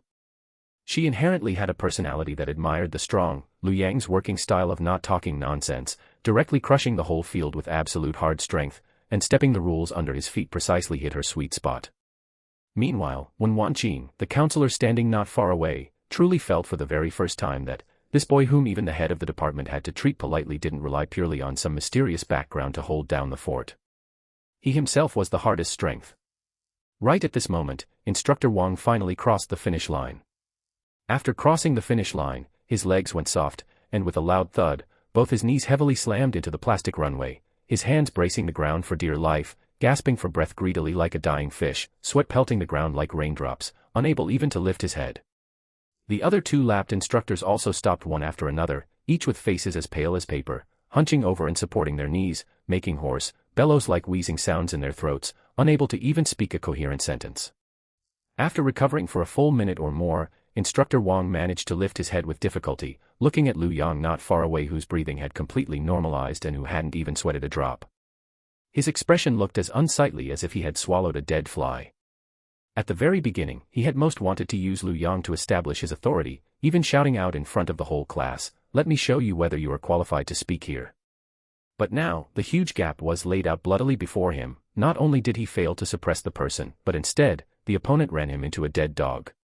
Yet what truly made him feel terrible wasn't just losing, but losing too ugly. In the long-distance running event, he could no longer act tough with his mouth. The gap was right there for everyone to see. Saying one more word now would only be making things awkward for himself. But that refusal to accept defeat had not dissipated. Not being able to run past him didn't mean other things wouldn't work either. Endurance was lost, but core strength and upper limb explosion shouldn't possibly be suppressed and beaten by a newly enrolled freshman too, right? Panting heavily, Instructor Wang turned his head to glance at the other two instructors. Although those two were still supporting their knees and couldn't even straighten their waists, the expressions on their faces were clearly just like his, stifled, unwilling, and carrying a fierce drive to win back their pride. Lu Yang didn't mock them, nor did he even spare them another inch of gaze downwards. He just stood there calmly, like a true superior looking down on a few overestimating challengers. Good. Chief Instructor suddenly clapped his hands, breaking the subtle dead silence on the field. He strode over, first looking at the three disheveled instructors, and then taking a deep look at Lu Yang. He truly hadn't expected that such a physical stamina monster was hidden among this batch of freshmen. That 5,000-meter race just now had been watched by him the entire time. Lu Yang not only won, but won with effortless ease, without hitting rock bottom at all. Chief Instructor didn't let the people disperse. He looked at Lu Yang, then swept his gaze over the expressions of Instructor Wang and the others, and suddenly chuckled. The physical foundation is indeed solid. Old Wang and the others didn't lose unjustly. Chief Instructor glanced around the sports ground, his voice spreading across the entire field through the loudspeaker. However, I see some people have refusal to accept defeat written all over their faces. What, do you think losing the long-distance run was just because your condition wasn't adjusted well, and you still want to find another event to win back your face? As soon as these words came out, the expressions of Instructor Wang and the others instantly became even stiffer. Chief Instructor didn't beat around the bush and directly poke through that layer of window paper. Fine, military training doesn't just test endurance, it also tests core strength.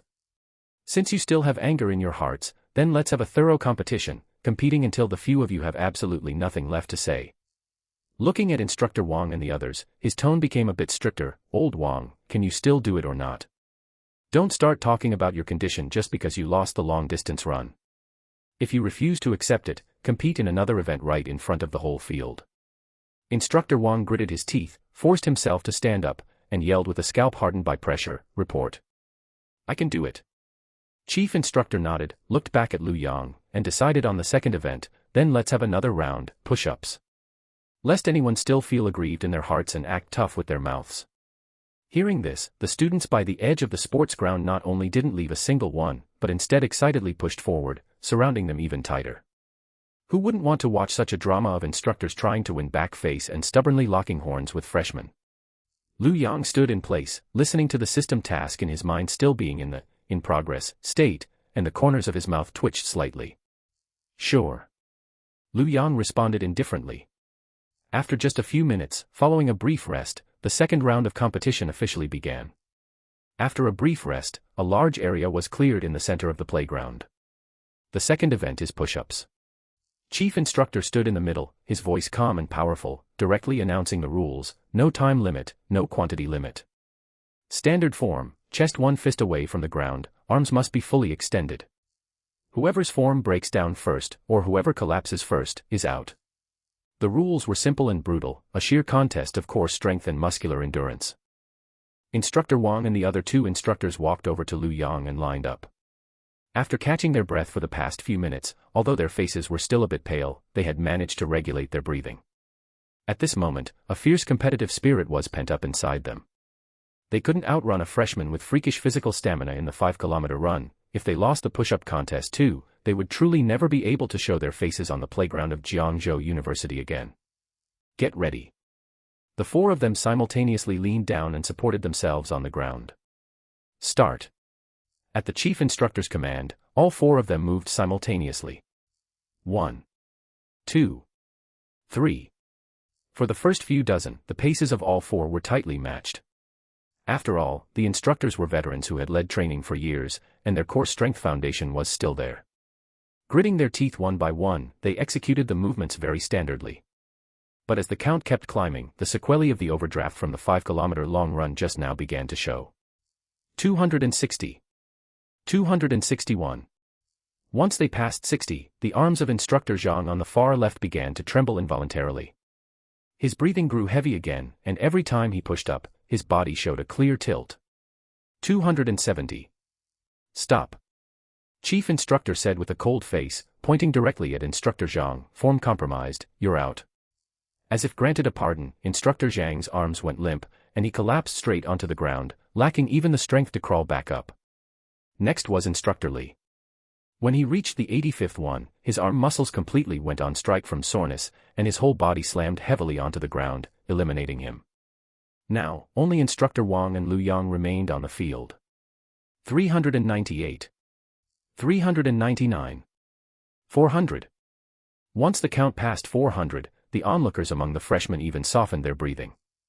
Instructor Wang's face had turned purplish red from holding his breath, the veins on his forehead bulging one by one, and sweat dripping wildly down the tip of his nose. Every time he pushed up, it was as if he were carrying a mountain, and a suppressed low roar escaped from his throat. He was holding on for dear life. He glanced out of the corner of his eye at Lu Yang beside him, originally expecting to see the same painful, struggling expression on this freshman. As a result, with that one look, he almost lost his breath and collapsed right then and there. Lu Yang's movements were simply as textbook standard as could be. He didn't grit his teeth like Instructor Wang, nor did he make any painful low roars. His breathing still maintained a steady rhythm, and every descent and push-up was so solid that there wasn't a trace of unnecessary swaying. It was as if that 5-kilometer run that crushed the entire audience just now was something he had never run at all. 510. Instructor Wang's arms trembled violently. As he descended, he finally failed to support the weight of his body, and his chest pressed directly against the ground. He wanted to get up, but his muscles, sore to the extreme, completely refused to obey commands. Old Wang, you're out. Chief Instructor pronounced the result expressionlessly. In fact, everyone could see that Instructor Wang's last dozen or so were completely just stalling for time, any possibility of winning had long since vanished. At the exact moment the Chief Instructor announced the result, Lu Yang also stopped his movements. He didn't continue doing more to show off his physical stamina, instead, he pushed off with his hands and stood up effortlessly. He patted the dust off his hands without even taking a single heavy breath. The entire playground was so quiet that a pin drop could be heard. The freshmen were all dumbfounded. If the 5-kilometer run just now made them feel that Lu Yang was a monster, then these continuously crushing push-ups had completely stripped them of the courage to compare themselves to him. Is he fucking even human? Those instructors nearby who originally wanted to watch Lu Yang make a fool of himself fell completely silent at this moment. The way each of them looked at Lu Yang was as if they were staring at an invincible freak.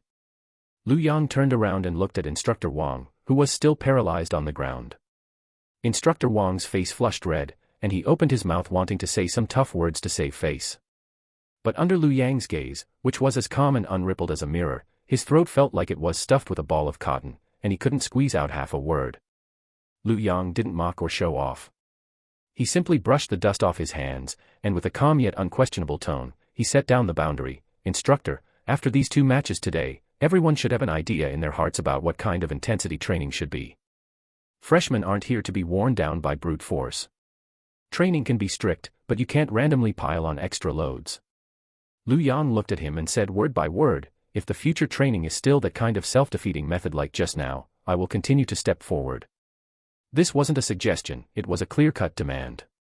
Chief Instructor walked up from the side, his gaze sweeping over the instructors on the ground before finally landing on Instructor Wang, and asked in a deep voice, Old Wang, do you still have any objections now? Instructor Wang's face turned alternating shades of blue and white. In the end, he could only grit his teeth, lower his head dejectedly, and admit defeat publicly, none. It's my training rhythm beforehand wasn't handled well. As soon as these words came out, he had completely softened his stance. Good thing you know. Chief Instructor nodded, turned around, and directly announced the tone to the whole audience, starting this afternoon, the training intensity of all classes will be reassessed. For the phalanx of the Department of Economics and Management, pull them under the tree shade for the first 2 periods this afternoon to practice movements in groups, and double the hydration and rest time. Whoever messes around with overloaded training again, I'll hold the training instructor directly accountable. As soon as these words were uttered, the freshmen in the phalanx of Class 1, Department of Economics and Management, who were originally so tired they were almost collapsing, finally breathed a long sigh of relief, and quite a few people even had their eyes turn red with excitement. Zhou Kai swallowed hard, looking at Lu Yang in front of him, and for the first time, a genuine thought popped up in his mind: following Lu Yang really gets you actual benefits, and you don't have to suffer losses in silence. Jiang Yuning was organizing the roster at the front of the line. Her gaze swept over Lu Yang, and in her eyes was not just appreciation, but a reassuring tacit agreement. In the future, if the class encountered any major issues that couldn't be resolved, just listening to him would suffice. As for Gu Qinghe, her desire to win had long been suppressed. Her mind was now full of that rock-solid sense of oppression Lu Yang exuded when he set the rules just now, which was far too much more charming than simply knowing how to fight or having good physical stamina. Ding! Just as the chief instructor announced the adjustments, the crisp system notification sound rang out in Lu Yang's mind: right on schedule. Scene quest: win the public competition, obtain public recognition from the instructors and chief instructor, completed. Quest rewards: Grade A vocal mastery, Grade A guitar proficiency, distributed. Accompanied by the notification sound, a massive amount of memories regarding vocal resonance, chord fingering, and stage presence instantly merged into Lu Yang's body. 15 minutes later, the classes reassembled. Attention everyone. Right, dress. As soon as afternoon training started, the temper on the playground was much less fiery than in the morning. Chief instructor's words, "Whoever works the students to death again can get the hell out," were still hanging in the air, and the instructors from the neighboring squads had all reined in their tempers. Instructor Wang stood in front of Class 1 of Economics and Management, his face still somewhat taut, but his tone was noticeably much more normal. "We're not focusing on physical stamina today, we're practicing standard marching and turns." Instructor Wang swept his gaze over the crowd. "I want to see standard movements." As soon as those words came out, quite a few people in the formation secretly breathed a sigh of relief. Left turn. Quick time, march. After the formation started moving again, the rhythm on the playground was noticeably different from the morning. Instructor Wang no longer started cursing at every turn, and class assistant Wen Wanqing could finally relax her mind a bit. Jiang Yuning kept an eye on the details of the formation. Gu Qinghe was responsible for boosting the atmosphere, and the somewhat lax spirit of the class slowly gathered back together. Lu Yang didn't hold any official class committee title, but whenever anyone in the formation missed a half-beat, he would raise his eyes to look over or casually drop a remark, and that person would instinctively adjust accordingly. This kind of trust came quickly and directly. Over the next few days, the Department of Economics and Management grew smoother and smoother in their practice. Keep up the chance. Back rows, don't fall behind. Don't rush the turns. Every now and then, the voices of a few people could be heard intersecting and pressing down across the field. Without that kind of chaotic, exhausting overload training, everyone put their minds back into the movements, and the progress of Class 1, Department of Economics and Management crept up to the front little by little. 1, 2, 3, 4. When they marched across the center of the playground once again, the sound of their footsteps was neat enough to carry a distinct flair. Just halfway through the afternoon practice, Chief Instructor suddenly took a loudspeaker and called all the squads to the center of the playground. "You've been practicing for a few days now, you can't just linger around in your own tiny plot of land." He stood at the front, scanned the crowd below, and spoke directly. "This afternoon, we're temporarily adding a staged evaluation. First, each squad will do a rehearsal run to familiarize themselves with the process, and then we'll score on-site according to official standards." Instantly, a chorus of low wails arose from below. "Stop wailing." Chief Instructor raised a hand to press down. "Today, we're not just judging rankings, we're also giving out rewards. The top 3 squads will be dismissed 2 hours early to rest. The rest will stay behind for extra practice." As soon as those words fell, the atmosphere on the playground instantly changed. Things like honor still felt a bit abstract to the freshmen who had just been baked by the sun for days, but dismissed 2 hours early to rest was a solid, tangible temptation. "Top 3, we have to get it." Zhou Kai muttered under his breath within the formation, his eyes brightening. "Dismissed 2 hours early, and we can grab that coolest row of seats in the cafeteria." Gu Qinghe snorted, "Can you fit anything else in your head besides eating?" "Of course." Zhou Kai immediately picked up, I can fit victory as well. Suddenly, someone in the formation couldn't hold back a laugh, and the originally tense atmosphere was instead hyped up. The squads quickly dispersed, seizing the time to do their final rehearsals. Class 1 of Economics and Management, prepare. Instructor Wang led the formation to the designated area. Because Liu Yang's rhythm had been the steadiest over the past few days, the task of calling out chants and keeping the pace naturally fell upon him. Quick time, march. As soon as Liu Yang's first command fell, the entire formation stepped out in unison. The beginning went very smoothly. But just as the formation advanced to the middle section and was preparing to perform the turn movement that was most prone to breaking rhythm, an accident still happened. A girl in the middle was probably made nervous by being stared at by several waiting squads nearby, and her footing slowed by half a beat. Because of this half beat, she stepped on the heel of the classmate in front of her first, stumbled herself, and threw off the pace of the entire file behind her as well. The formation, which had originally been neat and orderly, instantly turned into a mess. Halt! Instructor Wang's face sank, and the sound of a whistle rang out on the spot. With this halt, the gazes of several neighboring classes all cast over. Over the past few days, Class 1 of Economics and Management had already been enjoying a huge spotlight, and quite a few people were staring at them, just waiting to see if they were actually capable or if they only practiced well in normal times. Now seeing them make a fool of themselves in the rehearsal, a few suppressed low laughs immediately emerged from the neighboring classes. And this is supposed to be outstanding training performance. There were such wild rumors these past few days, but the moment a real evaluation comes, they completely screw up. Still want to fight for the top 3? Better steady your formation first. Not far away, Chief Instructor also glanced over in this direction, his brow noticeably furrowing. Instructor Wang's expression instantly darkened even more. This formation was brought up by him. Slipping up during the rehearsal in front of so many classes lost more than just the student's face. The girl who made the mistake turned pale instantly. Lowering her head, her fingers gripped so tightly they turned white, she stood in place with her shoulders trembling slightly. The high spirit that had been lifted earlier because of wanting to charge for the top 3 was dragged straight down by this blow. Several surrounding classmates instinctively wanted to look over at her, but the more they looked, the easier the formation was to fall into chaos.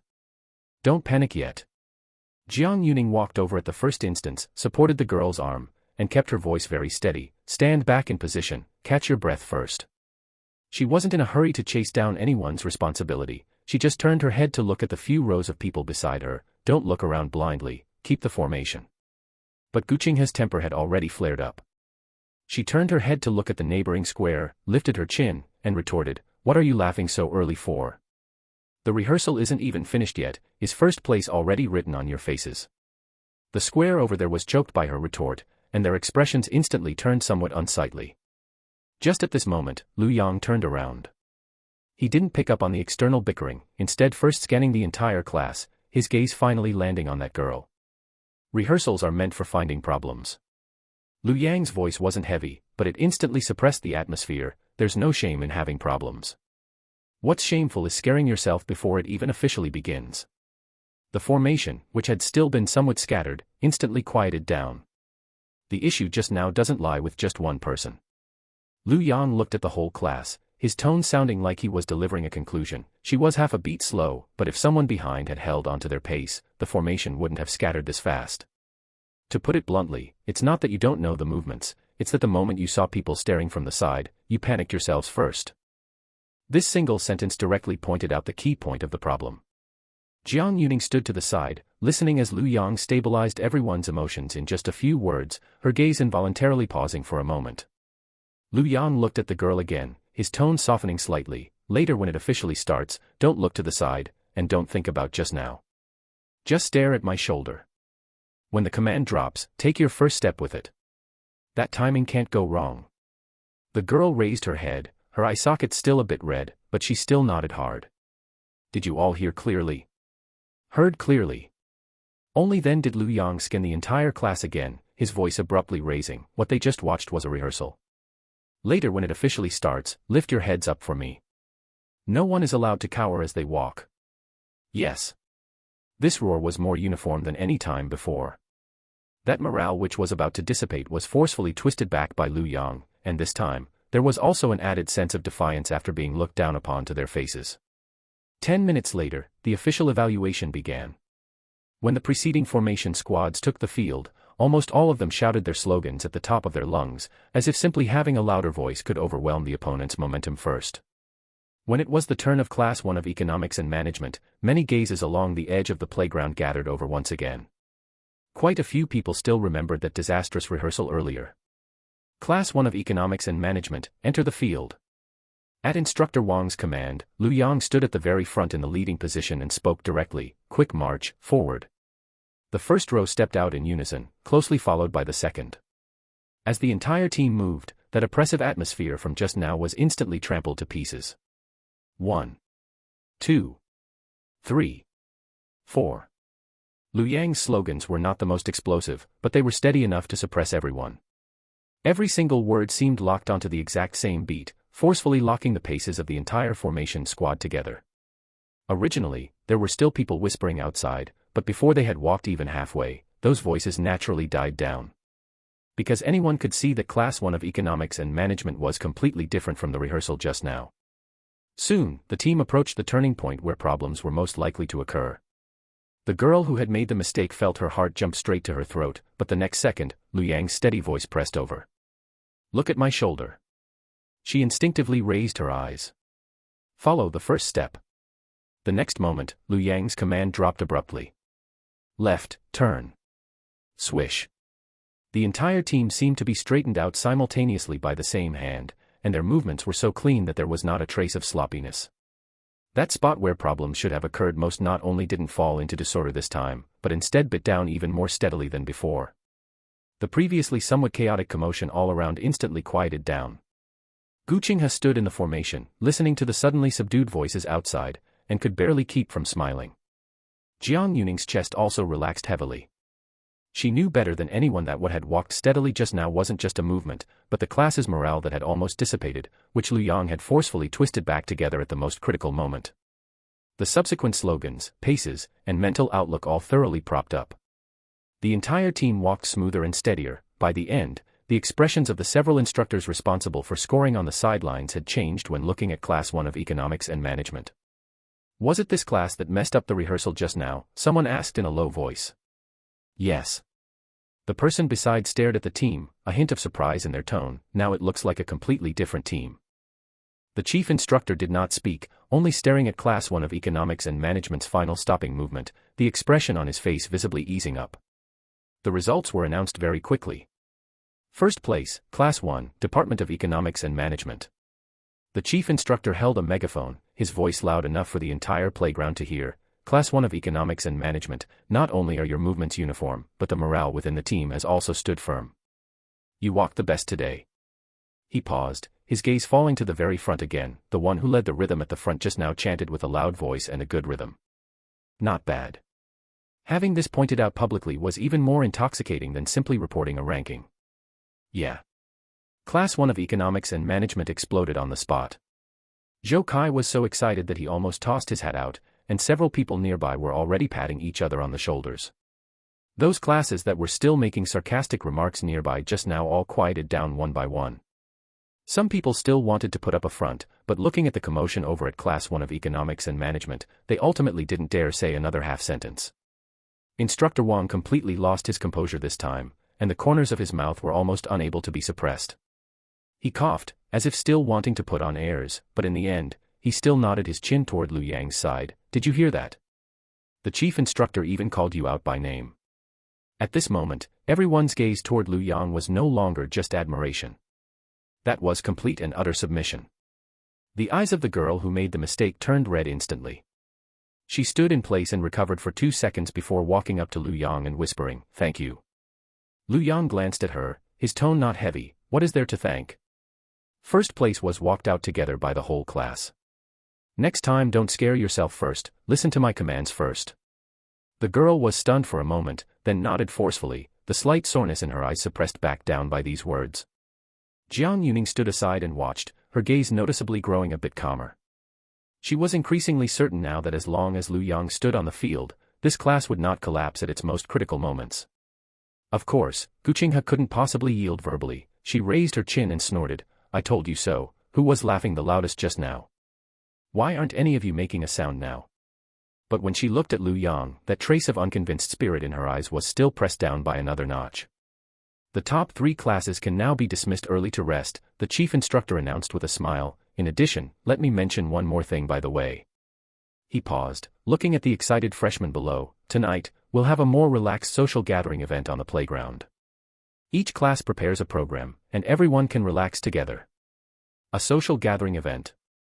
As soon as this news came out, Class 1 of Economics and Management, which was just immersed in the excitement of taking first place, instantly became lively again. Then we definitely have to put on a program. Zhou Kai was the first to react, his eyes lighting up. Our class just won first place today, shouldn't we continue to hold down the fort tonight? Gu Qinghe was already high on excitement, and upon hearing this, her eyes instantly brightened a few more notches. Needless to say, we took all the spotlight during the day, could we possibly shrink back at night? As she spoke, she raised her chin, and that unyielding spirit of hers already burst forth first. When the few people nearby saw her posture, they also joined in the teasing. Gu Qinghe goes first. Right, the vice monitor goes first. Seeing things lively up, Zhou Kai smoothly turned the spearhead toward Lu Yang, and Brother Lu, nobody thinks about running away. Brother Lu made the top contribution today, he must go up and perform one tonight. Exactly, you took the lead in charging during the day, you surely can't hide in the back at night, right? Several boys also joined in the blind cheering. Lu Yang screwed on the bottle cap, glanced at them, his tone revealing a sense of casualness. Walking the formation during the day is collective honor, and socializing at night is individual grandstanding. If you want to show off, go ahead yourselves, don't drag me into it. Tisk, if you don't want to go up, then don't. Gu Qinghe raised her chin, her eyes full of eager provocation. Fine, let's see how this young lady holds down the fort for you all tonight. Jiang Yuning watched from the side, a trace of faint smiling warmth also rising in the depths of her eyes. Yet it was precisely Lu Yang's attitude of not bothering to join the commotion while steadily suppressing the entire scene that instead hung the class's appetite even higher. Not far away, the formation squads of several other departments were also huddled together discussing tonight's programs, occasionally sweeping a few glances toward the Department of Economics and Management side, obviously holding back a surge of energy wanting to win back their pride tonight. At 7 in the evening, the South District main playground. The so-called mixer event didn't actually set up any formal stage at all. On the huge plastic field, freshmen from various colleges gathered in loose class formations, forming a dozen or so large and small circles. There was no host, nor was there a fixed program list. Whoever wanted to perform would clear a space in the middle of their respective circle and just go up. The rules couldn't be simpler, no announcements, no host. Whoever wanted to go up and perform would bring their own gear into the circle. Whoever could get the surrounding cheers the loudest and heat up the circle the most would be the one who stood out the most tonight. Because they had just won first place in the stage evaluation during the day, the circle of Class 1 of Economics and Management was naturally drawing more attention. Many passing freshmen would subconsciously glance over here. Sitting here idly is so boring, we're just listening to the next door shouting. Zhou Kai sat on the lawn, cracking melon seeds and watching a large chorus going on over at the Department of Mechatronics not far away, unable to help looking around. Lu Yang sat right next to Zhou Kai, with one leg bent and his arms resting casually on his knees. He had little interest in such occasions where freshmen showed off. If it weren't for blending in with the class, he would rather go back to the dorm and lie down right now. Since no one is going up, then I will. Just as the atmosphere in their own class's circle was still a bit chilly, a crisp voice suddenly rang out. Gu Qinghe stood up. She was naturally flamboyant in her bones and hated the idea of the atmosphere going cold. The excitement of winning first place during the day hadn't worn off yet, and now seeing several surrounding circles competing, she couldn't sit still at all. Participating in the mixer tonight, many freshmen had changed into casual clothes, but some found it troublesome and still wore their military training camouflage uniforms. Gu Qinghe had obviously gone back to the dorm to dress up carefully. She wore a tight-fitting white cropped t-shirt, which just exposed a section of fair, flat waist, paired with a slim-fitting high-waisted pair of jeans on her lower half, outlining her leg lines in a straight and eye-catching manner. Holding her phone, Gu Qinghe directly connected to the Bluetooth speaker in the center of the venue. A burst of pop dance music with an extremely strong sense of rhythm instantly exploded within the circle of the Department of Economics and Management. Stepping to the beat, Gu Qinghe slid directly into the arena and performed an explosive jazz dance. She was inherently extremely beautiful, with bright and flamboyant facial features, and at this moment in the center of the crowd, her charm was fully unleashed. Jazz dance inherently tests body flexibility and control to the extreme.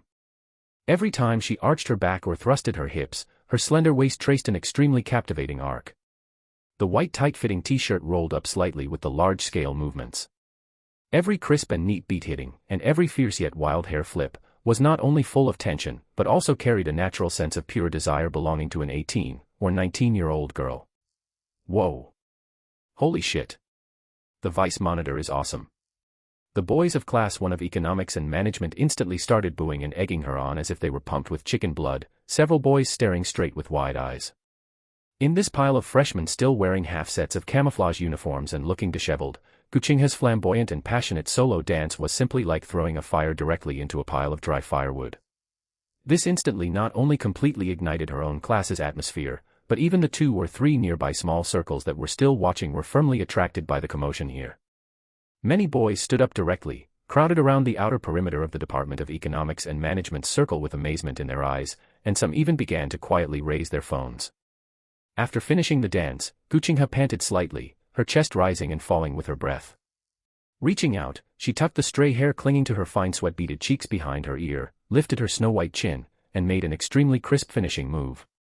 Applause and whistles rang out across the scene in a chorus.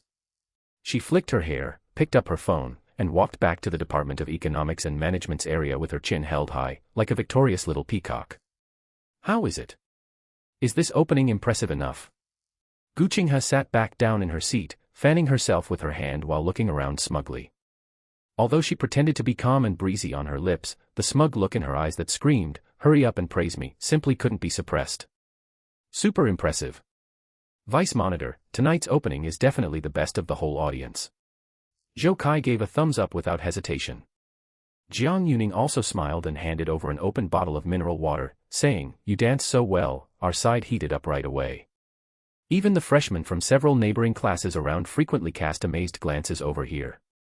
The momentum on the Department of Economics and Management side was pushed to the highest point once again because of this opening by Guqinghe. Guqinghe took a sip of water and subconsciously glanced toward Liu Yang's direction. But before she could receive any feedback, a more explosive and faster-paced music suddenly cut into the circle of the Department of Foreign Languages less than 20 meters away from them. Following closely, 4 girls wearing matching black short t-shirts and cargo pants walked into the center of the circle with extremely neat steps. They were from the Department of Foreign Languages, and they were obviously prepared. As soon as the music played, the 4 girls instantly got into character. What they danced was also girl group dance, but unlike Guqinghe's solo dance just now, they not only had formation changes and lifting cooperation, but 2 of them were even singing live with microphones. The movements of the 4 people were uniform, and every interaction and every eye contact pulled the atmosphere of the scene to the max. Holy shit, they came prepared. This is way too professional. In just a minute, the flow of people on the playground changed instantly. The people who were originally attracted to the Department of Economics and Management side by Guqinghe were all sucked over by the neat coordination on the Department of Foreign Languages side. Even freshmen further away began to flock over there. Watching the Department of Foreign Languages circle expand larger and larger, directly becoming the absolute center of the entire playground, the atmosphere on the Department of Economics and Management side that had just warmed up visibly cooled down. Damn, isn't this bullying? Zhou Kai spat out a melon seed shell. 4 people fighting 1, what kind of skill is that? The smugness on Guqinghe's face froze. With her personality, what she couldn't stand the most wasn't others being stronger than her, but rather that she was clearly the one who ignited the atmosphere first, only for it to be completely swept away by others in a flash. No way, I can't just swallow this anger. Guqinghe gritted her teeth and turned around directly to pull people. Zhang Meng, Li Xin, the 2 of you come with me. And Wang Yu, don't you know how to sing that chorus? Later when I give you a gesture, you jump right in. Ah. Go up now. Wang Yu was obviously stunned for a moment. Nonsense, or are you going to wait until they suck all the people away? Guqinghe didn't look back. Hurry up, accompany me for a fierce round. Those 3 girls were still a bit hesitant at first, but spurred by her unconquered spirit, they also took off their coats and stood up. The Vice Monitor is going for another round. This time it's not just one person, the Department of Economics and Management is playing for real. As the music sounded again, the Department of Economics and Management side immediately began their second round of counterattack. Guqinghe stood right in the middle, with Zhang Meng and Li Xin keeping time on her left and right, while Wang Yu held the microphone at the back, hitting the beat right on time to take over the chorus. The first half was still a hot dance, but when it hit the chorus, Wang Yu suddenly belted out the high notes, and Guqinghe smoothly spun around and tossed her head, the three of them landing squarely on the beat at the same time, causing the entire Department of Economics and Management side to instantly erupt. Holy shit, this wave is really back. The Department of Economics and Management seems even more fierce. The crowd that had originally drifted toward the Department of Foreign Languages was actually dragged back quite a bit by sheer force. People in the two nearby circles who were still watching other programs were also drawn by the sudden commotion here and turned their heads one after another. Guqinghe got more and more into the groove as she danced. Out of the corner of her eye, she caught people outside crowding over this side again, and her breath suddenly lifted in her heart as she raised her hand and pointed toward her class. Shout! Department of Economics and Management. Deputy Class Monitor. The throats of boys like Zhou Kai were almost split from shouting, and the momentum on the side of Class 1 of Economics and Management was directly propped back up by this round of theirs. Even the expressions of a few girls on the Department of Foreign Languages side visibly tightened. The leading girl holding the microphone narrowed her eyes, clearly not expecting that Guqinghe could really lead people to drag the popularity back. But the next second, she suddenly smiled, raised her hand, and snapped her fingers. Then let's keep going. The sound system on the Department of Foreign Languages side didn't stop at all. Just as Guqinghe and the others finished their tail end, the four people on the opposite side seamlessly took over. As soon as the prelude sounded, not only did they dance, but it was also a hit song with extremely high popularity among the freshmen. The front two people turned on their microphones for lead vocals, while the back two harmonized and danced at the same time, and when the chorus arrived, the four of them casually led the whole audience in clapping. Clap! Clap! Clap! As the beat dropped, the whole audience immediately followed along. The crowd that had just been pulled back by the Department of Economics and Management was almost swept away entirely by this wave of more complete singing and dancing. Even several people nearby who had originally shouted along with Guqinghe subconsciously stopped for a second and turned their heads to look across. What the heck, they still have this trick up their sleeve. This wasn't put together temporarily, right? They've obviously been preparing for a long time. The circle on the Department of Foreign Languages side expanded by another ring at a speed visible to the naked eye, and the cheers rose wave after wave, directly pressing the attention of the entire playground back to their side. The expression on Guqinghe's face instantly stiffened. She genuinely felt just now that she had propped that breath back up, but as a result, the opposite side turned around and raised the program's specifications by another level, as if telling her right to her face what thorough preparation meant and what a truly complete program meant. After the 2 rounds of competition, the Department of Economics and Management side was completely suppressed. The leading girl from the Department of Foreign Languages took the microphone, stepping to the undispersed beat, listening to the wave upon wave cheers around her, and swept her gaze toward the Department of Economics and Management side with a hint of a smile, her voice clearly transmitting across a small half of the playground through the speakers. I thought the Department of Economics and Management, which took first place during the day, could also pull out some real skills at night. She paused, as if suddenly figuring something out, the corners of her mouth curling up, looking at it now, that first place during the day turned out to be just loud slogan shouting. As soon as these words came out, the atmosphere on the Department of Economics and Management side was choked to death on the spot. What kind of talk is that? Who are you stepping on? Zhou Kai's temper flared up and he was about to stand up. Jiang Yuning quickly grabbed him, her brows furrowing slightly as well. Guqinghe stood in place, biting her lip, her eyes staring fixedly at the smiling girl opposite her. She had already done her best. Solo warm-up, pulling people for a second-round counterattack, every trick she could use was used, and even just a moment ago, she genuinely thought she had snatched the popularity back.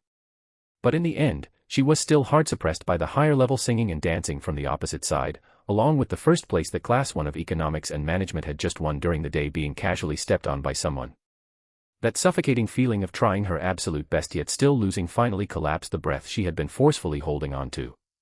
Pouting her lips tightly, taking advantage of the fact that everyone's attention was still on the opposite side, she lowered her head and drilled through the cracks of the people, hiding alone in the dark area by the edge of the playground where the street light could not reach. Reaching the dark area, she first raised her hand and quickly wiped the corner of her eyes, as if afraid of being seen, then squatted down angrily, stretched out her index finger to draw 2 crooked little circles on the ground, and muttered curses in a low voice. So what if you dance neatly? So what if you can cooperate? Who are you stepping on? It would be best if you all sleep in tomorrow, step on the wrong beats while dancing, and collectively go out of tune while singing. Murmuring softly, she angrily used the tip of her shoe to poke those two little circles, the tip of her nose even turning a bit red from anger, yet that appearance was unbearably childish.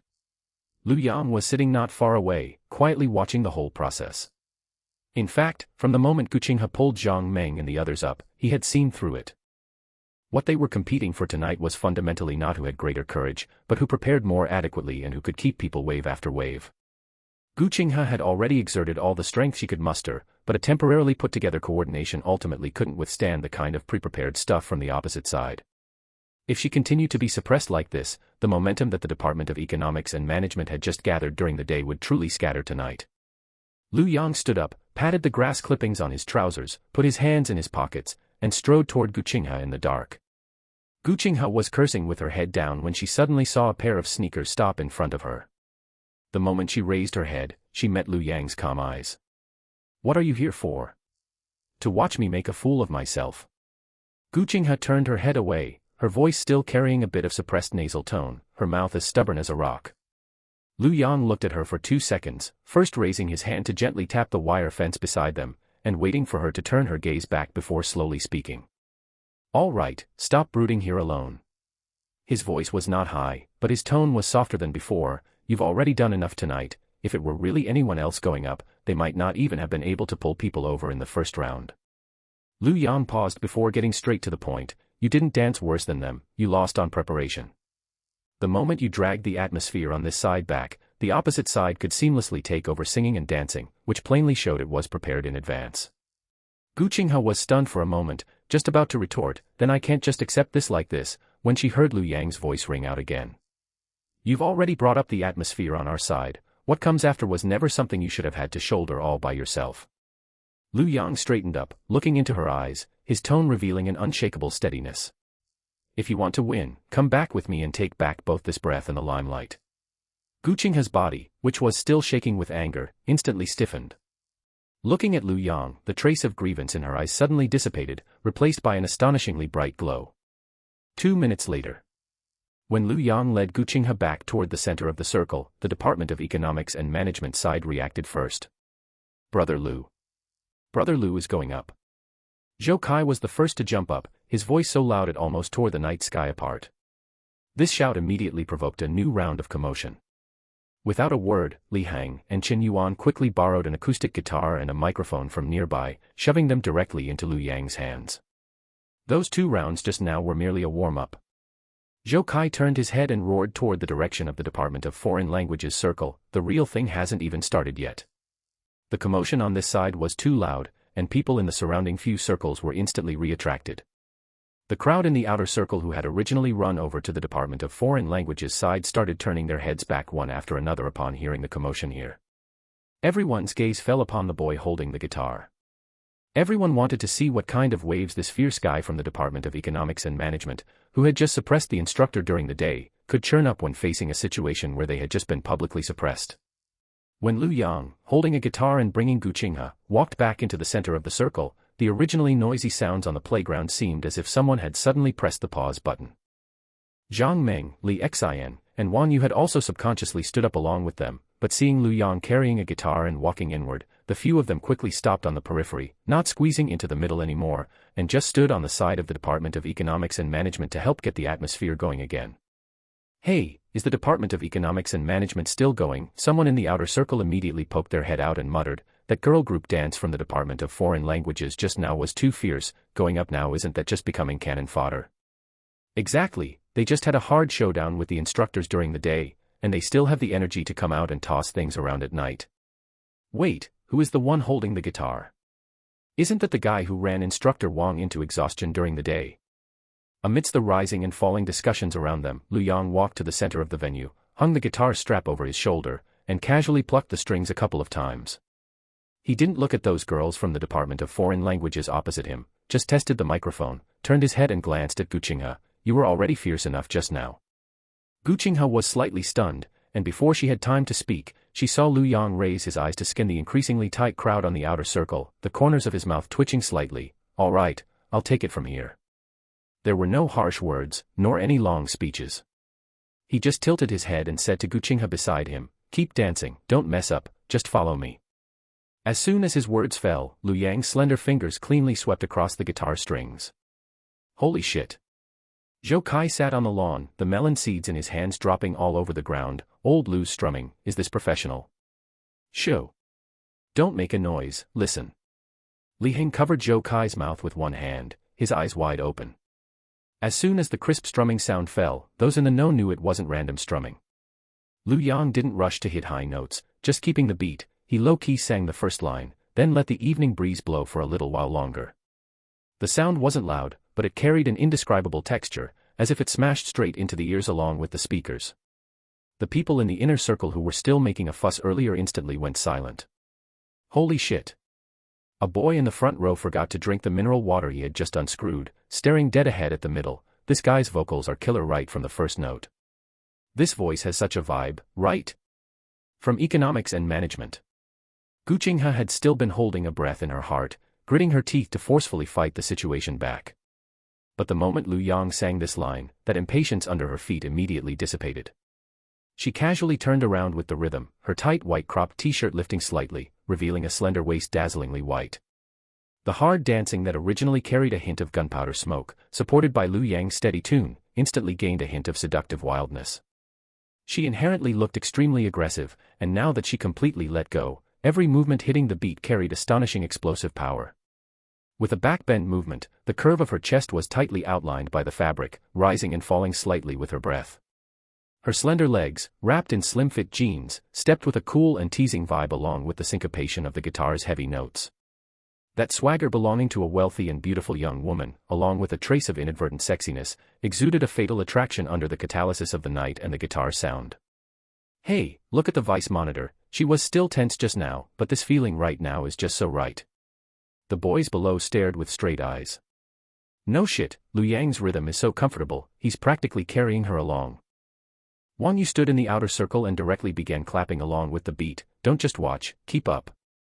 Zhou Kai and the others woke up from a dream and hurriedly pushed the cheering sounds back up. At this time, the flow of the outer circle had already changed.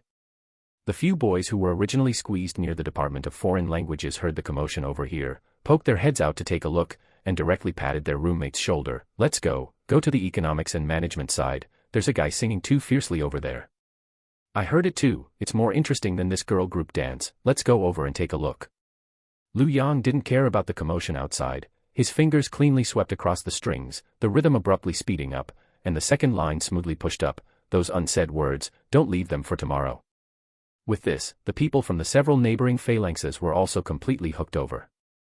The outer circle visibly squeezed inward, and countless mobile phones were held high, their screen lights connecting into a sheet. Just as the audience's attention was firmly sucked into this circle, the song happened to enter the interlude. The originally steady rhythm suddenly changed. Lu Yang's slender fingers fiercely hooked onto the strings, sweeping out a section of extremely fast, extremely heavy syncopation with a strong sense of oppression, like a sudden rainstorm directly smashing toward the whole audience. Just as the emotion was pushed by this strumming until it was about to overflow, Lu Yang slightly tilted his head and approached the microphone. He didn't stop the wildly racing rhythm in his hands, his gaze sweeping over the increasingly gathering crowd in the outer circle, the corners of his mouth gently twitching, his voice revealing a tension that made people unable to refuse. What are your hands doing empty? Economics and Management, lend me a beat. It wasn't a hoarse shout rap, just such an extremely casual sentence instantly pierced through that layer of membrane of the entire audience. Gu Qinghe was the first to catch this signal. She had still been swaying slightly along with the beat, but hearing these words, that swagger deep in her bones completely exploded. Without the slightest pause, she directly turned around to face the crowd, raising her hands high above her head. Her tight white cropped t-shirt pulled upward with the movement, her slender waistline looming faintly in the night. Stepping on the heavy notes given by Lu Yang, carrying that spoiled and wild vibe that made people unable to look away, she took the lead and clapped down forcefully. Clap. Keep up, keep up. Department of Economics and Management, shouted out. Zhou Kai, Wang Yu, and the others below woke up from a dream, roaring at the top of their lungs, instinctively starting to clap hard along with the heavy notes. Clap. Clap. Clap. Lu Yang didn't give the atmosphere a chance to drop, the rhythm in his hands pushed hard, and he threw out another line toward the microphone. Those in the outer circle, can't hear you. As soon as this sentence came out, it directly ignited a chain reaction.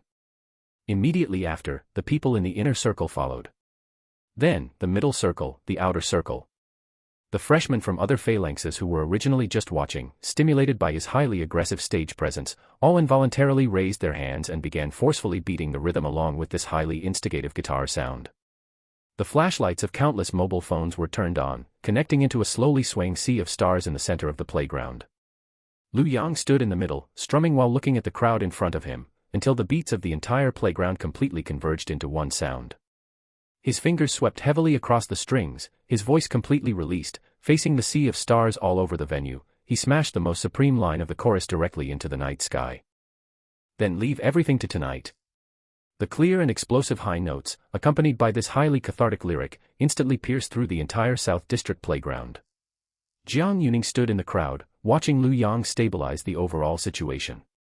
Her shoulders, which had been tense all day, completely relaxed, and a reassuring smile that even she herself didn't notice appeared at the corner of her mouth. Su Wantong in the distance didn't join in the cheering, just quietly looking at Lu Yang surrounded by the sea of stars. She suddenly realized that the natural center sense on Lu Yang didn't look like it was put on at all, but rather an ease carried deep in his bones. Ah! Economics and management is awesome. The crowd below was completely ignited, and the cheers and screams almost flipped the night sky over. And on the periphery of this nearly boiling sound wave, that temporary girl group from the Department of Foreign Languages that had stolen all the limelight just now had faces of alternating red and white at this moment. Watching the stream of people all surging toward the Department of Economics and Management side, a girl next to her couldn't help tugging at the sleeve of the leading girl. "Captain, the circle on our side is scattered. How about, forget it?" "Forget what?" The leading girl gritted her teeth, staring at the boy holding the guitar in the center of the venue, her eyes full of unwillingness. "He's just putting on airs, relying on knowing how to strum a couple of times on the guitar. We prepared for so long, why should he take it away with just 2 lines of lyrics?" She suddenly turned her head, shouting through gritted teeth, "Go, turn the speaker volume to the maximum. Switch to that most explosive dance track, I don't believe we can't suppress him." That girl was stunned for a moment, and hurried over to turn the Bluetooth speaker's volume all the way to the max. Deafening electronic dance music instantly blared out, attempting to use its huge decibels to forcefully drag the surrounding attention back. The leading girl took a deep breath, and leading the other 3 people, stepped right on the heavy beats, preparing to go head-to-head with the maximum amplitude of movements. But just as they had danced for 2 beats, their movements froze. Because at that very moment, the deafening claps and cheers ringing out simultaneously from hundreds of people across the audience rolled over like a tsunami. Clap! Clap! Clap! The clapping of hundreds of hands, accompanied by Lu Yang's highly penetrating high notes and heavy chord strumming, instantly filled the entire playground to the brim. That kind of nearly fanatical cohesion was simply not something a portable speaker could rival. The girl who was about to twist the speaker's knob retracted her hand as if electrocuted, and even the leading girl bit her lip tightly like a deflated ball, no longer able to utter a single tough word. In the face of such absolute crushing crowd control, they didn't even have the courage to forcefully turn on the speaker and go head-to-head. Because if they really did that, amidst the sea of stars of the audience-wide chorus, their little girl group dance would only look as comical as a circus clown. The leading girl's complexion went from red to white, and finally turned into utter ash. Staring dead at the boy standing in the center of the sea of stars and looked up to by everyone, she finally realized that this was not any departmental program competition at all. This was completely a dimensional reduction strike. "Turn off the speaker." Her voice was trembling, carrying a thick sense of powerlessness. "Withdraw."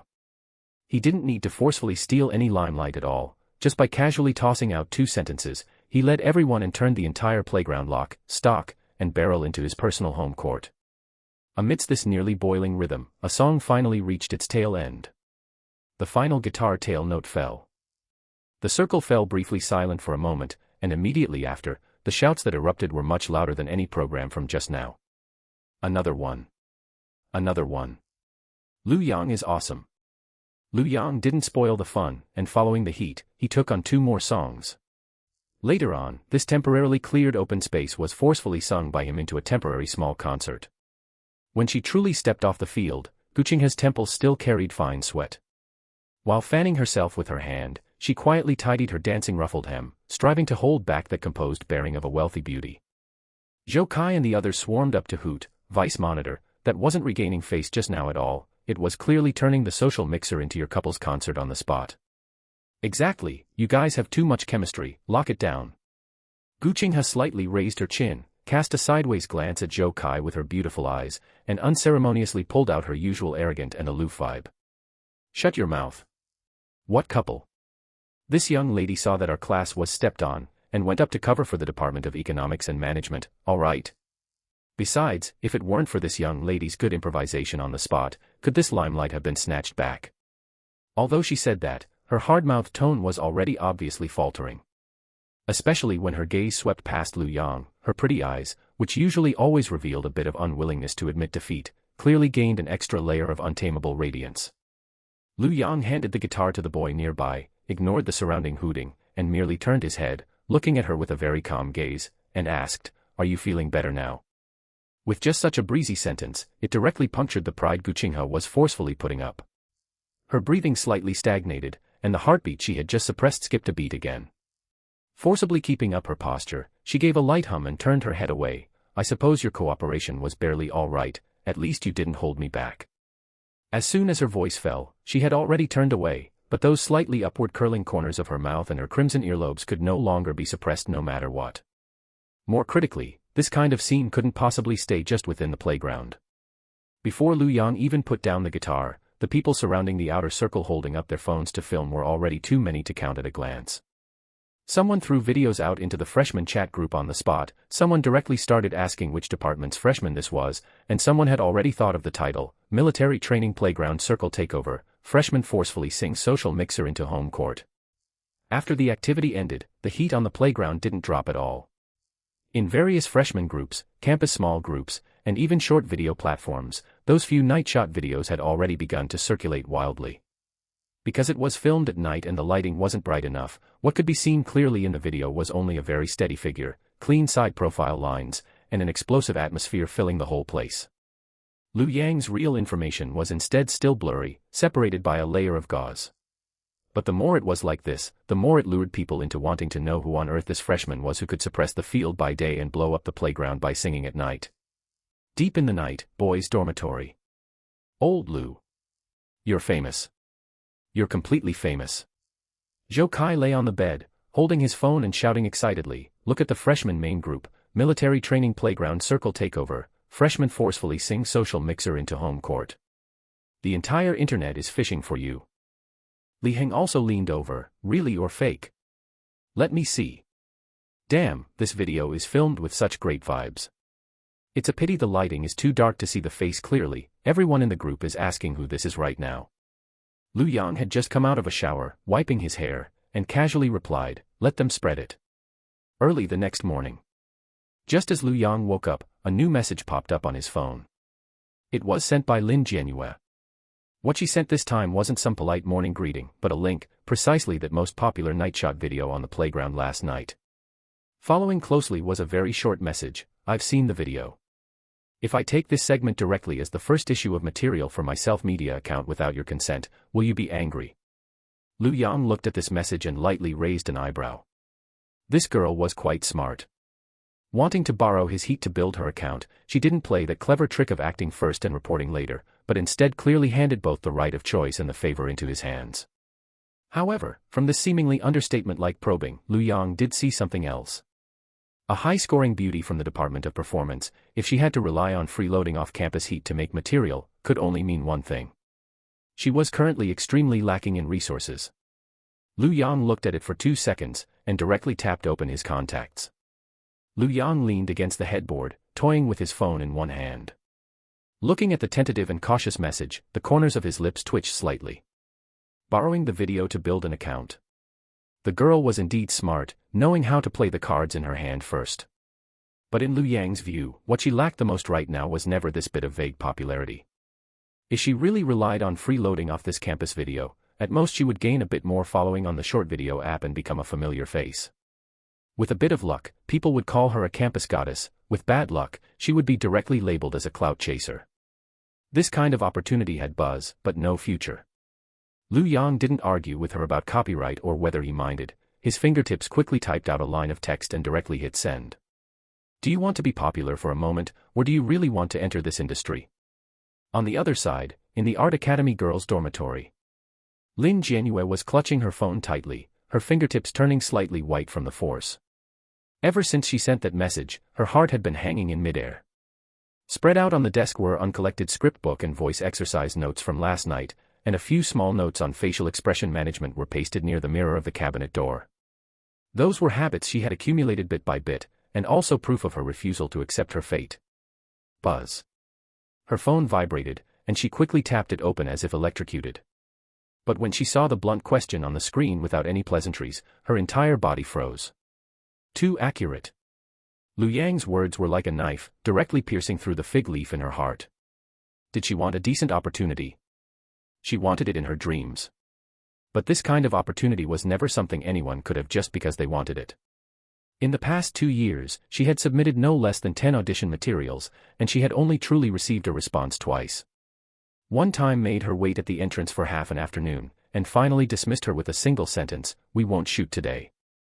Another time they said it was a temporary fill-in, but when she arrived at the scene, she didn't even get her turn for a complete shot. It wasn't that she hadn't worked hard. To make that look in front of the camera steadier, she could practice her expressions in front of the mirror over and over again, even memorizing the angle of raising her chin. To keep her lines from floating, she suppressed her voice alone and practiced until the dormitory lights went out. But when no one gave her an opportunity, these things simply couldn't trade for a single decent qualification. Lin Jianyue took a deep breath, bit her lower lip, and hovered her thumb over the screen for a long time, tapping away, until finally, with a fierce look in her eyes, she sent a highly serious message. "I want to enter the industry. The real kind." Buzz. Looking at this message, Liu Yang chuckled softly. Ambitious, not pretentious, and fairly clear-headed. At least, she didn't beat around the bush with him over that tiny bit of popularity, nor did she play the clever trick of acting first and reporting later. He directly switched out of WeChat, opened his contacts, and dialed Lin Lan's phone. "President Liu, good morning. Any instructions?" The call was answered almost in a second. Lin Lan's professional voice, which always sounded like it belonged in a high-end boardroom, came through, forming an absurd contrast with the sound of Zhou Kai's snoring on Liu Yang's side. "Check and see what entertainment projects suitable for newcomers the group has recently." Liu Yang lowered his voice, his tone as casual as if he were asking what was for breakfast in the cafeteria today. On the other end of the phone, Lin Lan's brain instantly went into high-speed operation. "President Liu, Tianyao Holdings has 2 S-grade movies in preparation, and Yaochen Cultural Tourism also has a big project lacking a spokesperson. If you think the cycle is too long, I can pull together an entertainment project team today alone." Lin Lan spoke at an extremely fast pace, unhesitatingly offering the top-tier resources. Liu Yang couldn't help but chuckle a bit, raised his hand to rub his glabella, and directly interrupted her. "Stop, there's no need to make such a big fuss." His voice wasn't high, but he settled it quickly. "I just took a fancy to a classmate and think she has some potential. What I want is a formal opportunity, not to lift her straight up." Only then did Lin Lan realize she had misunderstood, and immediately filtered the hierarchy down rapidly. She immediately adjusted her channel, understood. If it's targeted at newcomers, Yaochen Life Plaza happens to have a new planning project next month, and the company's short drama label also has a batch of new projects in preparation. Do you think we should directly notify the publicity department to tilt some exposure and popularity toward her first? No need. Liu Yang refused without even thinking. The path can be given to her, but she has to take the results herself. He leaned against the headboard, his tone steady. "Give her a Jiangzhou regional level image spot, and a female lead audition qualification for a short drama. If she really has the ability, she can stand firm on her own." "Understood. I'll go arrange it right now and give you feedback within 10 minutes. Hanging up the phone, Liu Yang tossed his phone beside the pillow, turned over and got out of bed to wash up. Just as the rushing sound of water stopped, he walked out wiping his face with a towel, and the phone screen happened to light up. Lin Lan's efficiency was terrifying as always. The image planning proposal of Yaochen Life Plaza, along with the time, location, contact person, and detailed project materials of the short drama audition, had been neatly sent to his phone. Liu Yang swiped the screen twice with one hand, confirmed there were no issues, and directly packaged and forwarded it to Lin Jianyue. He casually added a sentence. "The decent opportunity you wanted. Read through the materials first, the contact person, time, and process are all inside. Don't be late tomorrow morning, and don't panic. I've given you the opportunity, how far you can go next depends on yourself." On the other side, Art Academy Dormitory. Lin Jianyue looked at the string of files popping up one after another on the screen, and her whole person was dazed for a moment. Jiangzhou Regional Level Image Spot. Short Drama Female Lead Audition Qualification. This was not cheap popularity at all. This was a real resource that many people in their acting department couldn't touch even if they broke their heads and lost all smiling faces. What made her scalp even more numb was the bolded line of time at the end of the materials. Tomorrow morning at 9 o'clock, go directly to the short drama crew for audition. Lin Jianyue stared fixedly at the screen, her eye sockets instantly turning red, and her heart slammed fiercely as well. She forcefully suppressed the soreness at the tip of her nose and replied to Lu Yang with two trembling words, "Thank you." A few seconds later, the screen lit up again. Lu Yang only replied with a short sentence. "Sleep early tonight. Send me a message when you arrive tomorrow." Half an hour later, South District Playground. Lu Yang was wearing camouflage uniform, standing in the formation of the Department of Economics and Management, with a straight posture. He was still that freshman whose slogans were the steadiest and whose movements were the most standard. As soon as Zhou Kai's movements relaxed a bit, he turned his head and reminded him in a low voice, "Pull in your stomach, stand straight." To Lin Jianyue, the top-tier resources that had just been casually smashed out were a door that could push her life forward by a big step.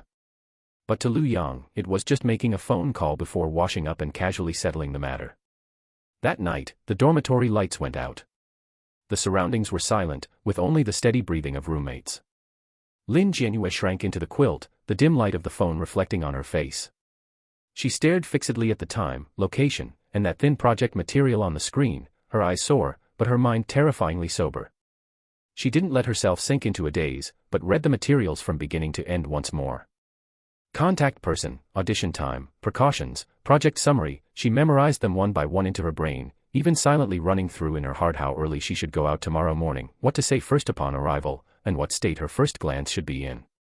After reading, she gently placed her phone face down on her chest, closed her eyes, and ran through her self-introduction and a few lines of dialogue she might use in her mind twice. When she opened her eyes again, her gaze had settled. "Lin Jianyue, you used to always complain about having no opportunities. Now, the opportunity has been placed right in front of you. If you can't even catch the opportunity delivered to your hands by someone else this time, then in the future, there will never be a second time." Early the next morning, Lin Jianyue left the house before 7. She had hardly slept at all last night, and her mind was filled over and over with that project document. But when morning truly arrived, she wasn't quite as panicked anymore. She simply stood in front of the glass door downstairs at the dorm building, fixed her hair once more, and practiced her self-introduction in a low voice one more time. Lin Jianyue, sophomore in the acting department of Jiangzhou University. Just halfway through, she stopped herself. Still not right. It was too stiff, and too much like reciting a script. She let out a breath, raised a hand to pat her face, and started over again. This time, her voice was a bit lighter and a bit steadier. By the time she rushed to the short drama crew's shooting studio, it was not yet 8 o'clock. When Lu Yang sent her the materials last night, she had thought that as long as she prepared well enough and performed well today, this stepping stone would be secured. But once she actually entered the crew, she realized that this place was even more chaotic than she had imagined. Cables were strung haphazardly everywhere on the site, equipment boxes were piled up like small mountains, and staff members were shouting back and forth at the top of their lungs, with no one able to spare a glance for her, a newcomer standing at the door without even a work pass. She took a deep breath, searched all the way according to the contact person on the materials, and managed to find the assistant director's assistant, before finally being led to the audition waiting area. In the waiting area, 7 or 8 young girls sat around in 2s and 3s. Before long, an audition session inside ended, the curtain was lifted, and a young actress wearing a light-colored dress walked out. Her makeup was exquisite, her hair was clearly freshly styled, her steps were unhurried, and the trace of ease on her face was almost impossible to suppress. A small assistant nearby immediately stepped forward. "How was it?" The girl took the water and smiled. "It was all right, the director told me to go back and wait for news." Though her words sounded polite, her expression and eyes clearly carried the look of, "This matter is pretty much in the bag." Finished speaking, her gaze shifted, landing right on Lin Jianyue. Lin Jianyue was dressed very simply today, in a white short-sleeved shirt and light-colored jeans, and the makeup on her face was a clean look she had carefully put together herself. She was naturally pretty, and standing in a crowd, it was hard not to make people take a few extra looks. That young actress looked at her for an extra second, the corners of her lips curving, though her smile carried a slightly breezy, dismissive air. Are you also here to audition for the female lead? Lin Jianyue nodded, MHM. First time, huh? Sort of. You do have a rather recognizable look. The actress raised a hand to flick her hair, her words carrying a condescending undertone. But little sister, this industry isn't as simple as you think. A crew like this isn't something you can enter just by relying on a pretty face and luck. Listen to my advice, don't take yourself too seriously, lest you make a wasted trip. The assistant nearby immediately chimed in, Sister, why are you telling her all this? Once she's here, she'll naturally find out.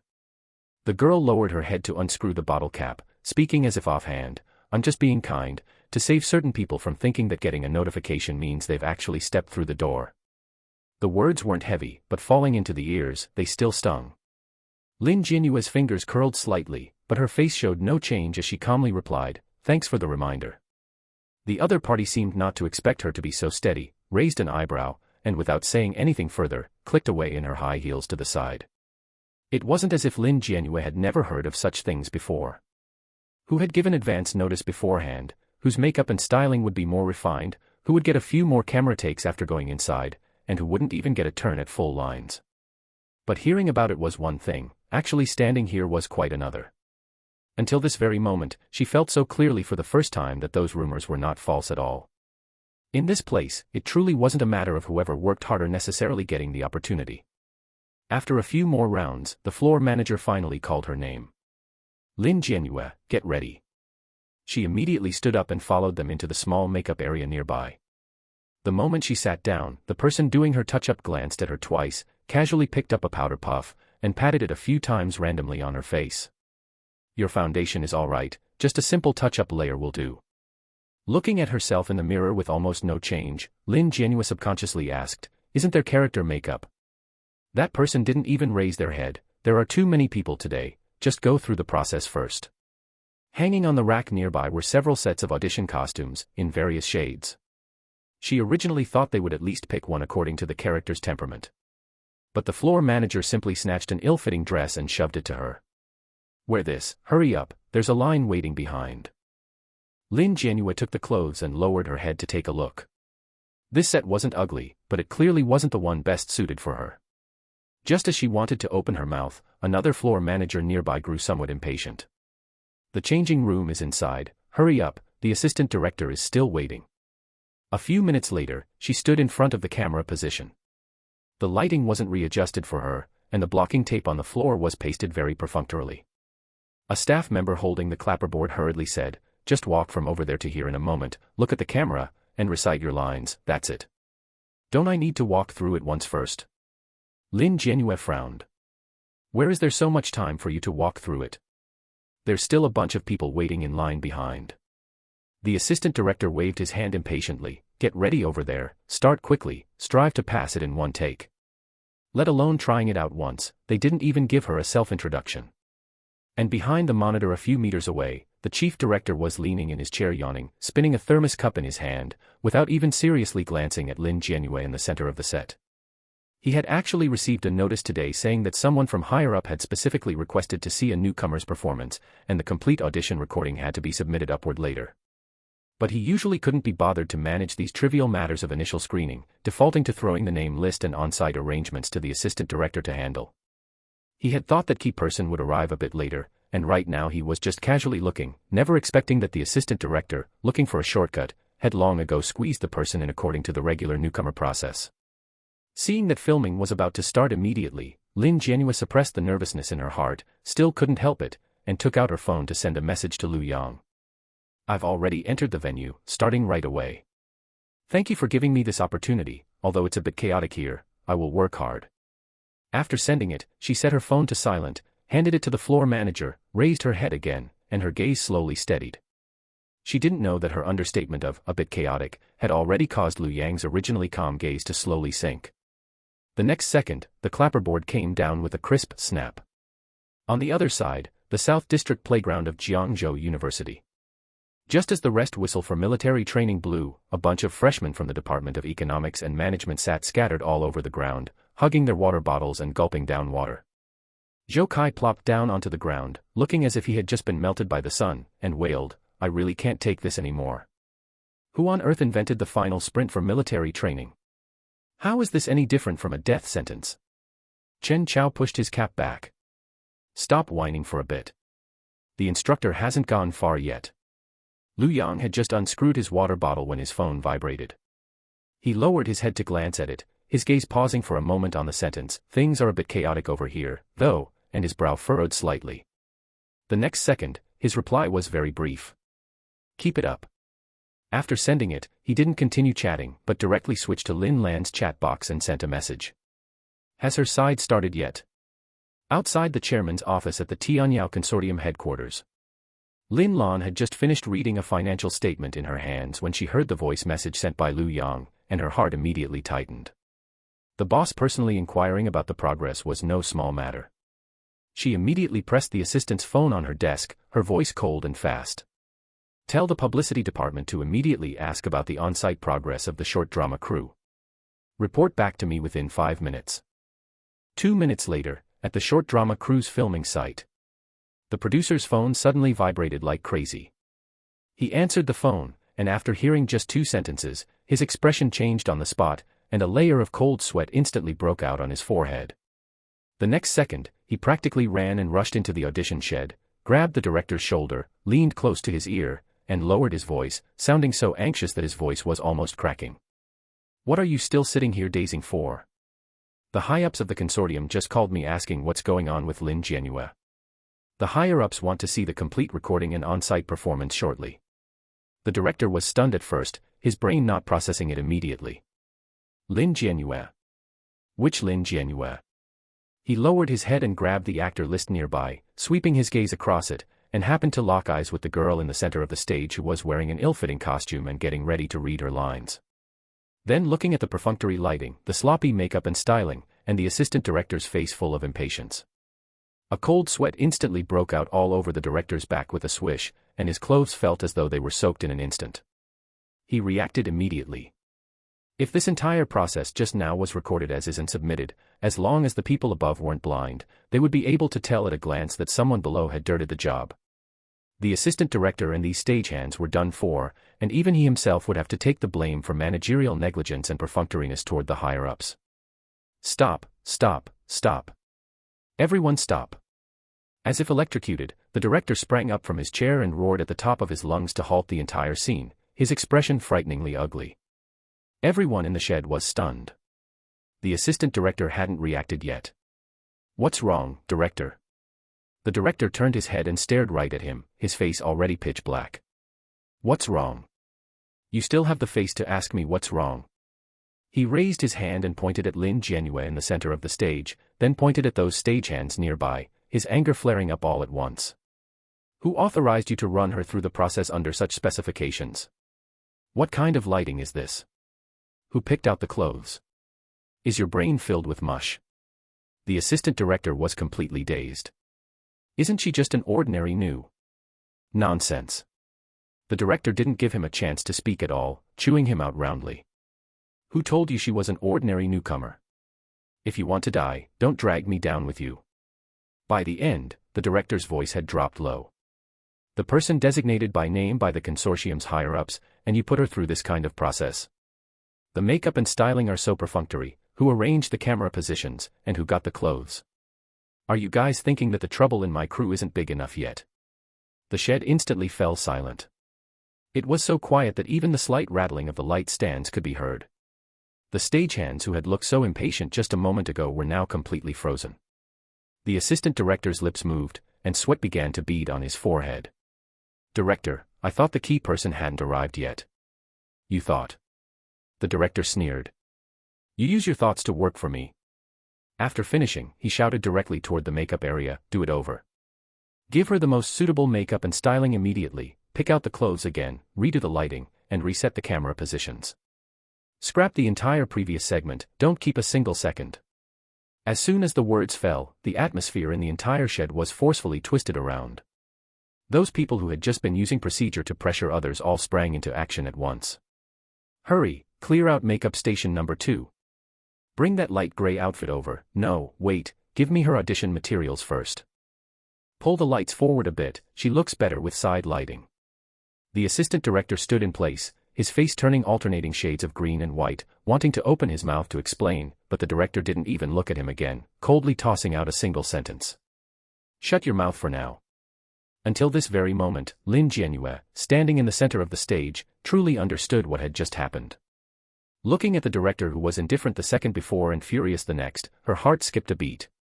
She had originally thought that what Lu Yang gave her was just a notice allowing her to come in and try her luck. Only when she arrived on site did she realize that what Lu Yang gave her was by no means an ordinary audition qualification. That weight was so heavy that even this director, who held the decision-making power on set, dared not be perfunctory in the slightest. When the director turned his head back to look at her, he had forcefully squeezed out a polite, even slightly flattering smile on his face. Teacher Lin, I'm terribly sorry.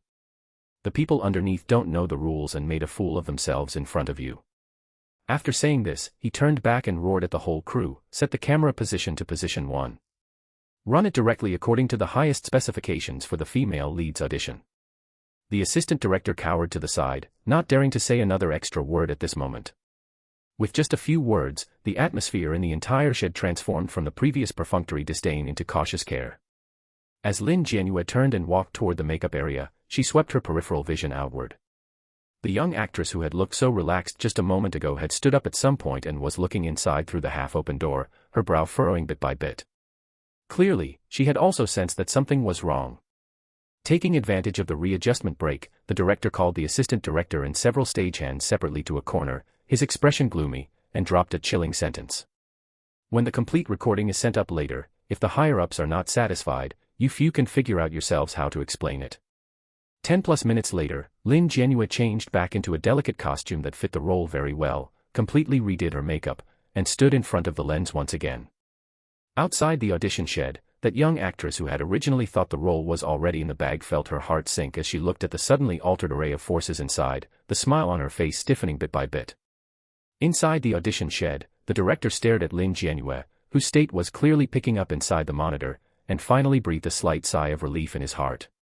After the recent storm, the director didn't dare drag things out at all.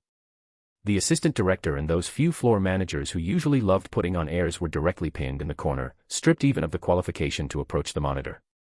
Teacher Lin, I made a fool of myself in front of you just now. Let us run through it again, this time following the proper procedure. The director rubbed his hands, his tone so polite it was almost flattering. This was by no means an empty statement. When she returned to the center of the stage, Lin Jianyue could extremely clearly feel that the air in the entire audition shed had changed. Lighting group, soften the main light source a bit, do not flatten out her face. Camera 1, push in closer. Camera 2, catch her profile. Camera 3, give a full body shot. Be sure to bring out Teacher Lin's photogenic sense. Styling team, come over and take another look. There is a slight wrinkle near the collar, deal with it immediately. The floor managers who had perfunctorily brushed her off earlier were now more cautious than the last, and even when handing her the script, they held it with both hands. The assistant director stood in the distance with a pale face, like a quail that had done something wrong, not daring to breathe too loudly. When she changed into that gorgeous hanfu custom-made for the female lead and stood once more under the well-set-up soft light, Lin Jianyue's entire person looked like a piece of cold jade from which the dust had been completely wiped away. The intricate dark patterned skirt hem hung down to her ankles, and the crimson wide sleeves set off her cold, pale skin. She originally possessed a highly recognizable, clear face, and right now, accentuated by the exquisite ancient-style makeup, that magnetic pull of seeming quiet, yet grabbing people the moment the camera opens, was instantly magnified several times over.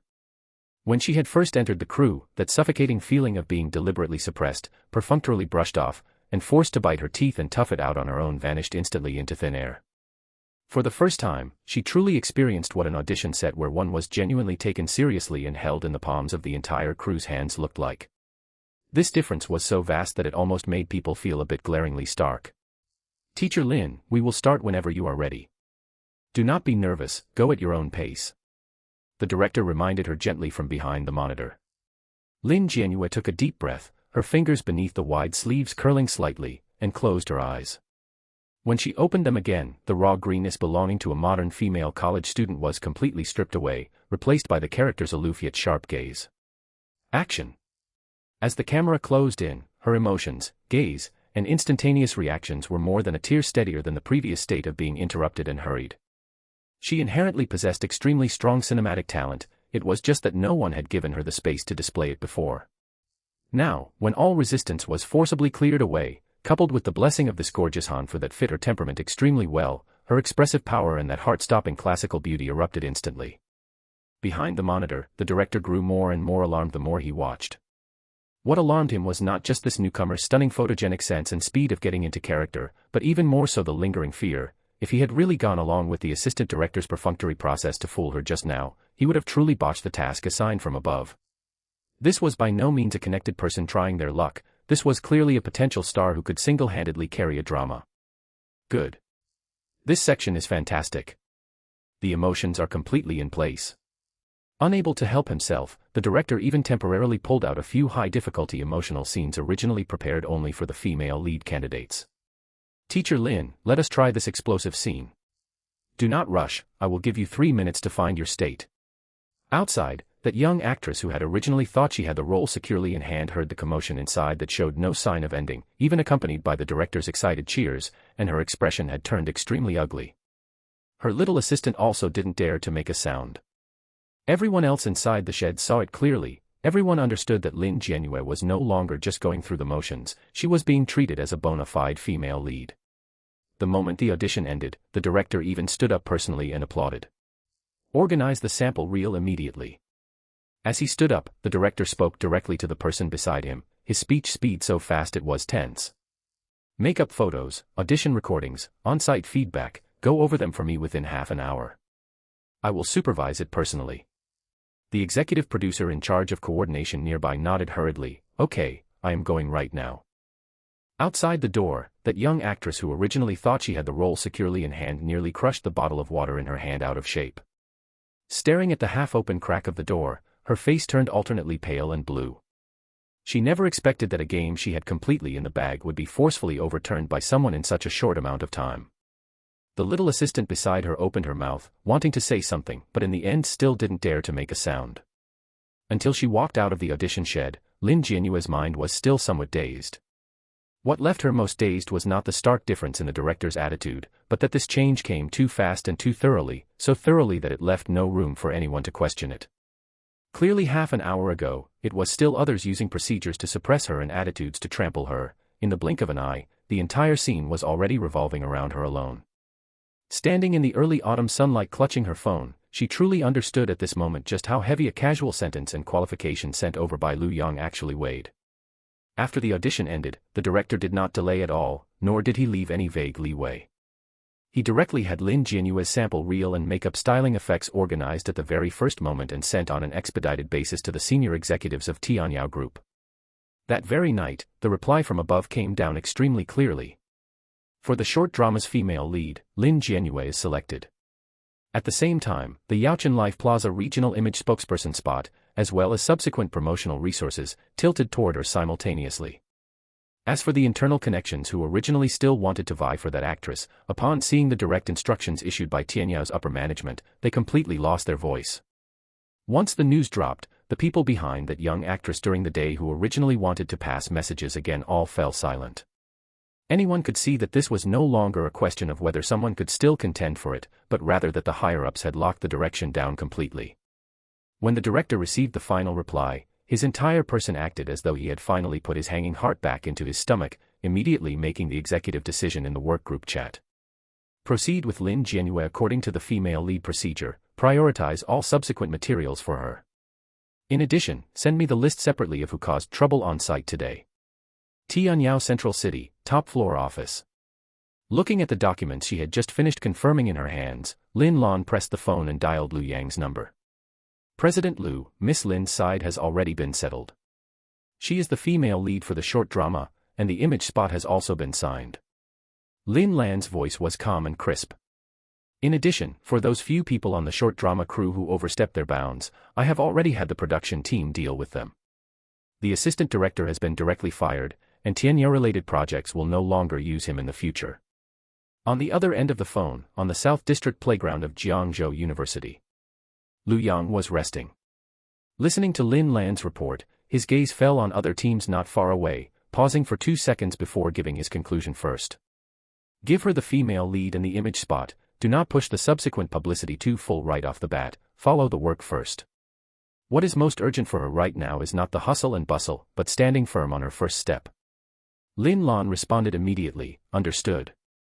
Hanging up the phone, Lu Yang tucked his phone back into his pocket, his gaze returning to the formation in front of him.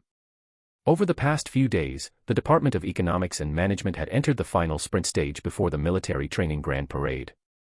He didn't make a special appearance because of Lin Jianyue's matters, nor did he leave the playground by even half a step. He was still wearing the camouflage uniform soaked in sweat, standing in the front row of the formation just like before. Front row attention, press your stride down a bit more, keep close in the middle section. Lu Yang shouted casually, his voice not loud, yet extremely steady. 1, 2, 1. Accompanied by his commands, the entire formation of the Department of Economics and Management seemed as if it had been reinfused with a soul. The formation, which had been somewhat scattered due to fatigue, instantly found its backbone. Its movements, aura, and rhythm were forcefully pulled back by him onto the exact same beat. Footsteps slammed onto the plastic runway, emitting uniform, muffled thuds carrying an oppressive aura far surpassing ordinary freshmen. The big picture on Lin Jianyue's end had already steadily settled, and the final round of intensive training on the playground side finally ushered in its wrap-up. Everyone in the whole class was holding their breath, waiting for the military training grand parade in a few days to ruthlessly smash out all at once that fierce drive they had accumulated following Lu Yang over this period, stunning everyone. Jiangzhou University South District Playground. The specifications on the day of the grand review were clearly on a completely different level from the stage evaluations of the previous few days. On the rostrum, school leaders, department heads, and counselors were all present. Director Su Mingqian sat in the second row, holding a thermos cup in his hand, his gaze occasionally sweeping over the formations waiting off-field. The stands and the sidelines were packed full, filled entirely with upperclassmen who had no military training tasks and classes that hadn't been called up yet. For those training instructors, whether the freshmen from the Department of Economics and Management were strong or not was already clear to them days ago. But for the leaders on the rostrum who usually didn't follow the military training closely and the onlookers in the stands, today was the first time they truly saw the whole picture. Before the grand review officially began, there was first a mobilization segment. The school leaders first gave a brief speech, and then a graceful figure was invited onto the rostrum. Next, we invite the outstanding student representative from our art academy, classmate Lin Jianyue, to give everyone a brief pep talk. Lin Jianyue was dressed very plainly today, in a white shirt paired with high-waisted jeans, but as soon as her highly recognizable face appeared on the big screen, an obvious buzz of discussion immediately rose from beneath the stands. Holy shit, this senior sister is so pretty. Have you been living under a rock? This is Lin Jianyue, who was officially announced a few days ago as the female lead of that big-budget costume short drama, and that video of her trying on hanfu during auditions online has been going viral. I heard it's backed by promotional efforts pushed jointly by Yaochen and short-form video platforms. No wonder the school specially invited her back today to boost the presence. The whispering off the field did not affect Lin Jianyue. Standing before the microphone, she didn't give a lengthy, emotional speech like some representatives, nor did she seize the opportunity to steal the spotlight. Junior schoolmates, military training is hard, but it only happens once. I wish everyone can perform at their best today and draw a successful conclusion to this period. Jiangzhou University welcomes you. Her voice was clear and crisp. After saying a few simple words of encouragement and blessings, she bowed gracefully and returned the microphone. The timing was calculated just right. What the school wanted was precisely this effect, letting everyone present know that today wasn't just the conclusion of military training, but also featured such presentable highlights and prestige. Because of her appearance, the atmosphere at the scene was successfully lifted up a notch. The mobilization ended, and the grand review officially kicked off. Thud. As the benchmark and opening showcase, the instructors' formation stepped onto the runway first. Dozens of instructors moved with absolute uniformity. The sound of their steps slamming onto the plastic runway simultaneously was like a muffled hammer strike, linking together into a highly penetrating echo. 1, 2, 3, 4. As soon as the slogan was shouted out, the entire previously somewhat noisy playground instantly seemed to be muted by a layer of shock. On the rostrum, the school leaders and teachers who had originally just been leaning against the backs of their chairs for a routine viewing involuntarily straightened their postures all at once. The freshmen in the stands widened their eyes even more. Having practiced for so long, it wasn't until seeing the instructor's formation appear with their own eyes today that they finally understood for the first time what true formation oppression meant. That was an aura capable of suppressing the entire audience, relying purely on neatness and mental outlook, without needing to deliberately shout. After the instructor's formation finished marching, thunderous applause erupted across the entire field.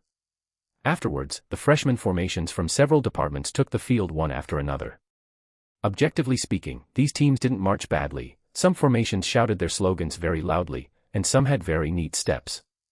Under normal circumstances, this would definitely be considered an eye-catching performance. But the problem was that the instructor's formation had just pushed the standards and expectations of the entire audience up to the ceiling. Compared with that ultimate sense of oppression, no matter how well these subsequent freshman teams marched, in everyone's eyes, it could at most earn a comment of, "quite well completed." Not a single team managed to truly catch the field-suppressing presence left behind by the instructors. After the first few formations finished walking, it was time for the final grand finale. At this moment, in the playground waiting area. As the finale formation, the Department of Economics and Management was quietly standing at the starting point of the runway. Guqinghe stood in the ranks, biting her lip and taking a deep breath. When Wanqing stood nearby holding a statistical sheet, her palms covered in sweat. Everyone in the class knew that their true comparison target today was not those preceding freshman formations at all, but rather that instructor's formation from the opening that had maxed out the standards. If they only marched neatly, that was just normal. Only by forcefully unleashing that momentum as well could today's performance truly display the fruits of their hard work and grit over the past half-month. The instructor's formation had already whetted the audience's appetite. What the Department of Economics and Management had to do now was to step out as college freshmen, bringing out their neatness, mental outlook, and unyielding sense of oppression all at once. Before officially entering the field, Lu Yang turned around and looked at the whole class, his voice not loud, but extremely resolute. The front rows must pay attention to controlling the pace, and the middle section must regulate your breathing. When passing the rostrum, don't rush, don't panic. He re-established the connection during the turn and the explosion point of the slogan with the most concise words. Finally, Lu Yang's gaze swept across everyone, dropping a sentence that was extremely light in tone but immensely heavy in meaning. Today we don't need to compare with anyone. Walk out and let them see for themselves. Yes. The whole class responded with a low roar. Department of Economics and Management formation, enter the field. Following an instruction from the broadcast, Lu Yang turned back around and took his first step. Quick march, move. During the first half of the march, the Department of Economics and Management did not rush to steal the spotlight, nor did they blindly shout at the top of their lungs. Under Lu Yang's suppression, the entire team first brought out an extremely stable sense of uniformity. Everyone's arm swings and landing sounds made it sound as if a single person was walking. The discussions in the stands gradually quieted down. On the rostrum, Director Su Mingqian put down his thermos cup and leaned forward slightly. The formation advanced steadily until it was about to reach directly in front of the rostrum, where the audience's attention was most concentrated. Goose step, move. As soon as Lu Yang's command changed, the aura of the entire formation instantly burst open. Without the slightest clutter, the pace, arm swings, and even the line of sight looking up at the rostrum seemed at that very instant to be twisted into a solid piece of steel by an invisible thread. 1, 2, 3, 4. The shouting of slogans soared into the sky. The most direct change was not how fiercely the Department of Economics and Management shouted, nor how fast they marched, but rather that when this team goose-stepped past the rostrum, everyone in the audience, including the upperclassmen in the stands and the leaders on the rostrum, suddenly felt a strong illusion welling up in their hearts. They were stunned for a moment before suddenly reacting. This was actually a freshman formation. When the instructor's formation came out, everyone was suppressed by that sense of professional expertise. Whereas when the Department of Economics and Management came out, everyone was stunned by a kind of extremely pure vitality and youthful vigor belonging to freshmen. They actually managed to forcefully march out the momentum that only the instructor's formation possessed. The stands fell silent for a brief 2 seconds before completely exploding into chaos. What the? Which department is this? I seriously thought the instructors had come back for an encore just now. Who is that guy leading the way? This aura is too absurd. Walking alone right at the front, it feels like he single-handedly suppressed the pace of the entire phalanx. How is this a freshman? If you told me this was an instructor, I'd believe it. The first ones to quiet down, conversely, were those instructors standing straight at the sidelines. Because they knew better than anyone else just how close the state these freshmen were currently marching in was to their own highest set of standards. The announcement of the final scores held no suspense whatsoever. First place, Class 1 formation of the Department of Economics and Management. No one felt this first place was forced, even the freshmen from other departments were utterly convinced in their hearts. During his concluding speech, the school leader took the opportunity to explicitly praise the Department of Economics and Management, directly treating them as the most dazzling facade of this military training cohort. And the name Liu Yang, because of his terrifying sense of field control at the front of the formation, left a truly deep impression for the first time on school leaders like Director Su Mingqian and the teachers. As soon as the scores dropped, the emotions in the area where the Department of Economics and Management was located completely exploded. Zhou Kai threw his hat straight up into the sky, his face flushed with excitement, and even Gu Qinghe, who usually liked to put on airs, couldn't help cheering aloud along with the people next to her. The bitter practice before, the grievance of being given extra training by instructors, the social mixing turnaround at night. Everything, down to this moment, felt like it was wrung to the absolute maximum. Everyone in the class knew that this first place wasn't something achieved simply by walking with their legs. It was Liu Yang who forcefully led this team step by step from the day military training started, elevating them to a level where they could directly benchmark against the instructor's formation. The cheers on the playground rose higher and higher in waves. And on the exact same day that the campus was boiling with passion and Lin Jianyue was enjoying boundless glory on stage. In downtown Jiangzhou, inside an inconspicuous media agency company. A slick-haired middle-aged man looked at the trending search on his phone regarding Lin Jianyue as the female lead of the short drama. Not only was he not the least bit happy, but instead he sneered and extinguished his cigarette butt in the ashtray. Just as Lin Jianyue was beginning to show her head, that small company that had originally ignored her had already smelled the scent and made a move. At the South District playground of Jiangzhou University, the grand gala had just come to an end. The crowds began to stream out through the various exits of the stands, and the excited discussions of the freshmen could be heard everywhere. The area for Class 1, Department of Economics and Management was even livelier. Zhou Kai was still tightly clutching the certificate representing first place, bragging away with his dorm mates Li Heng, Chen Yuan, and a few others with their arms draped over each other's shoulders. Liu Yang walked at the edge of the formation, having just unbuttoned the top button of his collar to catch his breath, when the crowd a short distance ahead suddenly parted to make way. Lin Jianyue hadn't brought anyone with her and was standing there quietly all alone under a camphor tree at the playground exit. Today she wore a white shirt and high-waisted jeans, with her hair simply tied into a high ponytail. It was clearly a very plain and simple outfit, yet standing in this bustling place, her extremely captivating recognizability still caused the gazes of many surrounding boys to drift over here repeatedly. Seeing Liu Yang walking over, she took the initiative to greet him. Zhou Kai had been enthusiastically recapping the goose-stepping just now with spittle flying, but the moment he looked up and saw Lin Jianyue, his mouth snapped shut instantly. Knowing how to read the room, he gave Li Heng and Chen Yuan a frantic poke in the ribs with his elbows, and the three roommates immediately quickened their pace with tacit understanding. Old Liu, we're heading to the cafeteria to save seats first. Take your time, no rush. With that, the three of them vanished in a flash. Watching them run off, Liu Yang shook his head with amusement before turning his gaze toward Lin Jianyue. Your speech on the rostrum just now was not bad. Liu Yang's tone was casual, as natural as treating an ordinary friend. Lin Jianyue walked up to him, neither joking along with his words nor putting on any senior airs.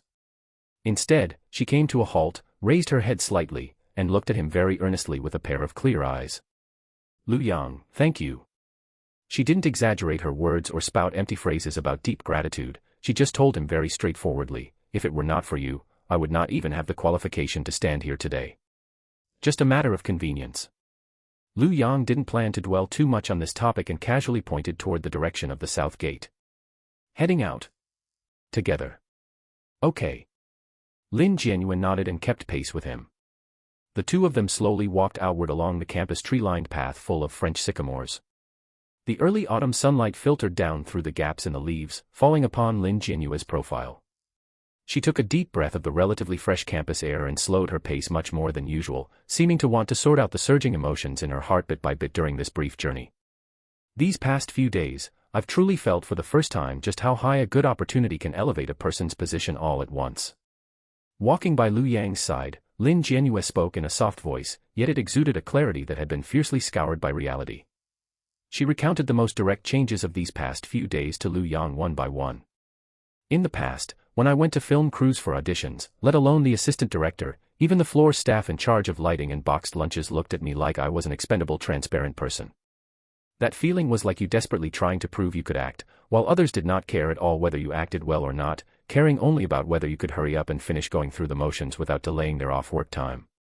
Speaking up to this point, she smiled self-deprecatingly, but her eyes were brighter than ever before. Yet this time, everything has changed. The director personally explained the scenes to me, the lighting technician would repeatedly adjust the lights for the contour of my profile, and even those crew members who would not even look at me before would squeeze out a smile from afar when they saw me. The teachers here at school had no idea who I was before, but today they specially arranged for me to represent the art academy and speak at the gala. Lin Jianyue stopped in her tracks, turned to look at Lu Yang, her tone carrying a trace of unmaskable emotion. Originally, I thought it would take 3, 5, or even longer years of enduring just to touch the threshold. Yet the changes of these past few days have made me feel somewhat unreal. And the person who helped her open that door was standing right in front of her at this moment. Lu Yang listened quietly without interrupting or cutting in. He had said that what he wanted was for Lin Jianyue to be able to stand on her own feet. Now it seemed she not only stood firm, but also saw through this disparity clearer than anyone else. However, after Lu Yang's gaze lingered on her face for 2 extra seconds, his brows twitched slightly. When Lin Jianyue said these words, although her voice was very steady and her eyes were bright, beneath that glimmer, a layer of unspeakable fatigue was suppressed at the bottom of her eyes. Yet if one looked closely, one could discover deep bloodshot veins hidden in the corners of her eyes. That exhaustion emanating from her bones was even heavier than when he met her a few days ago. "Too busy lately?" Lu Yang asked offhand. "Your condition looks a bit off." Lin Jianyue was slightly stunned, as if she hadn't expected Lu Yang to see right through her forced composure at a glance. She instinctively averted her gaze from Lu Yang, reached out to tuck a wisp of loose hair at her temples behind her ear, and laughed it off. "It is all right, it is just that things suddenly became a lot more numerous these past few days. Signing contracts, coordinating schedules, arrangements on the school side, and liaising with the company, running back and forth, so the time to rest became a little less." Her tone was very relaxed, like she was complaining about happy troubles. Lu Yang glanced at her and didn't think any deeper into it. After all, for a newcomer who had just caught this level of resources, scrambling and running back and forth in the early stages, producing some normal fatigue, was a very reasonable thing. Watch your own pace, do not let yourself collapse before filming even starts. If there is anything you cannot resolve, remember to contact me. Lu Yang casually instructed. "I know."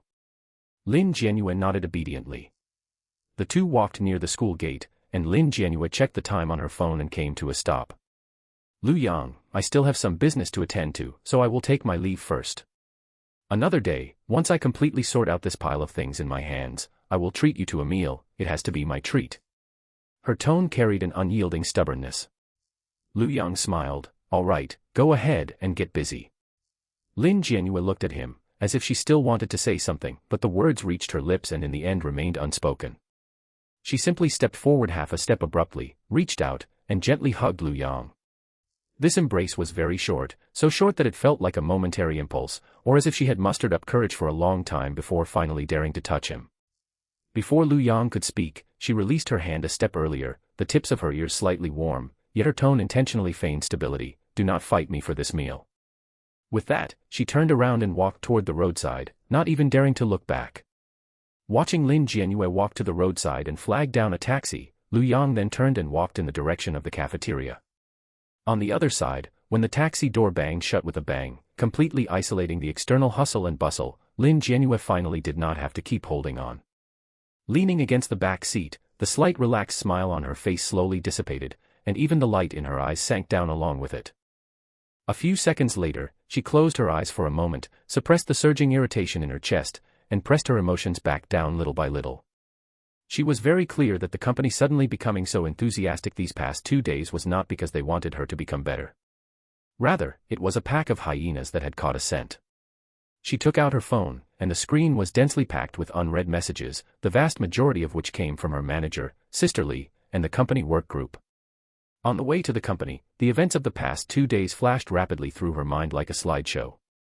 Ever since the news reached the company that she had secured the female lead role in Yaochen's big-budget short drama, backed by traffic from a national-level short video platform, the attitudes of the people in the company could simply be described as a Sichuan opera face-changing. Sister Li, who had always ignored her, suddenly became immensely enthusiastic, eager to call her 8 times a day just to ask how she was doing. President Wang, who usually wouldn't even deign to give her a proper look at the company, also started taking the initiative on WeChat to care for her, asking things like, "Are you tired?" and "Make sure to take care of your health." In that chronically lifeless company group chat, a wave of rare, consecutive messages popped up: "Congratulations to Lin Jianyue," and "Lin Jianyue is taking off, bring us along when you succeed." But Lin Jianyue was no fool. She had stayed at this obscure talent agency for over a year, and she knew better than anyone what was hidden behind those smiling faces. What they were asking about wasn't whether she was tired at all. What they truly cared about was how many events she could take on afterward, and how much cold hard cash her sudden surge in popularity could immediately bring back to the company. What made her feel even more sickened and alarmed was that their actions were absurdly fast. Just over these past 2 days, low-priced commercial performances, temporarily crammed real estate appearance gigs, messy live-streaming e-commerce sessions, and even ribbon cuttings for small, disreputable brands. Event after event was crammed onto her frantically, like force-feeding a duck. Her manager spoke with a lofty and righteous tone. "Lin Jianyue, you've just started emerging, and your exposure absolutely cannot be cut off. As newcomers, we have no right to pick and choose jobs. As long as you can show your face and make money, you have to seize the opportunity and charge forward." If it were before, Lin Jianyue might have just endured it. But when she laid out the latest schedule sent by the company and the course schedule from the Yaochen crew side last night to compare them side by side, her whole body went cold as she discovered a fatal problem. The short drama's script reading, costume and makeup fittings, confirmation of core character materials, and the promotional coordination required by Yaochen's official side. These crucial arrangements that could truly help her gain a firm footing in this circle were being disrupted by the garbage events crammed in by the company. The times of those low-priced commercial performances happened to clash with the time slots required by the crew. Those messy commercial performances happened to conflict with the schedule for the costume and makeup fittings. The company didn't care at all whether this show could be filmed well, nor did they care how far she could go in the future. They only wanted to squeeze out her remaining value all at once while the title of Yaochen's female lead hadn't gone out of style yet. The taxi stopped in front of a slightly dilapidated office building in downtown Jiangzhou. Lin Jianyue paid the fare and pushed open the car door. Standing beneath the office building, she took a deep breath, her gaze becoming cold and hard like never before. Today she wasn't here to pick a fight, nor was she here to beg anyone. She carried a black canvas bag on her back, which contained the schedule of the past few days, screenshots of all chat logs, and a photocopy of the artist management contract she had signed back then. She was ready to lay everything out in the open, all at once. Pushing open the glass door of the company, the receptionist saw her and immediately put on a smiling face. "Oh, Sister Jianyue has arrived. President Wang and Sister Li are waiting for you in the office." The title, Sister Jianyue, was something Lin Jianyue wouldn't have even dared to imagine in the past. She didn't respond, but simply kept a cold face, walked straight through the office area, and pushed open the door to the boss's office. Inside the office, the pot-bellied President Wang was sitting on a spacious executive chair smoking a cigar, and sitting beside him was the exquisitely made-up manager, Sister Li. Seeing Lin Jianyue enter, Sister Li immediately stood up and greeted her with a face full of smiles. "You're here, Jianyue. Sit down quickly. Must be exhausted after just finishing the performances, right? President Wang and I were just discussing your schedule for next week, and there are several big deals."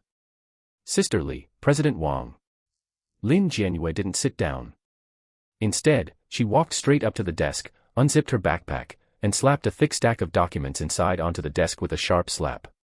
The sound wasn't loud, but it was enough to instantly drop the atmosphere in the office to freezing point. President Wang's hand holding the cigar paused, and his eyes narrowed slightly. "Jianyue, what is the meaning of this?" Lin Jianyue looked straight into President Wang's eyes, her tone without the slightest fluctuation. "President Wang, this is the schedule the company arranged for me these past 2 days. I've already checked it." She extended her slender fingers and tapped twice on the densely packed form. "According to the contract I signed back then, as long as basic commercial activities are within a reasonable range, I can fulfill them at the minimum requirement. However, out of the 14 activities listed here, 11 completely conflict with the reading sessions, costume fittings, and promotional times of the Yaochen crew." She pushed the schedule in front of President Wang, her voice pressing down firmly. "I came here today for only one thing. The company must issue me a written confirmation letter guaranteeing that they will not obstruct me in any form from going to Yaochen's side for the booting ceremony, script readings, costume fittings, and promotions. As for those conflicting garbage commercial performances, I won't go to a single one. The office fell silent for a full 3 seconds. The smile on Sister Li's face froze. She glanced at President Wang, then gave a dry laugh. Jianyue, what kind of talk is that? What do you mean by garbage commercial performances?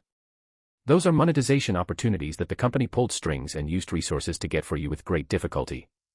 Even though you've taken on Yaochen's show now, it hasn't aired yet anyway.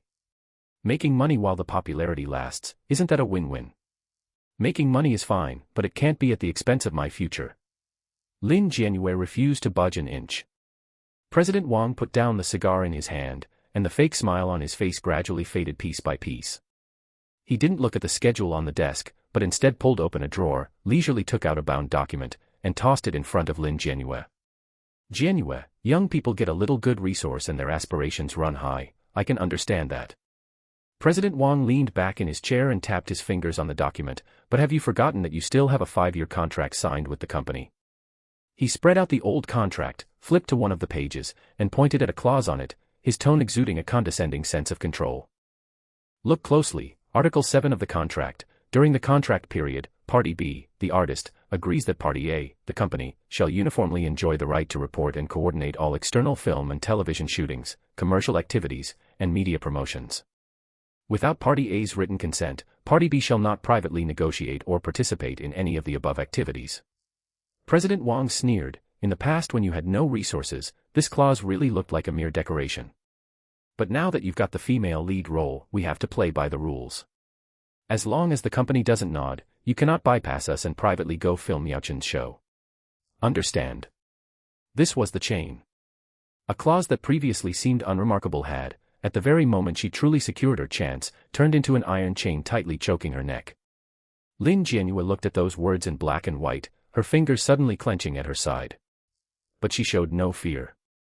In fact, she stood even straighter than before. Mr. Wang, are you threatening me? Lin Jianyue looked at him coldly. This is called the spirit of contract, Mr. Wang said, blowing out a ring of smoke. Fine, the spirit of contract. Lin Jianyue grabbed the red pen on the desk and, right in front of Mr. Wang and Sister Li, began crossing things out aggressively on that densely packed schedule. Asterisk swoosh. Swoosh. Swoosh, asterisk.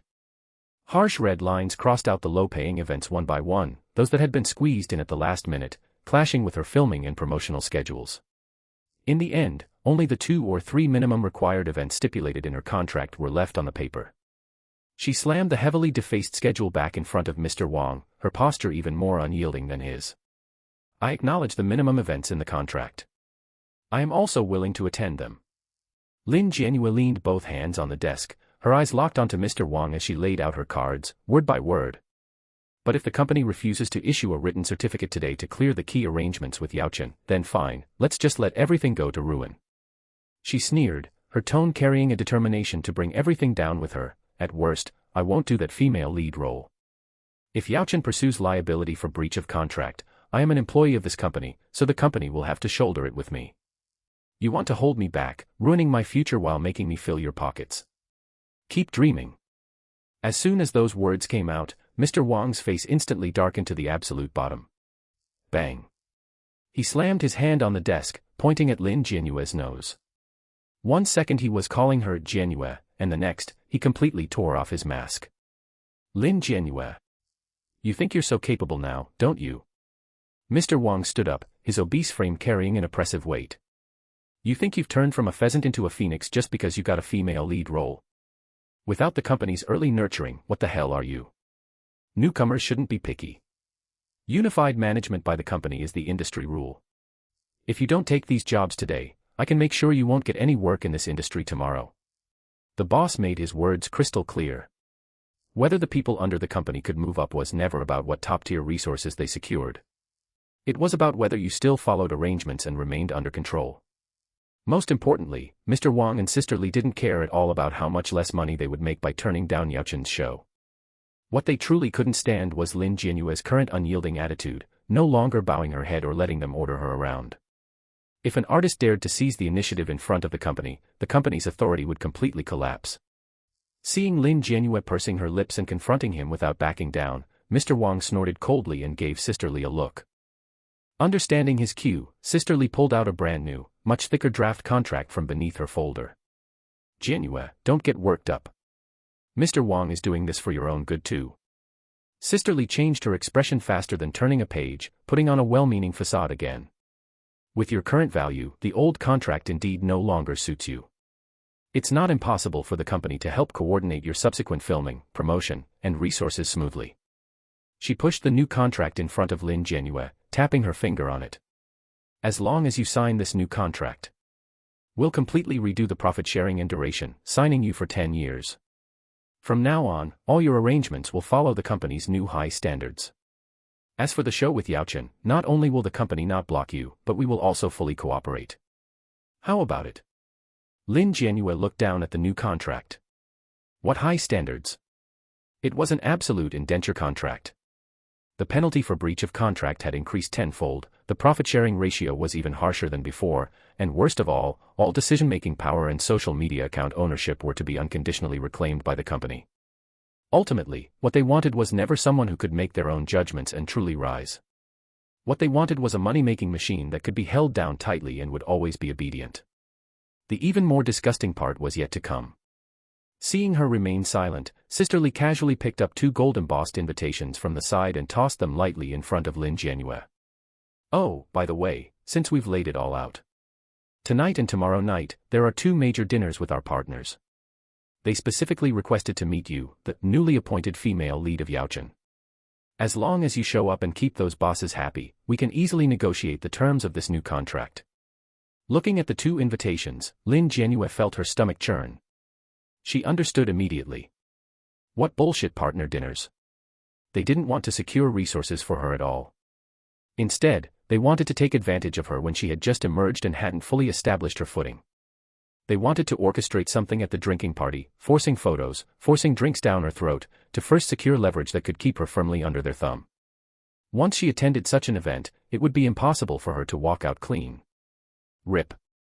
Without even a second of hesitation, Lin Jianyue raised her hand and tore the invitations to shreds. For official business, I will follow official procedures. I won't go to this kind of gathering. Lin Jianyue threw the pen down and looked at them coldly. At this moment, she truly realized that this company had actually known for a long time that they couldn't keep her. With Yaochen's massive scale, once she finished this show, she would sooner or later gain access to higher circles. Therefore, the company would rather burn all bridges and ruin her than let her leave cleanly with her own ideas. In their eyes, Lin Jianyue shouldn't be a person with boundaries and dignity, she should only be an object to be controlled and manipulated at will. Lin Jianyue stood in front of the desk, maintaining an extremely tough stance on the surface and keeping her back perfectly straight, as if she wouldn't care even if that female lead role was truly cancelled. But only she knew in her heart that her hands and feet were ice cold at this moment. How much did she care about that female lead role? It was the only real light she had seen after struggling in this industry for so long. And how much did she fear that this opportunity would truly be dragged down and ruined by this terrible company? She was scared to death. However, she was even more afraid that if she took this step back, she would never be able to stand straight again. Seeing that Lin Jianyue was completely impervious to both soft and hard tactics, the smile on Sister Li's face vanished entirely. She stopped pretending as well, pushing both the old and new contracts in front of Lin Jianyue. She tapped her finger heavily on them twice, speaking very softly with a smile, yet her words were as venomous and sinister as if they were laced with poison. Fine, Jianyue, you have backbone. Sister Li leaned against the desk, her eyes full of mockery. It's fine if you don't sign. But if you want to smoothly start filming with Yaochen later, don't blame the company for not coordinating for you. She leaned in a bit closer, keeping her voice extremely low. Once the project is stalled, you won't be able to afford the breach of contract damages. How will the production crew view you, a newcomer who only causes trouble? Which director or platform will dare to use you after that? Think about it carefully yourself. The office fell into a dead silence. Lin Jianyue bit her lower lip hard. Without giving them another look, she turned, pushed open the door, and strode out. After walking out of the office building, she stood by the roadside for a long time, her hands and feet ice cold. The phone in her bag grew warm from her tight grip, its screen lighting up and turning off repeatedly. Lin Jianyue looked down at the name in her contacts. Her fingertip hovered for a few seconds before she finally pressed it. The moment the call went through, she finally admitted that she really couldn't handle this on her own. It was evening in Jiangzhou. The sky had not completely darkened yet, and the streetlights along the road had just lit up. When Lu Yang received the call, he had not been back in his dorm room for very long. On the phone, Lin Jianyue's voice was kept very low, carrying a slight tremble. Instead of beating around the bush like she usually did, she simply asked, "Lu Yang, are you free right now? I want to meet you in person." Half an hour later, in a quiet cafe near Jiangzhou University.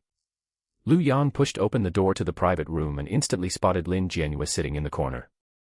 In front of her sat a cup of Americano that had long gone cold, her hands tightly clutching the cup. Hearing the door open, she whipped her head up like a startled bird. Only when she saw it was Lu Yang did her tense shoulders relax slightly. Lu Yang walked over and sat opposite her. He didn't rush to ask what was wrong, but simply looked at her quietly. On her way here, Lin Jianyue had repeatedly rehearsed in her mind countless times how she would tell Lu Yang about this, how to avoid looking too pathetic, and how to prove that she had already done her best to fight back. But when she actually sat before this man and looked into his eyes, which were calm yet offered an infinite sense of security, the defensive wall she had built up in her heart instantly collapsed. She opened her mouth, and her eyes instantly welled with tears. "I'm sorry." The moment those 3 words left her mouth, Lin Jianyue completely lost control of her emotions. Tears fell like broken strings of pearls onto the back of her hand. She bit her lower lip hard, not wanting to make a sound, but the grievance and self-blame emanating from her very bones could not be suppressed. "Lu Yang, I'm sorry. I think I might have really messed up the opportunity for that female lead role." The more she spoke, the more distressed she became, her voice thick with a nasal tone. She wasn't the kind of fragile girl who would cry at the slightest setback. She hadn't cried when the assistant director at the film set brushed her off, nor had she cried when the boss and her manager pointed at her nose and scolded her at the company. But now, facing Lu Yang, she felt truly guilty. In her eyes, Lu Yang had pulled strings for her, given her top-tier resources from Yaochen Group, cleared the obstacles for her audition, and paved a path right under her feet that she could never have reached otherwise. It was an opportunity she wouldn't have dared to dream of, so heavy that she could barely hold onto it. And the result? Not only had she failed to hold onto it securely, but she had also turned things into this passive, beaten-down mess. She was terrified that not only would she fail to protect this role, but she would also waste the resources Lu Yang had given her for nothing. This grievance, mixed with a deep sense of helplessness, made her feel utterly useless in front of Lu Yang. Lu Yang looked at her red eyes. He didn't rush to comfort her just because she was crying, nor did he interrupt her impatiently. He pulled out a couple of tissues and handed them over, his tone remaining steady. "Wipe your tears first. Catch your breath before you speak." Lin Jianyue took the tissues, wiped her face haphazardly, took a few deep breaths, and tried hard to make her voice sound less shaky. Once her emotions had calmed down a bit, Lu Yang leaned back against his chair and spoke calmly, "You can tell me now. What exactly happened?" Lin Jianyue sniffled, reached out to unzip the black canvas bag she carried with her, and took out the items inside one by one, laying them out on the table. "This is the latest schedule the company arranged for me. This is a copy of the management contract I signed back then, and these are the chat records of my manager forcing me to attend social gatherings." As she spoke, she recounted everything that had happened at the company today, from how their boss, President Wang, used the clauses in the contract to pressure her, to how her manager, Sister Li, forced trashy commercial gigs on her. She explained the entire process from start to finish, how they eventually brought out that 10-year indentured contract to force her to re-sign, and even threw down invitations to dinner parties in an attempt to get leverage over her. "I didn't agree to their demands." Lin Jianyue looked up into Lu Yang's eyes, a trace of stubbornness in her tone. "I crossed out all the activities that conflicted with my schedule, and I tore up the invitations to those 2 dinner parties. But..." She let out a bitter laugh, and the light in her eyes dimmed once more. "But President Wang said that as long as the company doesn't issue a written consent form, I cannot go to Yaochen's side on my own to participate in script readings or the filming commencement. They hold the right of unified coordination in the artist contract. They are intentionally blocking me to force me to bow my head." Lu Yang didn't reply immediately. Instead, he picked up the copy of the contract on the table and quickly scanned through it. A few minutes later, he tossed the contract back onto the table and let out a cold laugh. He understood their tricks at a single glance. This wasn't a normal management company exploiting a newcomer at all, it was pure hooliganism. Seeing that Lin Jianyue had suddenly secured top-tier resources from Yaochen Group, they knew this cash cow was about to grow. They wanted to force a self-serving interpretation of those vague, boilerplate clauses in the contract to bind her tightly to the company's chariot before she could fully take off. By blocking her from filming and promotion, they were betting that Lin Jianyue couldn't afford the delay. They were betting she wouldn't dare risk such a precious female lead role, leaving her with no choice but to meekly submit and sign that even harsher new contract. If she were an ordinary newcomer, this move would have definitely worked. But this time, the fire in Lu Yang's heart was truly ignited. His help for Lin Jianyue might have initially just been out of a bit of goodwill from the night market, giving her an audition opportunity on a whim. But as they interacted more deeply, he could see the resilience and stubborn spirit in this girl. He genuinely wanted to give her a push to see how far she could go. Yet now, the top-tier resources he had provided, instead of helping Lin Jianyue climb smoothly, had become chips for a bunch of buffoons to threaten and bully her with. What made him even more annoyed was that after suffering such a huge grievance outside and being backed into a corner, Lin Jianyue's first reaction upon coming to find him was actually to feel sorry, thinking she had wasted his resources. Lu Yang looked at the girl before him, whose eyes were red and who was still blaming herself for messing up the opportunity, and his gaze turned completely cold. You think it's because you failed to grasp the opportunity? Lu Yang looked at her, his voice not loud, but carrying an unquestionable authority. Lin Jianyue froze for a moment, looking at him with a bit of helplessness. Lu Yang tapped his finger on the contract on the table and stated with absolute finality, "This matter is not your fault from beginning to end. Someone is deliberately bullying you using a terrible contract full of loopholes." He stood up, looking down at Lin Jianyue, his tone carrying the domineering aura unique to someone in power. "Since they don't want to reason with you properly, then you shouldn't be the one negotiating this." Lin Jianyue looked up, staring blankly at Lu Yang. Before she could fully process the meaning of his words, Lu Yang had already pulled out his phone and dialed Lin Lan's number. "Lin Lan, bring the core lawyers from the legal department and meet me at the south gate of Jiangzhou University right now. Yes, bring a complete set of contract termination process documents." Hanging up the phone, Lu Yang looked at Lin Jianyue, his chin slightly raised. "Let's go." Where are we going?" Lin Jianyue asked subconsciously. "To teach your boss what the true spirit of contract is." Half an hour later. A dark gray Aston Martin Valkyrie let out a deep, wild roar like a beast tearing through the night, coming to a steady stop outside the office building where Lin Jianyue's company was located. Following closely behind were several black Mercedes-Maybach S-classes. The car doors opened, and Lin Lan, dressed in a sharp business suit, stepped out in high heels. Behind her followed several senior attorneys from the Tianyao Consortium's legal department, all wearing suits and leather shoes with stern expressions. Lu Yang got out of the driver's seat of the Aston Martin, casually tossed the car key to a security guard following behind, and turned to look at Lin Jianyue in the passenger seat. "Get out of the car and come up with me." Lin Jianyue pushed the door open, feeling a little light on her feet the moment her shoes touched the ground. She looked up at the familiar office building. Just a few hours ago, she had fled from here in embarrassment, believing she had no bargaining chips left. But now, as she walked beside Lu Yang and looked at the imposing professional team behind them, the fear and helplessness deep in her heart miraculously vanished. The group took the elevator directly to the floor where her company was located. At this time, quite a few people were still working overtime in the company. The receptionist girl was idly scrolling through her phone when she heard the elevator chime. She looked up, about to call out welcome, but her voice choked in her throat. Lu Yang walked at the very front. Though dressed in casual clothes, his powerful aura was suffocatingly intense. Without so much as a glance at the front desk, he walked straight through the office area toward the boss's office. "Hey, who are you looking for? You can't just barge in." As the receptionist started to stop them, Lin Lan cast a cold glare at her. The sharpness in her eyes scared the receptionist into shutting her mouth immediately. Bang. The office door was pushed open forcefully. President Wang and Sister Li were sitting on the sofa drinking tea. Seeing Lin Jianyue return with several aggressive strangers behind her, they were taken aback at first, then exchanged a quick glance. President Wang slowly put down his teacup, a smug cold smile curling at the corners of his mouth. To him, Lin Jianyue was simply refusing to face reality until it was too late. She had gone out for a turn, realized she couldn't find anyone to help her, and found out she couldn't afford the millions in damages for breach of contract.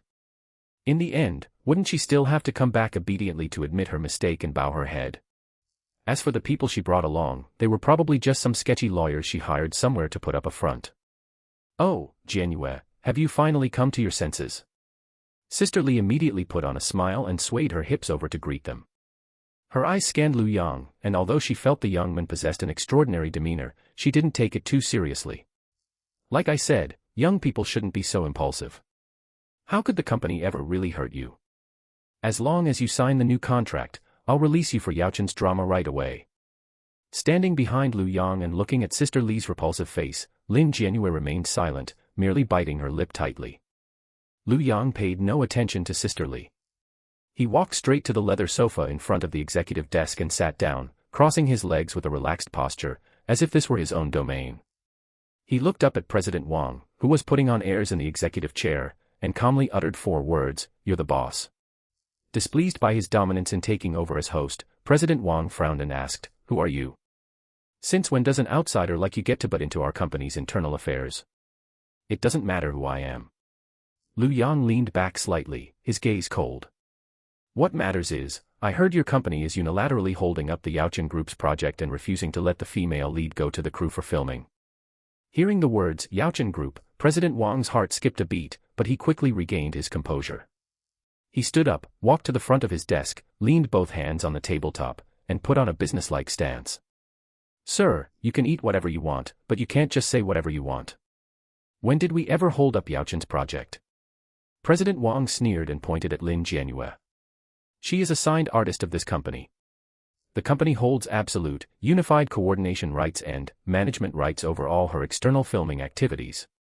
Now that she's taken on a new project, rules dictate that she must report to the company first. Only after the company coordinates all her schedules and issues a written consent can she go film. These are contract terms in black and white, protected by law." "What? No matter how dissatisfied you are, shouldn't you still play by the rules?" Sister Li chimed in from the side, "Exactly. We're a legitimate company, and everything is done according to contract. She refused to cooperate with the company's arrangements, and now she blames us for holding her back. How does that make any sense?" The two chimed in together, looking arrogant as if holding the contract gave them total dominance over the world. To them, as long as this contract existed, Lin Jianyue would never escape the palm of their hands.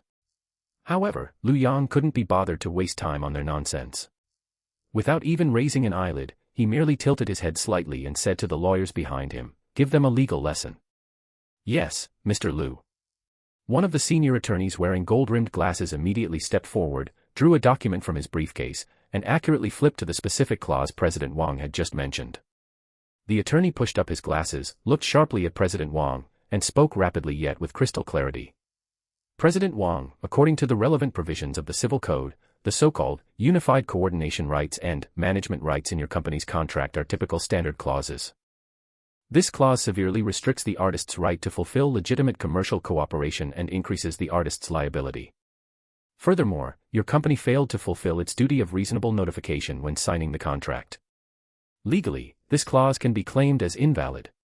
President Wang froze for a moment, then forced a retort, "What do you mean invalid? She signed and sealed it, how can it be invalid?"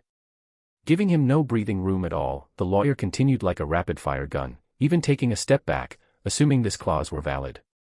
"Your company, when the artist had already obtained a legal commercial opportunity, used this clause to force bundle a large number of low-quality commercial performances, and even threatened to refuse release to coerce the artist into signing an extremely unfair, new contract, lasting 10 years. Such conduct already constitutes a clear abuse of rights and malicious breach of contract. If we go to litigation, we can not only petition for the immediate termination of the original contract, but also demand that your company compensate the artist for all financial and reputational losses caused by delaying the Yaochen Group project's filming." With every sentence the lawyer spoke, President Wang's face grew a shade paler. Furthermore, the lawyer turned another page, glancing coldly at Sister Li beside them. "Your company's agent, under the guise of introducing opportunities, attempted to force the artist to attend private dinners of an explicitly dubious nature. This not only violates industry ethics, but is also suspected of committing a criminal offense. We have retained the relevant chat logs as evidence." As these final words fell, a dead silence descended upon the office. President Wang and Sister Li, who had been arrogant just moments ago, were now like popped balloons, instantly deflating. They never imagined the lawyers brought by the other party would be so professional, completely dismantling their self-imagined talisman in just a few sentences. What little momentum they had from bullying a newcomer with a contract was utterly trivial in the face of this absolute, overwhelming professional beatdown. Watching the two opposite him break out in cold sweat and reduced to silence, Lu Yang slowly stood up. He walked over to the desk, leaned both hands on the surface, angled his body slightly forward, and stared intently at President Wang with his deep eyes. You can keep bickering over the contract as long as you want. Even if you want to file a lawsuit, my legal team can keep you company for 3 to 5 years. Lu Yang's voice wasn't loud, but every word fell like a heavy hammer on President Wang's heart. However, as for Lin Jianyue's drama, no one is holding it up today. Giving them no chance to talk back, he turned directly to Lin Lan and issued an order. Lin Lan, right now, in front of them, contact the head of Yaochen Group's short drama project team. Restart the liaison process. Understood, Mr. Lu. Lin Lan immediately pulled out her phone, dialed a number, and turned on speakerphone. The call connected after just one ring, and the respectful voice of the head of Yaochen's short drama project team came through. Secretary Lin, what are your instructions? Lin Lan glanced at the pale-faced President Wang and said coldly, send out notice, from this moment on, all filming arrangements, script reading schedules, makeup fittings, and subsequent promotions for the female lead, Lin Jianyue, will be handled directly with Lin Jianyue herself. Strip her former agency of all coordination authority. If this company dares to send anyone to cause trouble on set or play any tricks with publicity, have the legal department intervene immediately and handle it as sabotage of a major group project. Understood. I'll arrange it right away. The call disconnected, leaving the office so quiet that you could hear a pin drop. President Wang and Sister Li were completely dumbfounded. The company's in-house lawyer standing behind them turned pale with fright, because he knew better than anyone what that phone call meant. They could indeed continue bickering over the contract lawsuit, but their most valuable trump card, the only leverage they had over Lin Jianyue to delay her filming, had just been nonchalantly rendered useless by this young man right in front of their eyes. Yaochen Group didn't give a damn about their agency at all, bypassing them completely to coordinate with the artist directly. In this industry, the client was God, let alone a supergiant of Yaochen's magnitude. If they dared to cause trouble on Yaochen's set, it would be like an ant trying to shake a tree, courting death. Lin Jianyue, who had been standing behind Lu Yang the whole time, felt her eyes redden once again as she watched everything unfold. Only this time, it was not out of grievance. Rather, her heart, which had been hanging in suspense for days and fearing loss above all else, was finally held steadily by Lu Yang. The nightmare that had suffocated her and the dead end she thought would destroy her future had been sliced to pieces by Lu Yang in the most direct and domineering manner. Biting her lip tightly as she looked at Lu Yang's broad back, her body, which had been stretched taut like a bow, finally relaxed at this moment. Seeing that he could no longer hold back the person or stall the show, President Wang collapsed dejectedly into his executive chair like a defeated rooster. But he was unwilling to accept defeat. Watching Lin Jianyue about to break free from his control, a flash of ruthlessness crossed his eyes. Since he couldn't keep her, he wouldn't demand a single cent less in money. President Wang yanked open a drawer, pulled out a long-prepared document, and slammed it onto the desk. Fine. You have Yaochen backing you up, so I can't stop her from filming. Pointing at the document, President Wang gritted his teeth and said with a cold face, you can go film the drama first. I won't hold her back today either. However, he pushed the document forward, revealing an astronomical claim for breach of contract damages. She signed a 5-year exclusive contract with us. According to the contract, unilateral termination requires paying $12 million in liquidated damages to the company. Plus the training fees, marketing fees, and promotional fees the company spent on her over these years. President Wang stared intently at Lu Yang, greed flashing in his eyes like a desperate outlaw. If she wants a clean break from this company, not a single penny of this money can be spared. I can't stop her today, but you won't get over this debt so easily. 12 million. When this figure, along with a thick list of breach of contract damages, was slammed heavily onto the desk by Mr. Wang, the air in the entire office seemed to freeze. For an ordinary female college sophomore who usually had to budget carefully even when buying slightly expensive clothes, this was an astronomical figure enough to make her go dizzy. Lin Jianyue stood behind Lu Yang, looking at the long string of zeros at the end of the list on the desk, her face instantly turning pale.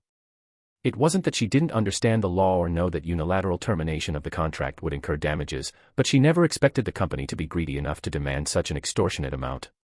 They had forcibly bundled several years' worth of potential development fees, packaging fees, and even loss of expected future earnings into it, artificially building up an absurd figure of 12 million. This wasn't asking for compensation, this was outright robbery. Mr. Wang, are you joking? Lin Jianyue took a deep breath, trying her best to keep her voice from shaking. In the past year or so since I signed with the company, aside from a few minor additions I secured on my own, the so-called packaging fees the company invested in me aren't even 10,000 yuan. 12 million, how did you calculate that? How did I calculate it? It's all written down clear as day in black and white. By now, Mr. Wang had recovered from his shock when Yaochen Group had directly severed their liaison process earlier. He plopped back down into his large executive chair, casually picked up a cigar box on the desk, drew out a cigar, clipped it, lit it slowly, took a deep puff, and blew out a thick cloud of blue smoke. His confident and fearless expression conveyed his meaning crystal clear. As for the role, with your background tied to Yaochen Group, I indeed can't stop you. But since she was signed under my company, and now secured the female lead through her status with us, you want to just walk away scot-free? Not a chance. If he couldn't keep her person, he would drain her money dry. Jianyue, it's not that Brother Wang wants to lecture you, but you shouldn't forget your roots. Mr. Wang held his cigar, looking at Lin Jianyue through the smoke with a shrewd, calculating gaze. Back then, you were a newcomer who knew nothing. It was the company that gave you a platform and backed you up so you had the opportunity to go for auditions. Now that you've climbed high and want to go solo, fine. Follow the contract, pay up, and leave. It's completely reasonable, and we're not afraid to argue this anywhere. Standing to the side, her agent Sister Li immediately caught the cue. She at once put on an earnestly persuasive face and chimed in. Exactly, Jianyue. You're a female college student with a bright future right ahead of you. If you get slapped with a reputation for malicious breach of contract right now, how will you survive in this industry later? Besides, if this lawsuit really goes to court, it might not even wrap up in 3 to 5 years. While you're filming on set, you'd also have to run to court every day. Can you afford to waste that time? Sister Li's words hit right on Lin Jianyue's weak spot. The thing they were most certain of was that Lin Jianyue couldn't afford to waste time. For an emerging newcomer, the worst thing was getting tangled up in messy, unresolved financial disputes. Once the company leaked rumors outside claiming she turned her back on them the moment she became famous, which uninformed investor or brand would dare to hire her? Mr. Wang leaned back against his chair, even glancing at Lu Yang with a bit of smugness. He admitted that this young man before him indeed had backing. To be able to restart Yaochen Group's liaison process with a single phone call was definitely beyond the reach of an ordinary rich kid. But having a background was one thing, being willing to play the sucker was another. Having spent so many years in this circle, Mr. Wang believed he had seen plenty of playboys who brought pretty female companions along to settle matters. Those young masters were indeed willing to throw money around for the sake of pride, but nobody's money fell from the sky. Sticking one's neck out for a girl one just met for a quick thrill was fine, but asking them to fork over 12 million in cold, hard cash to cover a breach of contract. Most people would carefully reconsider it in their minds. Mr. Wang's current scheme was very shrewd. Throwing out the 12 million price tag was just waiting for the other party to counteroffer. If they thought it was too expensive, they could sit down and negotiate, down to 8 million, 5 million, or even 3 million. For a small company like his, even that was a windfall that could feed them for years. Either way, by taking advantage of Lin Jianyue's contract termination, he could pull in a massive profit, a guaranteed win with zero loss. However, Mr. Wang had clearly miscalculated one thing. He thought he was dealing with an ordinary capitalist he could sit down and bargain with, but he had no idea what level of bargaining chips Lu Yang, sitting right in front of him, held in his hands. Sitting on the sofa, Lu Yang didn't even bat an eye or glance further at the so-called compensation list. He saw right through it. The reason the other side dared to make such an extortionate demand was no longer the flaw-ridden contract, but their belief that their company's core foundation remained intact. Mr. Wang's logic was simple: losing one Lin Jianyue wouldn't kill the company. He still had other artists and business lines.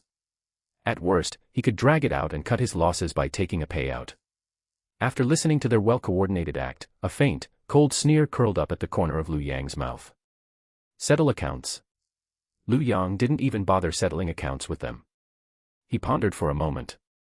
To deal with a company like this, there was no need for the Tianyao Consortium to step in. The local tyrant, Yaochen Group, could crush this tiny company with ease. He turned his head to look at Lin Lan, who had been standing quietly on the side on standby. His tone was as calm as if discussing what to eat for dinner, yet it exuded a chilling aura of hostility. Lin Lan. Mr. Liu, at your service. Lin Lan immediately stepped forward, bowing her head slightly. In Yaochen Group's database of local partners in Jiangzhou, is this company included? Lu Yang asked indifferently. Lin Lan didn't hesitate for a moment. Her professional expertise as a top-tier secretary was displayed to perfection at this instant, and she answered directly. Yes. This company mainly relies on taking contracts for offline roadshows, minor publicity campaigns, and low-end commercial performances for some of Yaochen Group's commercial plazas to maintain its cash flow. More than 70% of their business revenue in Jiangzhou directly or indirectly depends on Yaochen Group's ecosystem. Very good. Lu Yang nodded, his gaze finally resting on Mr. Wang's slightly stunned face again. Since they want to make a living off Jiangzhou's local resources and think that losing an artist won't kill them. Lu Yang paused, his voice turning abruptly cold. Then let's smash their rice bowl first. Yes, Lin Lan immediately replied, taking out her dedicated encrypted phone right in front of Boss Wang and sisterly. Watching this, Boss Wang felt his heart suddenly drop. The fingers holding his cigar trembled uncontrollably, but he still forced a tough front and sneered. Young man, don't talk so big. Do you think Yaochen Group is run by your family? Cut off our company's cooperation with a single word. We've been operating in Jiangzhou for so many years, we have contracts and connections. Who are you trying to scare? Lu Yang paid no mind to his bluster at all, simply sitting there quietly as if watching a comical monkey show. Lin Lan's call went through, answered by the top head of Yaochen Group's Jiangzhou Regional Commercial Operations Department. This is Lin Lan. Her voice was cold and concise, devoid of any small talk. Check if there is any risk of breach of contract if we, as Party A, unilaterally cut off current cooperation between Yaochen and Xinhua Culture Media. After a few seconds of rapid keyboard clicks on the other end, the head of the operations department gave a firm reply. Chief Secretary Lin, we use Yaochen's highest-level Party A standard contracts, granting us the privilege to terminate cooperation at any time without liability. Unilateral termination carries no penalties or restrictions. Very good. Conveying Chief Lu's orders now. Lin Lan's tone turned sharply cold as she issued an absolute command. Effective immediately, Yaochen Group and all its subsidiaries and holding companies are to completely terminate all commercial cooperation with this company. Project Department, Business Department, Event Execution Department, Platform Promotion Department, cut ties across the board. Terminate any pending cooperation processes immediately. Within 10 minutes, I want to see this company completely erased from Yaochen's partner list. Is that clear? A stern, loud response came from the phone. Understood. Chief Secretary Lin, the Operations Department will execute this immediately and enforce a total blacklist within 10 minutes. The call hung up. A strange, dead silence fell over the office. Boss Wang watched Lin Lan put away her phone. Although the feeling of unease grew stronger in his heart, he was still unwilling to believe that they really possessed such immense power. Keep putting on a show. Go ahead. Boss Wang stubbed out his cigar forcefully in the ashtray, pointing at Lu Yang as he forced a calm facade. Getting someone to put on a double act, are you? Let me tell you, I've seen plenty of these tricks. As for today's money. Ring, ring, ring. Before Boss Wang could finish speaking, the desk landline suddenly rang piercingly, like a death knell. Boss Wang froze for a moment, instinctively glancing at the caller ID. It was a local Jiangzhou Party A client he frequently worked with, which was also one of his company's more stable revenue sources besides Yaochen. He cleared his throat and picked up the phone, trying his best to sound natural. Hello, Boss Lu, what brings your call so late? Old Wang, I'm sorry, but regarding the mall grand opening roadshow next week, we've had a last-minute change of plans, so the event is cancelled. Your people don't need to come. On the other end of the line, Boss Lu's tone was somewhat stiff, carrying an urgent eagerness to distance himself. Boss Wang's expression shifted slightly as he forced a faint smile. Cancelled? How come it's so sudden? Didn't we already sign the letter of intent? What about the initial rehearsal expenses? I'll transfer the liquidated damages to your account according to the contract. That's all for now, bye. Beep, beep, beep. Listening to the busy tone, Boss Wang was still somewhat dazed. Just as he put down the landline receiver, his personal cell phone on the desk rang again. This time, it was a partner who usually acted like a brother to him and possessed considerable influence in the Jiangzhou entertainment scene.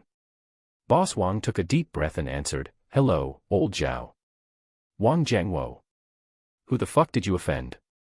As soon as the call connected, a barrage of curses blasted from the other end. Yaochen Group just issued an internal blacklist order. The entire Jiangzhou business circle knows about it now. Have you lost your damn mind, poking at Yaochen's people?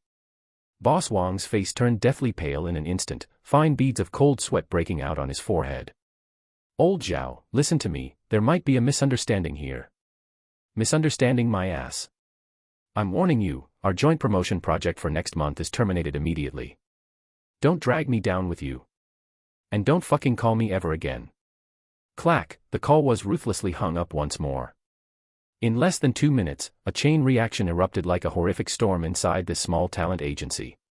Most of this company's clients and partners made their living locally in Jiangzhou in the first place, revolving downstream in the ecosystem around mega-giants like Yaochen Group.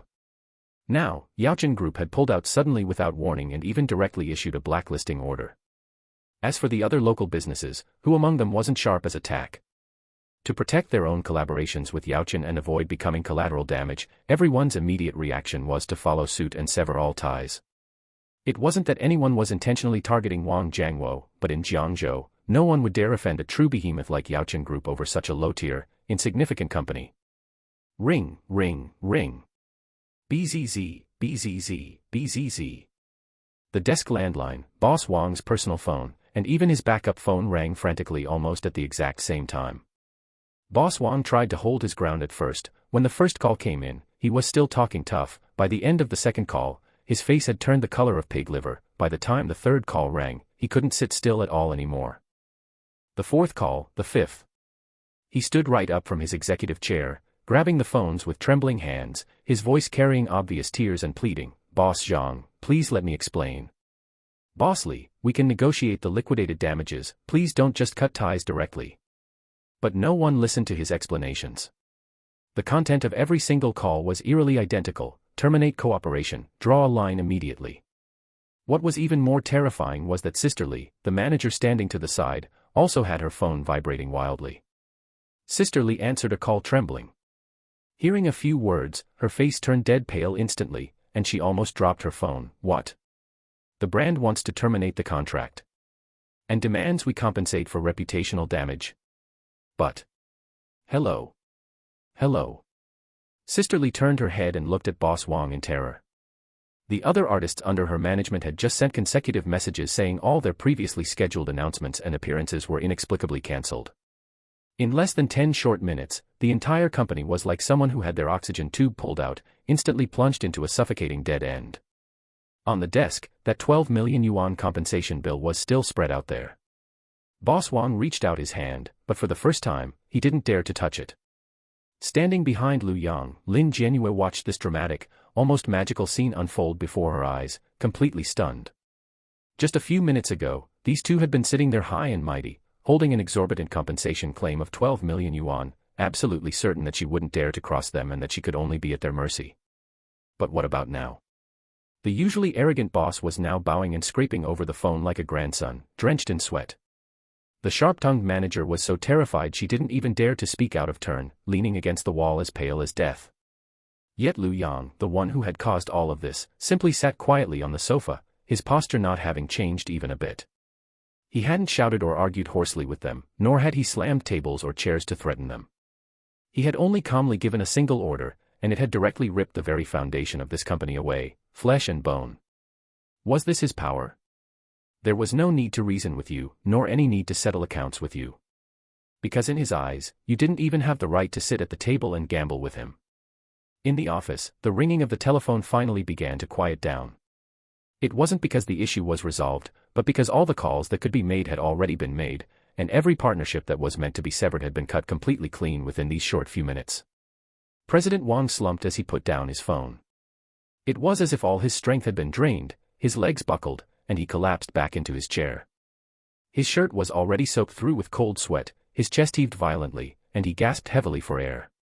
Looking at their dazed and wretched state, Lu Yang finally stood up slowly.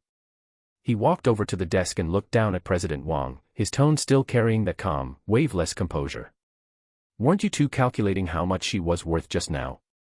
Lu Yang reached out and lightly flicked the compensation list that had 12 million written on it. Now, let's see if your own company is still worth anything by tomorrow morning.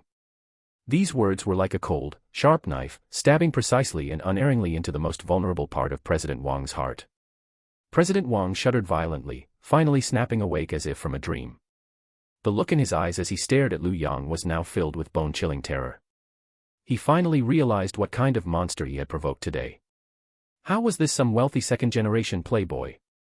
This was clearly the true powerhouse behind the Yaochen Group, someone who could decide a person's life or death with a single word. As the shockwave settled, President Wang was now genuinely panicking. He knew that if the Yaochen Group's blacklisting remained in effect by tomorrow morning, he wouldn't even have to wait for Lin Jianyue to terminate her contract. His company would have to declare bankruptcy on its own first. The employees and artists under him, along with the wealth he had accumulated over so many years, would all vanish into thin air overnight. Mr. Lu. President Wang scrambled up from his chair, rolling and crawling around the desk, almost kneeling directly before Lu Yang. He squeezed a flattering smile onto his fat face that looked worse than crying, rubbing his hands together frantically, his tone humble to the absolute extreme. Mr. Lu. I failed to recognize your greatness. I was blind. You are a great man, please don't lower yourself to my level. As President Wang spoke, he frantically grabbed the compensation list from the desk, tore it to shreds right in front of Lu Yang, and threw it into the trash can. We don't want this money. Not a single cent. I will sign Lin Jianyue's contract termination right now. Right this instant. All fees waived. Unconditional termination. He turned to look at Lin Jianyue, as if seeing his final saving grace. Jianyue. Please say something for Brother Wang. The company hasn't treated you badly in the past, right? You can't just watch the company die. Talk to Mr. Lu. We can negotiate this. The company didn't mean to push things to such an extreme. Sister Li also nodded repeatedly from the side, her voice trembling. Yes. Jianyue, I might have said some harsh things in the past, but it was all for your own good. Looking at these two people who usually bossed her around but were now begging like dogs, Lin Jianyue didn't feel the slightest bit of satisfaction. Instead, she found it incredibly ironic and absurd. She didn't say anything, only standing quietly behind Lu Yang. For she was now well aware that in a conversation at this level, she didn't need to speak at all. Lu Yang standing there was her most indestructible source of confidence. Lu Yang watched President Wang's pathetic display coldly, completely ignoring his pleas for mercy. Our legal team will handle the contract with you. As for the survival of your company. Lu Yang didn't get up to leave. Instead, he leaned back against the sofa cushions at his leisure, his gaze carrying a hint of amusement. Bear it yourselves. Hearing these words, President Wang slumped onto the floor, his eyes completely hollow. Although he was saying they could negotiate and begging Lu Yang to show mercy, he knew very well in his heart that the other party had no intention of leaving him a way out. Despair fermented in an incredibly short amount of time, rapidly transforming into a cornered madness and ferocity. You want to destroy me? It won't be that easy. President Wang suddenly scrambled up from the floor like a reanimated corpse.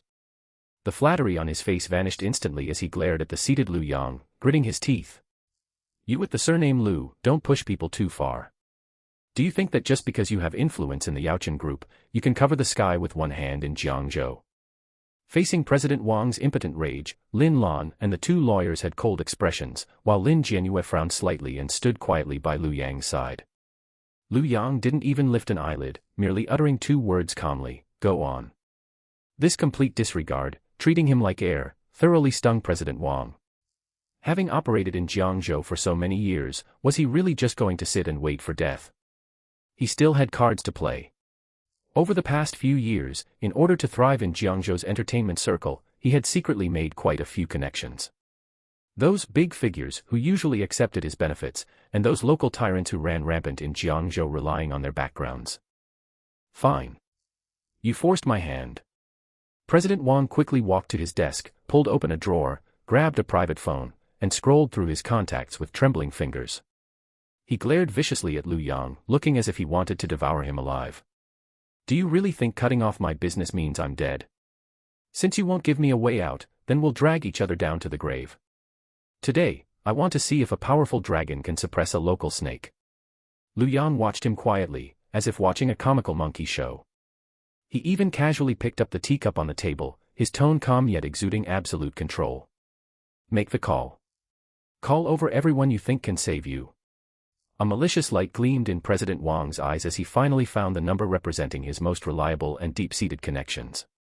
He took a deep breath, picked up his phone, and dialed a string of numbers. Clearly, he still felt that things hadn't reached the point where he truly couldn't turn the tables. He still wanted to use this final call to turn the situation back in his favor. Wang Jiangwo gripped his black personal cell phone tightly. He glared fixedly at Lu Yang, who was sitting on the sofa without having changed his posture once from start to finish, his chest heaving violently. Lu, don't think you've really won today. Wang Jiangwo bit his lip, squeezing the words through his teeth bit by bit, laced with the vicious desperation of a dying man's struggle. Jiangzhou's waters run deep. We're bound to cross paths again sooner or later. Just because you rely on Yaochen's backing to push things to the absolute extreme, do you really think no one can handle you? What he was clinging to now was no longer Lin Jianyue's riddle-filled contract, nor was it that absurd 12 million yuan compensation. What he was desperately clinging to was the sense of security from his insider connections that he had cultivated over more than a decade of hard work in Jiangzhou, which he had believed to be rock solid. In his eyes, no matter how big Yaochen Group was, business was still business. The Jiangzhou pie was huge, with various factions intricately intertwined. As long as he made a few phone calls and got some local bigshots who actually held sway to step in and apply pressure or bail him out, even if he had to bow his head in the end, he could at least preserve a sliver of hope for his company and avoid being completely ruined right here. Standing to the side, Manager Sister Li and the legal counsel squeezed out a faint glimmer of hope on their previously ashen faces upon hearing Wang Jiangwo's words. That was true. President Wang had spent plenty of effort greasing palms over the years. If it really came down to a life-or-death struggle, someone would surely step in to mediate. Lin Jianyue knitted her brows slightly. Although she was a newcomer in this industry, she had heard plenty of rumors about Wang Jiangwo having a patron backing him up. It was said that back then, he was able to start this company precisely because he connected with an influential big figure in Jiangzhou. At this thought, her hands unconsciously tightened slightly, her gaze turning toward Lu Yang with a hint of worry. But Lu Yang didn't stop him at all. Not only did he not stop him, but he even leaned back against the sofa in an even more relaxed posture. He picked up the cup of tea in front of him that had long since gone cold. Although he didn't drink it, his fingers lightly stroked the rim of the cup, his eyes as calm as a bottomless lake. Call, Lu Yang said softly, yet his voice sounded remarkably clear in the quiet office. Looking at Wang Jiangwo, the corners of his mouth even curved up into a subtle arc. Call everyone you think represents the deepest waters of Jiangzhou, everyone you think can handle me. I'll give you time. Lu Yang knew the psychology of people like Wang Jiangwo all too well. For local tyrants who had long bullied others by riding on the coattails of their shady connections, if you simply crushed them to death on the spot, they would always harbor resentment in their hearts. At times like this, 10 harsh words spoken by someone else weren't half as satisfying as letting him personally phone away his last shreds of hope and his so-called patrons one by one until none were left. To kill a man, one must destroy his heart. Looking at Lu Yang's fearlessly confident demeanor, Wang Jiangwo was actually feeling a bit faint of heart, but having reached the point of no return, he had no choice but to proceed. He took a deep breath, forcibly suppressing the panic in his heart, and dialed the first number. This was a major business partner he frequently dealt with, a prominent figure in the Jiangzhou business community who often called him brother, with plenty of mutual financial interests between them. Beep, beep. Hello, Jiangwo. The phone rang for a long time before being picked up, and a slightly lazy middle-aged male voice came from the other end. Brother Chen. It's me, Jiangwo. Wang Jiangwo immediately adopted a familiar yet aggrieved tone. Brother Chen, I was bullied right here in my own company today. Some wet behind-the-ears kid came out of nowhere, relying on a bit of background with Yaochen Group, and cut off my livelihood. Brother Chen, you hold weight over at the Jiangzhou Chamber of Commerce. Could you step in and pass along a word for me? On the other end of the line, Brother Chen started off chuckling casually. Oh my, someone actually dared to cause trouble on your turf. Young people have hot tempers. Yaochen's backing is indeed tough to mess with, but Jiangzhou is a place of rules after all. Fine, give me his name, and I'll ask someone on Yaochen's side about the situation. If we can talk it out, everyone can sit down for a cup of tea. His name is Lu Yang. And he has a female secretary named Lin Lan with him. Wang Jiangwo blurted out the names in a hurry, as if grasping at a lifeline. On the other end of the phone, the voice that had been tinged with laughter suddenly came to an abrupt halt. A dead silence fell. A full 4 or 5 seconds passed before a heavy breath sounded from the receiver. Immediately after, Brother Chen's voice changed completely. Gone was the laziness and light-hearted banter from before, replaced by an uncontrollable surge of fury and horror. Wang Jiangwo, are you fucking out of your mind and begging for death? Brother Chen practically roared, his voice causing Wang Jiangwo's eardrums to hum. Of all the people you could mess with, you mess with him. If you fucking want to die, don't drag me down with you. Brother Chen, listen to me, there must be a misunderstanding, please help me. Help my ass. I'm warning you, as of now, I have nothing to do with you. I'll have accounting transfer the final payments for those small projects our company has with yours first thing tomorrow morning. Never fucking call me again. Beep, beep, beep. The call was hung up extremely abruptly. The muscles on Wang Jiangwo's face twitched violently. Looking at the darkened phone screen, he swallowed hard and forced an explanation to Sister Li, whose expression was already turning sour beside him. Old Chen is just spineless. He chickens out as soon as he hears Yao Chen's name. It's fine, I'll make another call. He scrolled to another number. This was a highly capable fixer in Jiangzhou's entertainment scene, who claimed there was no resource dispute he couldn't resolve. The call went through. Brother Sunday. Wang Jiangwo lowered his posture even further this time, his voice bearing a hint of pleading. I'm in huge trouble this time. I don't know what kind of madness hit Yao Chen, but they're driving me into a corner.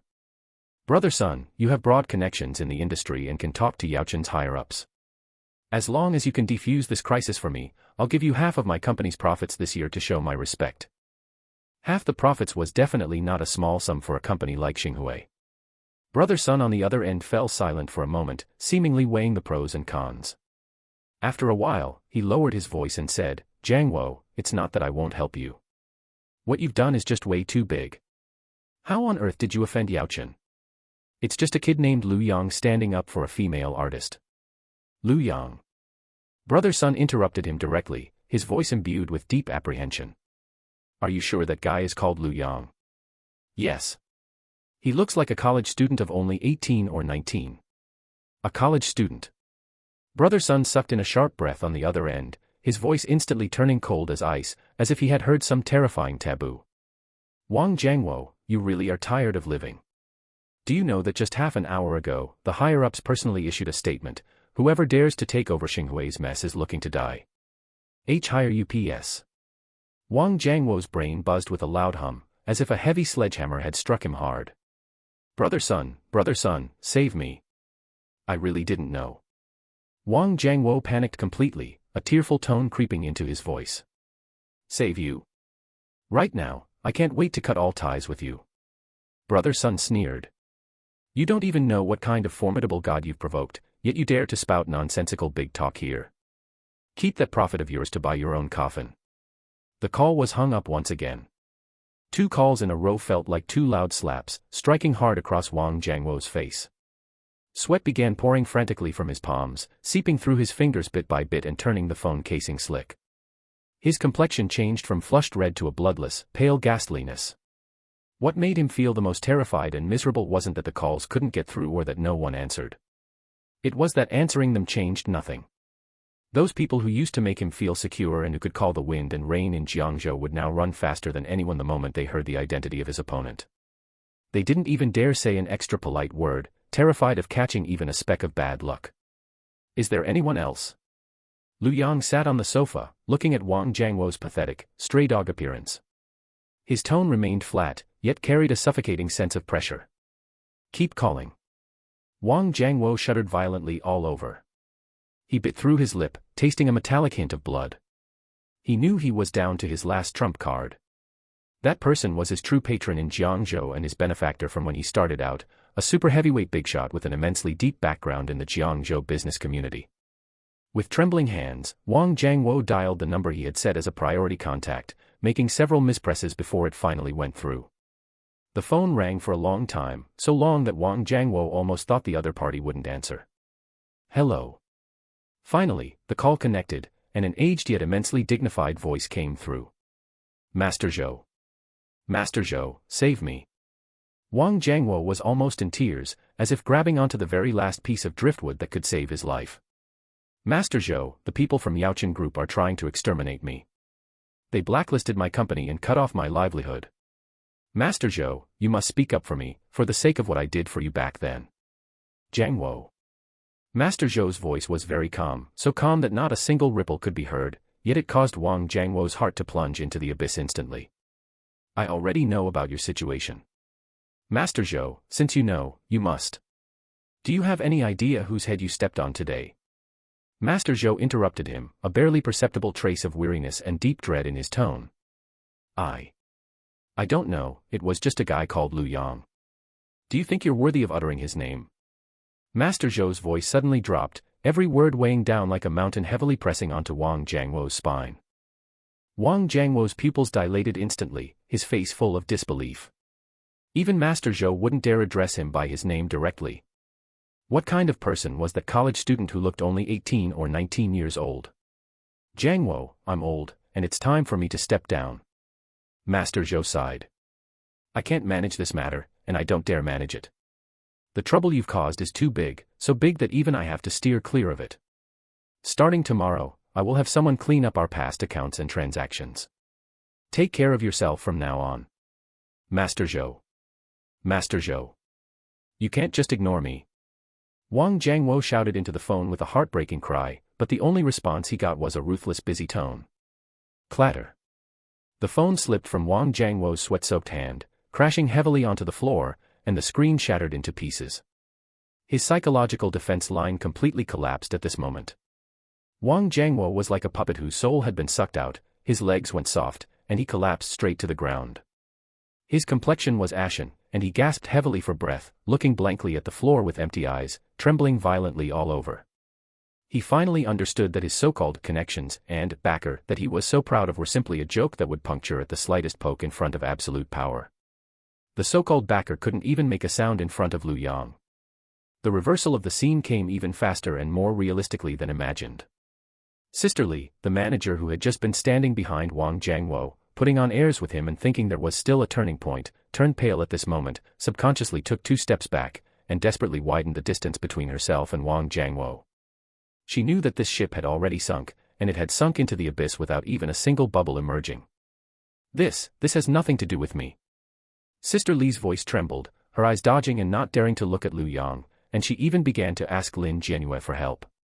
Jianyue, you know best. I'm just an employee. Blocking your contract and forcing you to attend dinners were all President Wang's decisions, and I had no other choice either. That lawyer from the legal department who originally wanted to stay and see how things played out directly shut his mouth and played dead. He nimbly stuffed the documents on the table into his briefcase, gave a dry cough, and said in a dry voice. President Wang, I suddenly remembered there is an urgent case at the law firm that needs to be handled. Regarding Miss Lin's contract termination matters, I strongly suggest that you fully cooperate with the demands of Mr. Lu's legal team. I'll take my leave first. After speaking, that lawyer completely disregarded Wang Jiangwo's life or death, fleeing the office in a hurry as if avoiding a plague. When a wall is about to collapse, everyone gives it a push. When a tree falls, the monkeys scatter. No one wanted to continue carrying the scapegoat that was enough to crush everyone to death along with this reckless boss. Lin Jianyue stood aside, watching this surreal yet incredibly realistic scene, deeply shocked beyond measure. She originally thought that what she was going to face was a protracted tug-of-war, a quagmire that might destroy her fledgling acting career. She had even prepared for the worst. At worst, she would give up that show, and at worst, she would be frozen out. But now, Lu Yang was just quietly sitting there, without even saying a harsh word, and even actively giving the other party a chance to seek help. And the result? All the backers that the other party had painstakingly found fled in panic like they had seen a ghost the moment they heard Lu Yang's name. The office was frighteningly quiet, leaving only Wang Jiangwo's heavy breathing. Only then did Lu Yang finally speak. He leaned forward slightly, his hands casually crossed over his knees, looking calmly at Wang Jiangwo who was collapsed on the ground. His tone was still so flat, without anger or sarcasm, just like stating an established fact. Right now, you can continue to gamble. Lu Yang looked into Wang Jiangwo's eyes and said word by word, gamble on whether Lin Jianyue's side delays the start of filming first, or whether no one dares to touch your side first. A single sentence crushed all lucky illusions. Wang Jiangwo shuddered violently all over, as if the last ounce of strength had been drained from him. He knew that he had lost completely, down to his very undershorts. I'll sign. I'll sign. Wang Jiangwo's voice was so hoarse it was almost inaudible. He crawled on the ground like a stray dog, not even daring to raise his head. Lin Jianyue's contract termination agreement, I'll sign it right now. Not a single penny, unconditional termination. President Liu, I beg you, leave me a way out. But Liu Yang did not get up immediately.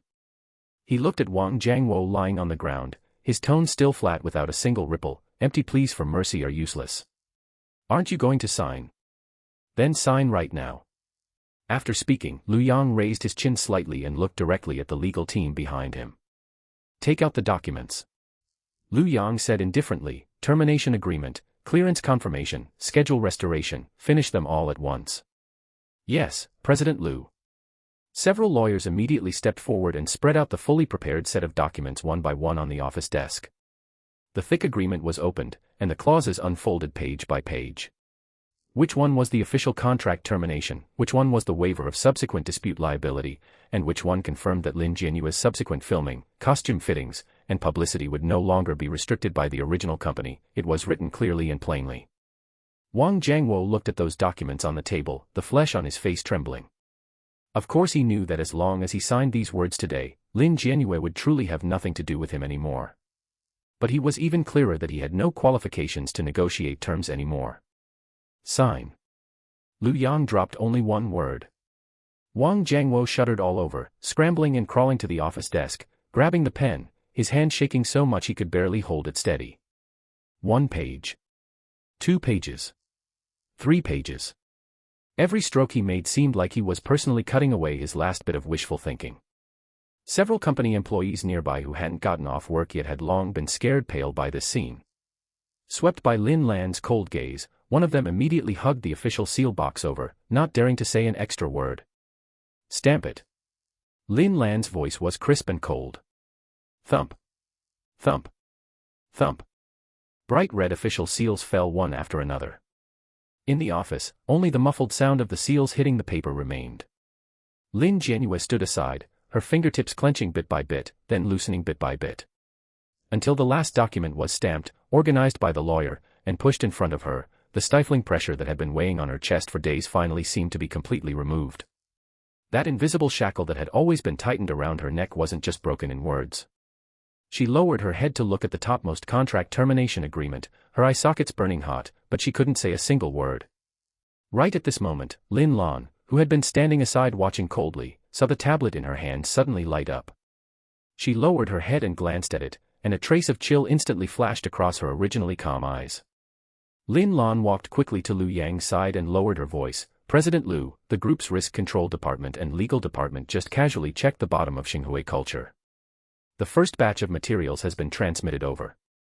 Liu Yang took the tablet, and after just one glance, his gaze grew a bit colder. But he didn't speak immediately. He first raised his eyes to look at Lin Jianyue, and then glanced at the newly stamped contract termination agreement in her hand. A few seconds later, Liu Yang turned the tablet face down on the table, his tone so calm it was chilling. Handle her affairs cleanly first. He looked back at Wang Jiangwo, who was lying by the table with an ashen face. His voice was not loud, but it carried a weight that made people unable to breathe. As for the messy accounts of your company. Liu Yang paused, his eyes as cold as ice without any temperature. We'll settle them slowly in a moment. The office was frighteningly quiet. The few freshly stamped documents on the desk still retained a faint scent of ink pad. Wang Jiangwo looked at the pages of effective termination agreements and release confirmations, his complexion so ashen that he looked as if he had aged 10 years all at once. He knew that from this moment on, Lin Jianyue as a person, along with her leading role in the drama, had nothing to do with him anymore. Yet precisely because of this, the deeper fear in his heart truly welled up. What he feared most was never Lin Jianyue leaving, but rather Liu Yang's words, "We'll settle accounts later," genuinely falling upon his own head. President Liu. President Liu, please show mercy. Wang Jiangwo was covered in sweat, his knees turning weak as he almost lunged forward again. I've signed the papers, and I've stamped them. I'm letting Jianyue go, and as for her subsequent schedule and production commencement, I dare not obstruct a single word of it again. The cut of her earnings I withheld previously, I'll return double. No, tenfold. As long as you stop investigating further, everything is open for discussion. Sister Li by the side had also reacted by this point, hurriedly chiming in with a trembling voice. Right. President Liu, there must be a misunderstanding here. Jianyue is now Yaochen's person, how would the company ever dare touch her again? You can take her away right now, and we will swallow our financial losses, we will definitely make up for all the proper courtesies afterward. Before she could finish speaking, Lu Yang raised his eyes and gave her a casual glance. Courtesies.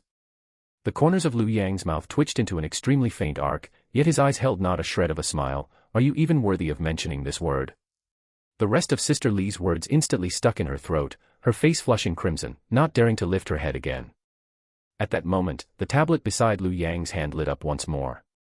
That was the first batch of materials handed up by Lin Lan earlier.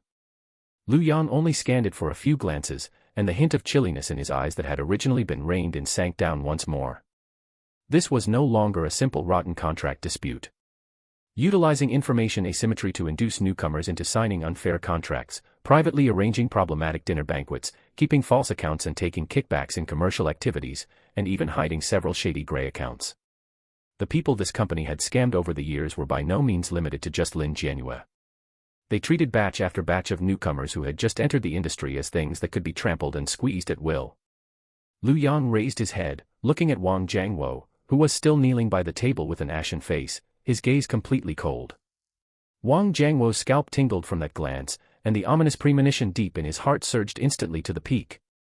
President Liu. I've signed everything. The people that should be released, I've released them too. You said just now to handle Jianyue's matter cleanly first. Now that she's fine, please show mercy and leave us a way out. Sister Li was also completely panicked, quickly chiming in to plead, right. President Liu, Jianyue has already come out cleanly, let's just leave the matter at this. We admit defeat, we truly admit defeat. Upon hearing this, far from softening in the slightest, Lu Yang instead placed the tablet back onto the coffee table. Her matter has been handled. Lu Yang stood up, looking down at them from a superior height. His tone was very level, yet carried an unquestionable weight. You released the people, and you signed the documents. Logically speaking, now that I'm taking her away, this matter should end here. He paused for a moment, his gaze falling onto that tablet, his eyes turning cold bit by bit. Yet what your company has done over the years is too dirty. Rotten contracts, fake splits, set-up schemes, kickbacks, she wasn't the only one scammed. Now that these things have been laid out before me, you expect me to pretend I didn't see them. He turned his head to look at Lin Lan, asking directly, is there ready-made evidence for the things on this? Lin Lan pushed the gold-rimmed glasses on the bridge of her nose, her voice cold and professional, yes. The Risk Control Department has already taken Miss Lin's contracts, settlement statements, and chat records. They have been cross-checked against the payment records, reconciliation information, and invoice headers of several cooperative projects within Yaochen's ecosystem. The two partner companies are also willing to cooperate in issuing written statements, confirming that the actual payment recipients and the earnings received by the artists clearly do not match. Adding the testimonies of several previously terminated artists, it is already sufficient to make real name reporting materials. Good. Lu Yang didn't waste half a word, notify the legal department to organize all existing materials, the partners' written statements, the witness list, and the abnormal transaction records. Make a complete backup first, then submit it under real name to the Public Security Bureau. He paused for a moment, his tone calm, yet carrying an undeniable sense of oppression.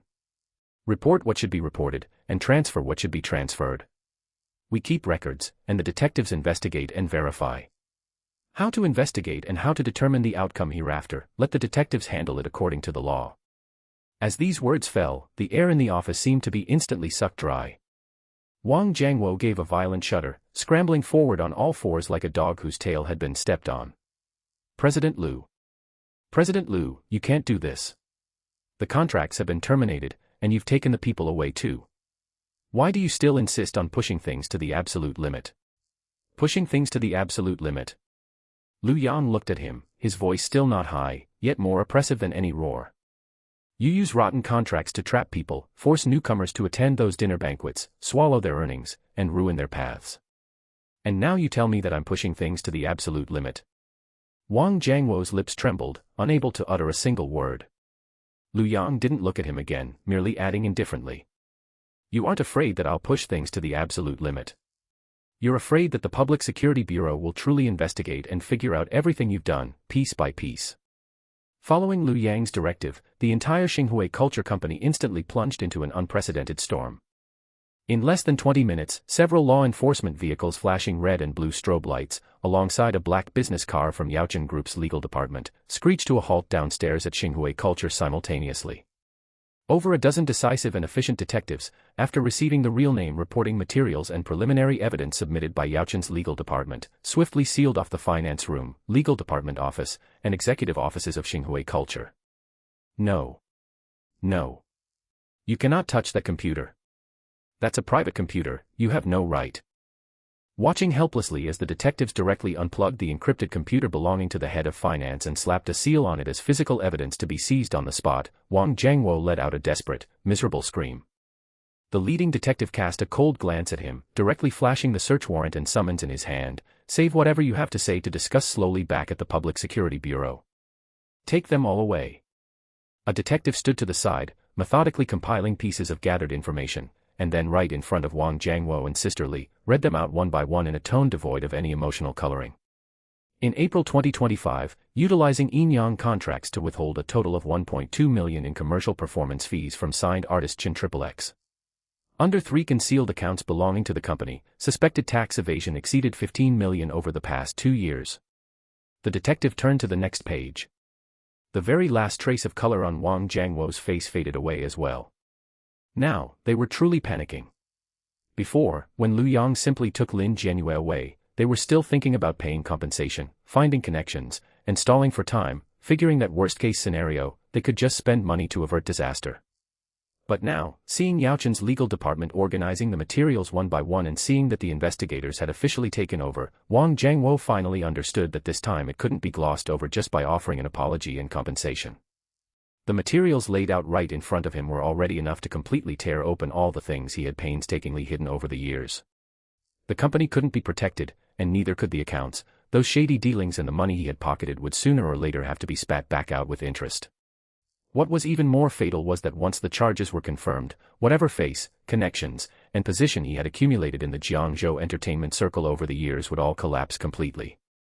Left with nothing, utterly ruined. Moreover, Wang Jiangwo knew better than anyone that this wasn't even the worst part. The worst part was that what awaited them next was no longer just paying money and apologizing. Wang Jiangwo couldn't run, and Sister Li, who had been following along to set up schemes, coerce people, and take cuts, couldn't run either. What awaited them was going to prison together. Whether the investigators would take people away was not up to Lu Yang to decide. Yet, whether this matter would continue to be dug deeper, and whether new materials and witnesses would be added, anyone could see clearly that the key still lay with Lu Yang's side. President Lu, I was wrong. I truly know I was wrong. Wang Jiangwo's entire body went limp, his forehead pressed against the floor, his voice trembling uncontrollably. You have already handed over the materials, and I admit it. I admit to everything. I'll return the money, and I acknowledge the accounts. But please show mercy and don't let the legal department keep adding more, okay? Stop pursuing this further. Lu Yang looked at them, his gaze without the slightest fluctuation. Now you know to be afraid. His voice was very level. What you're afraid of isn't me. What you're afraid of is the things you've done actually being dug up one by one. He didn't offer another superfluous word, merely glancing at his watch before turning to tell Lin Lan, leave this place for the relevant departments to handle. Keep a backup of the information we provided and cooperate with the handover. If more materials need to be added later, have the legal department continue following procedures. Understood, President Lu. Lin Lan nodded. That very night, word spread throughout the Jiangzhou entertainment circle. In a high-end tea house in Jiangzhou, the bosses of several local talent agencies were sitting together drinking tea. Upon receiving phone calls from their subordinates, one by one they were so shocked that they couldn't even hold their teacups steady. Old Wang just fell like that. Without even kicking up a splash. A pot-bellied boss drew in a sharp breath. He fell completely. I heard Yaochen directly dug up all his past dirty deeds. Once the evidence was handed over, he was taken away on the spot. Hiss. Why did Yaochen suddenly strike such a ruthless blow against a small agency? Need you ask? This is setting the rules. The person in the know lowered their voice, their tone filled with dread. From now on, whoever dares to use lousy contracts to hold back Yaochen's people, Wang Jiangwo will be their fate.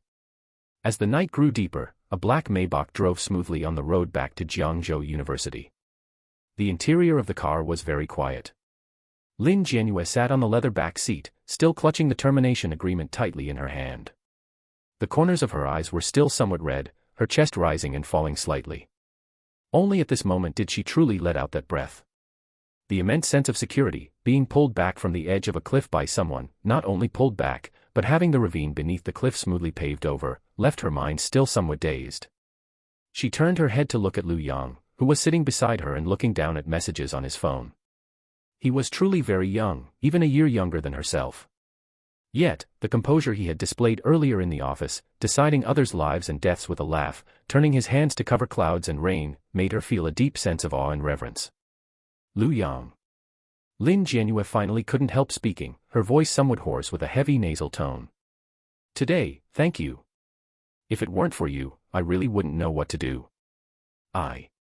She had many things she wanted to say. She wanted to express her gratitude, her lingering fear, and even say that she would definitely work hard to repay him in the future. Yet when these words turned over to the end, what truly choked her chest was long past being just a simple thank you. However, Lu Yang did not follow along with her emotions. He turned off his phone screen and turned his head to look at Lin Jianyue. His gaze was very calm, devoid of any condescending charity. It was simply a clear, matter-of-fact attitude. Don't think too much about it. Lu Yang's tone was level, carrying a reassuring power. The problem has already been solved for you. Since you've gotten this role, go and play it well. He paused, a hint of gentle certainty entering his voice. From now on, don't get distracted by such rotten people and rotten matters. All of this is over. Lin Jianyue was stunned for a moment. Lu Yang didn't comfort her, didn't hand her a tissue, and didn't even take the opportunity to close the distance between them. Yet, this strictly professional, results-oriented attitude made her feel much more at ease than any sweet words could. Because what he gave wasn't cheap sympathy, but genuine backing and confidence. She took a deep breath, vigorously wiped the corners of her eyes, and her gaze once again became clear and resilient. I know. Lin Jianyue nodded hard, a look of relief finally blooming at the corners of her lips. I won't let you down, and even more, I won't fail your hopes. Watching her quickly adjust her state, a flash of satisfaction crossed Lu Yang's eyes. This was the quality that the potential stock he had set his sights on should possess. Outside the car window, Jiangzhou's nightscape had completely unfolded, the lights on both sides of the street glowing one by one, as calm as if nothing had ever happened. Just as Lin Jianyue finished saying, I won't let you down, she seemed to finally shed all her strength, her head tilting over bit by bit until it finally rested gently on Lu Yang's shoulder. Lu Yang lowered his head to look at her and called her twice, but the person in his arms didn't even twitch her eyelids. Clearly, she had truly pushed herself to her absolute limit. The driver in the front row glanced through the rearview mirror and asked quietly, President Lu, are we returning to school now? Lu Yang raised his eyes to sweep over the pitch-black night outside the car window, his tone very light. With her like this right now, it's inconvenient to send her back to the dormitory. If I really carry her back, who knows what rumors will be spreading around the school tomorrow. He lowered his gaze to look at the defenseless sleeping girl on his shoulder, paused for 2 seconds, and spoke indifferently. Change course, head back to Jiangzhou No. 1 courtyard. On the way to No. 1 courtyard, Lin Jianyue slept very deeply. Ever since the audition, being blocked by Xinhui culture and that assistant director for days on end, she had hardly had a full night's sleep. Now that the matter was finally settled, the string that had been stretched to its absolute limit suddenly slackened, and she felt as if she had been hollowed out in an instant, her breathing even growing lighter. Lu Yang turned his head to glance at her without waking her up. Lu Yang withdrew his gaze and continued tapping his fingers on his phone screen. He sent a message to Lin Lan, have the legal department keep a close eye on the cleanup over at Xinhui culture, I want to see the most thorough result. In addition, rearrange all of Lin Jianyue's subsequent schedules. Default to Yaochen's side, and don't let any messy people crowd around her again. Lin Lan replied in a second, understood, President Lu. I have already pulled the most core management team from Yaochen Entertainment to temporarily take over her commercial contracts. I've also given the crew a warning, and the director guaranteed they'll treat her with the highest specifications. Looking at the reply on the screen, Lu Yang casually locked his phone. He wasn't just venting his anger for Lin Jianyue. Since he had pulled her out of the quagmire, he would take responsibility to the end. The master of the Tianyao Consortium never made investments that he abandoned halfway. Half an hour later, the Rolls-Royce slowly drove into the exclusive underground garage of Jiangzhou No. 1 courtyard. After the car came to a steady stop, Lin Jianyue still showed no signs of waking up. Lu Yang pushed open the car door, walked around to the other side, and gently pulled open the door. Instead of waking her, he slightly bent down, slid his hands under the back of her knees and her back, and with a slight exertion of strength, steadily picked her up entirely. In her sleep, Lin Jianyue seemed to sense the movement, subconsciously shrinking into his arms, pressing her cheek against his chest to find a more comfortable position, and emitting an inaudible murmur. Lu Yang's footsteps were very steady. The private elevator went straight to the top-floor duplex. As soon as the door opened, Zhou Jingyi, the property manager who had already been notified, stood quietly in the entryway with 2 service personnel. "Mr. Lu, the guest room has been tidied up." Zhou Jingyi glanced at the sleeping girl in Lu Yang's arms, tactfully lowering her voice without revealing any superfluous expression. "Amen." Lu Yang nodded slightly, holding Lin Jianyue as he walked straight toward the guest room. He gently placed her on the soft big bed, took off her shoes, and tucked her in with the quilt. Watching her relax her brows in the covers and her breathing completely steady out, Lu Yang then turned and left the room, closing the door behind him. After settling her in, Lu Yang was in no rush to rest. He first took a shower, changed into a set of comfortable loungewear, and then walked alone to the spacious and empty living room. By now it was evening. Outside the floor-to-ceiling windows, Jiangzhou city lights began to light up one by one, the brilliant night view reflecting on the glass and complementing the luxurious tranquility of the interior. Lu Yang walked over to the bar, poured himself a glass of ice water, and walked over to the sofa holding the cup to sit down. Casually picking up the remote control, he turned on the huge LCD screen opposite him. He didn't deliberately choose any program, just casually picked a classic old movie with a slow pace to play. The main lights in the living room weren't turned on, and only the light and shadow of the screen flickered alternately across Lu Yang's well-defined face. He leaned back comfortably into the sofa, legs crossed, his posture relaxed, but his gaze remained clear. His phone vibrated slightly on the coffee table, and Lin Lan sent over the latest sorted arrangements in the form of a document. Lu Yang took the phone and opened the document. He didn't fixate on every single detail, instead scanning the key nodes at a glance. Yaochen Entertainment's S-Class management team was already in place, the legal department had officially submitted all the criminal evidence chains of Xinhui culture to the Public Security Bureau, and Wang Jiangwo and the others were being subjected to overnight surprise interrogation. Over at the film crew, the director even modified the notice sheet overnight, directly raising Lin Jianyue's scenes and treatment to the highest tier. After confirming this final step, a faint arc finally appeared at the corner of Lu Yang's mouth. He did this not to prove his power to anyone, but to confirm that Lin Jianyue's matter was truly cleared up here. From now on, as long as it was someone carrying his Lu Yang label, no one would dare lay a single finger on them. The night grew deeper. In the guest room, Lin Jianyue's sleep this time wasn't very deep. Having suddenly relaxed from a state of extreme high pressure, her brain's nerves were actually still in an inertial state of activity.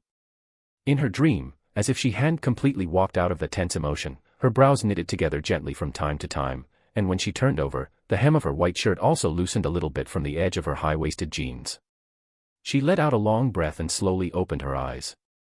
Only a small night light on the bedside table was lit in the room, emitting a warm orange soft light. The air was filled with a very high-end, faint scent of white tea aromatherapy. She froze for a few seconds, her brain still a bit dazed. Looking at the unfamiliar, highly designed ceiling above her, and feeling the top-tier mattress beneath her that made one almost sink into it. A sense of unfamiliarity suddenly surged up, and she almost sat up all at once, lowering her head to check herself. The white shirt was only a little wrinkled from sleeping, the topmost button was still securely fastened, and the high-waisted jeans were worn neatly on her body. Apart from a few creases pressed into the cuffs, nothing was out of order. Only then did her tense breathing ease down bit by bit. And only at this time did the last image before falling asleep flash through her mind. At that time, she had been leaning against Lu Yang, clearly wanting to hold on a bit longer, but her eyelids grew heavier and heavier, and in the end, she couldn't fight it off. Thinking of this, Lin Jianyue's originally tense shoulders finally relaxed slowly. Since she had followed him over, there wouldn't be any danger. Lin Jianyue lifted the quilt, stepped barefoot onto the soft and thick carpet, and gently pushed open the guest room door. The living room's TV screen was still flickering with a faint light, and the deep, soothing movie soundtrack echoed in the spacious space. At a glance, she saw Lu Yang leaning back on the sofa. He was wearing a dark gray set of loungewear, lacking the sharp and oppressive aura of the daytime, making his whole person look lazy and casual. Seemingly hearing the movement behind him, Lu Yang turned his head slightly, his gaze landing on Lin Jianyue, who was standing barefoot at the corridor entrance. Awake. His voice was very soft, carrying a hint of deep magnetism. Lin Jianyue pinched the corner of her clothes somewhat awkwardly and nodded, "Mn." Looking at her still dazed appearance, Lu Yang stood up and walked over. "Dizzy? Is your stomach empty?" he asked while walking over to the bar, filling a cup of warm water, and turning around to hand it to her. Lin Jianyue received the water cup with both hands, feeling the real temperature radiating from the glass wall. At that instant, her nose inexplicably stung with a sourness. Over the past few days, everyone had been forcing her, everyone had been scheming against her, and only the person in front of her, after blocking all the storms outside the door, asked her first whether she was dizzy and if her stomach was empty. A bit empty. She lowered her head, her voice as small as a mosquito's hum. Lu Yang chuckled softly, not exposing her fragile little emotions. He didn't chat with her about messy lingering fears, gratitude, or shock, but directly pressed the call bell on the coffee table. "Have someone send up some light, hot food." The meaning was very simple: no matter what she had been through, she should eat first and not ruin her body. In less than 10 minutes, Zhou Jingyi personally pushed a dining cart in.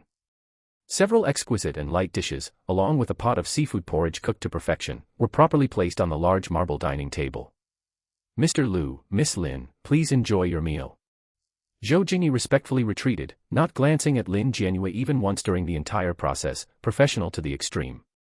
Lin Jianyue sat by the dining table, picked up the spoon, and slowly drank the porridge. The warm rice porridge slid down her throat into her stomach, banishing the last trace of chill in her body. Lu Yang did not eat, he simply sat opposite her, holding a cup of plain water in his hand, quietly accompanying her. Seeing that she had eaten almost enough, Lu Yang casually said, "The startup, publicity, and your subsequent collaborations have all been connected." Lin Jianyue's action of drinking porridge paused, and she raised her head to look at him. "Yaochen Entertainment will send a professional team to temporarily take over your affairs." Lu Yang's tone was very flat, as if he were talking about a trivial matter. "All the messes have been cut off. From now on in this circle, as long as you follow the rules, no one will ever dare to block you again." Listening to these words, it felt as if something was violently churning inside Lin Jianyue's heart. She knew that Lu Yang was wealthy, and she also knew that his background was unfathomable. But she hadn't expected him to be so thorough in doing things. He wasn't just throwing money around for a moment of gratification, he was genuinely paving her path from start to finish. "Lu Yang." She put down the spoon, her gaze somewhat complex. "Eat first." Lu Yang interrupted her words, raising his chin slightly, "We can talk after you finish eating." After the meal was finished, the atmosphere, which had been somewhat tense, gradually relaxed instead. Lin Jianyue was not in a rush to return to the guest room, and Lu Yang did not rush her either. The two of them returned to the sofa in the living room. Lu Yang casually turned up the volume of the movie a bit and let it continue playing. The two of them sat on the sofa like this, left and right, separated by a distance of less than half a meter, watching those old images on the screen. Neither of them deliberately mentioned the disturbance that happened tonight at Xinhui Culture, nor did they mention Wang Jiangwo who had been sent away. Yet, that sense of security of finally being able to breathe slowly settled down precisely within this quietness. And it was precisely in this quietness where even the sound of breathing could be heard clearly that Lin Jianyue truly saw her own feelings clearly for the first time. She turned her head and, taking advantage of the faint light from the screen, quietly sized up Lu Yang's profile. His nose bridge was straight, his jawline was clean and crisp, and his gaze looking at the screen was deep and calm. Lin Jianyue asked herself silently in her heart. When did she start liking this person? Was it tonight when he brought the legal team and pulled her out of the abyss like a descending deity? No, it wasn't.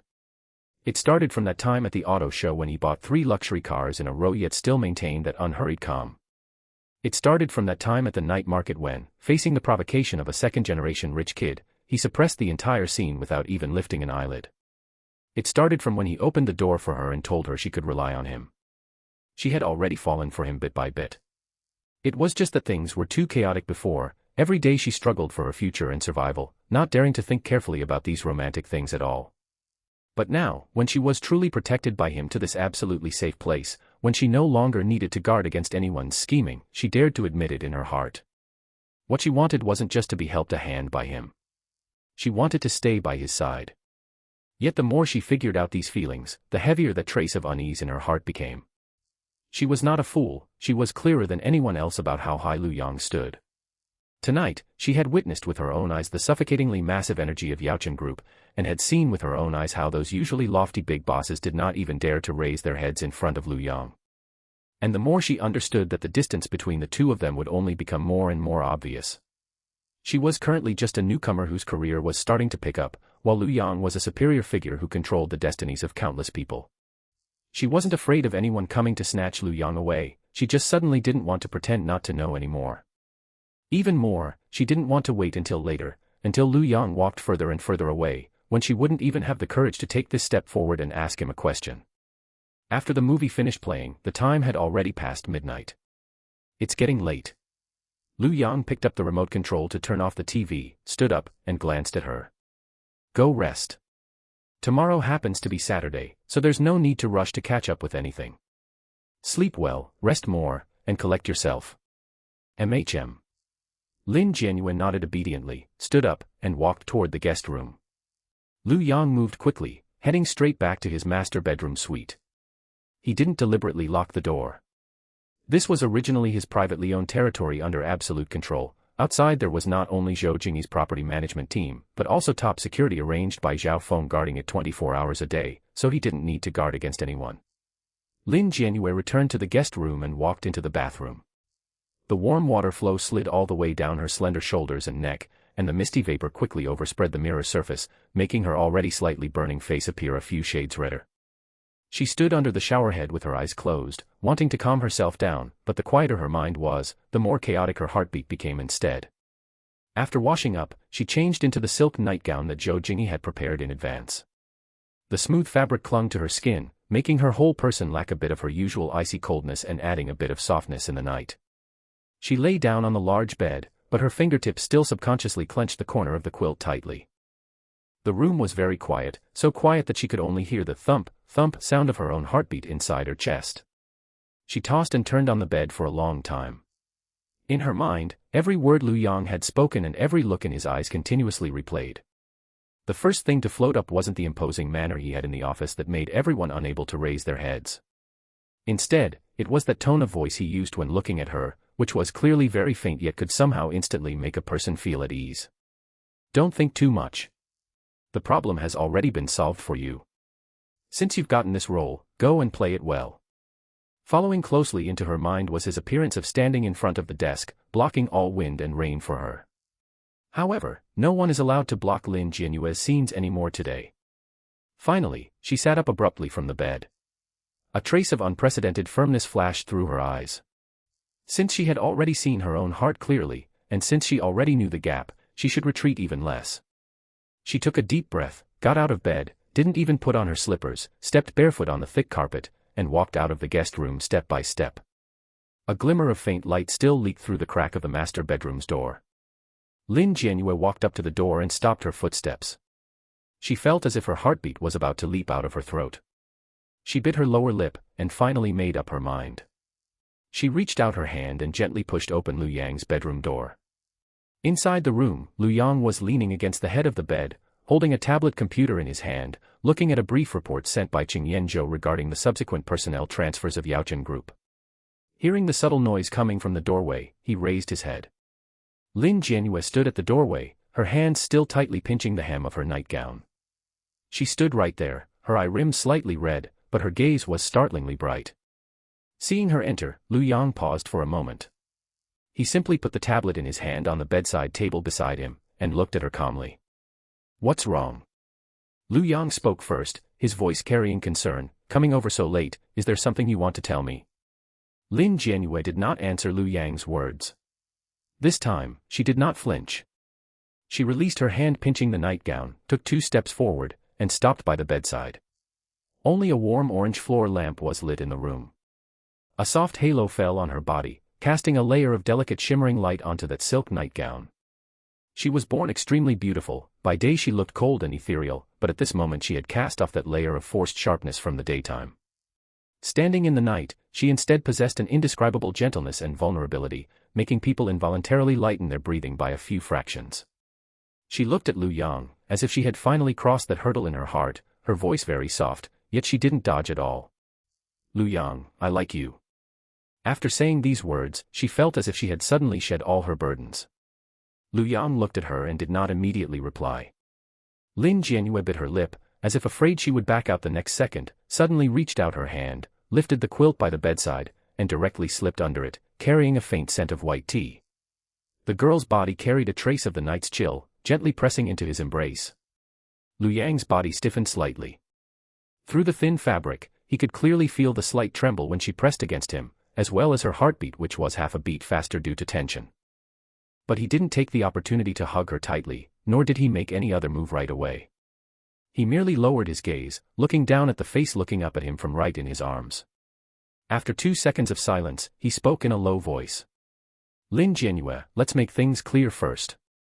His voice was not heavy, yet it bore a suppressed, raspy undertone that instantly stilled her chaotic thoughts. If you want to thank me like this because of what happened tonight, there's no need. To me, you've never been an outsider. Even if you hadn't come over tonight, I would have cleared up the aftermath for you just the same. No one will dare lay a finger on you again. Lin Jianyue's eyelashes fluttered gently. Lu Yan paused, his eyes falling upon her face, which was so stunning it was hard to look away. Because of her earlier movement slipping under the covers, the fabric at her shoulder had loosened slightly, exposing a pale, delicate collarbone in the dim light that enhanced her quiet yet captivating beauty. Lu Yang's gaze deepened, and his voice grew even lower. But resting in my arms like this. I'm a normal man, it's impossible for me not to feel anything. You should know how attractive you are. Anyone else might not be able to hold back either. So you'd better think it through right now. Lu Yang's tone was steady, but it carried an unmistakable earnestness. If this is just to repay me, it's not too late to get up and go back to the guest room. If you stay any longer, I might not be able to reason with you like this anymore. As those words left his mouth, silence fell over the room, and even the air seemed to tighten. Lin Jianyue didn't move. She buried herself quietly in his chest, her warm breath brushing gently against him breath by breath, as her fingers slowly gripped the fabric over his chest. After a few seconds, she spoke in a muffled voice, I'm not doing this to repay you. I just, suddenly don't want to pretend I don't know anymore. At this point, as if finally summoning all her courage, she raised her head to look at Lu Yang. Her clear eyes glistened with a touch of red, brimming with tears. Though nervous to the extreme, she still refused to look away. I know there's a huge gap between us right now, and I know you'll reach even greater heights in the future. But my feelings for you are real. When I'm with you, I feel at peace.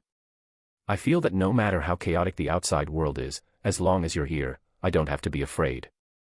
I came over today not because I feel obligated to repay you for helping me, but because I want to be by your side. I don't want to just stand on the sidelines and pretend nothing happened anymore. Her voice grew softer as she spoke, until at last, it carried a slight, uncontrollable nasality.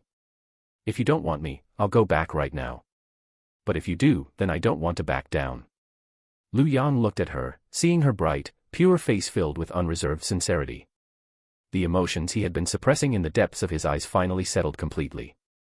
This time, he didn't keep her hanging. He raised his hand, gently tucking a stray lock of hair behind her ear.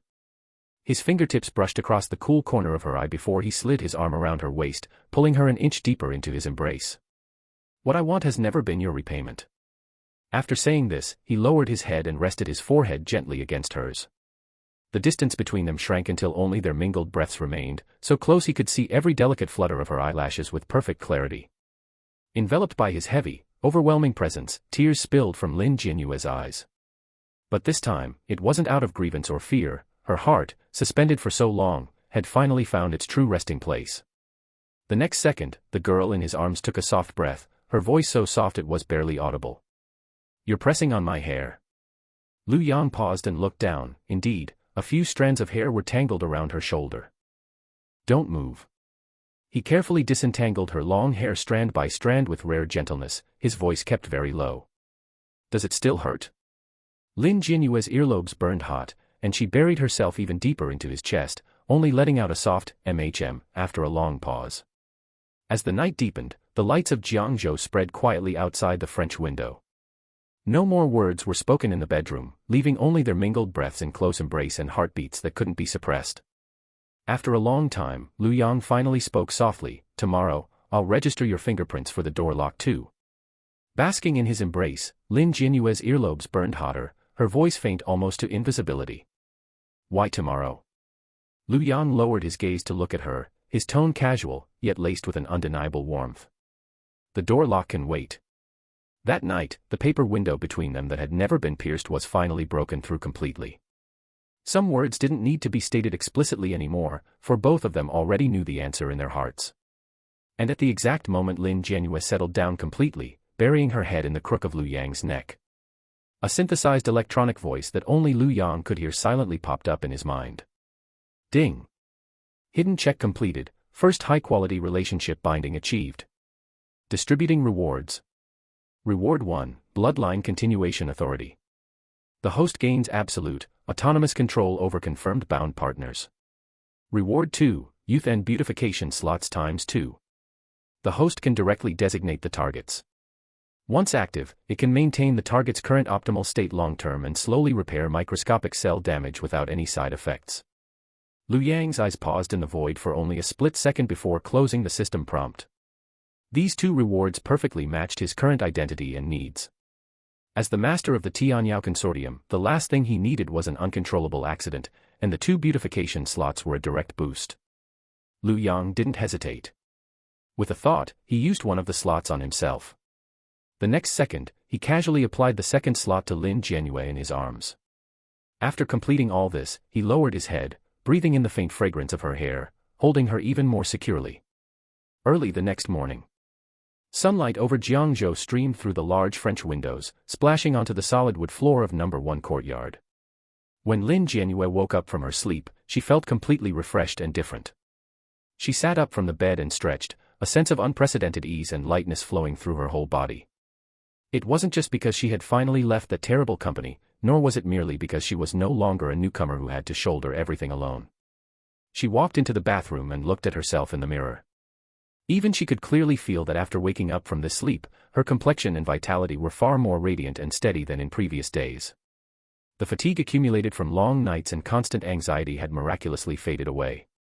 Her skin carried a healthy, natural glow, and even her gaze had turned clear and bright. She didn't know that after their relationship was confirmed last night, Lu Yang had directly bound one of the youth and beautification slots to her via the system. She only knew that starting today, her life had completely turned over a new leaf. When Lin Jianyue came out of her room, her body felt a bit sore, and her steps were somewhat slow. Everything from last night felt real, yet like a dream that had landed so securely, so secure that even after waking up, she felt a lingering sense of surrealism. In the dining area, Lu Yang was already seated. A simple breakfast was laid out on the dining table: hot milk, fried eggs, perfectly toasted bread, and a plate of sliced fruit. Lu Yang glanced up at her. "What are you standing there daydreaming for?" he said. "Come eat." Lin Jianyue's earlobes burned slightly, but she still walked over and sat down opposite him. She had thought that when they woke up this morning, there would be at least a little awkwardness between them. But Lu Yang looked entirely composed, as if last night was merely settling a matter that was bound to happen, without any deliberate avoidance or intentional bring-up. This actually allowed the unexplainable tension in her heart to gradually relax. As soon as Lin Jianyue sat down, she instinctively straightened her posture, her tone bearing an innate earnestness. "Lu Yang, when will the people from Yaochen Entertainment arrive today?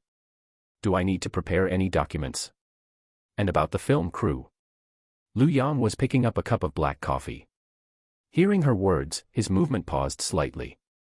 He raised his eyes to look at the girl before him, who was clearly out of danger yet still habitually held herself so tightly, a faint trace of helplessness flickering in his gaze. He didn't answer her barrage of questions. Instead, he set down his coffee cup and said in a tone as smooth as still water, "What do you want to eat first?" Lin Jianyue froze for a moment, not quite registering his response. "Huh? I asked you, what do you want for breakfast?" Lu Yang looked at her, his voice not loud, yet carrying an undeniable calm. After breakfast, I'll take you out. Lin Jianyue blinked, the high-strung wire in her mind still not fully relaxed. Out? Are we going to the film crew to discuss work arrangements? Lu Yang leaned back against his chair, looking at her as she stood ready as if facing an enemy. At last, he couldn't help a minuscule smirk curling at the corner of his lips. On a date, he uttered 3 words, crisp and direct. At this, Lin Jianyue was completely dazed. Going on a date? She instinctively repeated, her voice very soft, as if even she still found it a bit hard to believe. Pretty much. Lu Yang glanced at her, his tone still level. Today is Saturday, a boyfriend taking his girlfriend out to do things couples should do. Don't think about work, and don't think about the cast. Finish your breakfast first, and I will handle the rest. The way you say that makes it sound like I do not know how to have fun at all. Is that so? Lu Yang glanced at her, then do not chicken out later. Lin Jianyue gently raised her chin, when have I ever chickened out? But the tips of her ears turned red bit by bit. In truth, she was still a bit unaccustomed to it. For her acting dream, she had worked hard for so many years, and there had never been a single day that truly belonged to her. But today, Lu Yang did not mention work to her, nor did he mention the heavy price he paid last night to pave the road for her, and he did not even say a single word to take credit. He simply looked at her, letting her relax her tensed nerves first. An unspeakable warmth surged up from the deepest part of her heart. Lin Jianyue lowered her head, looking at the steaming glass of milk in front of her, and finally could not help but curve the corners of her mouth into a pretty arc. All right. She softly acknowledged, picked up the glass, and took a big gulp. Half an hour later. When Lin Jianyue walked out of the room again, Lu Yang, who had been leaning against the sofa, lingered his gaze on her for 2 extra seconds. She was not wearing the mature suits that she usually wore to auditions to forcefully project an aura, but instead changed into a light apricot French slim-fit dress that complemented her skin tone very well. What caught the eye most was the makeup on her face. She usually wore makeup too, but that was all for the camera, carrying an extremely strong sense of professionalism and restraint. But today was different. The just right light orange shading at the corners of her eyes suppressed the coldness in her bones by a few points, vividly radiating a bright and lively prettiness. It was not to please the camera, but purely to look good in front of this man.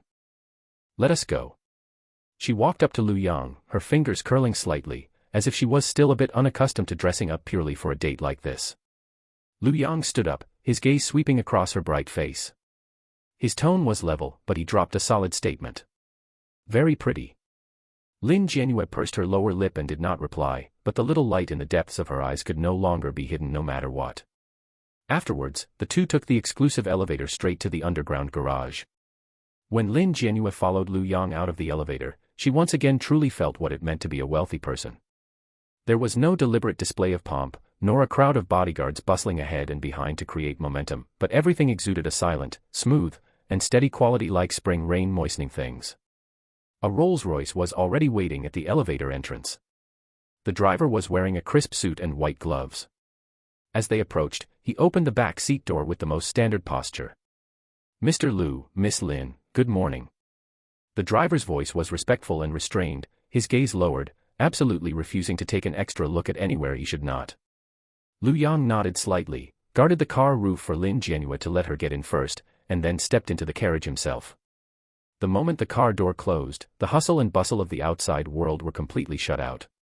The interior of the carriage was spacious and comfortable, and the temperature was adjusted to a most pleasant 24 degrees Celsius.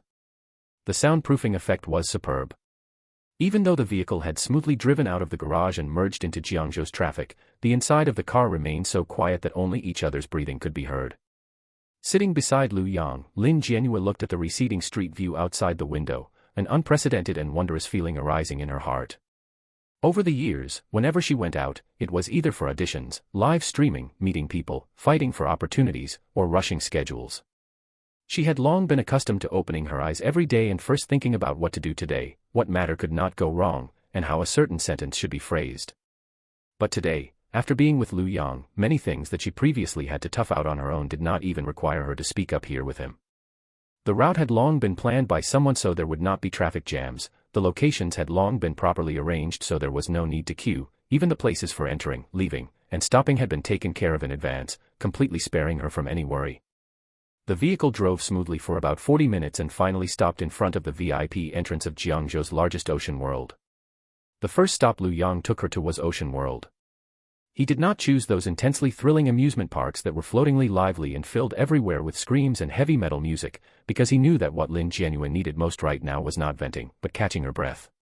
Such noisy places would only make her feel more tired, whereas a quiet and deep environment like the aquarium was much more suitable for her to slowly let go of that state of being too tightly wound for too long. The park executive in charge of reception had been waiting at the entrance early on.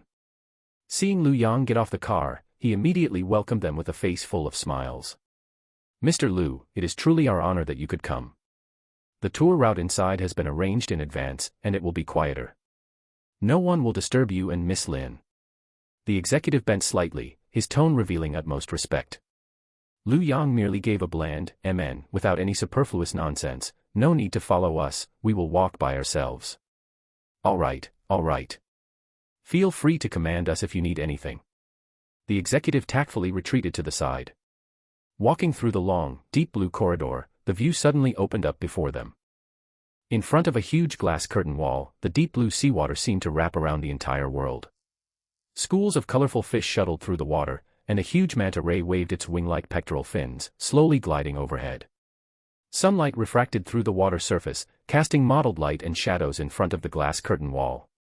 Lin Jianyue stood in front of that huge glass wall, initially just watching quietly. She was always extremely composed in front of people. Because she had studied acting and body shaping, her standing posture, walking gait, and even the rhythm of her speech all had a sense of measured propriety cultivated through long-term training. That kind of beauty was impeccable, but it carried a hint of being put on, like a white swan always ready to face the camera. Lu Yang stood half a step beside her, watching her quietly without urging or interrupting. In such an absolute safe and inclusive atmosphere, Lin Jianyue finally relaxed bit by bit. Her shoulders and back, which had always been held straight, slowly relaxed their curve. Her eyes, which always carried a hint of guardedness, gradually became soft and focused. Lin Jianyue's footsteps unconsciously slowed down. At first she was just looking, but later her whole person slowly quieted down. "It's so quiet here," she said softly. "I came here once when I was a little kid." She stared at the school of fish in the glass, as if suddenly remembering. "Back then, they didn't seem this big. Why haven't you come again since then?" Lin Jianyue smiled slightly, her tone very light. "I was busy later on. Tutoring, practicing body shaping, learning vocal music, learning camera performance. And later on, needless to say, being able to go out was always for business." When she said this, her voice wasn't heavy, as if she were just mentioning it casually. But Lu Yang still heard the habitual busyness within it. "Then we'll make up for it today." Lin Jianyue tilted her head and glanced at him. "You want to make up for it in one day?" "Make up for one day first," Lu Yang said. "We'll talk about the rest later." For some reason, such an ordinary sentence made her heart skip a beat gently. She withdrew her gaze, looked back at the deep blue in front of her, and the corners of her lips slowly curved up. She would widen her eyes slightly because of a clownfish that suddenly swam over, and reveal an undefended smile because of a slow-moving sea turtle. This rare display of quietness and relaxation was actually more attractive than her usual exquisite to the extreme appearance in front of the camera. She hadn't suddenly turned into that kind of innocent little girl who knew nothing of the world, but for the first time, she didn't need to tense herself up so tightly, and for the first time, in front of a man, she could uninhibitedly display her most authentic side. Lu Yang stood aside and watched her, not voicing any urge. Lin Jianyue watched for a while, then suddenly raised her hand to point at a large fish swimming in the water. "Look at that one. It has a look of 'don't anyone come bother me,' which is a bit like you." Lu Yang turned his head. "I look like a fish?" "No," Lin Jianyue held back her smile, "it's like its aura." "Then what do you look like?" Lin Jianyue thought for a moment and laughed first. "I look like that school of small fish over there. Looking quite busy, but actually having no idea what I'm busy with." "Not like it." You're more like the kind who has long known where to swim in your heart, but just finds the water ahead too dirty and doesn't want to crowd over." As soon as these words came out, Lin Jianyue was directly stunned for a moment. She looked at Lu Yang, and after a long while, said in a low voice, "How come when you compliment people sometimes, it's a bit different from others? Does it not sound good?" "No," she smiled, her eyes curved, "it's that after hearing it, it makes people remember for a long time." The two walked all the way forward along the pavilion, occasionally stopping to watch for a while. A little girl leaned against the glass edge, excitedly shouting about sharks. Lin Jianyue was led by that sound to lean forward 2 steps as well, but then a very large fish suddenly swam past right against the glass. She subconsciously let out an "ah" and shrank to the side a bit, hugging Lu Yang's arm. Lu Yang raised his hand and pulled her into his arms. "Didn't you say you were very bold?" Lin Jianyue looked up and glared at him. "This is an instinctive reaction of mine." "All right, an instinctive reaction. What are you smiling at?" "I'm not smiling." "You are clearly smiling." Lu Yang didn't continue to argue with her, just led her to continue walking further inside.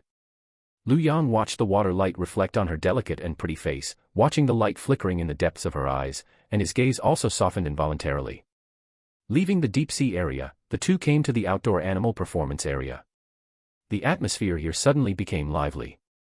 The stands were filled with tourists. Although the area where Lu Yang and she were located was a separate viewing area with the best view, separated from ordinary tourists by a certain distance, that joyful atmosphere was still transmitted over without reservation. Earlier in the aquarium, she had still been watching quietly, carrying a bit of an appreciative meaning. Coming here, watching the dolphins leap and tumble on the water surface, and watching those naive and cute sea lions make various comical movements, Lin Jianyue finally couldn't help being amused into laughter.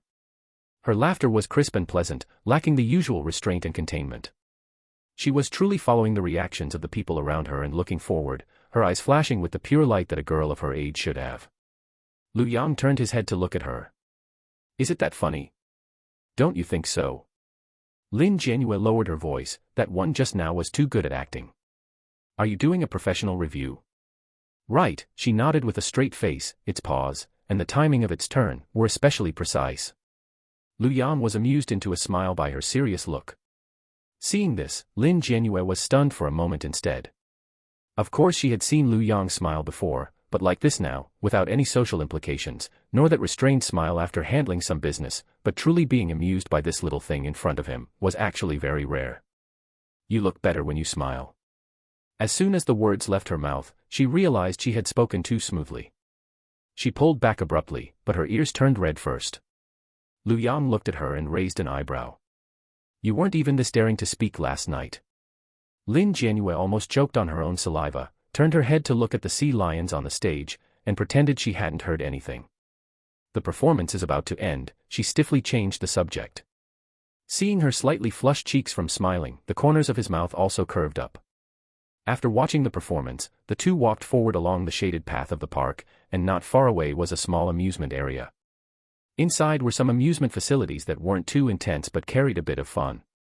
Lin Jianyue's gaze lingered on that high-altitude viewing cable car for a few seconds. That was a ride that required one's feet to hang in the air, slowly rotating mid-air accompanied by slight undulations. Although it wasn't thrilling, it was still a bit of a challenge for people afraid of heights. "Dare to ride that?" Lu Yang looked over along her gaze and asked.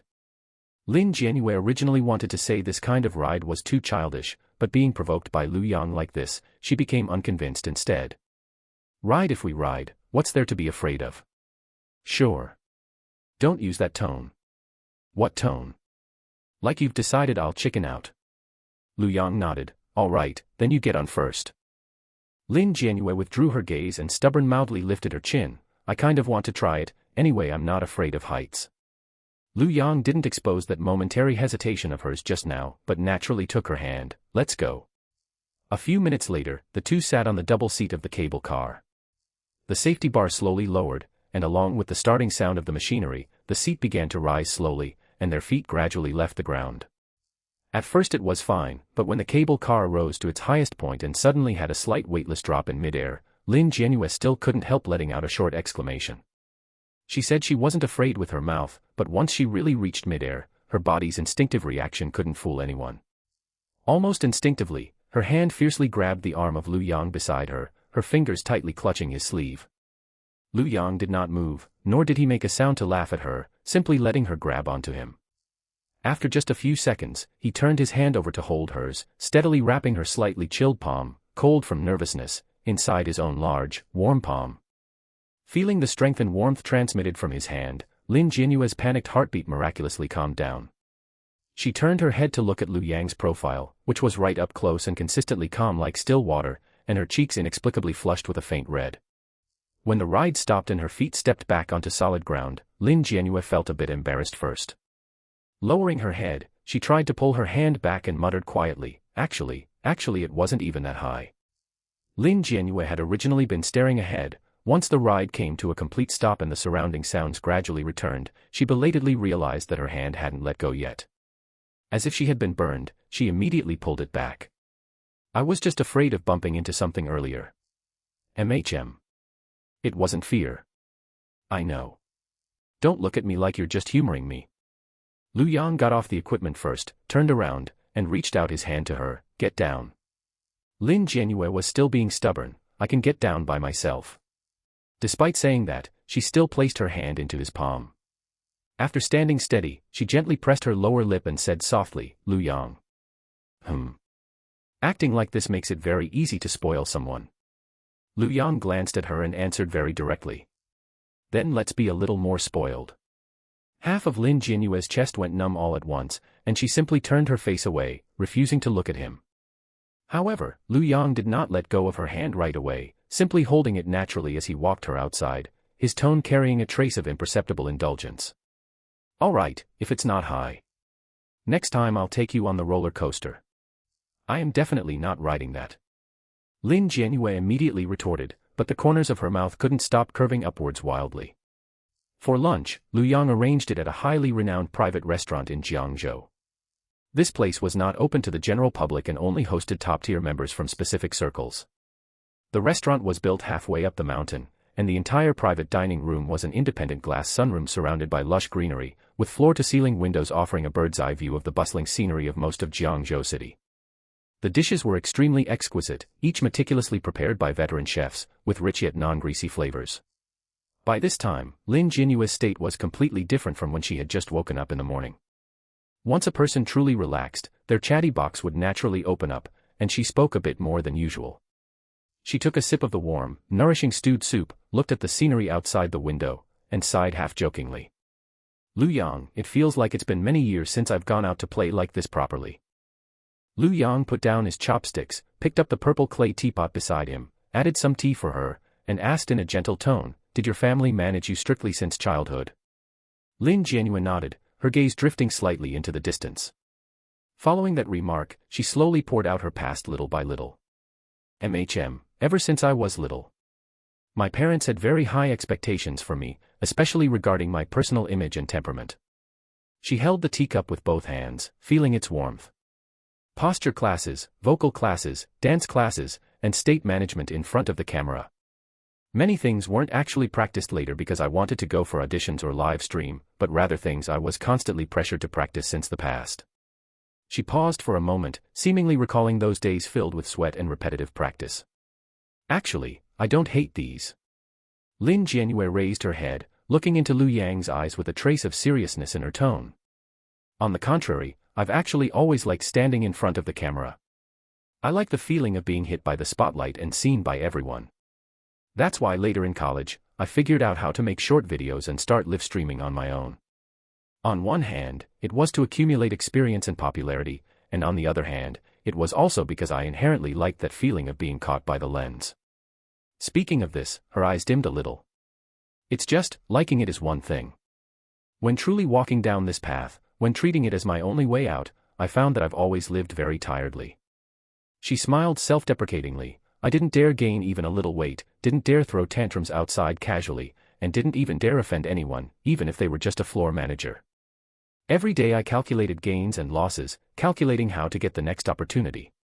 I simply didn't have the time or the qualifications to think about playing. The private room grew quiet. Lu Yang looked at the girl in front of him who had lowered all her defenses. At a time like this, he didn't need to say those domineering CEO-style grand principles like, with me here in the future, you won't have to work this hard. What he needed to do was not comment on her life, much less patronize her with pity. What he needed to do was understand why she had become the way she was today. Earlier when he protected her at Tsinghua culture, he was solving practical troubles for her, but at this exact moment, he was beginning to truly understand the inner heart of this person. She wasn't as steady and mature as she looked on the surface, she just rarely had the qualification to be willful, rarely having the qualification to consider her own feelings first before making decisions. You don't have to feel constrained anymore. Lu Yang looked at her, his voice not loud, yet it struck her heart like a final verdict. Before, you had no way out, so you could only hold on tight. In the future, I will provide your way out. Lin Jianyue moved her throat slightly and said in a low voice, acting like this will make me feel like all those years before were endured in vain. They weren't endured in vain. Lu Yang looked at her, if you hadn't been steady enough yourself, you wouldn't have lasted until I saw you. This sentence seemed to catch both sides of her heart all at once. It neither dismissed all her previous stubborn endurance as worthless nor took her current protected state for granted. Lin Jianyue gazed at him, not speaking for a long while. After a few seconds, she slowly began to smile. Lu Yang. You really know how to coax people. I'm not coaxing. That's even worse. Lin Jianyue lowered her head to take a sip of soup, but the corners of her lips couldn't be suppressed, saying it like that is even more formidable than coaxing. For the afternoon itinerary, Lu Yang did not arrange it as densely as rushing from place to place. They went to a very stylish art district in Jiangzhou. Lu Yang didn't have anyone follow them all the way, nor did he intentionally separate them from the crowd. The two of them shuttled through those small shops full of design scents just like a most ordinary pair of college student lovers. Passing by a small shop selling plush toys, Lin Jianyue originally just glanced casually, but ended up being attracted by a beluga whale plush toy holding a fish at the doorway, causing her footsteps to pause. Lu Yang looked over following her gaze. You like it? It's all right. She stubbornly insisted, just think it looks a bit silly. A few minutes later, that beluga whale had already been placed in her arms. When Lin Jianyue came out holding the plush toy, she still hadn't fully reacted. Why did you actually buy it? Didn't you stare at it for half a day just now? I was just looking. Staring at it for half a day is pretty much the same as liking it. Lin Jianyue lowered her head to look at the beluga whale in her arms, unable to help smiling, acting like this really makes it easy for people to push their luck. Then give it a try. I'm already thinking of trying now. Lu Yang swept a glance at her, then keep thinking about it. They also sat in a cafe on the street corner for half an hour, doing nothing at all, just staring blankly at the pedestrians coming and going outside the window. Lin Jianyue kept holding that beluga whale all along, and later simply stopped looking at her phone much. Throughout the entire afternoon, Lin Jianyue never took out her phone once. She didn't check those group messages on WeChat, didn't pay attention to the subsequent developments on the short drama side, and didn't care whether there were new topics about her online again. She had completely forgotten the existence of work, no longer thinking about the subsequent arrangements. By dusk, the evening glow at the horizon dyed the entire sky of Jiangzhou into a brilliant orange red. The two of them shifted from the bustling district to the riverside. Right now, you finally look like you've come out to play, Lu Yang said. Did I not look like it this morning? This morning you still looked a bit like you were ready to answer work calls at any time. Holding the beluga whale, Lin Jianyue thought about it seriously and unexpectedly couldn't refute it. Fine. She admitted, I really rarely had this kind of time in the past where I didn't have to think about anything. Then get used to it slowly in the future.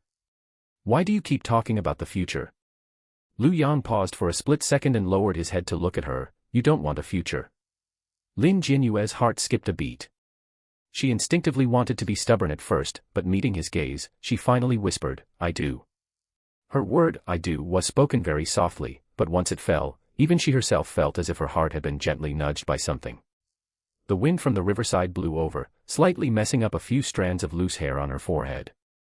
Lu Yang raised his hand to tuck that strand of hair behind her ear, his fingers pausing by the side of her ear for a fraction of a second, as if confirming whether her words just then were merely a temporary bout of stubbornness. Lin Jianyue felt her breathing tighten slightly from his gaze, yet she didn't dodge away. The next second, Lu Yang lowered his head and kissed her. The kiss wasn't heavy, and could even be considered restrained. Yet the moment their lips touched, Lin Jianyue still froze for a second, her fingers holding the beluga whale tightening involuntarily, and even her heartbeat skipped a beat. The river breeze blew slowly past the two of them, and the lights along the distant shore reflected on the river surface, shattering into a patch of flowing gold. Lu Yang didn't kiss her for long, lingering on her lips for just 2 seconds before pulling back slightly, lowering his gaze to look at her with a low and steady voice. After this, you nodded yourself. Lin Jianyue's earlobes instantly grew burning hot, her eyelashes trembling lightly, before she finally replied in a soft whisper after a long moment, "I didn't go back on my word." Jiangzhou at this time was breathtakingly beautiful, with a lingering trace of light still remaining on the horizon, the river surface rippled by the wind into fine patterns, and the lights along the shore lighting up one by one, reflecting the water into a sheet of flowing gold. Lin Jianyue stood by the railing, holding that beluga whale, and didn't speak for a long time. It was different from the daytime. The relaxation in the daytime was brought out more by the bustle, but by evening, once the breeze blew and the surroundings slowed down, the things truly settled deep in people's hearts were all the more likely to float to the surface. Lu Yang walked up to her side, accompanying her to look out at the river. After a moment, he spoke, "Are you hungry?" "I'm okay." "Then let's go up for a stroll."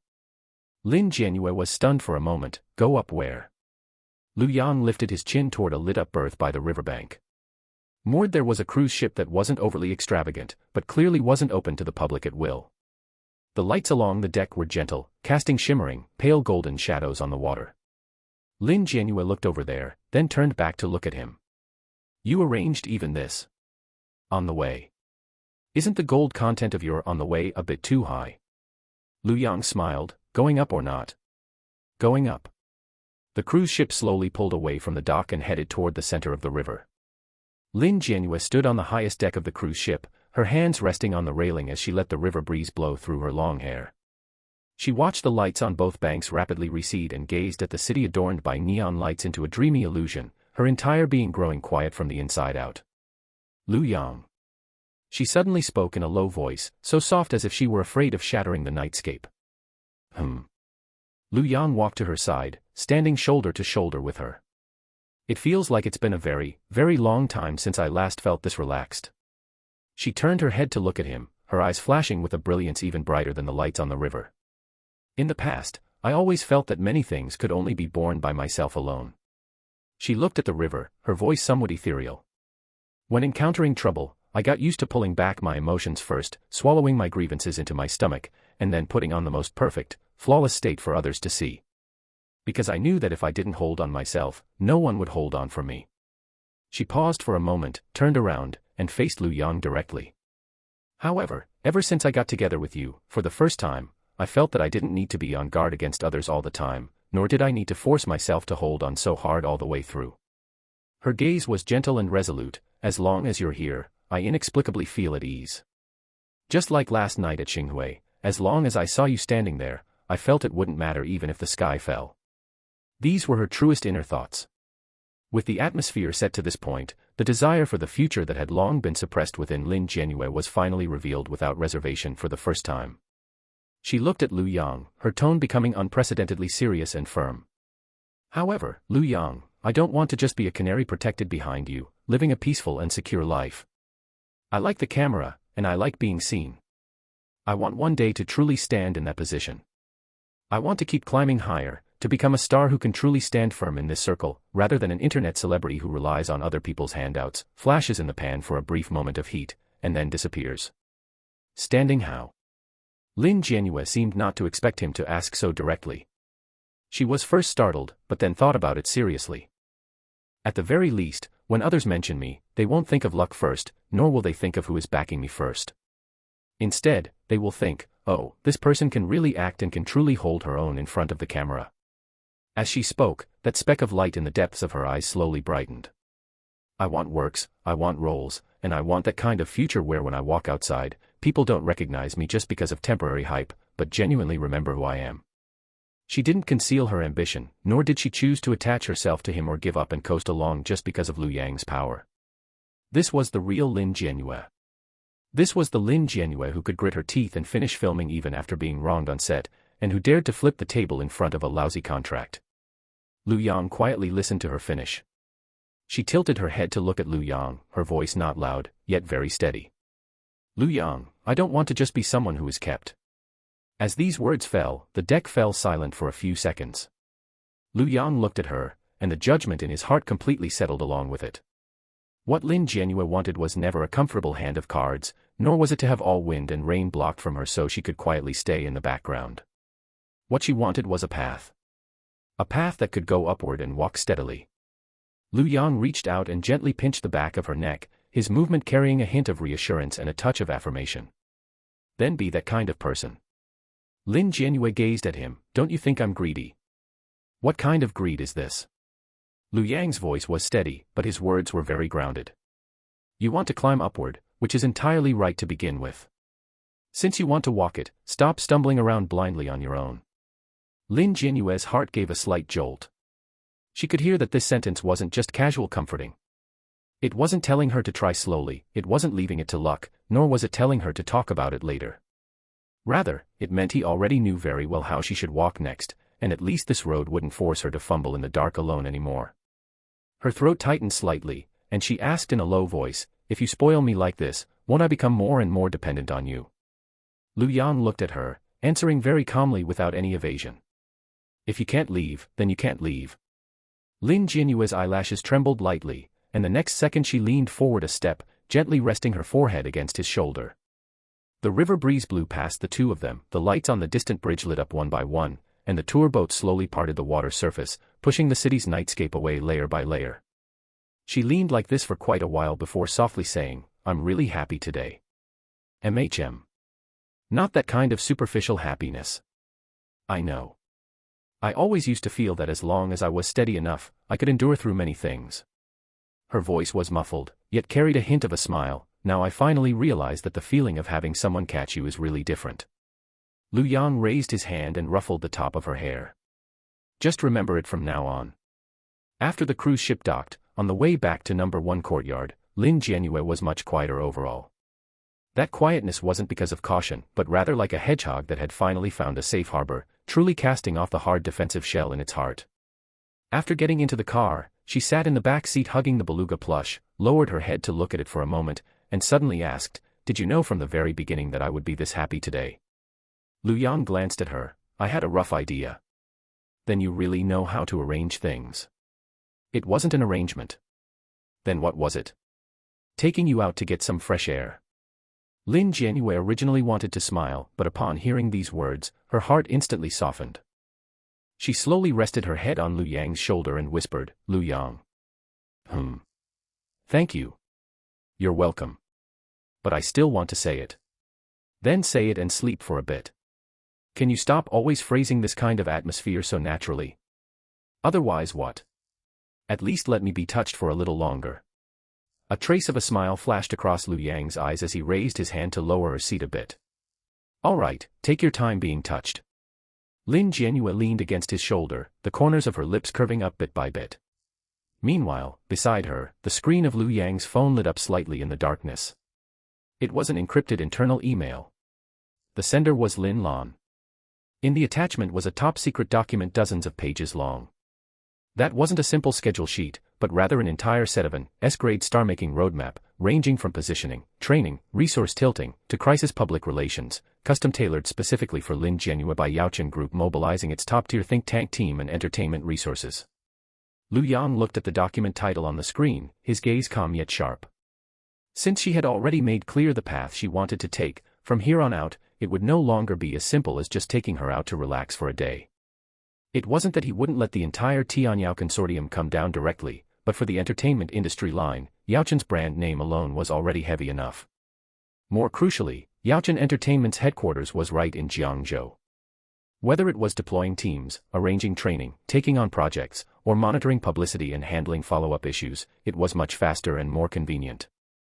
Once the machine of the Tianyao Consortium started up, it wouldn't just be a small-scale fuss. It was time for someone to truly and seamlessly pave the entire broad highway for her to climb upward. Early the next morning, the weather in Jiangzhou was wonderful, and the sunlight streamed through the floor-to-ceiling windows into the spacious living room of number 1 courtyard.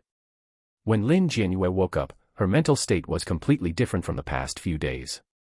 Last night's thoroughly relaxing night walk by the river was like timely rain, completely washing away the exhaustion and self-defense that she had accumulated in her bones during this period. After washing up and walking to the dining room, Lu Yang was already sitting there drinking coffee. Today, Lu Yang was not wearing the casual clothes of yesterday, but had changed into a superbly tailored dark shirt with his cuffs slightly rolled up, his whole person exuding an understated sense of neatness and competence. Morning. Lin Jianyue walked over, her voice carrying a briskness that even she hadn't noticed. Eat breakfast first. Lu Yang put down the tablet in his hand, looked up at her, and said, I'll take you somewhere after you finish eating. Lin Jianyue pulled out a chair and sat down, casually picking up the hot milk in front of her to take a sip, while she couldn't help starting to guess in her heart. Yesterday, Lu Yang had taken her out to have a thoroughly good time for the whole day, completely relaxing her tense nerves. She thought that, according to the normal rhythm, today would at most involve taking her somewhere else to look around, or finding a quiet cafe to casually chat about her preparations for joining the short drama crew next. After all, in her previous understanding, no matter how powerful Lu Yang was, helping her resolve the terrible contract and getting back the female lead role of the short drama was already a kindness as vast as the heavens. The remaining path was still something she had to walk step by step on her own. Where are we going today? She took a bite of toast and asked tentatively, are we going to see the producer of the short drama? We're not going to the crew. Lu Yang's tone was very flat, without much explanation, you'll know when we get there. Half an hour later, a Rolls-Royce smoothly drove out of the underground garage of number 1 courtyard. Lin Jianyue sat in the back seat, watching the street views rapidly receding outside the car window. The route was neither heading toward University Town nor the film and television city, but was driving straight toward Jiangzhou's most core CBD business district. When the Maybach finally stopped in front of a towering skyscraper full of modern technological sense, Lin Jianyue's heartbeat suddenly skipped a beat. The huge logo above the main entrance of the building shone brightly in the sunlight, Yaochen Entertainment. This was the headquarters of the most core entertainment sector under Yaochen Group, and it could be considered a veritable capital behemoth in the entire Jiangzhou and even domestic entertainment industry. Get out of the car. Lu Yang's voice interrupted her thoughts. Lin Jianyue took a deep breath and got out of the car following Lu Yang. She had originally thought that Lu Yang bringing her here today might be to meet some business supervisor on Yaochen Entertainment's side, and by the way, go through the formalities for her subsequent short drama docking process. After all, she was now considered to have gotten the female lead role in the short drama invested by Yaochen, so coming to the headquarters to report in could also be considered normal. However, as soon as she walked into the first-floor lobby, she found that the situation was completely wrong. Seeing Lu Yang enter the door, the lobby manager didn't step forward to ask if he had an appointment, nor did he greet him with that kind of professional polite smile. Instead, almost instantly, he stood straight, slightly lowered his head, and yielded a path sideways with an attitude of extreme awe. Lu Yang did not walk toward the regular visitor channel, nor did he line up for the elevators used by ordinary employees and artists, but walked straight toward the deepest part of the lobby, that high-level dedicated elevator that was usually not open to the public at all. With a ding sound, the elevator doors slowly closed, and the numbers began to jump rapidly. Lin Jianyue stood in the elevator, watching the steadily rising floor numbers, and the doubt in her heart grew larger and larger. Lu Yang, who are we going to see? She finally couldn't help asking. Lu Yang looked ahead, his tone still calm, to meet the person who will be in charge of you from now on. The elevator stopped on the highest floor of the Yaochen Entertainment headquarters. The corridor was extremely spacious, and what hung on the walls were not promotional photos of ordinary artists at all, but huge posters of top singers, first-tier movie stars, and national-level idols that Yaochen Entertainment had truly poured heavy capital into cultivating over the years. Everyone who could hang their photo on this floor was a figure who could make the entertainment industry shake just by stamping their feet. What shocked her even more was the battle array at the end of the corridor. Several management members and business heads who could only occasionally be seen in the news and only served top artists were standing neatly outside the door of a large conference room at this moment. They were originally whispering to each other, but the moment they saw Lu Yang walk out of the elevator, the conversation vanished instantly. Almost everyone straightened their bodies immediately, and the expressions on their faces were restrained to the extreme. President Lu. Mr. Lu. Several extremely restrained yet awe-filled greetings rang out. They didn't even dare to have the usual workplace politeness and flattery, only absolute obedience. Just at this moment, the door of another office nearby was pushed open, and a tall man wearing sunglasses walked out surrounded by assistants. Lin Jianyue recognized the other person at a glance. That was currently a hot first-tier male actor in the country. No matter what event he attended, he was always the absolute center of attention, and whoever saw him had to proactively go over and exchange a few pleasantries. However, the moment that male actor saw Lu Yang, his steps stopped immediately.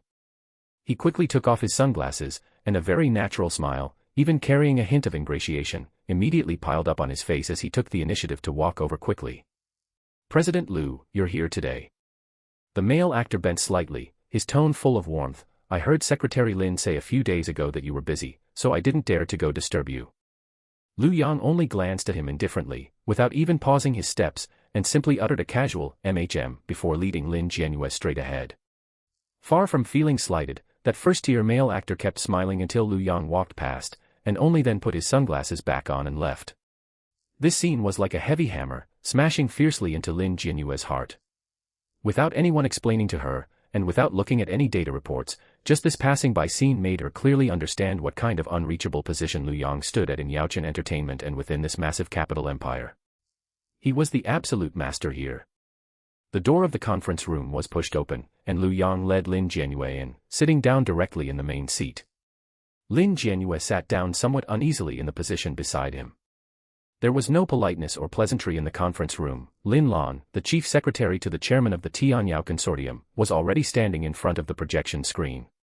The screen lit up, and right in the middle, without any redundant nonsense, were 8 extremely eye-catching large characters, Lin Jianyue's dedicated growth line. Lin Jianyue looked at these words, and her breathing suddenly hitched. Lin Lan did not talk about any illusory planning concepts, nor did she paint the typical big picture common in the entertainment industry. Instead, she directly pressed the page down key and slammed the already prepared, extremely detailed execution plan one item at a time in front of Lin Jianyue. "Miss Lin, this is the exclusive roadmap tailored for you within the next 3 years." Lin Lan's voice was capable and professional. The content on the screen was broken down clearly. First, the acting track. This is your core focus moving forward. The script reading session for the costume heroine short drama, The Seal of the Phoenix, The Legitimate Eldest Daughter's Rise to Power, is scheduled for next Tuesday, and the filming starts next Friday. This is the initial popularity springboard. Second, the training track. This is your systematic training schedule for the first month. 3 hours of physical and camera presence enhancement every morning, 2 hours of lines and micro-expression control every afternoon, and 1 hour of script reading guidance every evening. Third, the project track. Follow-up projects after the short drama airs have already entered the candidate pool, including the female lead in an S-tier web drama and a starring role in a broadcast TV series, which can be launched at any time depending on your state. Fourth, the publicity track.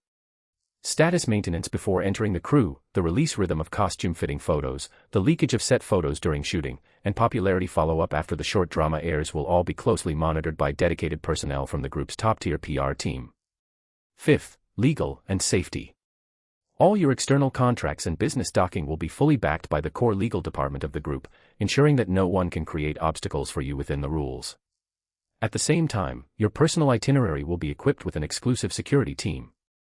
Lin Lan's speaking speed was not fast, but every single word seemed to carry substantial weight.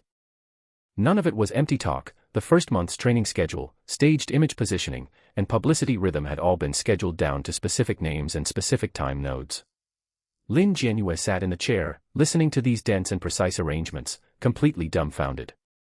Only then did she truly realize that what Lu Yang said to her by the river yesterday was by no means a simple piece of comfort.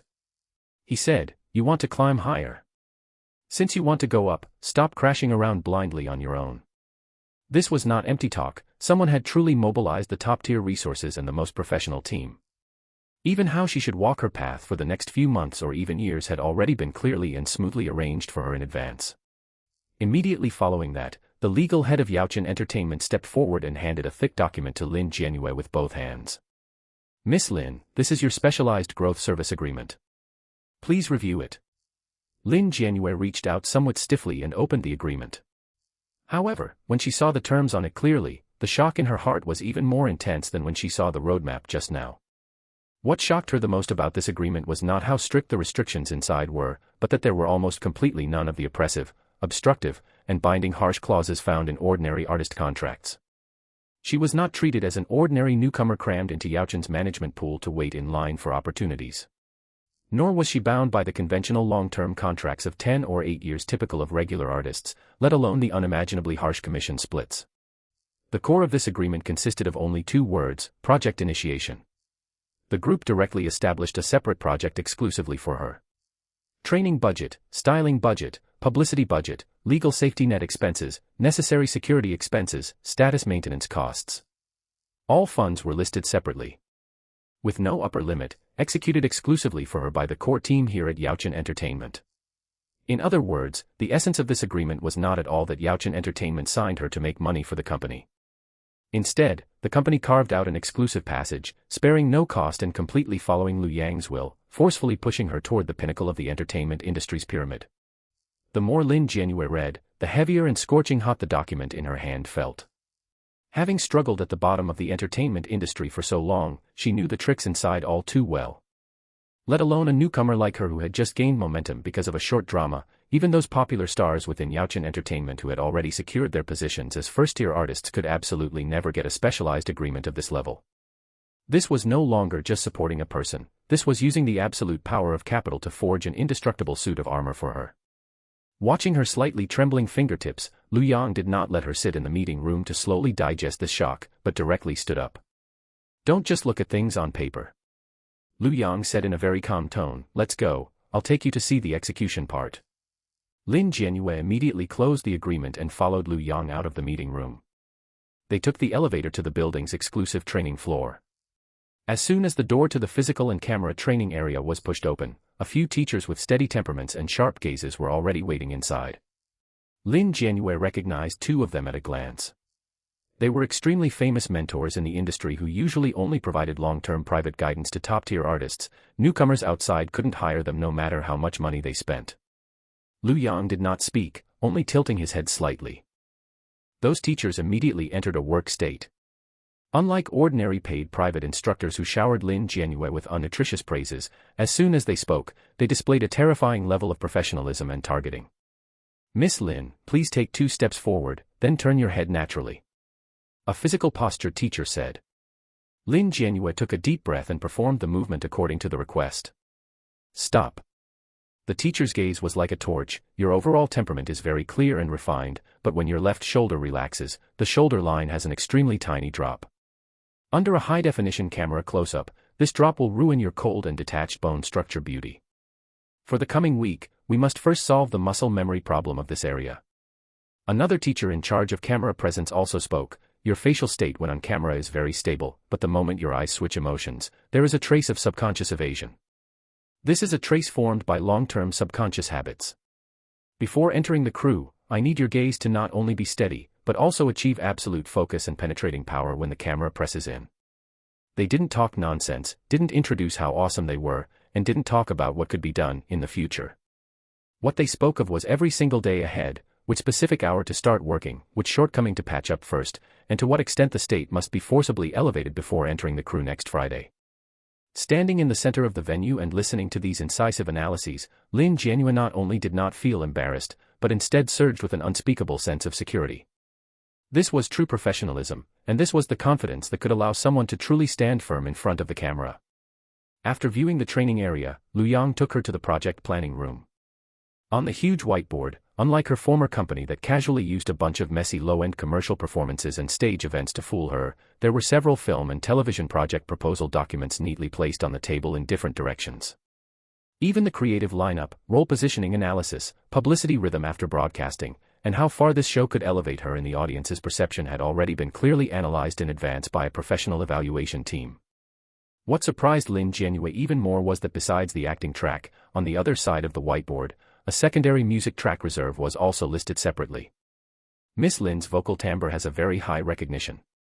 The producer in charge of the music section explained, "Our original suggestion was to take advantage of the popularity during the short drama's broadcast period to tailor a few singles for you to release simultaneously, directly launching dual tracks to maximize exposure." Before he finished speaking, Lu Yang directly raised his hand to interrupt him. "The time is too tight, this plan won't work." Lu Yang's tone was very flat, yet carried unquestionable decisiveness. "Launching dual tracks simultaneously will only stress her out too much, making her run around the clock, which will directly affect her shooting state in the crew." The producer was stunned for a moment, and quickly lowered his head to reply, "What President Lu says is right, it was us who failed to consider thoroughly. Keep these singles and the production team on standby." Lu Yang looked at the planning on the whiteboard and directly set the tone. "Wait until her acting track truly takes off and she takes her first step steadily, then we will add the music track." Hearing this, Lin Jianyue stood in place, unable to speak for a long time. Up to this step, she truly understood for the very first time what was meant by truly high-level cultivation. That was not waiting until you stumbled upon a show to start scrambling in a panic, nor was it blindly rushing toward wherever the market was hot. Instead, it meant that the path right in front of you, the next step under your feet, and even how you should undertake things in the next 3 years, had already been thought out clearly in advance by a massive think tank, paving all the resources and fallback plans for you. After touring all the segments, the two returned to the meeting room. All the executives stood quietly to the side, waiting for Liu Yang's final instructions. Sitting in the main seat, Liu Yang lightly tapped the tabletop with his slender fingers. Liu Yang didn't give a long-winded speech, nor did he pontificate, he simply used the calmest tone to finalize the most crucial matters directly. Phase 1, only follow the actor path. Liu Yang's gaze swept across the crowd. First, establish the reputation of this short drama and that subsequent role. Hold the music path in our hands for now as a backup, no need to push them out together in a hurry. Yes, President Liu. Lin Lan recorded it quickly. Second, the training schedule can be arranged a bit tighter, but absolutely cannot overwhelm her. Liu Yang glanced at Lin Jianyue sitting beside him. State is more important than rushing progress. I don't want to see her enter the crew carrying fatigue. Understood, we will fine-tune the training intensity every day based on Miss Lin's physical feedback. The head of the training department immediately expressed their stance. Third, the publicity rhythm. Liu Yang's voice sank slightly. All publicity must follow the work. Don't engage in those foul-smelling hype stunts, and don't buy those artificially inflated trending searches in advance. I don't want to turn her into a traffic star who only relies on heat to survive and scatters with the wind. The last point.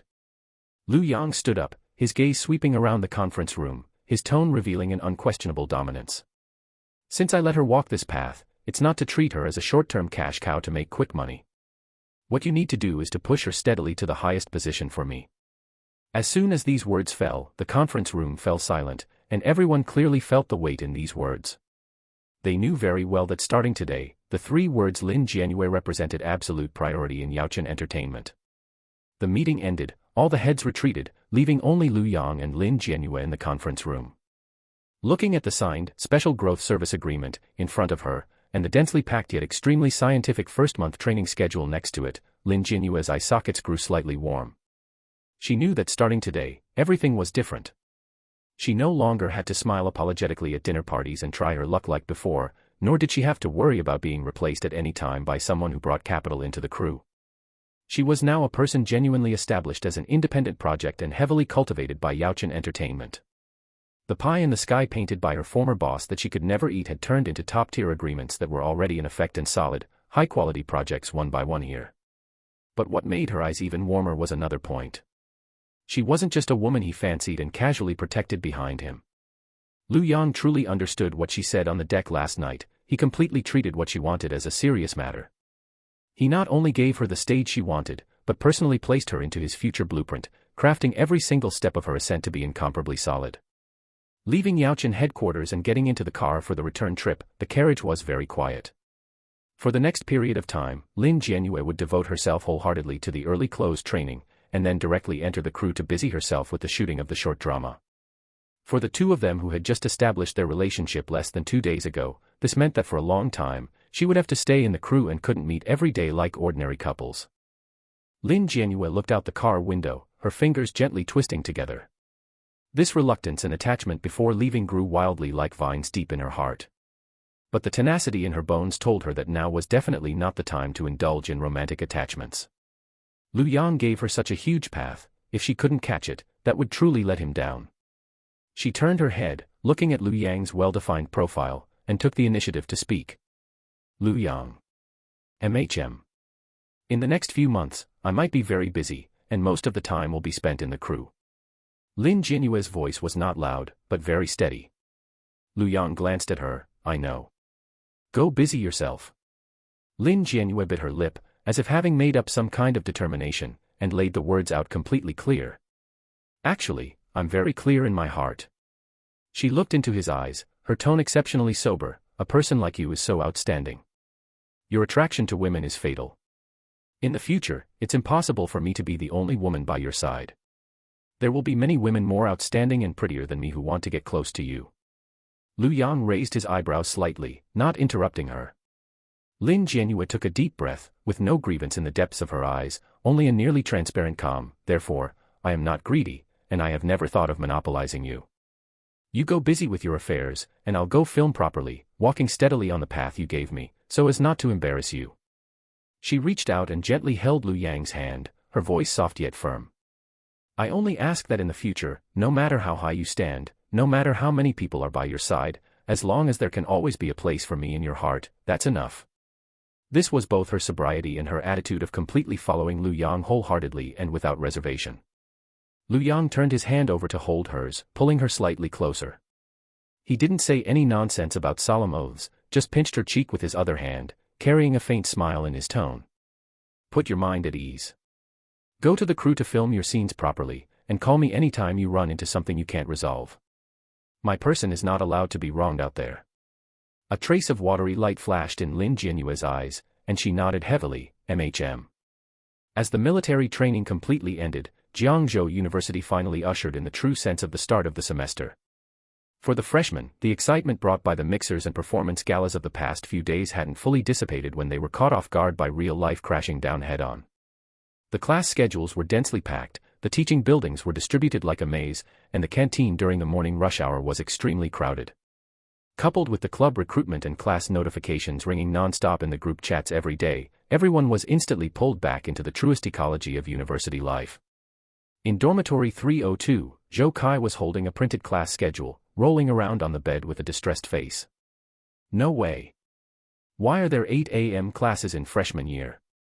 And it's advanced mathematics. Is this school trying to drive me to death? Zhou Kai wailed. Li Heng sat below organizing the data in his computer, and without raising his head, added insult to injury, our department not only has 8 a.m. classes, but the teaching building is also in the East District. Walking from our dorm takes at least 15 minutes at the fastest.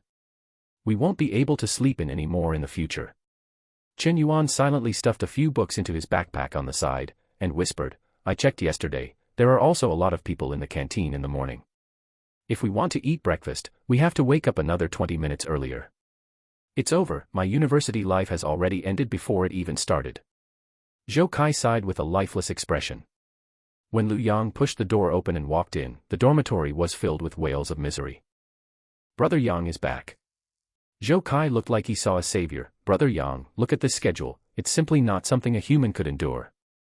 Lu Yang casually threw his coat on the back of the chair, glanced at the paper in Zhou Kai's hand, his tone very bland. Advanced math is a compulsory course to begin with. If you don't want to fail, go honestly and attend class. Sigh, I know, I'm just complaining. Zhou Kai chuckled and immediately leaned over. By the way, Brother Yang, have you heard? The school clubs have started recruiting new members these few days. Club recruitment. Li Heng also stopped the movement in his hands. Yeah. Over at the square and the main road, they're starting to set up stalls this afternoon. Zhou Kai seemed very excited. I heard the anime club, street dance club, and music club are all making a scene over there. The commotion is huge. Brother Yang, should we also go join the fun? See if there are any interesting clubs to join and experience the university atmosphere. Lu Yang walked over to his desk and poured a glass of water. He took a sip of water, his deep gaze looking through the window towards the direction of the square where faint noises were coming from afar. Sure. Lu Yang put down the water cup, his tone very level. Let's go take a look this afternoon. With the hustle and bustle of military training and the gala from a few days ago, campus life at Jiangzhou University finally truly relaxed this week, revealing its original vibrant and vivid background. As soon as the end-of-class bell for the last major lecture of the afternoon rang, the entire Jiangzhou University was like a giant beast suddenly waking up from a deep sleep, instantly radiating an astonishingly vibrant energy. Dense crowds of people poured out of the teaching buildings, rapidly spreading in all directions along the main roads. At this moment, campus life finally truly relaxed. In just half an hour, the recruitment booths of various clubs were lined up neatly along the school's main roads, the central plaza, and the edge of the large lawn in front of the library. Colorful banners fluttered in the wind, exquisitely designed posters covered the display boards, and even large speakers, which were usually rarely seen, were moved out. The deafening music, the enthusiastic shouting of senior students holding large loudspeakers, and the chattering discussions of the freshmen intertwined, completely igniting the entire school. Only now did it truly have the lively appearance a university should have. The 4 members of dormitory 302 had just finished dinner at the school's second cafeteria and were walking along the crowd towards the plaza. Zhou Kai was the first among them to get excited. He specially changed into a sunny-looking sportswear outfit today, deliberately styled his hair with water, and looked left and right all the way, his eyes barely able to take everything in. Holy shit, look over there. That senior sister from the anime club has such long legs. And over there at the street dance club, that waist twisting is absolute perfection. While walking, Zhou Kai excitedly tugged at Chen Yuan's sleeve next to him, shouting, "This is what a university is. This is the life we should be living. That military training a few days ago was simply not a life for humans." Chen Yuan staggered a bit from being pulled, but he couldn't help looking in the direction Zhou Kai pointed, his eyes lighting up. "It's really not bad. Brother Kai, which one do you plan to join? They all look pretty good to me. If I can join a few more, will the chances of getting a girlfriend skyrocket in the future?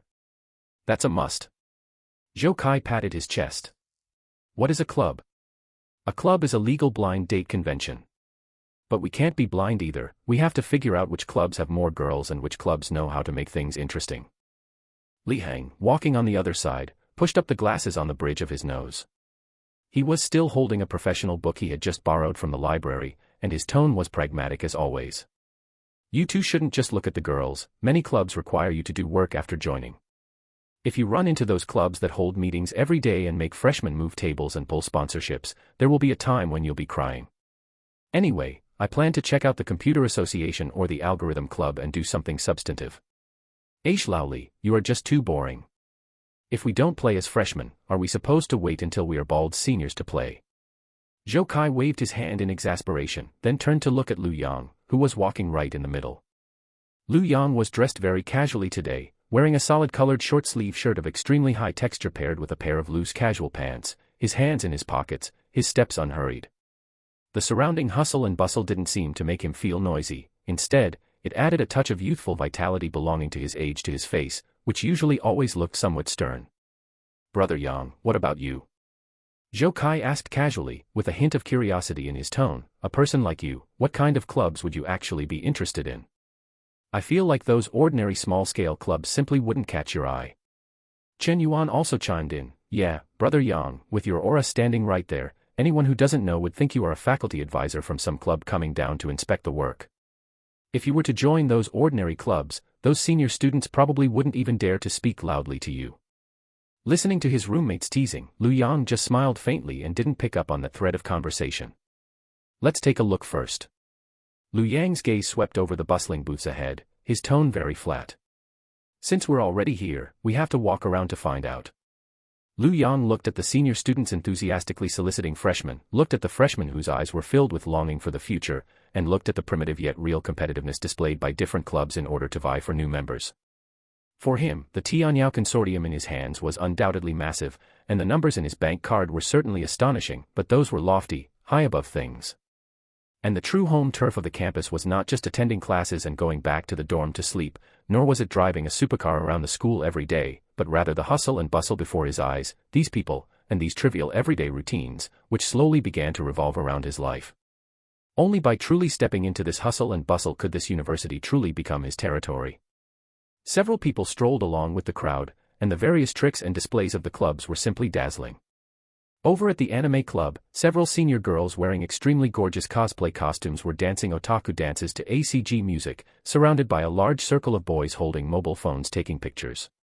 Zhou Kai was desperately standing on tiptoes on the outer fringe of the crowd looking in, his drool almost flowing down. The street dance club's booth was even more popular. 2 high-power speakers were playing strongly rhythmic hip-hop music, and several boys wearing loose trendy clothes were having a dance-off in the open space in the middle, drawing bursts of screams from the surroundings.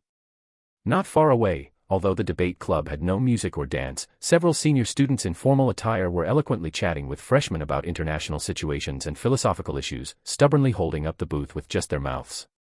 Just walking around this circle made one genuinely feel that the vitality of this batch of freshmen was being stimulated little by these clubs, sprouting out. Just as Zhou Kai and Chen Yuan were still agonizing over whether to go to the anime club or the street dance club, a crisp guitar strumming sound came from ahead, followed by a boy's highly penetrating voice, trying out a currently popular pop song. "That's the music club." Zhou Kai's eyes lit up, and he immediately pulled the others to squeeze forward. Let's go take a look. The music club is a major club in the school, and every single senior sister inside has talent. Several people squeezed through the crowd and arrived in front of the music club's booth. The setup here was indeed much larger than other clubs. Not only did it occupy the best spot in the plaza, but it also set up a small, simple stage.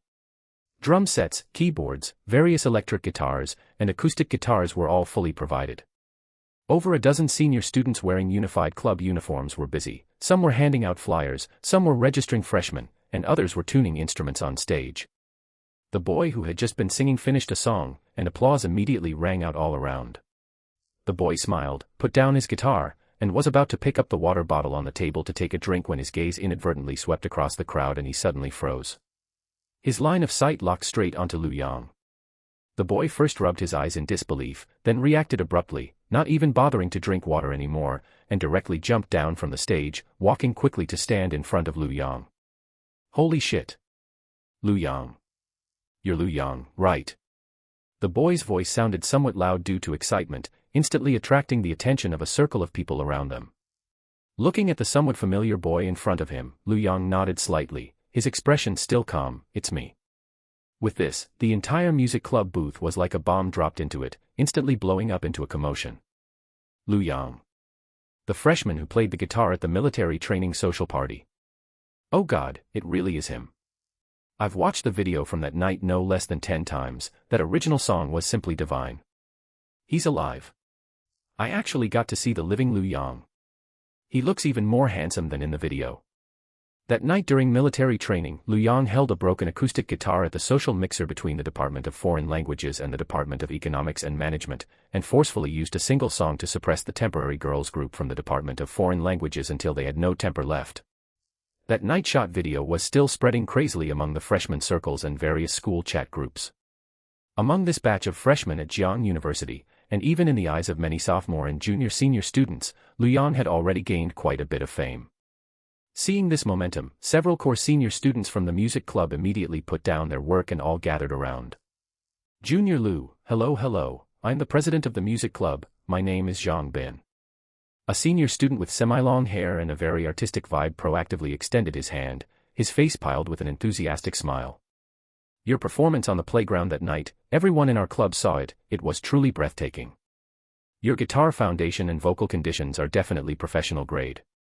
Lu Yang extended his hand and shook his lightly, his tone polite but not warm. Senior, you flatter me.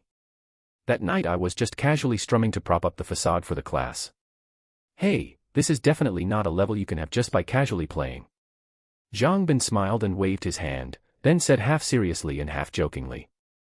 To be honest, for someone with your conditions, if you don't enter our music club in your freshman year, it is simply a waste to the music scene of Jiangzhou University. How about it, are you interested in joining us? As long as you come, the club's best equipment is yours to use at will, and our club often receives some concert invitation letters. We can take you to see free concerts. As soon as these words came out, the surrounding freshmen all gasped. That was free concert invitation letters. Usually, everyone broke their heads grabbing tickets, and the music club actually promised it out just like that. Zhou Kai and Chen Yuan stood behind Lu Yang, and seeing the reaction from the music club, they were even more energetic than Lu Yang himself, immediately starting to boo and egg him on. Brother Yang, this prestige is amazing. The president personally stepped forward to invite, this treatment is second to none. Zhou Kai lowered his voice, excitedly twitching his eyebrows. Seeing these roommates assisting, the people on the music club side made even more direct moves. A very pretty senior sister smilingly brought over a gold-stamped application form, even the pen was ready, handing it to Lu Yang with both hands, her eyes full of anticipation. Junior Lu, just fill out one. The atmosphere in our club is usually very good, everyone is a group of people who like music, and there will definitely not be those messy rules. This posture made it clear that they did not want to let him walk away empty-handed. Looking at the application form handed to him, Lu Yang did not deliberately put on airs, nor did he shirk or pretend to be in a difficult position. Since he had decided to live a fulfilling life in university, joining a club that he did not resent was naturally a matter of course. Moreover, he already had A-grade singing control and A-grade guitar mastery rewarded by the system. In this aspect, he truly possessed the capital to crush his peers. He casually took the pen, patted it against the table beside him, and brushed a few strokes on the application form to write down his name, major, and contact information. Filled out. Lu Yang handed the form back. That's great. Zhang Bin excitedly took the application form, as if afraid that Lu Yang would go back on his word, immediately putting it alone into a folder, then hurriedly took out his phone and clicked open the QR code. Junior Lu, from now on we are our own people. Come on, skin a WeChat, and I will pull you directly into our club's core chat group. I will call you whenever there is an activity. Lu Yang didn't dally either, taking out his phone to scan the code and add him as a friend. As soon as it passed, Zhang Bin immediately operated, pulling him into a chat group named Jiangzhou University Music Club Backbone Group, right in front of him. I will go when I have time. Lu Yang looked at the group entry prompt popping up on the screen, nodded, then put away his phone and patted Zhou Kai's shoulder. Let's go check the front again. Watching the receding backs of Lu Yang and the others, the music club's booth was still filled with excited discussions. And Zhou Kai and the others felt even more that following by Lu Yang's side was simply brimming with face. Brother Yang, this is too awesome for you. Zhou Kai walked on the road, still reminiscing about the scene just now. Others are queuing up begging senior brothers and senior sisters for an application form, and still have to go through the first and second rounds of interviews. You, on the other hand, had the president personally hand the form into your hand, and even feared that you wouldn't fill it out. Comparing people to people really infuriates people. Li Hing smiled from the side and said, that's because Brother Yang has real skills. If you can also sing the people of the Department of Foreign Languages to tears on the playground, the music club will enshrine you just the same. Forget it then, with my broken gong throat, going up there can only scare people away. Zhou Kai shrank his neck with great self-awareness. A few people walked forward for another distance. As their footsteps moved, the deafening music and noisy sounds around gradually weakened. When the main road reached this section, the flow of people was noticeably less. Lu Yang's footsteps gradually slowed down, and his sight fell on a booth that looked somewhat quiet. Compared with the hustle and bustle of the music club and street dance club in the front that wished to overturn the ceiling, here appeared obviously deserted, but it didn't make people feel desolate or dilapidated. Above the booth hung a somewhat faded banner, Jiangzhou University Photography Association. There were no fancy flyers on the table, nor deafening speakers. It quietly placed a few somewhat aged SLR cameras, a few lenses, and a thick stack of activity photo albums from previous years. Beside the booth stood a few somewhat old exhibition boards, on which were pasted some enlarged photographic works. Lu Yang stopped his steps, his gaze lingering on those few exhibition boards for a few seconds.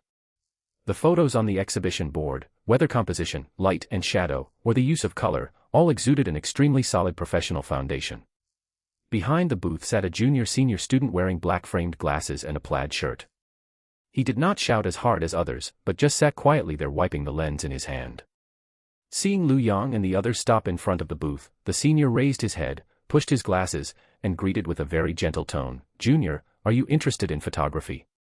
Feel free to take a look around." Lu Yang stepped forward, casually picked up an old photo album on the table, opened it and began to look. Zhou Kai and the others also crowded over. "Senior, your photography club looks quite historic." Chen Yuan looked at those somewhat yellowed album covers and casually said a sentence. Hearing these words, the senior did not feel embarrassed because the booth was deserted, nor did he deliberately boast about anything, but smiled very naturally and followed the topic. "It is a bit historic. Our photography club is considered one of the earliest established clubs in Jiangzhou University." He pointed to the photo album Lu Yang was flipping through in his hand. Inside are things from previous years. In the past, large-scale activities in the school, like school anniversaries, graduation seasons, large welcome party, many officially promoted photos that people remember, were all created by the people in our club. The senior paused, a trace of nostalgia flashing in his eyes. In previous generations, the club also produced quite a few fierce people. Several senior brothers and senior sisters later directly signed with National Geographic, and some opened their own visual studios, doing quite well in the industry. Hearing this, Lu Yang's hand turning the photo album paused slightly. In other words, this photography club is not without history, precisely because its history is too solid and its foundation is too thick. This lukewarm state of, not bad, but definitely not bright enough, makes people feel even more regretful. Zhou Kai listened from the side for a long time, looked at those old SLRs on the table, and then looked at those lively clubs around, still couldn't hold it back, and spoke out the big truth in his heart. "Senior, don't blame me for speaking bluntly." Zhou Kai scratched his head. Nowadays, who doesn't have a tens of millions of pixels camera in their phone? Casually find a place with better scenery, take a picture with a phone, add a filter, and posting it to Moments looks just as good. For taking pictures, do you still need to specially join a club to learn? That is too troublesome. These words were actually very impolite, and even somewhat offensive. But when that bespectacled senior heard it, he didn't look angry at all. He just stopped the action of wiping the lens in his hand, and smiled to catch Zhou Kai's words. What you said is actually not wrong at all, many people think this way. The senior's tone was very frank, without a trace of defense. The threshold of mobile phone photography nowadays is simply too low. If it's for recording life and posting to moments, mobile phones are completely enough. He paused and said seriously, but the technique of photography is still very profound, and it is definitely not as simple as just pressing a shutter. Usually, when everyone copes with chores, taking pictures with a phone is indeed fine, but if you want to shoot something truly good-looking and textured, the control of light and shadow, composition, and focal length are all indispensable, which phones can hardly completely replace. Afterwards, he sighed and pointed to the camera on the table. School event photography, many are actually still done by us now. In terms of equipment, we are not completely without it. The funds allocated by the school, plus what club members have saved bit by bit over the years, those bodies and lenses are more than enough to cope with normal shooting tasks. Then why? Chen Yuan looked somewhat confusedly at the deserted booth around. The problem lies in the fact that these pieces of equipment are more of usable but not exquisite enough. The senior gave a bitter smile, hitting the core of the problem right on the head. Mobile phone photography is too powerful nowadays, which leads to the fact that for a newcomer who knows nothing, the things shot with a mobile phone and the things shot with our ordinary entry-level and mid-range SLRs, at first glance, the gap is not big enough. Not enough for freshmen to see at a glance the absolute difference of, I must enter this club. As the chat continued along the senior's words, Lu Yang and the others slowly understood. Where the photography club was truly stuck right now was not failing to get school gigs, nor being completely unable to recruit people, but rather staying in an awkward position that has completion but lacks freshness and absolute attraction. Ordinary people can take a general picture with a mobile phone, but for those who really want to move up, want to learn a bit more delicate composition, more advanced lighting, and more professional post-processing, the club's current conditions cannot give too much support.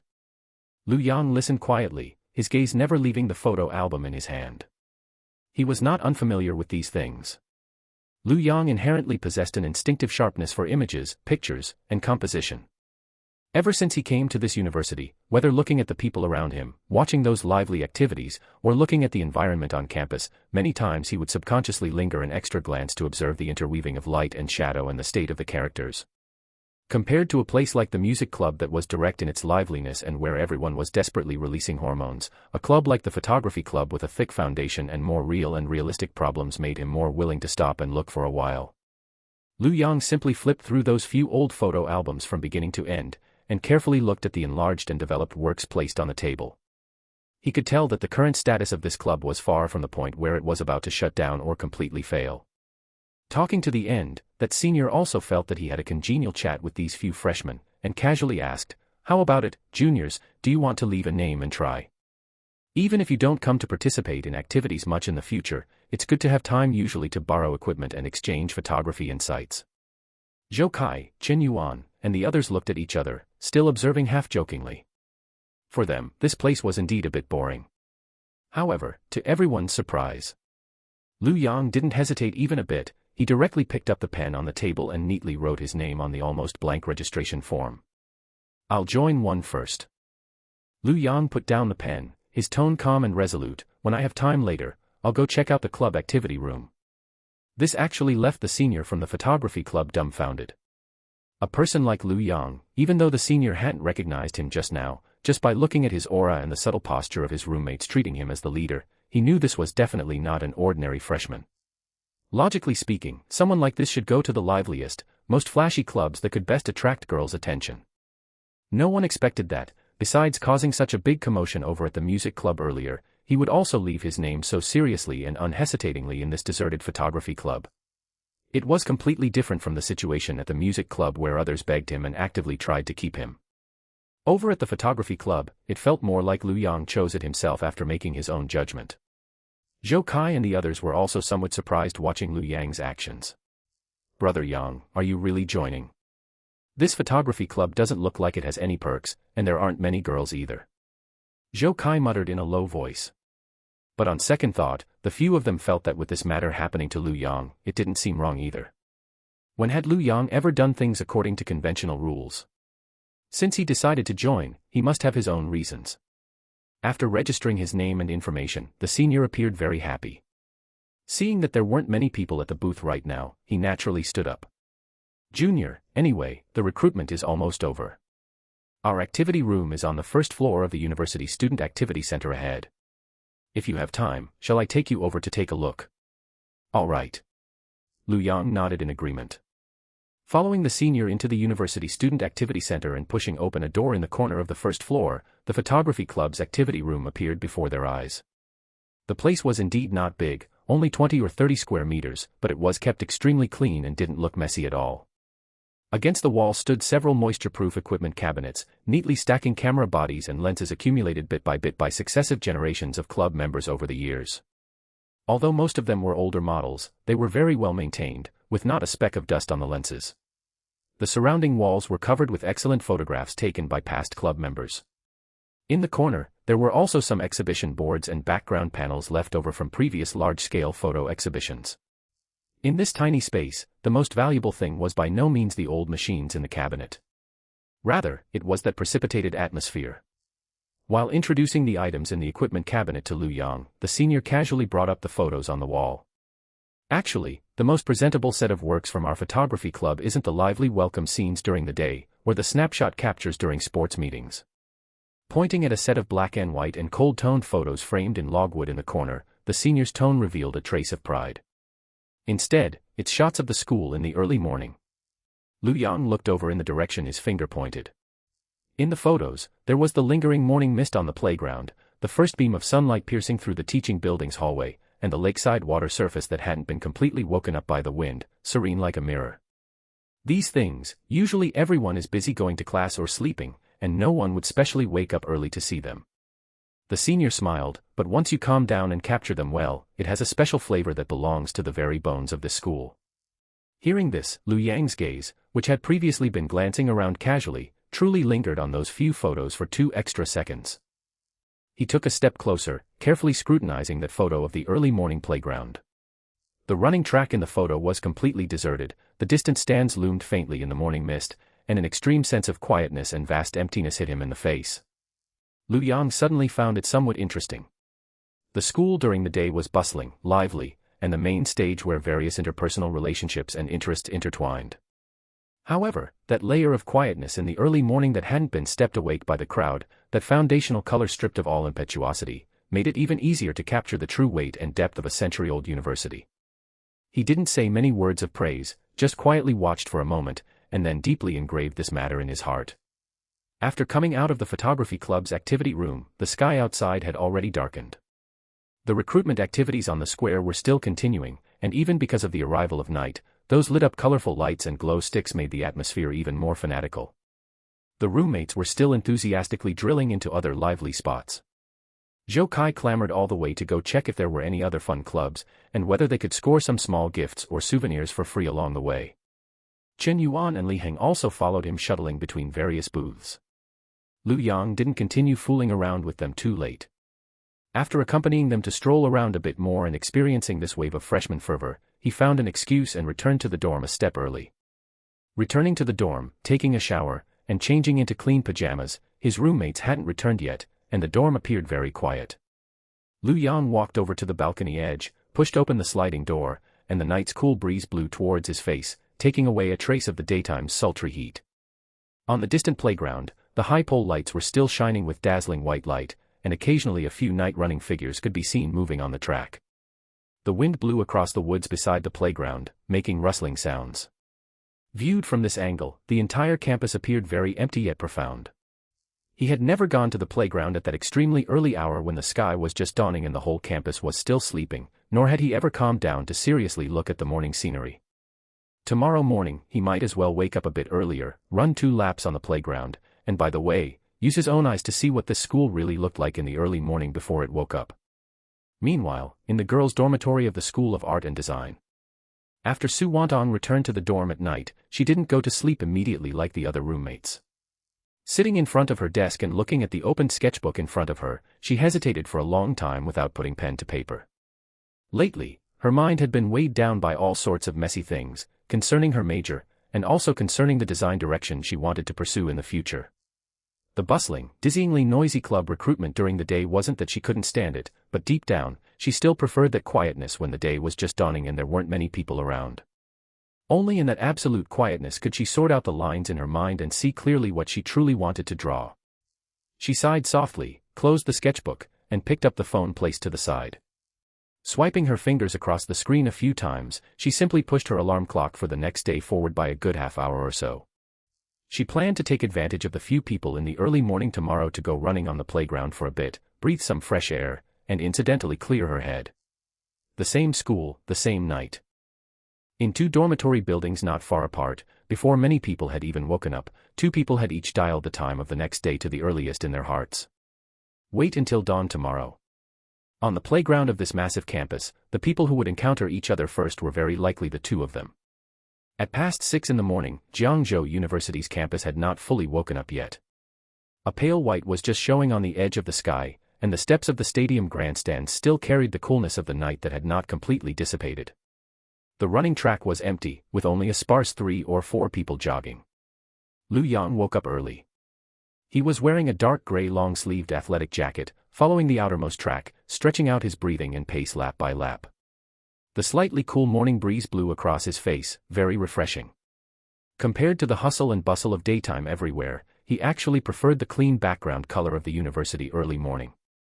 When running to the 3rd lap, a slightly slender figure appeared ahead. Light gray long sleeves, black slim-fit athletic pants, and long hair tied into a neat high ponytail. She didn't run fast, nor did she fight for the rhythm, just steadily moving forward step by step.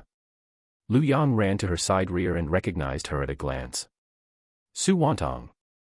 The person in front was obviously stunned for a moment, turned her head, and because she had just started running, her cheeks still carried a slight blush. Lu Yang. Seeing that it was him, Su Wantong let out a slight sigh of relief, and her pace slowed down a bit as well. You're so early too. Came out to move around a bit. Lu Yang smoothly slowed down his pace, ran side by side with her for a few steps. With yesterday's club recruitment being so rowdy, you can still wake up this early today. Su Wantong smiled lightly, her tone much more relaxed than usual in class, precisely because yesterday was too noisy. My head has been buzzing. Taking advantage of the few people now, I'm running 2 laps to sort out my thoughts. That's true. Once the sky brightens, this school will be boiling again. Lu Yang nodded, not intending to run side by side with her all the time and put pressure on her. Run at your own pace, I'll go sprint 2 more laps. Okay. Su Wantong responded softly. Watching Lu Yang accelerate and run ahead, Su Wantong withdrew her gaze and continued to step to her own rhythm. The morning sports field was too quiet, and the brief chat just now felt even more natural instead. No one was putting on airs, it was just 2 early-rising classmates casually greeting each other. After another dozen minutes or so, the sky completely brightened bit by bit. Su Wantong ran up a light sweat, feeling that her body and emotions had completely calmed down, so she slowly stopped her steps, preparing to walk towards the grandstands to get her things. But just a few steps after she left the track, her steps abruptly halted. Rip. The sound was extremely light, yet like a needle, instantly piercing into her brain. Su Wantong's whole body instantly froze in place. The back side of her athletic pants had split at the seams. The location was terribly awkward. As long as she took half a step forward, or made slightly larger movements, the tear would be completely exposed. Her breath tightened, and her face instantly turned pale. What was even more fatal was that for the convenience of running, she had locked her phone, small bag, and tissues all in the locker on the other side of the grandstands. The weather wasn't that cold today, and she was only wearing a thin long-sleeved athletic shirt, without even bringing a jacket that could slightly cover her up. The sky was already bright. Although there weren't many people on the sports field, the more open it was, the more conspicuous the spot she was standing in became. Su Wantong didn't dare to look back, let alone dare to take a step across more than half of the sports field to get her things. She could only subconsciously press her legs tightly together, standing rigidly on the edge of the track, her hands gripping the hem of her clothes tightly. That sense of embarrassment of being driven into a dead end made even her eye sockets sting uncontrollably. Just at this moment, dozens of meters away, Lu Yang, who had just finished stretching, raised his head. He originally thought Su Wantong was just resting because she was tired from running, but after taking a glance, he immediately noticed something was wrong. Her standing posture was too stiff. Her shoulders were slightly tucked, and her back was taut like a fully drawn bow, not daring to move at all. She's in trouble. This judgment flashed through Liu Yang's mind instantly. He didn't shout to her from afar, nor did he loudly ask, "What's wrong with you?" At a time like this, any extra sound was a public execution to the person standing there. He just strode forward, looking as natural as if he had just finished running and was preparing for a stroll, walking toward her with a natural expression. Walking to a position 2 or 3 steps away from her, Liu Yang stopped. This angle was chosen very accurately. It neither pushed her too tightly nor happened to block the line of sight of a few morning running boys on the other side of the track.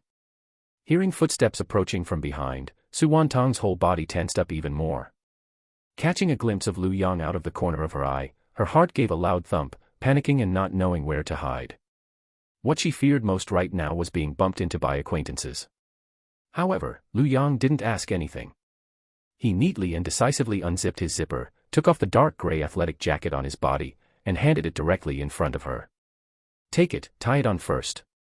His voice was not high, and his tone was very steady. It was as if he was talking about a most normal trivial matter, without curiosity, without probing, and even more without that embarrassing sympathy. Su Wantong was stunned. She raised her head, meeting Liu Yang's calm gaze right on. He even restrained his line of sight above her shoulders, not scanning downward randomly at all. At that instant, the roots of Su Wantong's ears heated up thoroughly with a boom. She knew that Liu Yang must have seen how disheveled she was right now. Yet he didn't ask a single redundant word of nonsense, directly giving her the fig leaf she needed most right now. "Thank you." Su Wantong's voice was pressed very low, carrying a trace of slight tremor. She didn't decline, reaching out to take the jacket and quickly tying it around her waist. As the hem of the oversized men's jacket hung down, it tightly blocked the awkwardness at the back.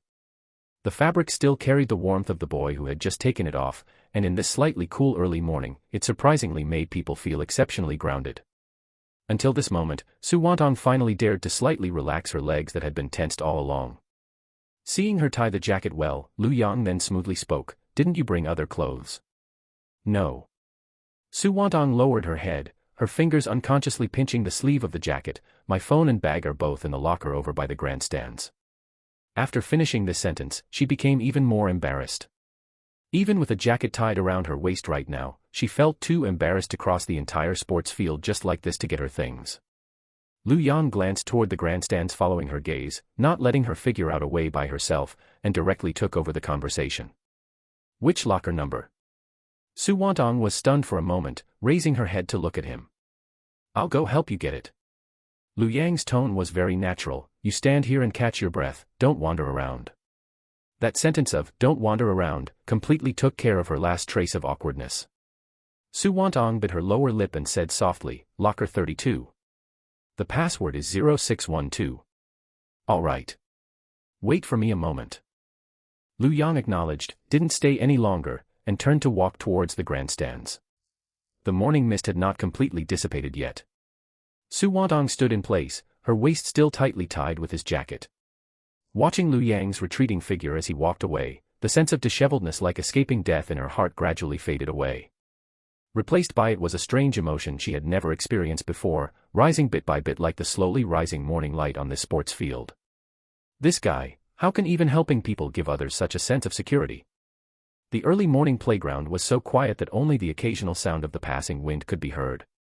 A distance of several dozen meters, from the edge of the running track to that row of lockers by the bleachers, was really not far at all. But for Su Wantong, who was standing frozen in place at that moment, the few minutes Liu Yang walked away felt as if time had been infinitely stretched. To make herself look less conspicuous, after Liu Yang turned and walked away, Su Wantong squatted down bit by bit, extremely carefully. Clearly, Liu Yang's dark gray sports jacket was already tied tightly around her waist, and the awkward tear at the back of her sweatpants had long been completely covered, but that intense sense of shame still scurried wildly in the bottom of her heart. Even just a wisp of a breeze sweeping past would give her the illusion that she was still exposed. She hugged her hands around her knees, her chin resting slightly against her arms, shrinking herself into as small a ball as possible. The wide hem draped at the junction of the plastic running track and the lawn, like a small protective umbrella, tightly shrouding all her disarray and embarrassment inside. The mist was still lingering slowly over the playground. Su Wantong's gaze fell unfocused on the blades of grass before her, which still had sparkling dewdrops hanging on them. Her heart was still beating rapidly in her chest, thump, thump, thump, and every single beat felt exceptionally heavy. Please don't let anyone come over at this time. She bit her lower lip tightly, her nerves strung as taut as a bowstring. But on the other hand, she couldn't help praying in her heart, Lu Yang, can you walk a bit slower? If you come back now, the temperature on my face definitely hasn't faded yet, how am I supposed to face you then? Recalling the look in Lu Yang's eyes when he handed over the jacket just now, calm, restrained, without any extra probing. But why? Su Wantong buried her face deeper, of all people, in front of him, why must I be in such a state? The boy's scent belonging to the jacket, mixed with a faint post-exercise heat, kept drilling into her breathing. Su Wantong's fingers unconsciously gripped the sleeves of the jacket tightly. Just as her thoughts were entangled like a mess of hemp, a steady and rhythmic sound of footsteps gradually approached from the direction of the bleachers. Su Wantong's body stiffened instinctively. She raised her head and looked over along the direction of the sound. In the morning light, Lu Yang was striding back. In his hand he held her phone, as well as that light-colored small bag containing her keys and tissues. Evidently, he had taken the items out according to the locker number she had reported earlier. Throughout the entire process, he didn't take an extra glance, nor did he touch them extra.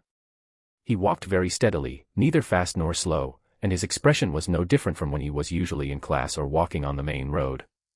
There was no sense of claiming credit like, I got your things for you, hurry up and thank you, nor was there any awkwardness or secret delight arising from touching a girl's personal belongings. He quickly walked up to Su Wantong. Only then did Su Wantong notice that the spot where Lu Yang stopped his steps once again demonstrated that sense of propriety. He didn't walk directly in front of her to look down at her condescendingly, but instead shifted half a step to the side, standing slightly to her front left. This position not only prevented Su Wantong, who was squatting on the ground, from feeling any oppression of being looked down upon. Moreover, it happened to use his tall and straight figure to perfectly and seamlessly block the gazes of the few sporadic morning runners on the other side of the playground and at the curve of the track.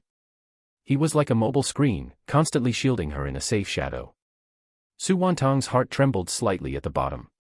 Lu Yang didn't speak, simply handing the things in his hand toward her.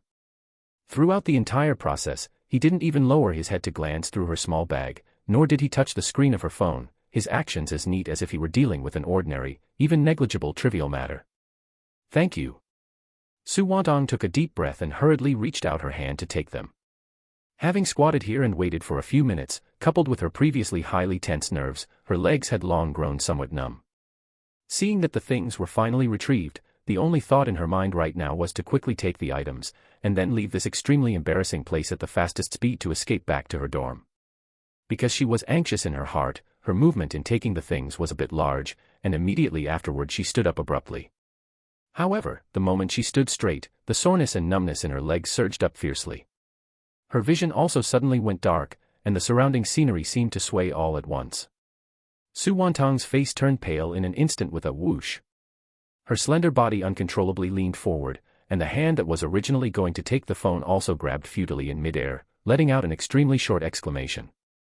Be careful. At the very instant she was about to lose her balance, a deep voice rang out by her ear. Lu Yang's reaction was extremely fast. Almost in the first second of Su Wantong's body swaying, he instinctively stretched out his hand. Don't rush, catch your breath first. Lu Yang's voice was very low, exuding a steady and comforting strength that could pacify one's heart. Su Wantong's forehead was almost about to crash into Lu Yang's shoulder, barely stopping at the last few centimeters. She could clearly feel the warm and rough touch coming from the palm of Lu Yang's hand through her thin long-sleeved sports top. This support was actually very short. After confirming that Su Wantong had stood firm and there was no longer any risk of falling, he released his hand extremely naturally, once again pulling apart that subtle distance between the two of them. However, precisely because the early morning playground was too quiet to the point where even the sound of a falling leaf could be heard, this brief physical contact was infinitely magnified in Su Wantong's senses. Her fingers stopped stiffly in midair, and the blush on her face, which had just faded a little, now made a comeback with an even more ferocious momentum, even tinging her slender neck with a layer of pink. She didn't dare to look up into Lu Yang's eyes at all, her gaze only able to fall flurriedly onto the neckline of Lu Yang's black short-sleeved shirt. Lu Yang looked at her appearance of wanting to bury herself deep into the ground, and didn't point out her fluster. He handed the phone and small bag in his hand back in front of her, his tone still maintaining that flat, matter-of-fact lack of fluctuation. Your phone, keys, and your bag are all right here. Su Wantong mechanically took the things, her fingers still trembling slightly. Lu Yang paused for half a second, his gaze sweeping across Su Wantong's face which was so red it was almost bleeding, and then added another sentence. If you still need anything else, it's not too late for me to go buy it now. This sentence was not spoken heavily, nor did it spell out any specific terms. Yet Su Wantong still understood it instantly. Her earlobes burned with a boom, and the heat spread all the way to her fair neck. Su Wantong thought to herself, could he think that my period suddenly came early and stained my pants? She stared blankly at Lu Yang's calm expression, her brain buzzing. So when he asked what was missing, was he planning to go buy that for me? Originally she thought that as long as she escaped back to the dorm under the cover of the jacket, this humiliating matter could be turned over imperceptibly. Who would have known that Lu Yang happened to guess in another direction that was even harder to speak of? If I don't explain clearly, is he really going to run off and help me buy that kind of thing? But if I have to explain, am I really going to tell a boy in person that my pants ripped? Su Wantong bit her lower lip tightly, her heart pulling and tugging frantically. Finally, in the face of these two equally unswallowable poisons, she closed her eyes and broke her habitual silence. It's not that. Her voice was exceptionally soft, so soft that it seemed it would scatter with a breath of wind, carrying with it a barely perceptible tremor. Lu Yang raised his eyebrows slightly, remaining silent as he quietly waited for her next words. Su Wantong took a deep breath, closed her eyes, and with a sense of reckless abandon, explained in a hurried, low whisper. It's, my pants ripped. Having said that, Su Wantong felt as though her entire body was about to burn up. Her cheeks burned frightfully, and she dared not utter another word, nor did she dare to imagine what expression Lu Yang would wear upon hearing this explanation. Would he find it funny? Would he think she was ridiculous? Or would he say, so that's how it is, in a tone of sudden realization? However, none of the reactions Su Wantong had anticipated appeared.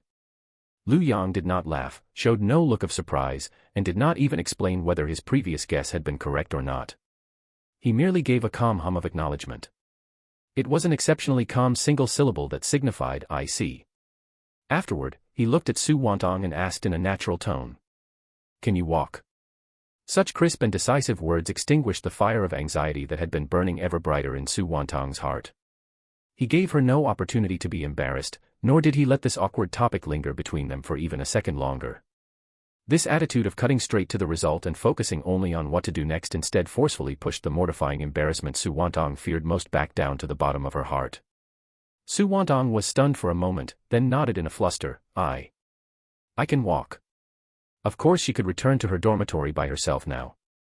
With the jacket tied around her waist providing cover, as long as she walked a bit slower and avoided any large movements, there would be no risk of exposure. But the problem was that in her current state, her pale face tinged with an abnormal flush, and her legs having gone numb just a moment ago, walking would inevitably feel somewhat stiff. If she were to walk all alone from the playground back to the dormitory building of the School of Art and Design, and happened to run into any unexpected situation along the way, she simply wouldn't know how to handle it. Lu Yang evidently also saw through her weakness and discomfort. He did not package what he was about to say as some great favor, nor did he display any deliberate, pampering tenderness. Instead, he simply turned around, pointed toward the direction of the playground exit, and said, Let's go. I'll walk you over, so you don't run into any more trouble halfway and have to make a round trip. He spoke so naturally that Su Wantong couldn't even find a suitable reason to voice a refusal. Thank you for the trouble. The stretch of road from the playground to the dormitory building of the School of Art and Design usually took a little over 10 minutes to walk. But for Su Wantong, this morning's walk seemed exceptionally long. With Lu Yang's jacket tied around her waist and the lurking hazard at the back of her pants, her strides were noticeably shorter than usual, and she walked very slowly. Lu Yang walked on her outer side, the side closer to the center of the road. He did not urge her, nor did he deliberately glance at her. Instead, he completely adjusted his own pace to match Su Wantong's rhythm. The morning campus was slowly awakening.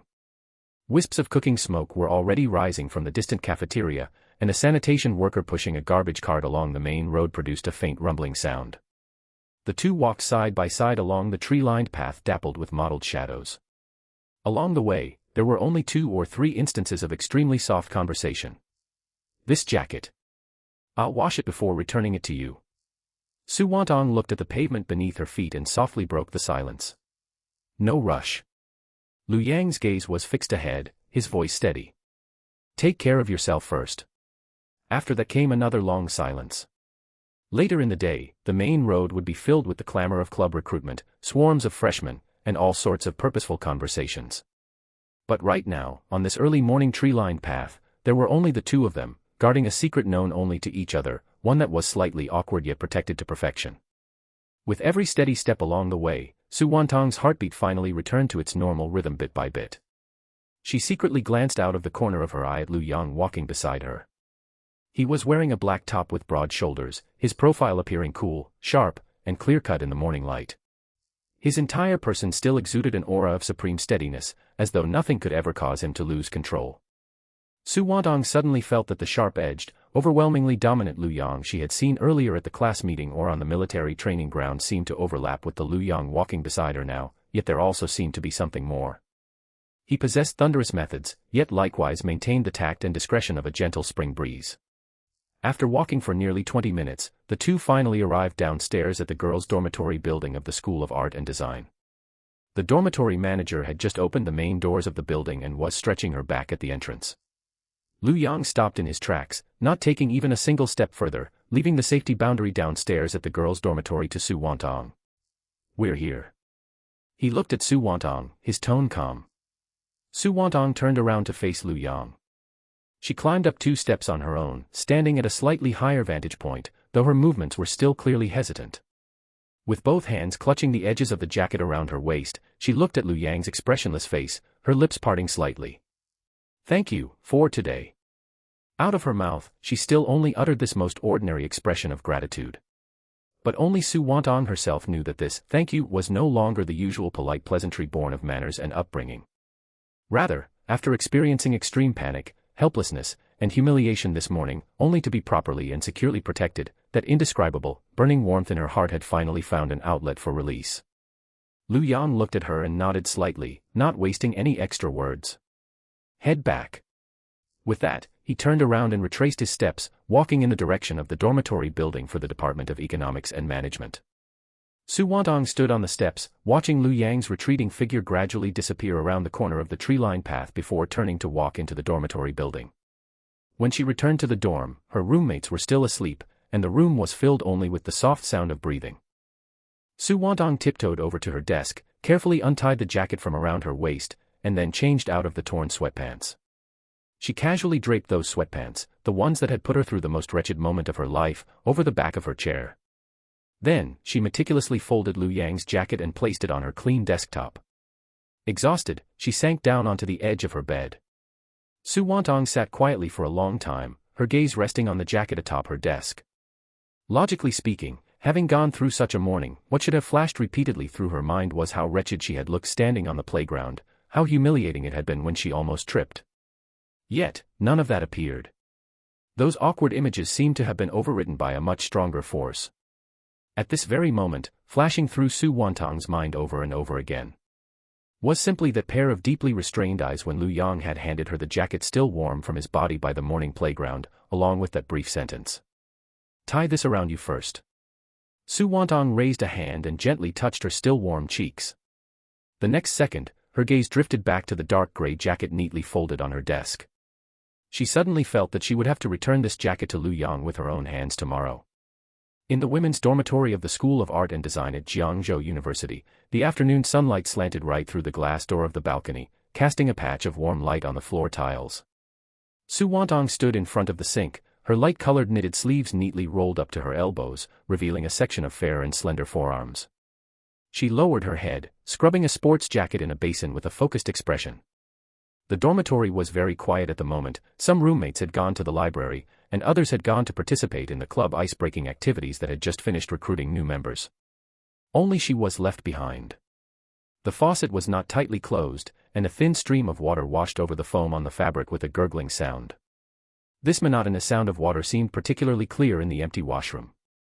Logically speaking, as freshmen like them, everyone was now used to throwing their changed clothes into the public washing machine downstairs in the dormitory building. Or, if they encountered jackets that were hard to wash, they would send them directly to the campus dry cleaners, saving both time and effort. But Su Wantong did not do that. Coming back from the morning playground and changing out of the hopelessly frayed sweatpants, she took this jacket out separately. She found a clean basin specifically for washing clothes-fitting clothes, poured in the mildest laundry detergent, and hand-washed it bit by bit with extreme care. She washed it very carefully, her movements as gentle as if she were handling an expensive piece of art. Those suffocating few minutes on the playground in the morning, when recalled now, could still make Su Wantong's earlobes faintly burn. "How can that guy handle a sense of propriety so well?" she murmured in a low voice, a trace of indescribable emotion flashing through her clear eyes, the corners of her mouth unconsciously pursing into a tiny arc. Washed, rinsed, and carefully wrung out again. Su Wantong took a wide-shouldered hanger, propped up the jacket neatly, and hung it in the best ventilated and sunniest place on the balcony. Early the next morning, Jiangzhou's autumn wind already carried a trace of dry crispness, and sunlight pierced through the thin mist, waking up the campus. As soon as Su Wantong finished washing and walked to the balcony, she subconsciously reached out and touched the jacket. The fabric was completely dry, exuding a light, clean fragrance of laundry detergent. She took down the jacket, brought it back to the dormitory, and laid it flat on her spotless desk, where even the paintbrushes were neatly arranged. Su Wantong's movements were light and meticulous. She first folded the two sleeves inward. Then she smoothed out the clothes along the shoulder line, and even smoothed out the places prone to wrinkles like the cuffs, collar, and hem with her slender fingers little by little. She didn't care about a piece of clothing itself, but rather didn't want to return the dignity that Lu Yang caught for her that day casually and wrinkled. For someone like her who had a nearly stubborn demand for detail since childhood, like things like people, the things returned must be clean and proper. Just then, the dormitory door was pushed open from the outside. Roommate Lin Miao Miao walked in vigorously carrying two breakfasts. "Wantong, I brought you the sauce-scented flatbread from the second cafeteria. Hurry up while it's hot." "Huh?" Lin Miao Miao's voice stopped abruptly, her gaze falling on Su Wantong's desk, her eyes instantly widening into round shapes, and she couldn't even put down the breakfast in her hand. "Wantong, what is going on your desk? That is obviously a boy's jacket. The size is so big, it can't possibly be something you wear yourself, right?" Lin Miao Miao leaned over as if she had discovered a new continent, her eyes flickering with a strong fire of gossip. "Honestly confess, whose man's clothes is this? Could the high-cold flower of our art academy already be taken?" Su Wantong was startled by her sudden shout, and her movement of smoothing the hem of the clothes paused slightly. But she quickly adjusted her breathing, showing not too much panic on her face, and only looked at Lin Miao Miao with calm eyes. "Don't guess blindly." Su Wantong's voice was still unhurried and unforced, exuding a cold cleanliness. "There was a little situation when running yesterday morning, so I borrowed someone else's jacket to block it. I washed it clean and plan to return it to them today." "A little situation? What kind of situation requires borrowing a boy's jacket to block it?" Lin Miao Miao was obviously not so easy to fool, her eyes narrowing into a slit, scanning back and forth on Su Wantong's face like a radar. "And whose did you borrow? A senior from our academy? Or someone you met during military training?" Su Wantong didn't want to get too tangled up in this topic. She knew that once Lu Yang's name was mentioned, in this girl's dormitory where gossip spread extremely fast, who knows what outrageous version would be passed around. She casually found a light-colored bag with a good texture from the cabinet, carefully put the folded jacket into it, and then turned to look at Lin Miao Miao with a faint smile on the corners of her mouth. "Just an ordinary classmate. If you don't eat your sauce-scented flatbread anymore, it will be too hard to bite once it gets cold later." Don't change the subject." Although Lin Miao Miao was still protesting, her attention had been cleverly diverted by Su Wantong. She mumbled indistinctly while biting the flatbread. "However, a boy who can make you wash it by hand and fold it so neatly must be extraordinary." Su Wantong didn't answer any more, just looked at the bag containing the jacket on the table, and let out a gentle sigh of relief. Meanwhile, in the boys' dormitory building of the Department of Economics and Management, it was a completely different scene. As the craze for club recruitment gradually faded, and the fatigue of military training was digested by a few days of rest, the freshmen of Jiangzhou University finally began to truly enter the normal rhythm of university. The morning classes ended early, and several people in the dormitory were slumped in their chairs resting. "Brother Lu, let's go, hurry to the third cafeteria. Today the third cafeteria has braised chicken. If we go late, not even minced meat will be left." Zhou Kai had just finished a game of video games, threw the mouse away, and yelled at Lu Yang by the window like he was pumped up with chicken blood, while looking for his meal card. Lu Yang was sitting in front of the desk, and the phone screen displayed a briefing just sent by Lin Lan regarding internal personnel transfers of Yaochen Group. He quickly scanned the last line of text, typed an OK, and sent it, locked his phone casually, stood up to stretch his shoulders, looking relaxed. What's the rush? The auntie at the third cafeteria shakes her hands like a sifting sieve. Whether you go early or late, aren't those few pieces of meat still the same? Lu Yang casually replied, his tone carrying a bit of nonchalance. That's different. Going early can at least let you pick a few pieces with more meat. Zhou Kai chuckled, leaned close to Lu Yang, and whispered mysteriously. And I heard that a few senior girls from the street dance club are also having dinner at the third cafeteria today. We can just drop by to feast our eyes. When they were recruiting new members the day before yesterday, those senior girls' waists twisting, TSK. Li Heng rolled his eyes mercilessly from the side. You only have this much ambition. Day before yesterday at the club recruitment side, the way you looked at the street dance club was almost stringing. Did they pay any attention to you? What do you know? This is called extensive sowing and focused cultivation. Zhou Kai refuted without blushing, and turned to look at Lu Yang again. Brother Lu, don't you think so? College life, besides classes, aren't these lively things the most exciting? Lu Yang smiled and didn't take up his topic. Over the past few days, he had completely familiarized himself with the daily rhythm of this university. There was no high-pressure confrontation like during military training, nor the tension of having to establish authority when first entering school. Life now consisted of classes, after-school chats in the dormitory, and the looks of a mix of awe and curiosity cast by people around when walking on the main campus avenue. Don't worry about the senior girls in the cafeteria yet. Lu Yang glanced at the notification that had just popped up in the class chat group, interrupting Zhou Kai's reverie. A message was just sent in the group. After the last class ends in the afternoon, Jiang Yuning wants everyone not to leave yet and hold a short meeting in the classroom. Ah. Another meeting. Zhou Kai's face instantly collapsed. How many days has it been since school started? Why are there meetings every day? It's probably about the welcome party. Although Chen Yuan was not from the Department of Economics and Management, he usually had the most well-informed news, pushing his glasses and saying, I heard that the school attaches great importance to the welcome party this time, and your Department of Economics and Management is a big department, requiring every class to come up with a presentable program. Class 1 of Economics and Management is closely watched by the counselor and head of the department. You definitely can't escape it.